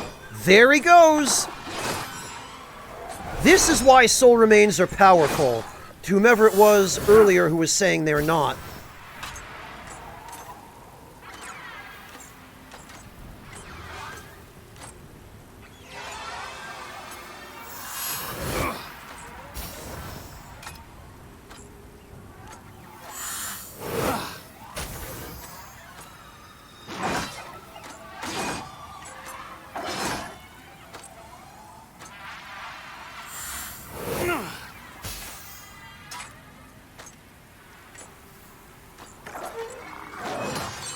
Bye!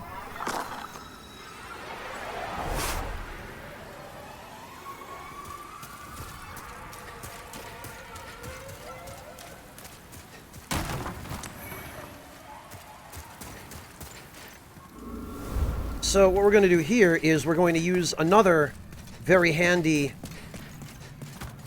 or we're going to see a handy application for the bow. We're also going to see a handy application for soul remains. So the cool thing about soul remains is that laser shooting shadow lurker over there. We aim some soul remains that direction. That shadow lurker will fire its laser at the soul remains, or just walk off the cliff.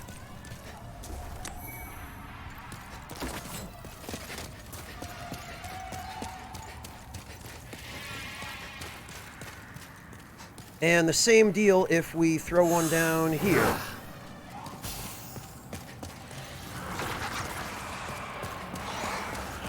And then this protects you from having to deal with that and actually... Oh, wait, what? What just hit me? What the heck?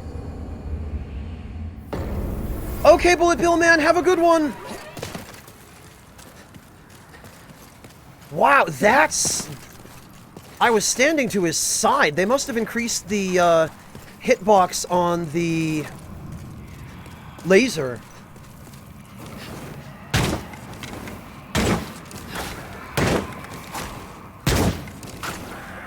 Or maybe I didn't get a very good look. Maybe it was something else.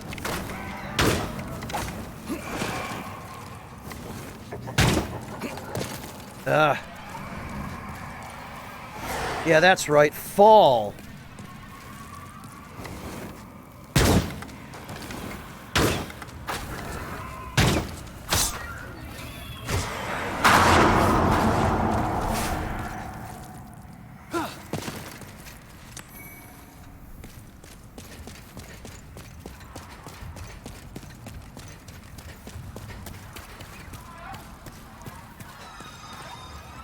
All right. Well then, here we go again.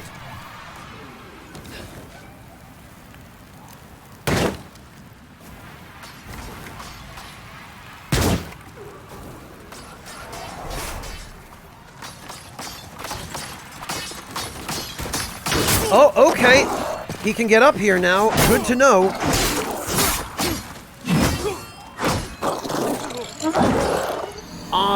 That's definitely different. He was not able to get up here before. Thank you, Erevan. I owe that to my mother. It was her doing.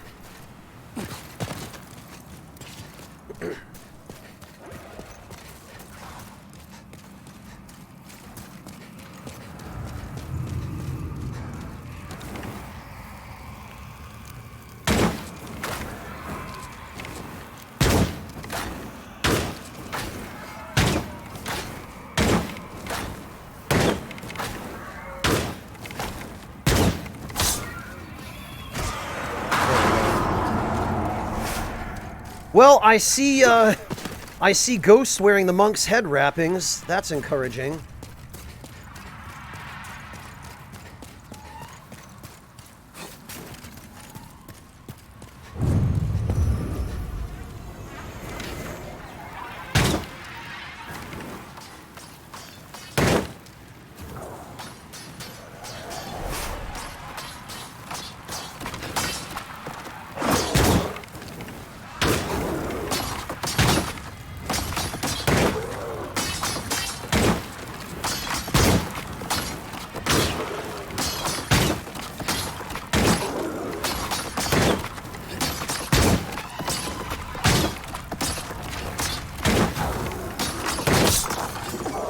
There we are.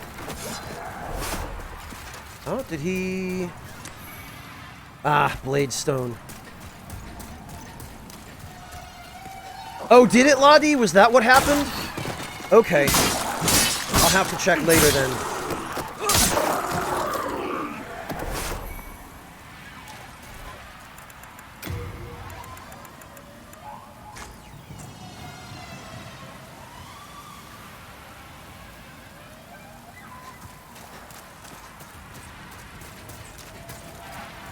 Taco Salad, I think games like The Last of Us 2 are the reason so many developers are trying to shoehorn cinematic design into games that don't need it or where it otherwise doesn't belong.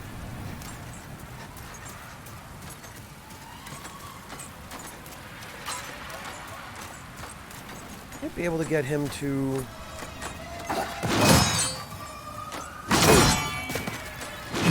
Yeah, we sure can. I remember that being a thing in the original.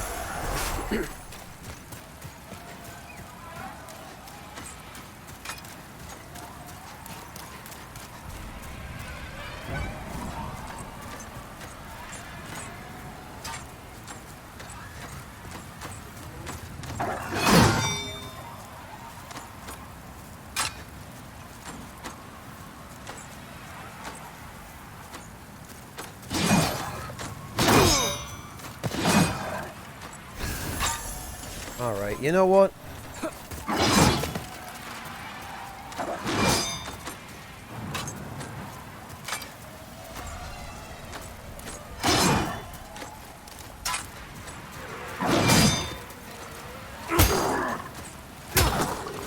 It's time for the skeleton shuffle.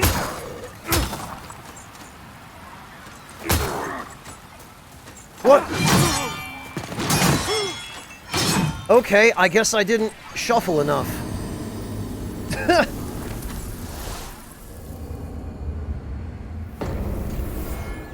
Yes, Binary, did you not know about that? That was a thing in the original, too. The headbutt was always a thing. It was easily the most broken way of getting enemies to die without actually hitting, or, well, without dealing any damage. Oh, okay, Binary. Yeah, it was a very common strategy. Because the headbutt is inescapable. I'm not even sure if you can toggle escape it.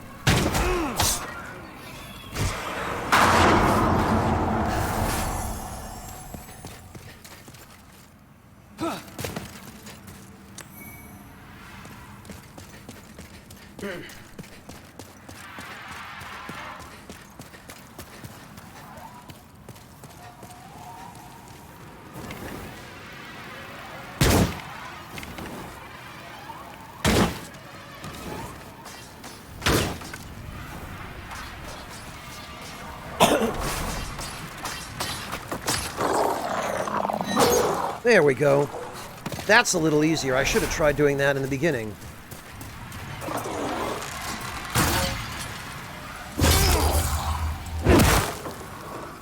Yeah, I don't remember being able to toggle escape the headbutt, Kratos, because it's just too fast.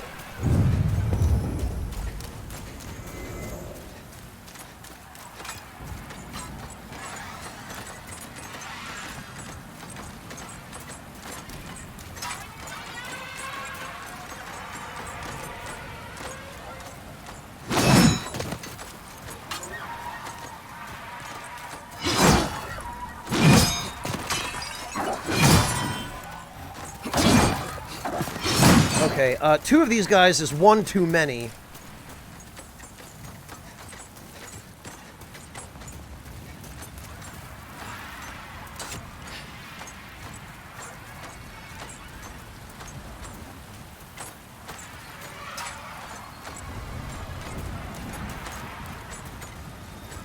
Now he's going to take his sweet time walking past the fence.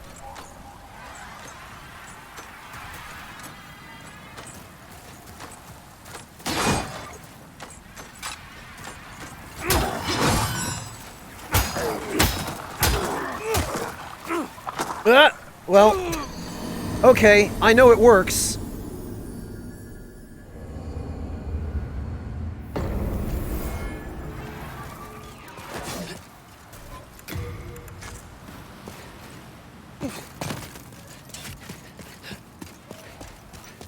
Esper, it's interesting. I'm not even sure what the deal is with the skeletons here. They don't seem organic. They seem like somebody made them. Yeah, it's always one too many, Lottie. It's hard to know how many you need and where to stop.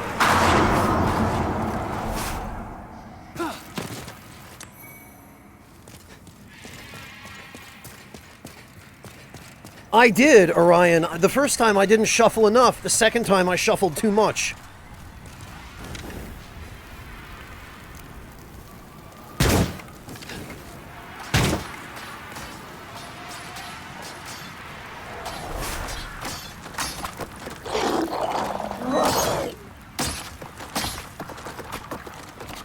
Ah, come on.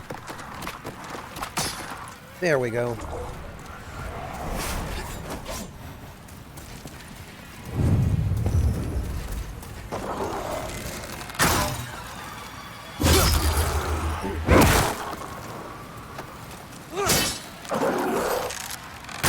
No, I don't want to lock onto the Storm Beast. Blast it.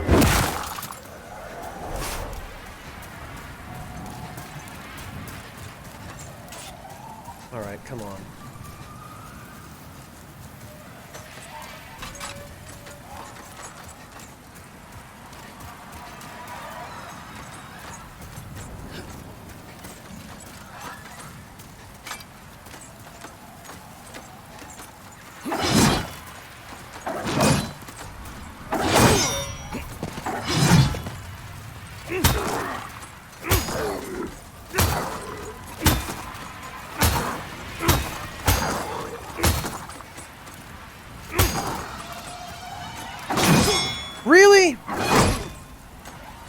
Okay.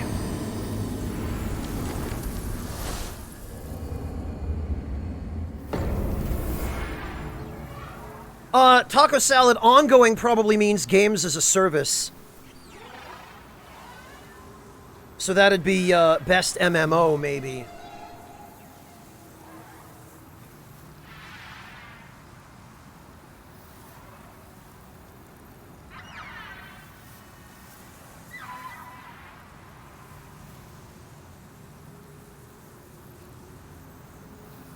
Yeah, they did say that they increased the drop rate of pure Bladestone. Gavin Moore said that in an interview.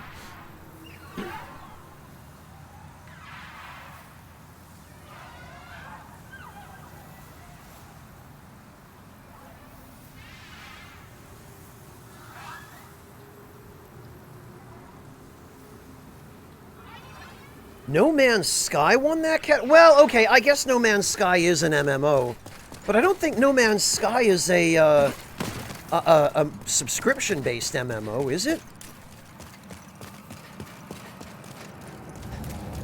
I thought it was more like Elite Dangerous, where you pay the fee for the game, and then anything else in the game is just microtransactions. Although I guess in a way that in itself is bad enough, frankly.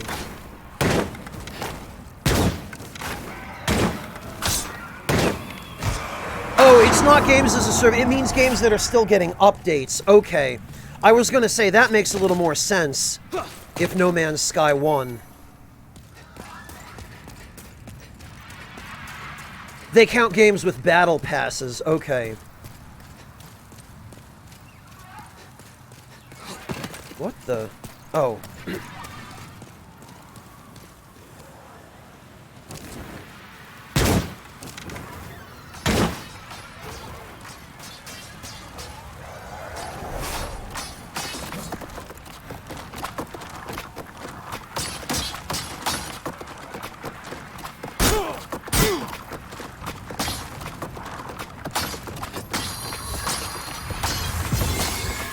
Man, this guy just does not want to give up.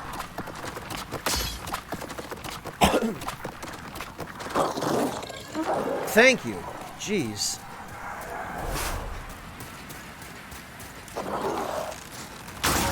Well, Taco Salad, like anything else at the Game Awards, of course it's going to be arbitrary. You know how meaningless those award shows are.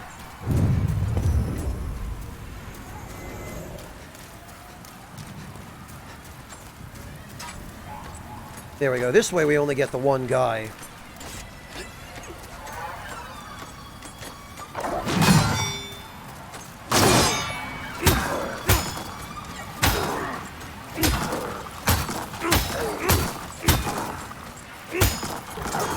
There we go.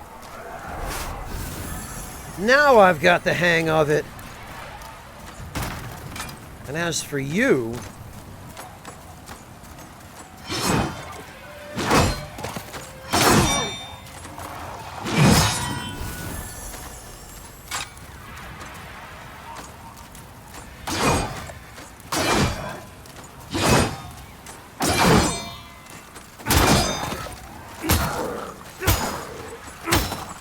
Well, it was closer than I would have liked, but...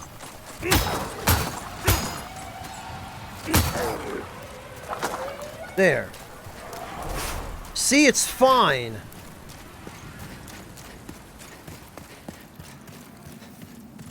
Totally reliable. Works every time.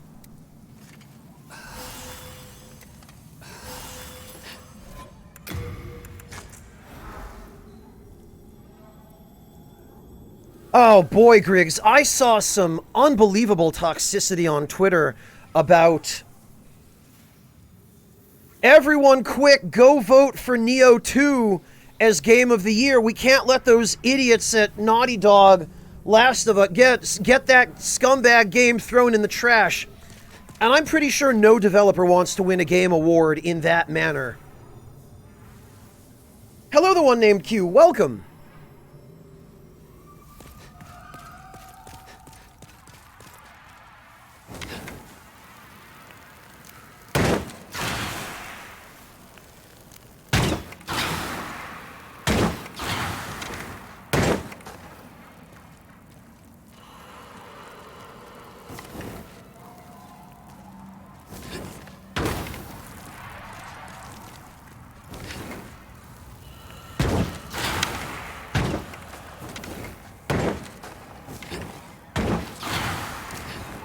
Okay, this is gonna take forever.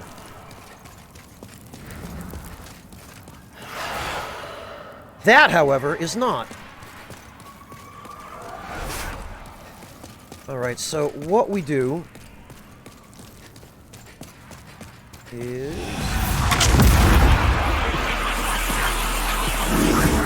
we roll through that, and we sneak back here and eliminate that idiot. What? Really?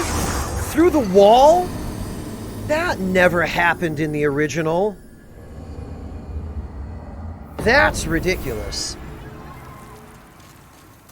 Kabapoo! I see somebody is a fan of Excel Saga. Greetings and welcome. Yeah, that's a new one. Having that laser actually hit through the wall is totally new. I've never seen that happen. Not in the original, at least.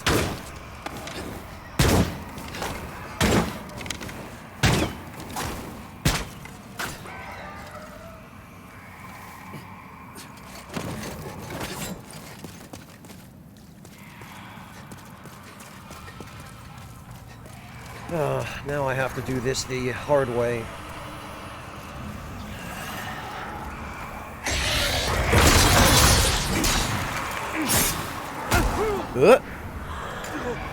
Okay, I thought I would do a little more damage to him.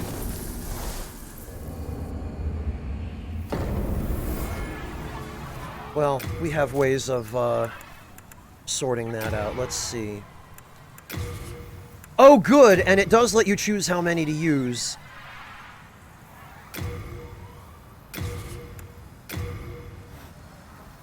Oh, and there's no animation associated with using them anymore. That's interesting.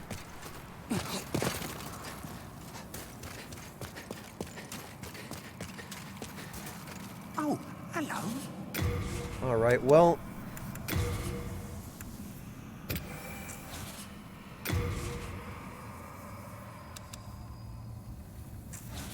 Oh, gun, be sure not to get...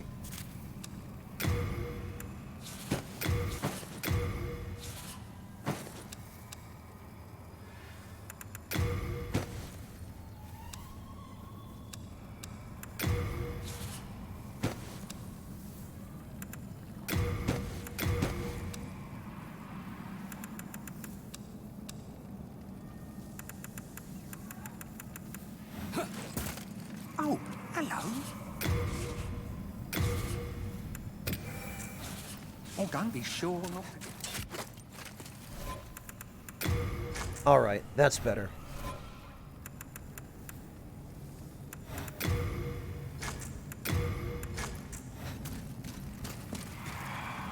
Well, Somnium, I'm glad I finally got a PS3 that I could use to play it.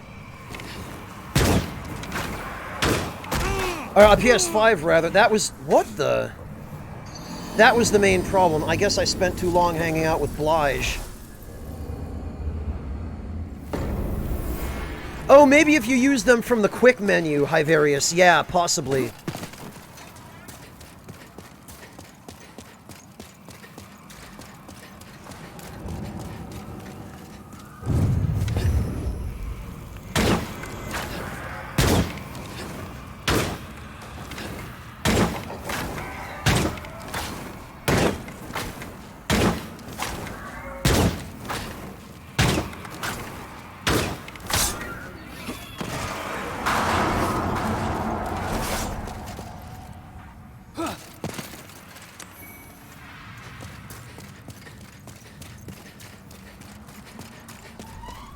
Some of them, the one named Q.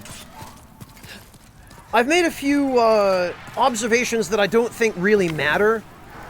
Just that some of the stuff from the original, like the actual patterns and designs, are the same in the remake. But we'll get to those when I go back to Boletaria.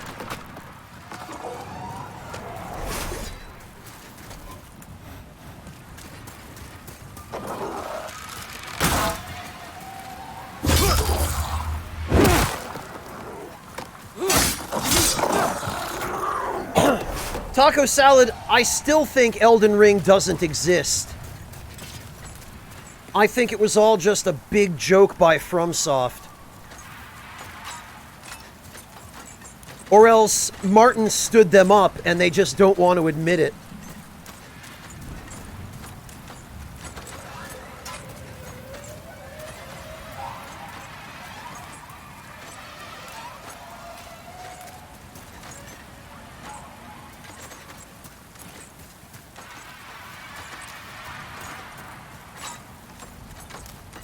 There we go, come on.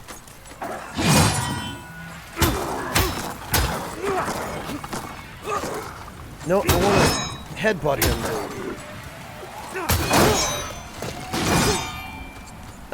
That delayed swing.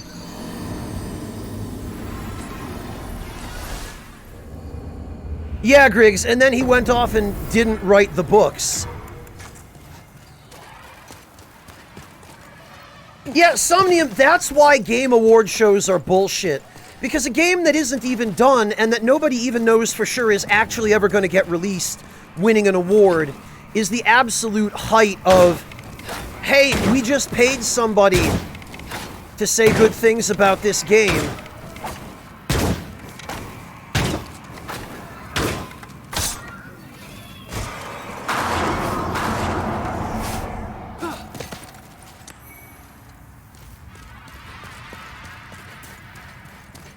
Kabapoo, there are shove attacks of various kinds, but it depends on the weapon that you're equipped with. Some weapons have a kick, some have, well, the bare hands have a headbutt, and some have a heavier shove, like the pole arms and the great swords.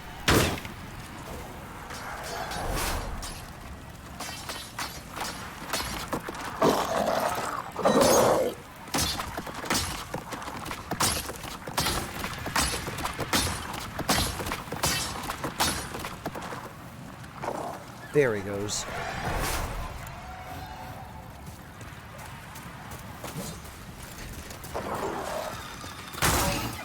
Huh! Yeah, if there were a Vaporware award, Hevarius, Elden Ring would certainly have won it by now.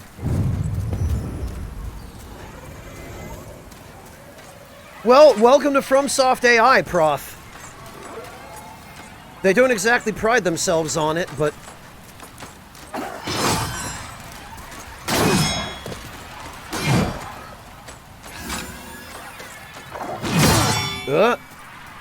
that was definitely miscalculated.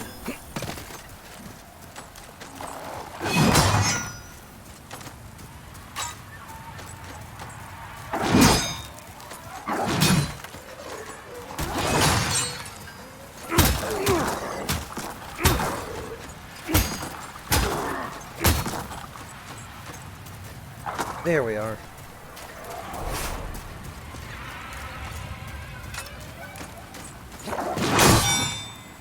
Man.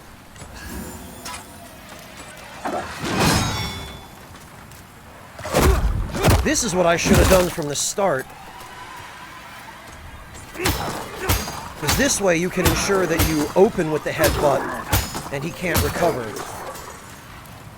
There we go. Hey, Farthrax! Oh, you've been here. Wait. Alright, well, this I'm just gonna run. Because it should be the same. Nope, that's not at all what I intended to do. I went around the wrong side. You've got to go around his left, rather than his right.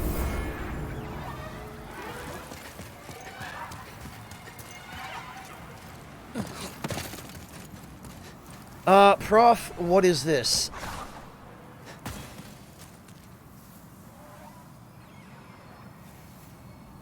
Oh, I've seen this, Prof. I know about this. This is not new.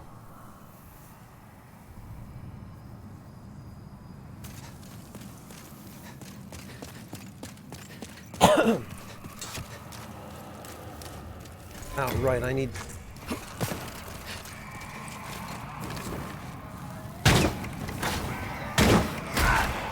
Oh, that's nice.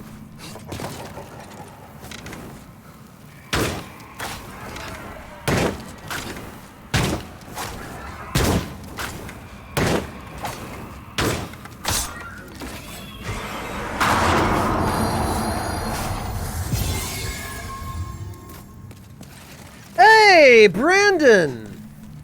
Look who it is. Good to see you, man. Yeah, I was very lucky, Brandon. I actually, I got a PS5 yesterday thanks to the very diligent efforts of my mother. Guys, I'm sure you already know who Brandon is, but in the highly unlikely event that you don't,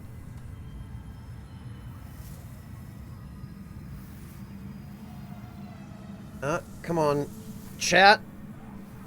There we go. Twitch chat does not seem to... There we are. In the highly unlikely event that you don't know who he is, he plays all kinds of games nowadays, but he began as one of the original Souls guys. Still plays it. Plays a fair amount of Dead by Daylight and a variety of other games now because we all decided, or most of us decided after a certain point, that we didn't want to just be shoehorned as exclusively Souls people anymore because we need some variety in our lives, but...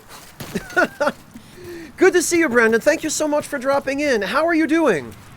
I hope you've been staying safe and well and all of that good stuff. And I know you've been...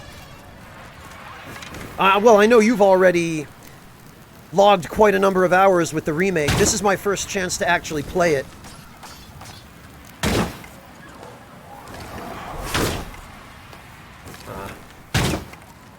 There we go. Well, I guess the alignment of the reticle might not be perfect, but it's sure a lot better than it was.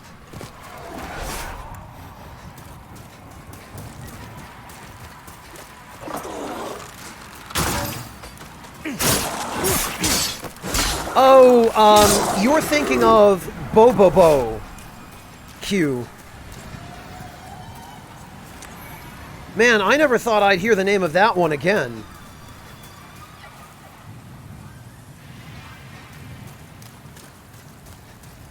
I thought that was a dying fad, or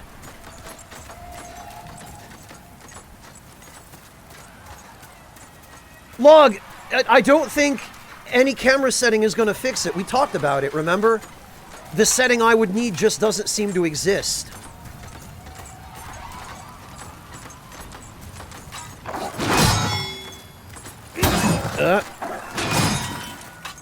Okay, no, I don't want to fight both of you at once, please. One of you would be fine.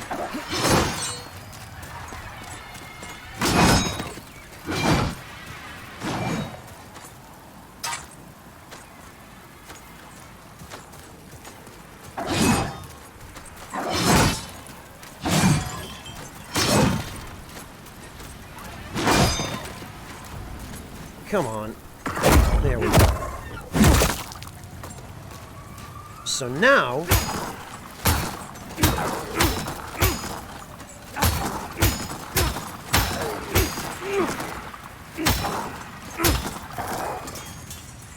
we will see you later. Yeah, Anodyne, I guess you're not the only one.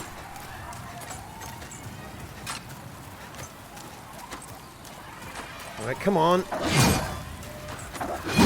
This guy has a 4-hit combo.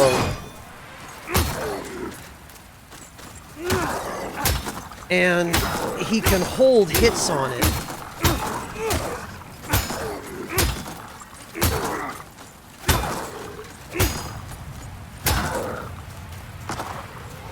Like, he won't use the next swing in the combo until you get close enough that he knows it'll actually land.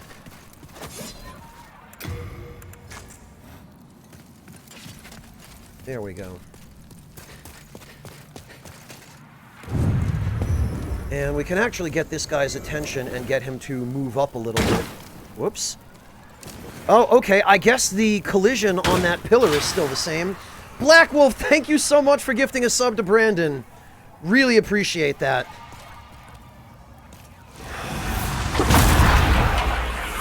That was very kind of you. You didn't need to do that.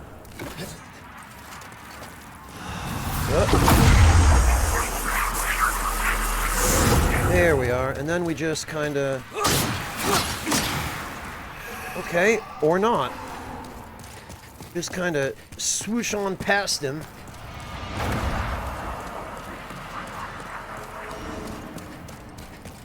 And this guy...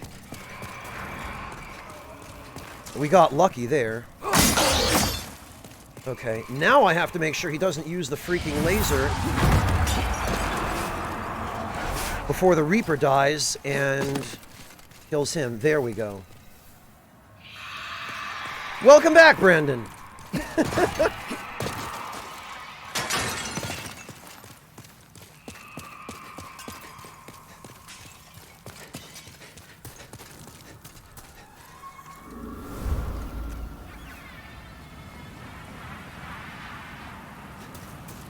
Alright, now the question is...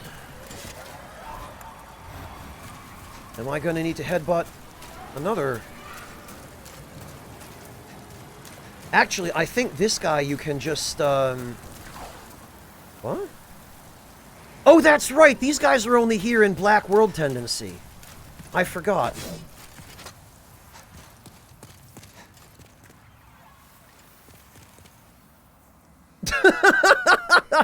Yeah, Ouroboros, you know how much I love Fortnite.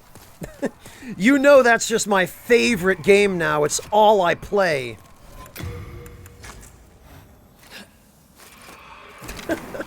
I guess you must have just finished watching the Game Awards, huh, Brandon?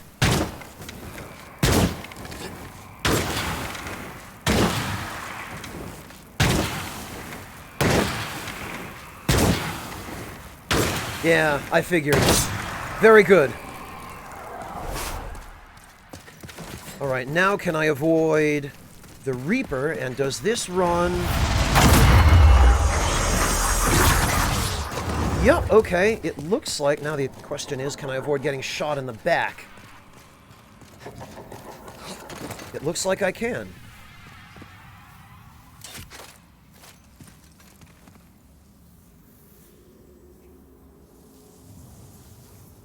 Oh, I'm sorry to hear that, Brandon.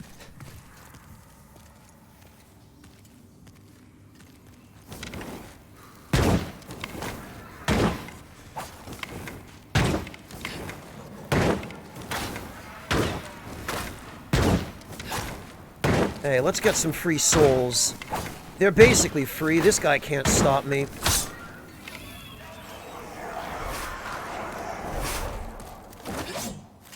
And actually, I can go back to the item discovery ring now that, Anodyne, I tend to find that being a completionist in general is a nightmare. I've never found it to particularly matter what the context is. Just completionism is just a general path to misery.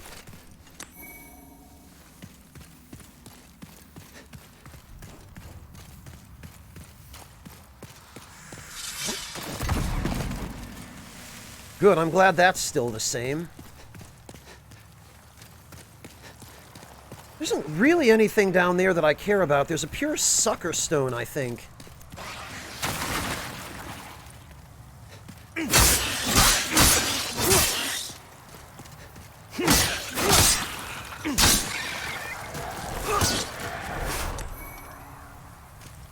But, really anything... Well, there are a couple of there's a dexterity weapon in the Ronin's Ring, which I'm not going to need for this build.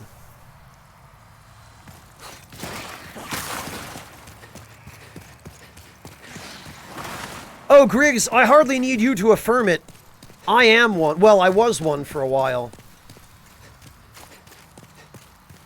And then I was sitting there one day and realized, you know what? This sucks. I don't think I'm going to be a completionist anymore. Alright, let's see. The old hero, I believe, is weaker against fire than he is against magic. Which means I believe we're better off using turpentine. Or, I guess it's called pine resin now. Yeah, I gave it up after a while, Prof. I'm a recovered completionist, you could say.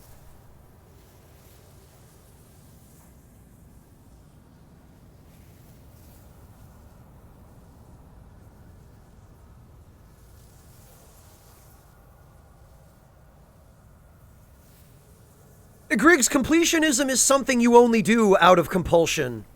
Nobody does it because they enjoy it. They only do it because they have that urge screaming at them from a dark corner of their subconscious mind, saying, you need to complete the game. It's not good unless it's 100%.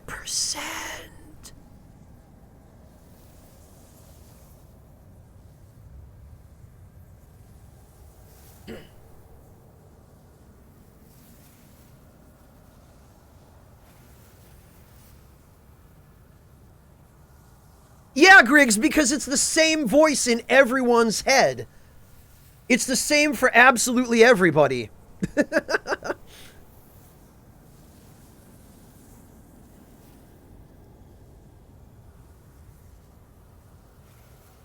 Well, Log, or what's even worse is those games like GTA that have a percentage tracker for every absolutely possible variation of actions that you can take.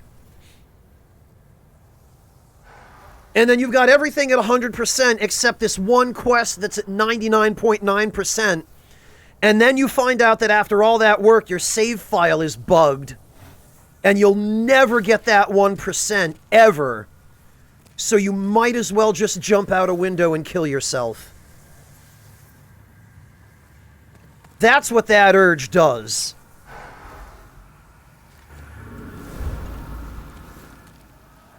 Maybe, NDHC. Maybe.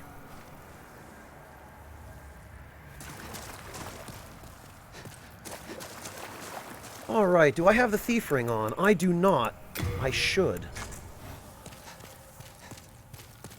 Alright, let's see.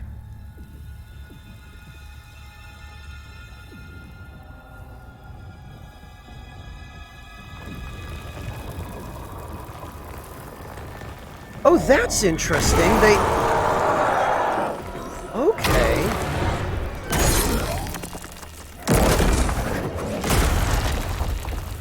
The statue of him in the wall that his soul comes out of looks a lot more like rock in this game. And a lot less like it did in the original, which was just his regular character model with... with, a slightly different texture.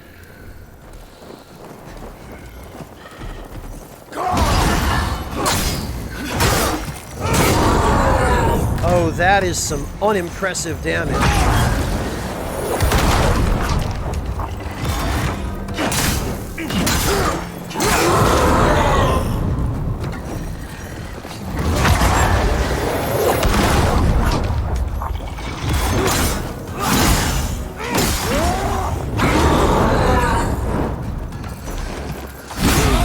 Okay.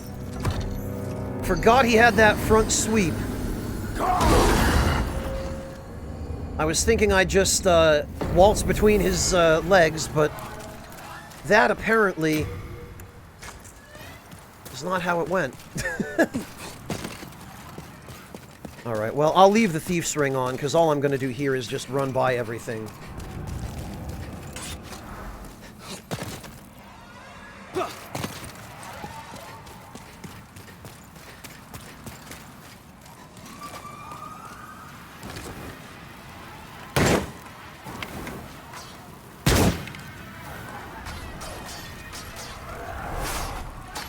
It's speedrun strats from now on.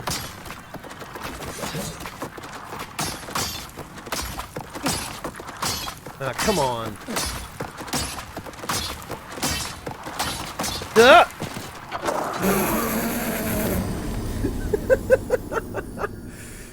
I shouldn't have tried so hard to get him to fall.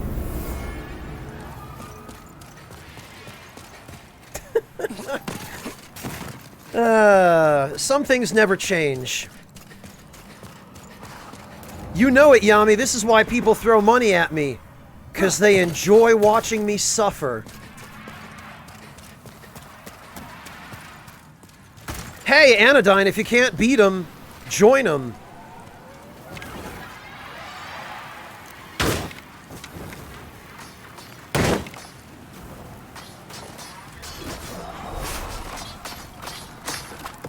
Well, usually I can, Island Oasis, but usually it goes a little bit better than this. This guy just needs to...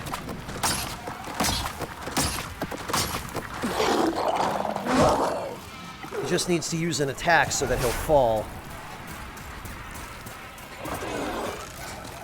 Taco salad, it is until you learn how to deal with it. The headbutt trick helps, but it is also possible to just speedrun it. Like, you can just run by the gold skeletons here. It's just a little bit tricky, because you have to lure them away from the door. But then you're good. You don't even have to fight them.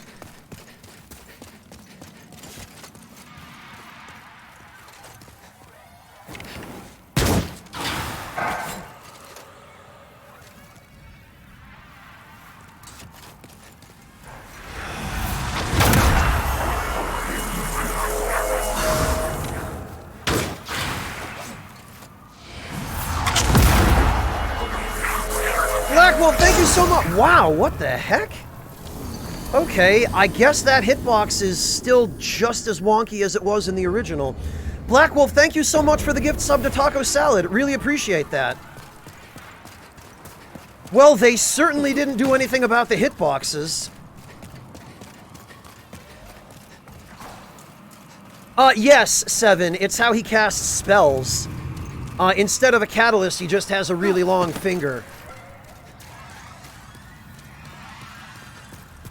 Yeah, Griggs, it's way wider than the actual beam. Especially in the remake, because in the original, it used to be like an actual cylindrical laser beam that those enemies fire. Whereas now, it's a much thinner bolt of lightning that apparently still has the exact same hitbox, which was already too big for the original projectile.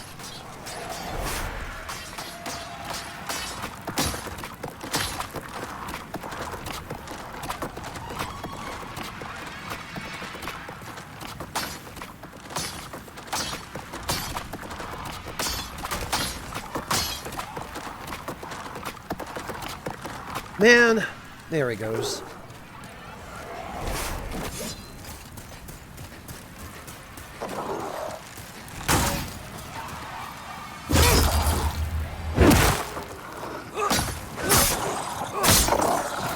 I kind of want to see if the original way of avoiding the laser shadow lurker on the stairway there still works. But I'm not sure I trust the terrain enough. I guess there's no harm in trying. The worst that could happen is I die again. Let's see. Okay, I guess it still does. I was thinking somehow that,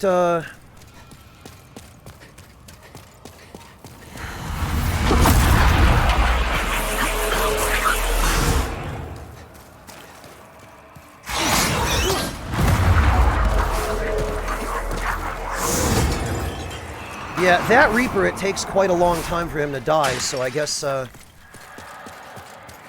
Island Oasis, it's not gonna help here. These are gonna one-shot me no matter what.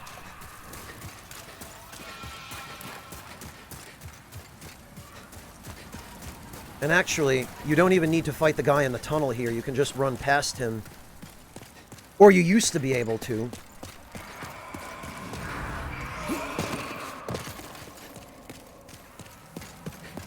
No, I guess not anymore.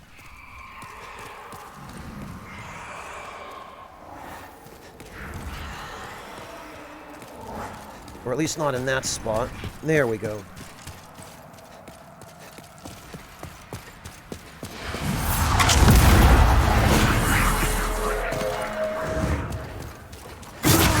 Ah, I was afraid that might happen.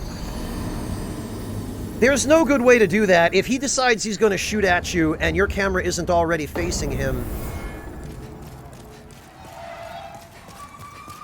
Oh, you know, and I think I forgot to get this stuff too. And there's a, there's an ephemeral eye stone somewhere in this boss room I also forgot to pick up.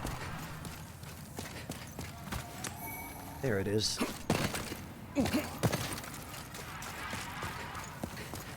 You can completely block that laser attack with the Dark Silver Shield, because it's considered a magic attack, even though it now no longer looks like it.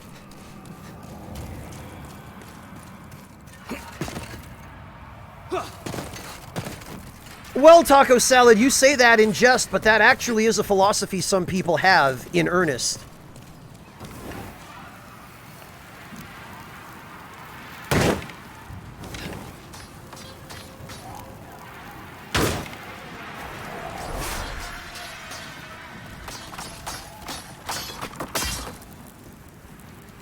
Really, dude? I'm right here.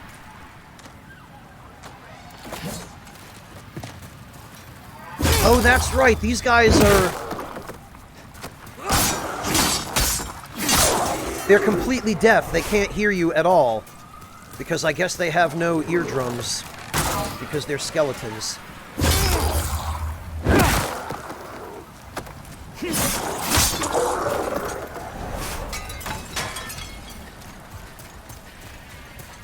Maybe, Q, maybe. We'll just pretend that's my excuse.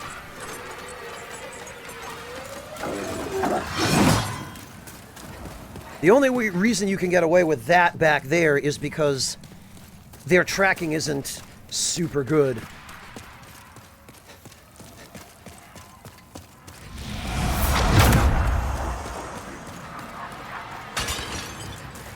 Maybe on another build, Island Oasis.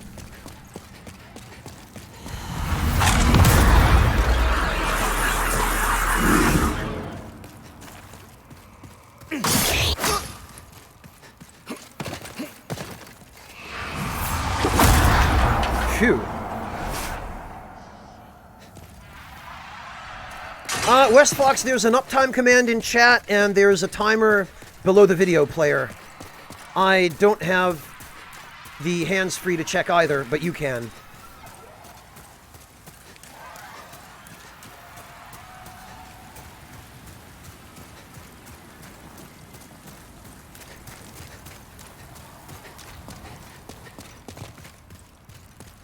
Okay. Okay, that was how you went about it.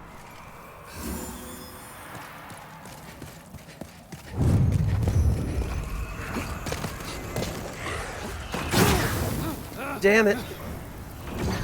I couldn't rotate the camera around enough. Boy, and this is with or what do you call it, wall adjust on.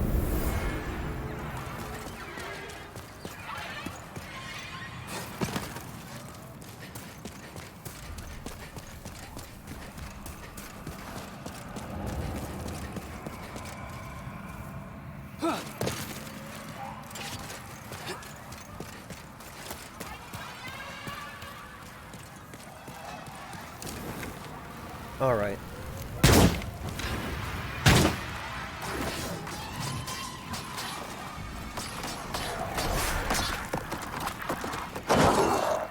There he goes. He falls off when he uses an attack, but... West Fox, it's what I expected in most ways. There are a couple of things about it that I find to have been actually made worse from the original. But the majority of it has been either kept the same or improved.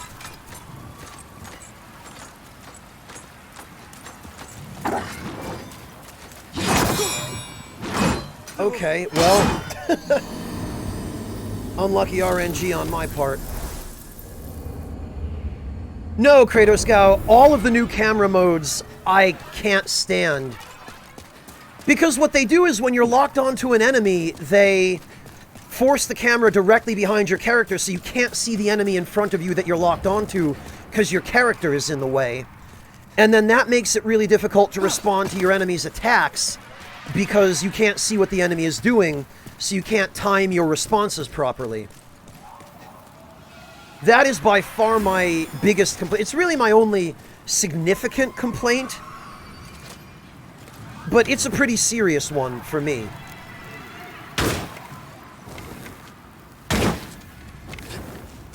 Whereas the old camera in the original game used to hover about 30 or 40 degrees above your character when you were locked onto an enemy, so you'd be able to see over your character. Which no longer seems to be the case. Hello, Devilish! Welcome back! Yeah, and Taco, they haven't implemented any camera modes to fix that. They, I guess, claim that the original camera settings exist in the game, but as far as I can tell, they don't. Okay, Prof, good night. Take care. Thank you for joining us.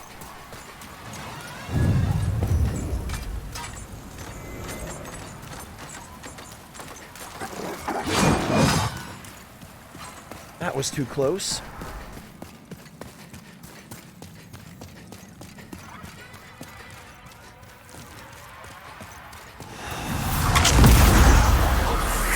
That was definitely too close.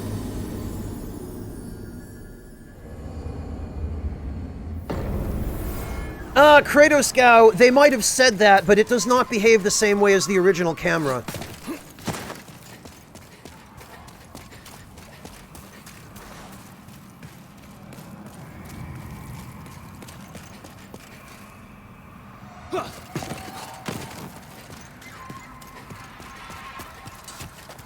They might have tried to approximate the original, but they definitely didn't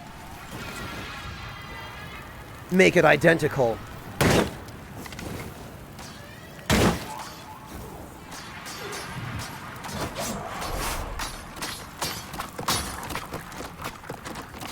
Well, Island Oasis, in most cases, I don't think that hurts it terribly. And in quite a few cases, I mean, it's kind of the whole point. It serves it, but stuff like the gender-locked armor, there's no reason for that.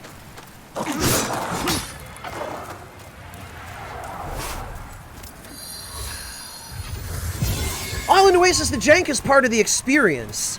If they had sanitized out the jank, it wouldn't be the same game.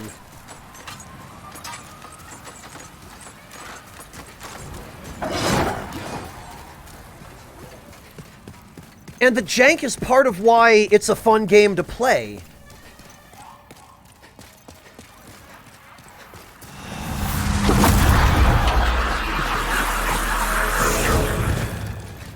Alright, well, that's the safest way, I guess.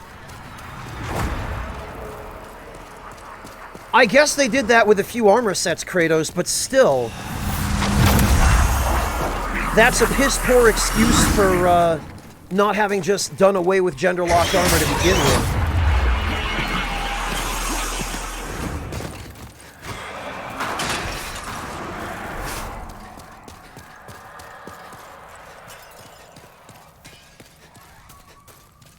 I see some of you see where I'm coming from. Well, Artista, but they more or less fixed the Valley of Defilement. The jank in the Valley of Defilement was because of the frame rate.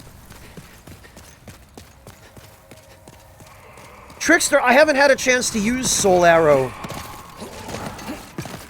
because I started as the Temple Knight.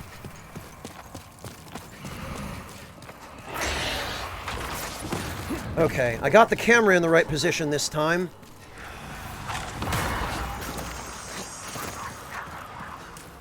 And I am not going back there to mess with that. I guess this time I'll try the Crescent Falchion and see if it does any more damage.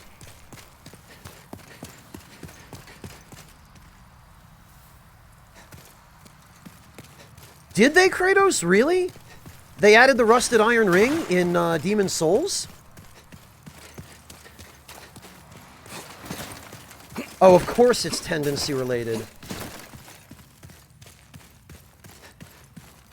2 copies of the game on the disc. Not that I know of, Q.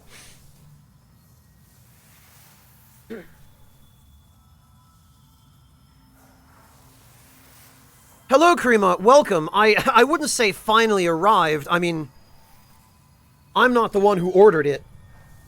That was my mother. I have had absolutely no luck in finding one. She's the one who ended up actually getting her hands on it and then shipping it to me.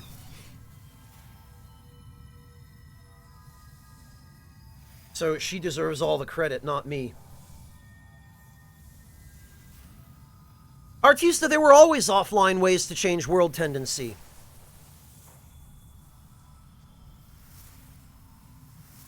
The Sodden Ring, huh, okay.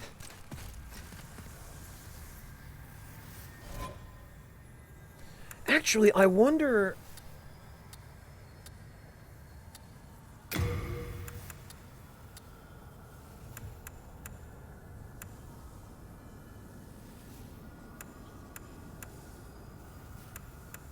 Huh. No, I wouldn't be able to. Blast it. Yeah, Krima, I'm very lucky. Oh, can I not? Oh, okay, you hold X. Yeah,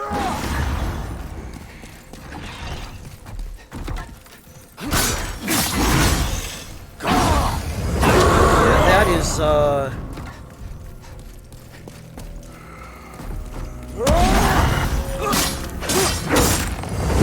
definitely not as good. Okay, well, back to Pine Resin and the Bastard Sword it is. Oh, I'm well aware, Island Oasis. That's, I guess it's something FromSoft has just always done.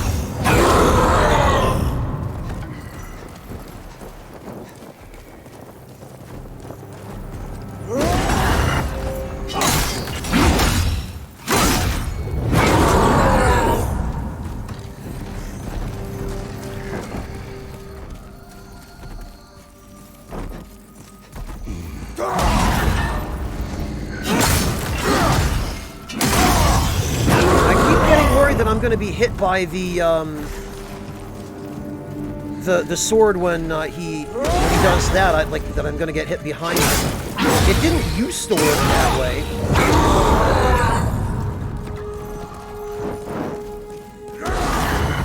So I don't know why it would now. I don't see why they would have changed it.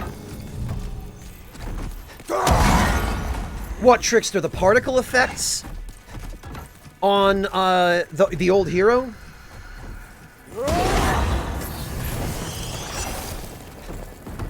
Oh, amazing, Island Oasis. What a great place to put it.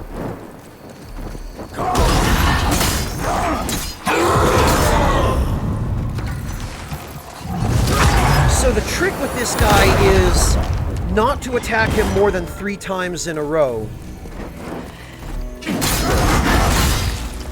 Because he'll do that swiping animation, and after he does that, if you keep hitting him, he will be very angry. Then he will chase you much more aggressively. So 3 hits at a time and then back off.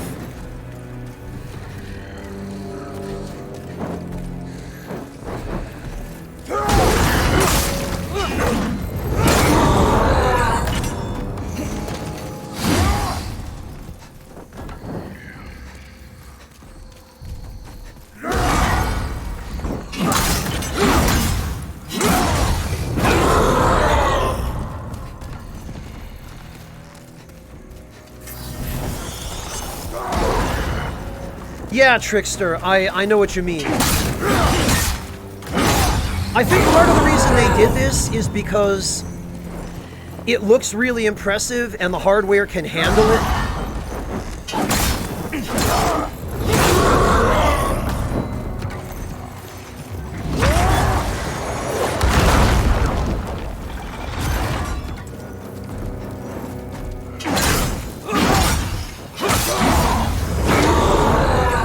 Because on a PS4, even a PS4 Pro, the console would be dying with all these particle effects.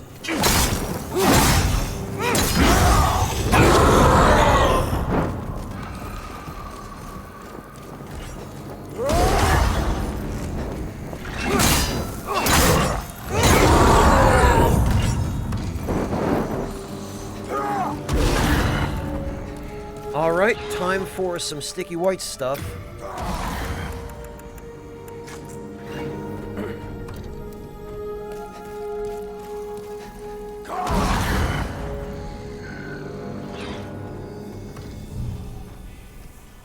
Yeah, you can, Island Oasis, but not if you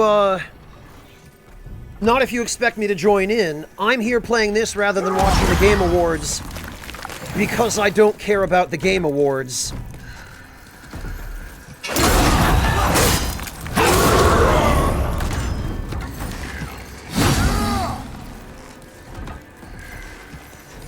And I don't really have anything to say about the Game Awards.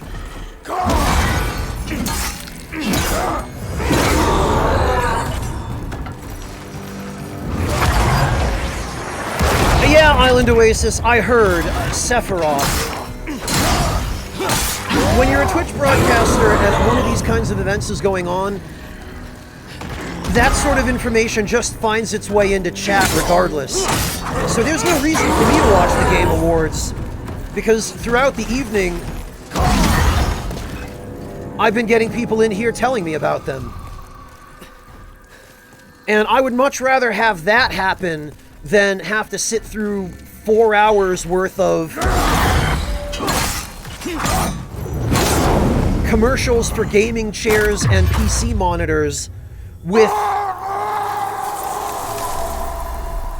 an award every maybe 5 minutes. And a reveal maybe every other 5.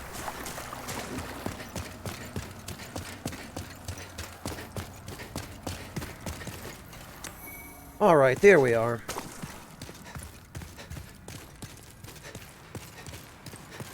Yeah, because of course it did, Island Oasis. Were there any other possible outcomes? Wingless, it's pretty much what I expected it to be. Alright, here we go.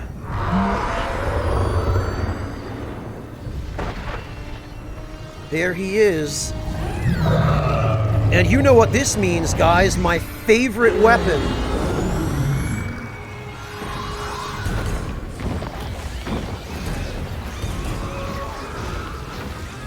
That's exactly what it is, Black Diamond.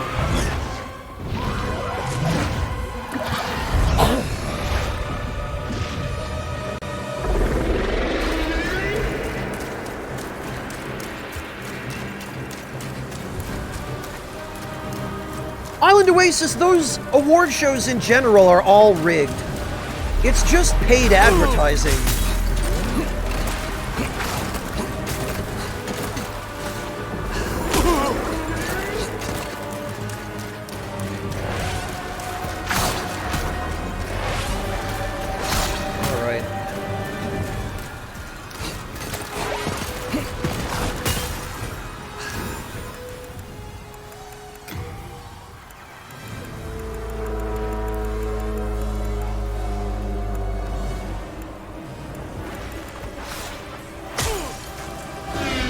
Really? Fine.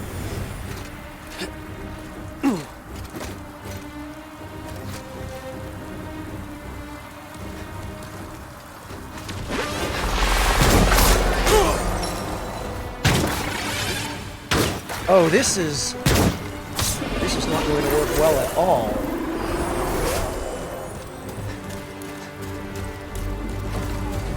All right then, off to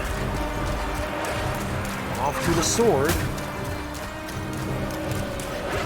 I'll tell you what, I really appreciate what they've done with the environment in the boss room. I really appreciate that it's now actually raining. There's a proper storm going on. There it is!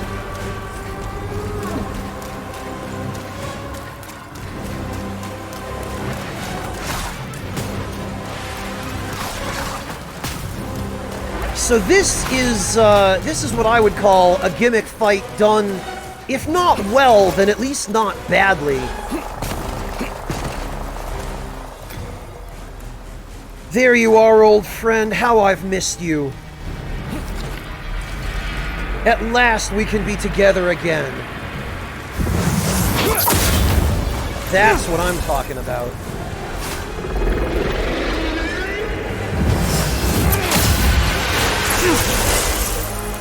I believe that just hit 5 of them.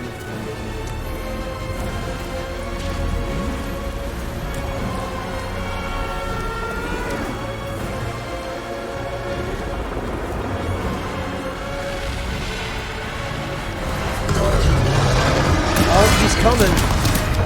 Oh, Lord, he coming!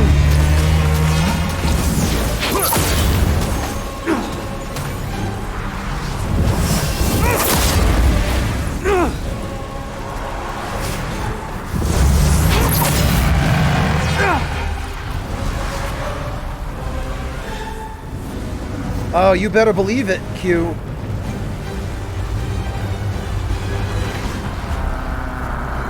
Man, this is my favorite weapon in the entire series. And now it's even cooler.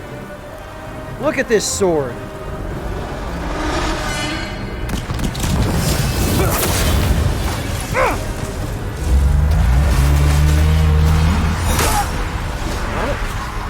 That can still hit you, I guess.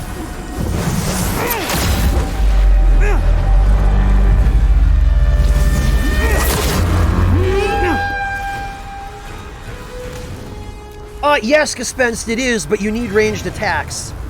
You have to use either magic or a bow to hit him if you're not using the Storm Ruler.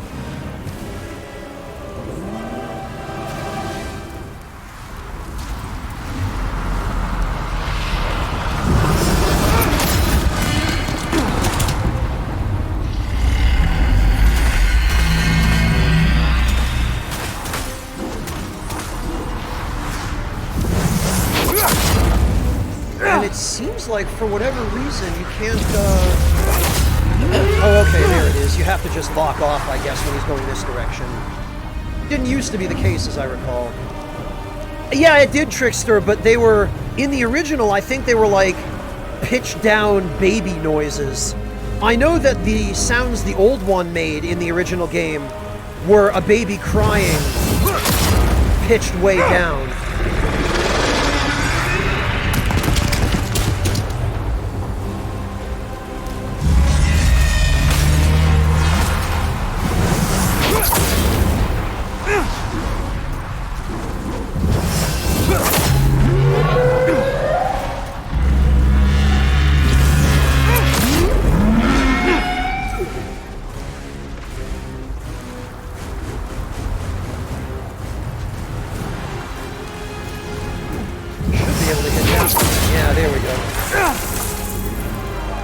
Actually, is the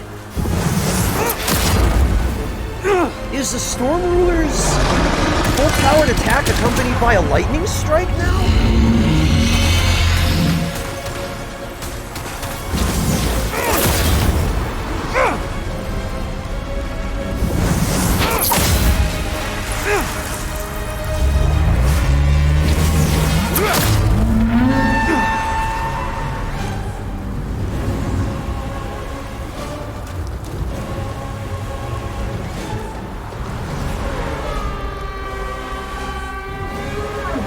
That sounds like a slowed down air horn.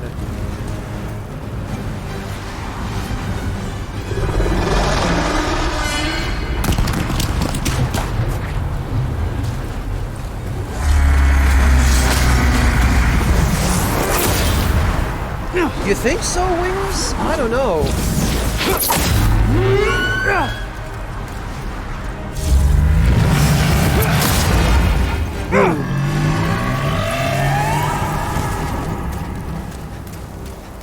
There we go. Oh, I'm... with the Storm Ruler, I'm overburdened. But not with the bow, I guess. Okay. So he would have dropped a pure Cloud Stone, which I'm just going to end up throwing out again.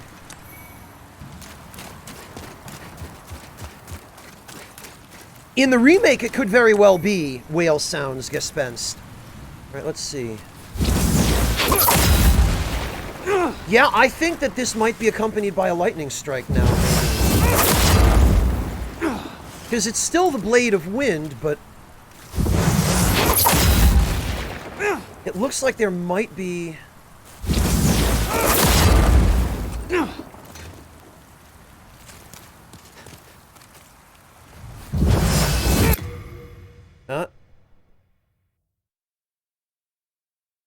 Okay, actually, is there a frame advance option, I wonder?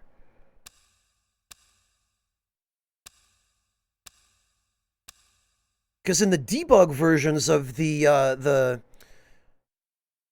photo mode, in the dev cam mode, there's a frame advance option, but I guess there might not be one here.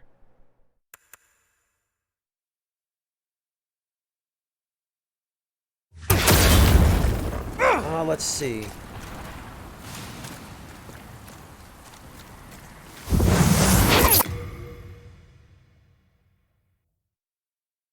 It sounds like there's a lightning strike.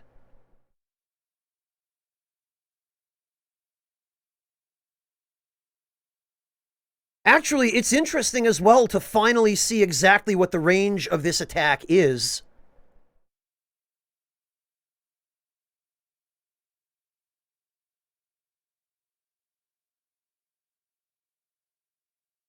There's one that hits at the end of the wind. Yeah, it looks like there might be. Ah!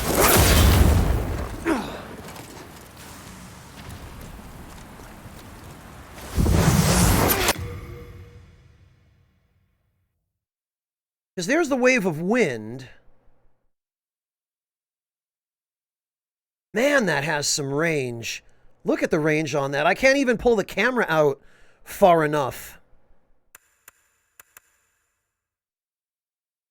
to see the range on this. And this is...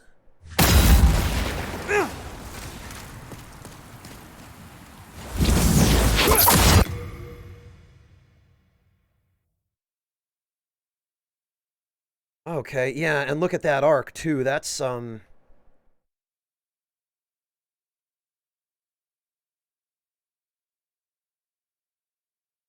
yeah, it does look like there might be... toward the very end of the animation. Shirosuke, there is a way to do it, and it still works in the remake. You have to use a skip, which involves falling from one of the pathways up above in 4-2, and then quitting out as you hit the ground so you don't die. And when you load back in, you end up in the boss room. And what you can do is you can invade as a Black Phantom and use the skip, and then the host can walk into the boss room with you, or something along those. I don't remember exactly how it works, but Peeve is the one who first figured it out. But yes, you can do PvP in the Storm King boss room with full power Storm Rulers.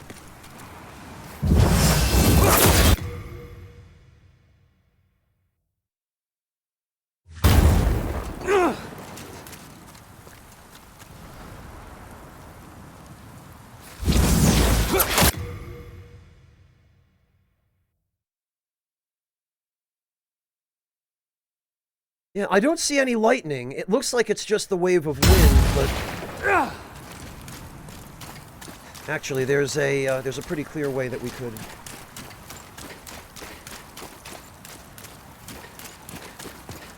Oh, okay, Kratos. Interesting.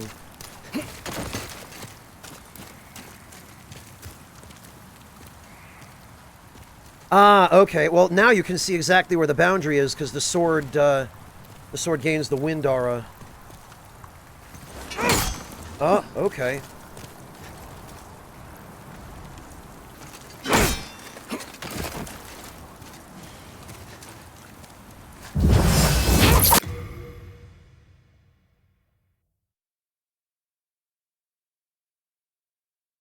Well, there's definitely a burst of light that accompanies it. It looks like maybe this is, maybe not by a bolt of lightning, but maybe by a thunderclap.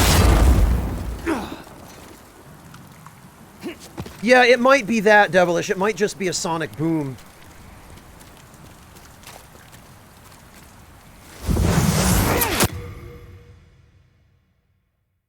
Maybe it's just all the sparks that look like a lightning strike, because... Okay, I guess that's how you frame advance.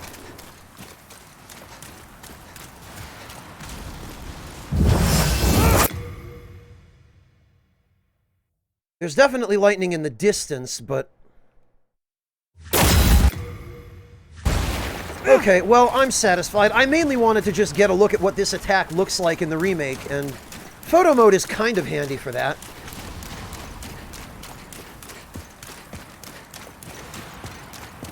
Actually, another thing you can do is you can use the Storm Ruler to kill the crystal lizards.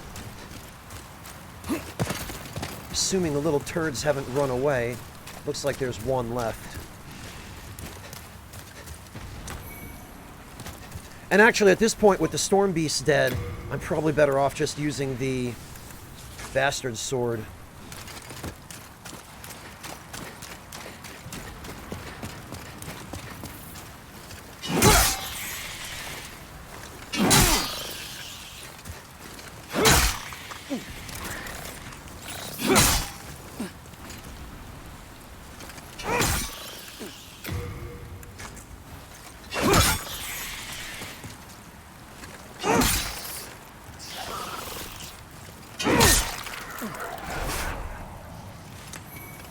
Oh, good, okay. We got a couple more chunks. Those will help.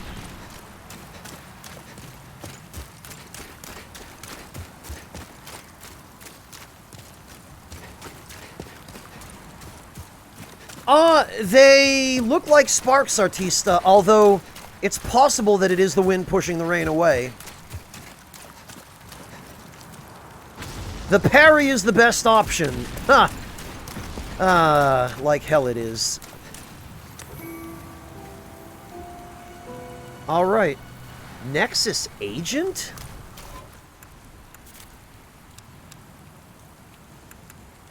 Let's travel across regions connected by the Nexus. The actual agent allows the user freedom to travel between regions as though stepping through the Nexus. Interesting.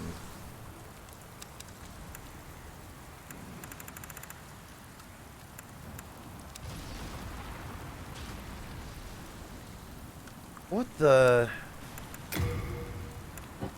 It's not usable. It's a key item. I wonder... Does it apply? Oh, I see. No, I don't see. Oh, wait, yes, I do. Okay, you switch tabs. I gotcha. Okay, well, that's handy. Actually, that's really handy.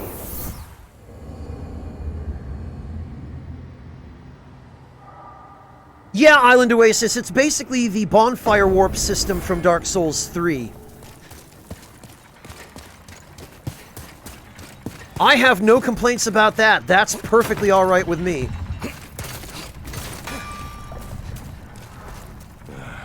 What be you to be a blacksmith? Okay, so...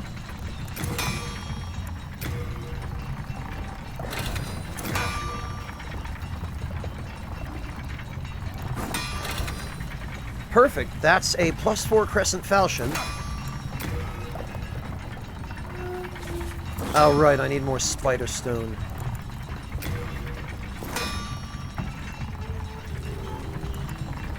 And I need more Dragon Stone for this. Well done.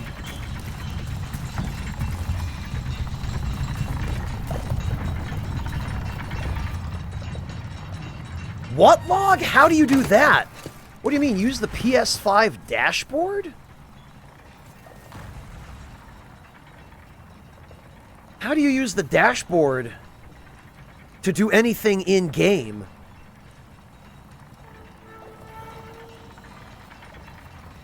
Quite a few wingless, and one or two things that have made the quality of life bizarrely worse.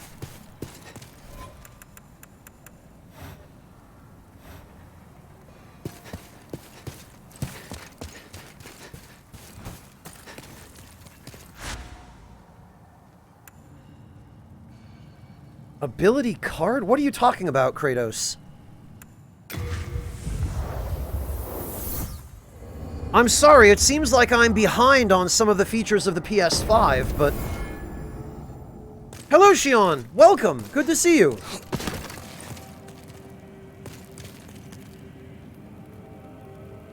What card things? Hedgehog, again, I have no idea what you're referring to.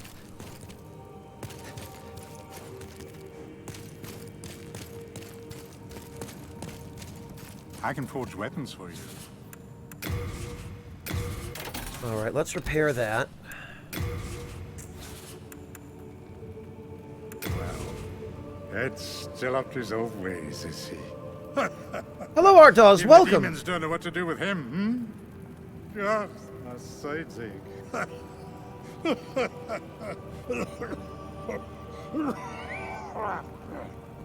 Don't die on me, Baldwin. I kinda need you. Do come back alive. Hit the home button.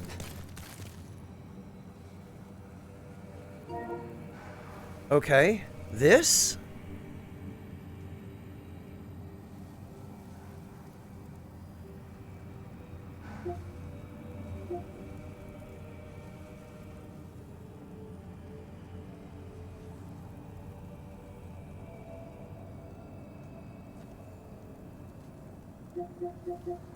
This just looks like trophies. What things? These?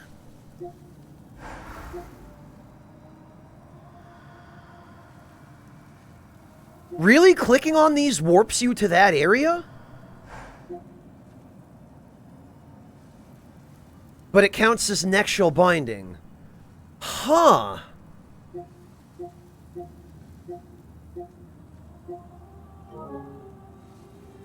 That is bizarre. I wonder why they would have added something like that. It seems almost like overkill. But perhaps our age...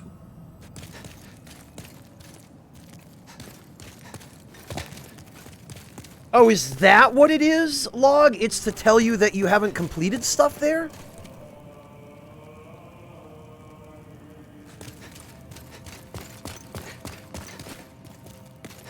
Alright, actually, let's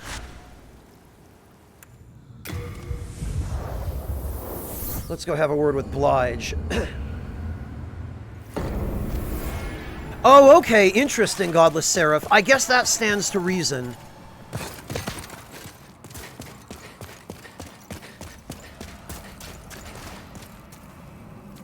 Oh, hello. Okay, so I need fire arrows. Oh, don't be sure not to get... And I also probably need to put some stuff in storage. Yes, I most certainly do.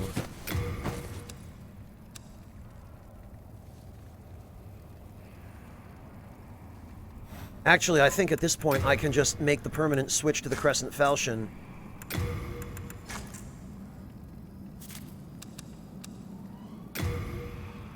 And we can store the Bastard Sword.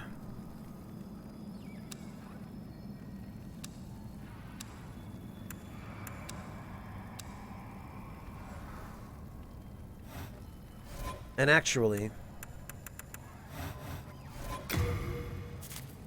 you can store those as well. Oh, hello. I'm here to please. And we can get some late moon grass.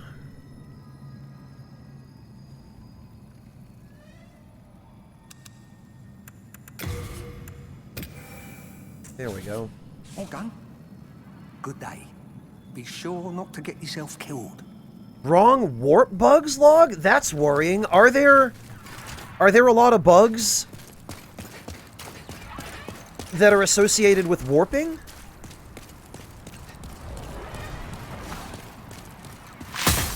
Oh, okay. Interesting, Hedgehog. I've heard a little bit about some help videos, but I thought that was just limited to this stuff.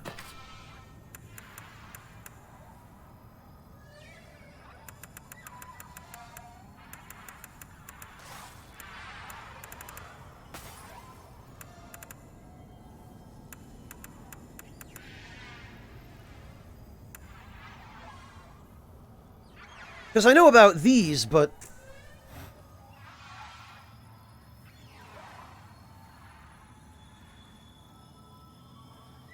Oh, that bug, Kratos? Okay. I see. I don't think I've ever heard it referred to as wrong warp, but I know that now that you say what it is, I know the one you're talking about. I've had it happen to me a few times by accident, actually.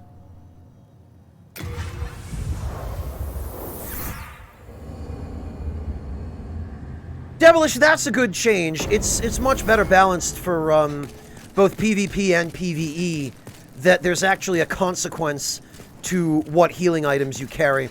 I've died 2 times. Ha! Wow. Hey, Irv, good to see you. Believe me, I'm glad I got it too. Thank you, I really appreciate that. I am well enough, Irv. How are you doing? Guys, there's another fine young lad here who deserves a shout out.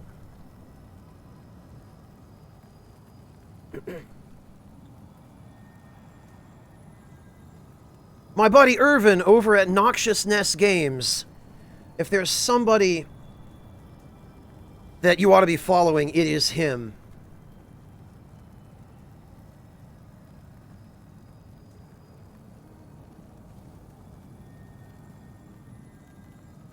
Yeah, Kratos, and that's fine. It's good that, Oh, you can still carry 99 spice? I mean, spice is a little different, because mage builds literally cannot function without spice, and there are only 2 kinds, not 7 like there are with the grass. Oh, Black Wolf, thank you so much for gifting a sub to Irv. I really appreciate that.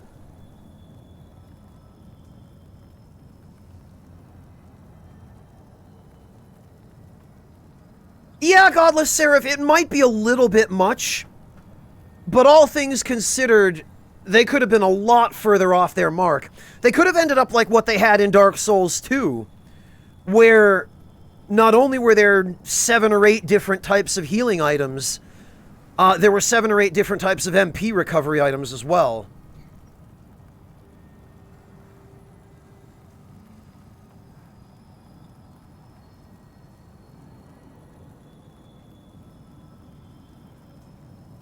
Yeah, Dolo, I guess from that point of view it does, doesn't it? Or at least it makes it more valuable.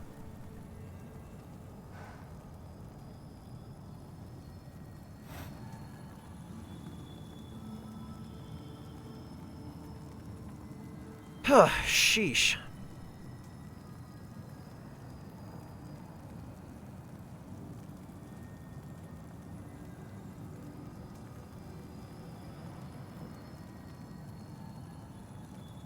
Alright, well, I am just noticing that we are...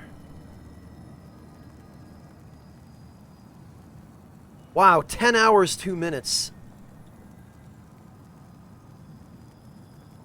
I probably ought to go get some sleep. I haven't even noticed how quickly the time has flown by. So I think actually, at this juncture, what I am going to do is we are going to go raid... We're going to go raid my friend Princess Cat Power, who is playing some Metal Gear Solid 2. She's actually working her way all the way through the Metal Gear Solid, well, the mainline series this week. She's going, I think, at least 1 through 4.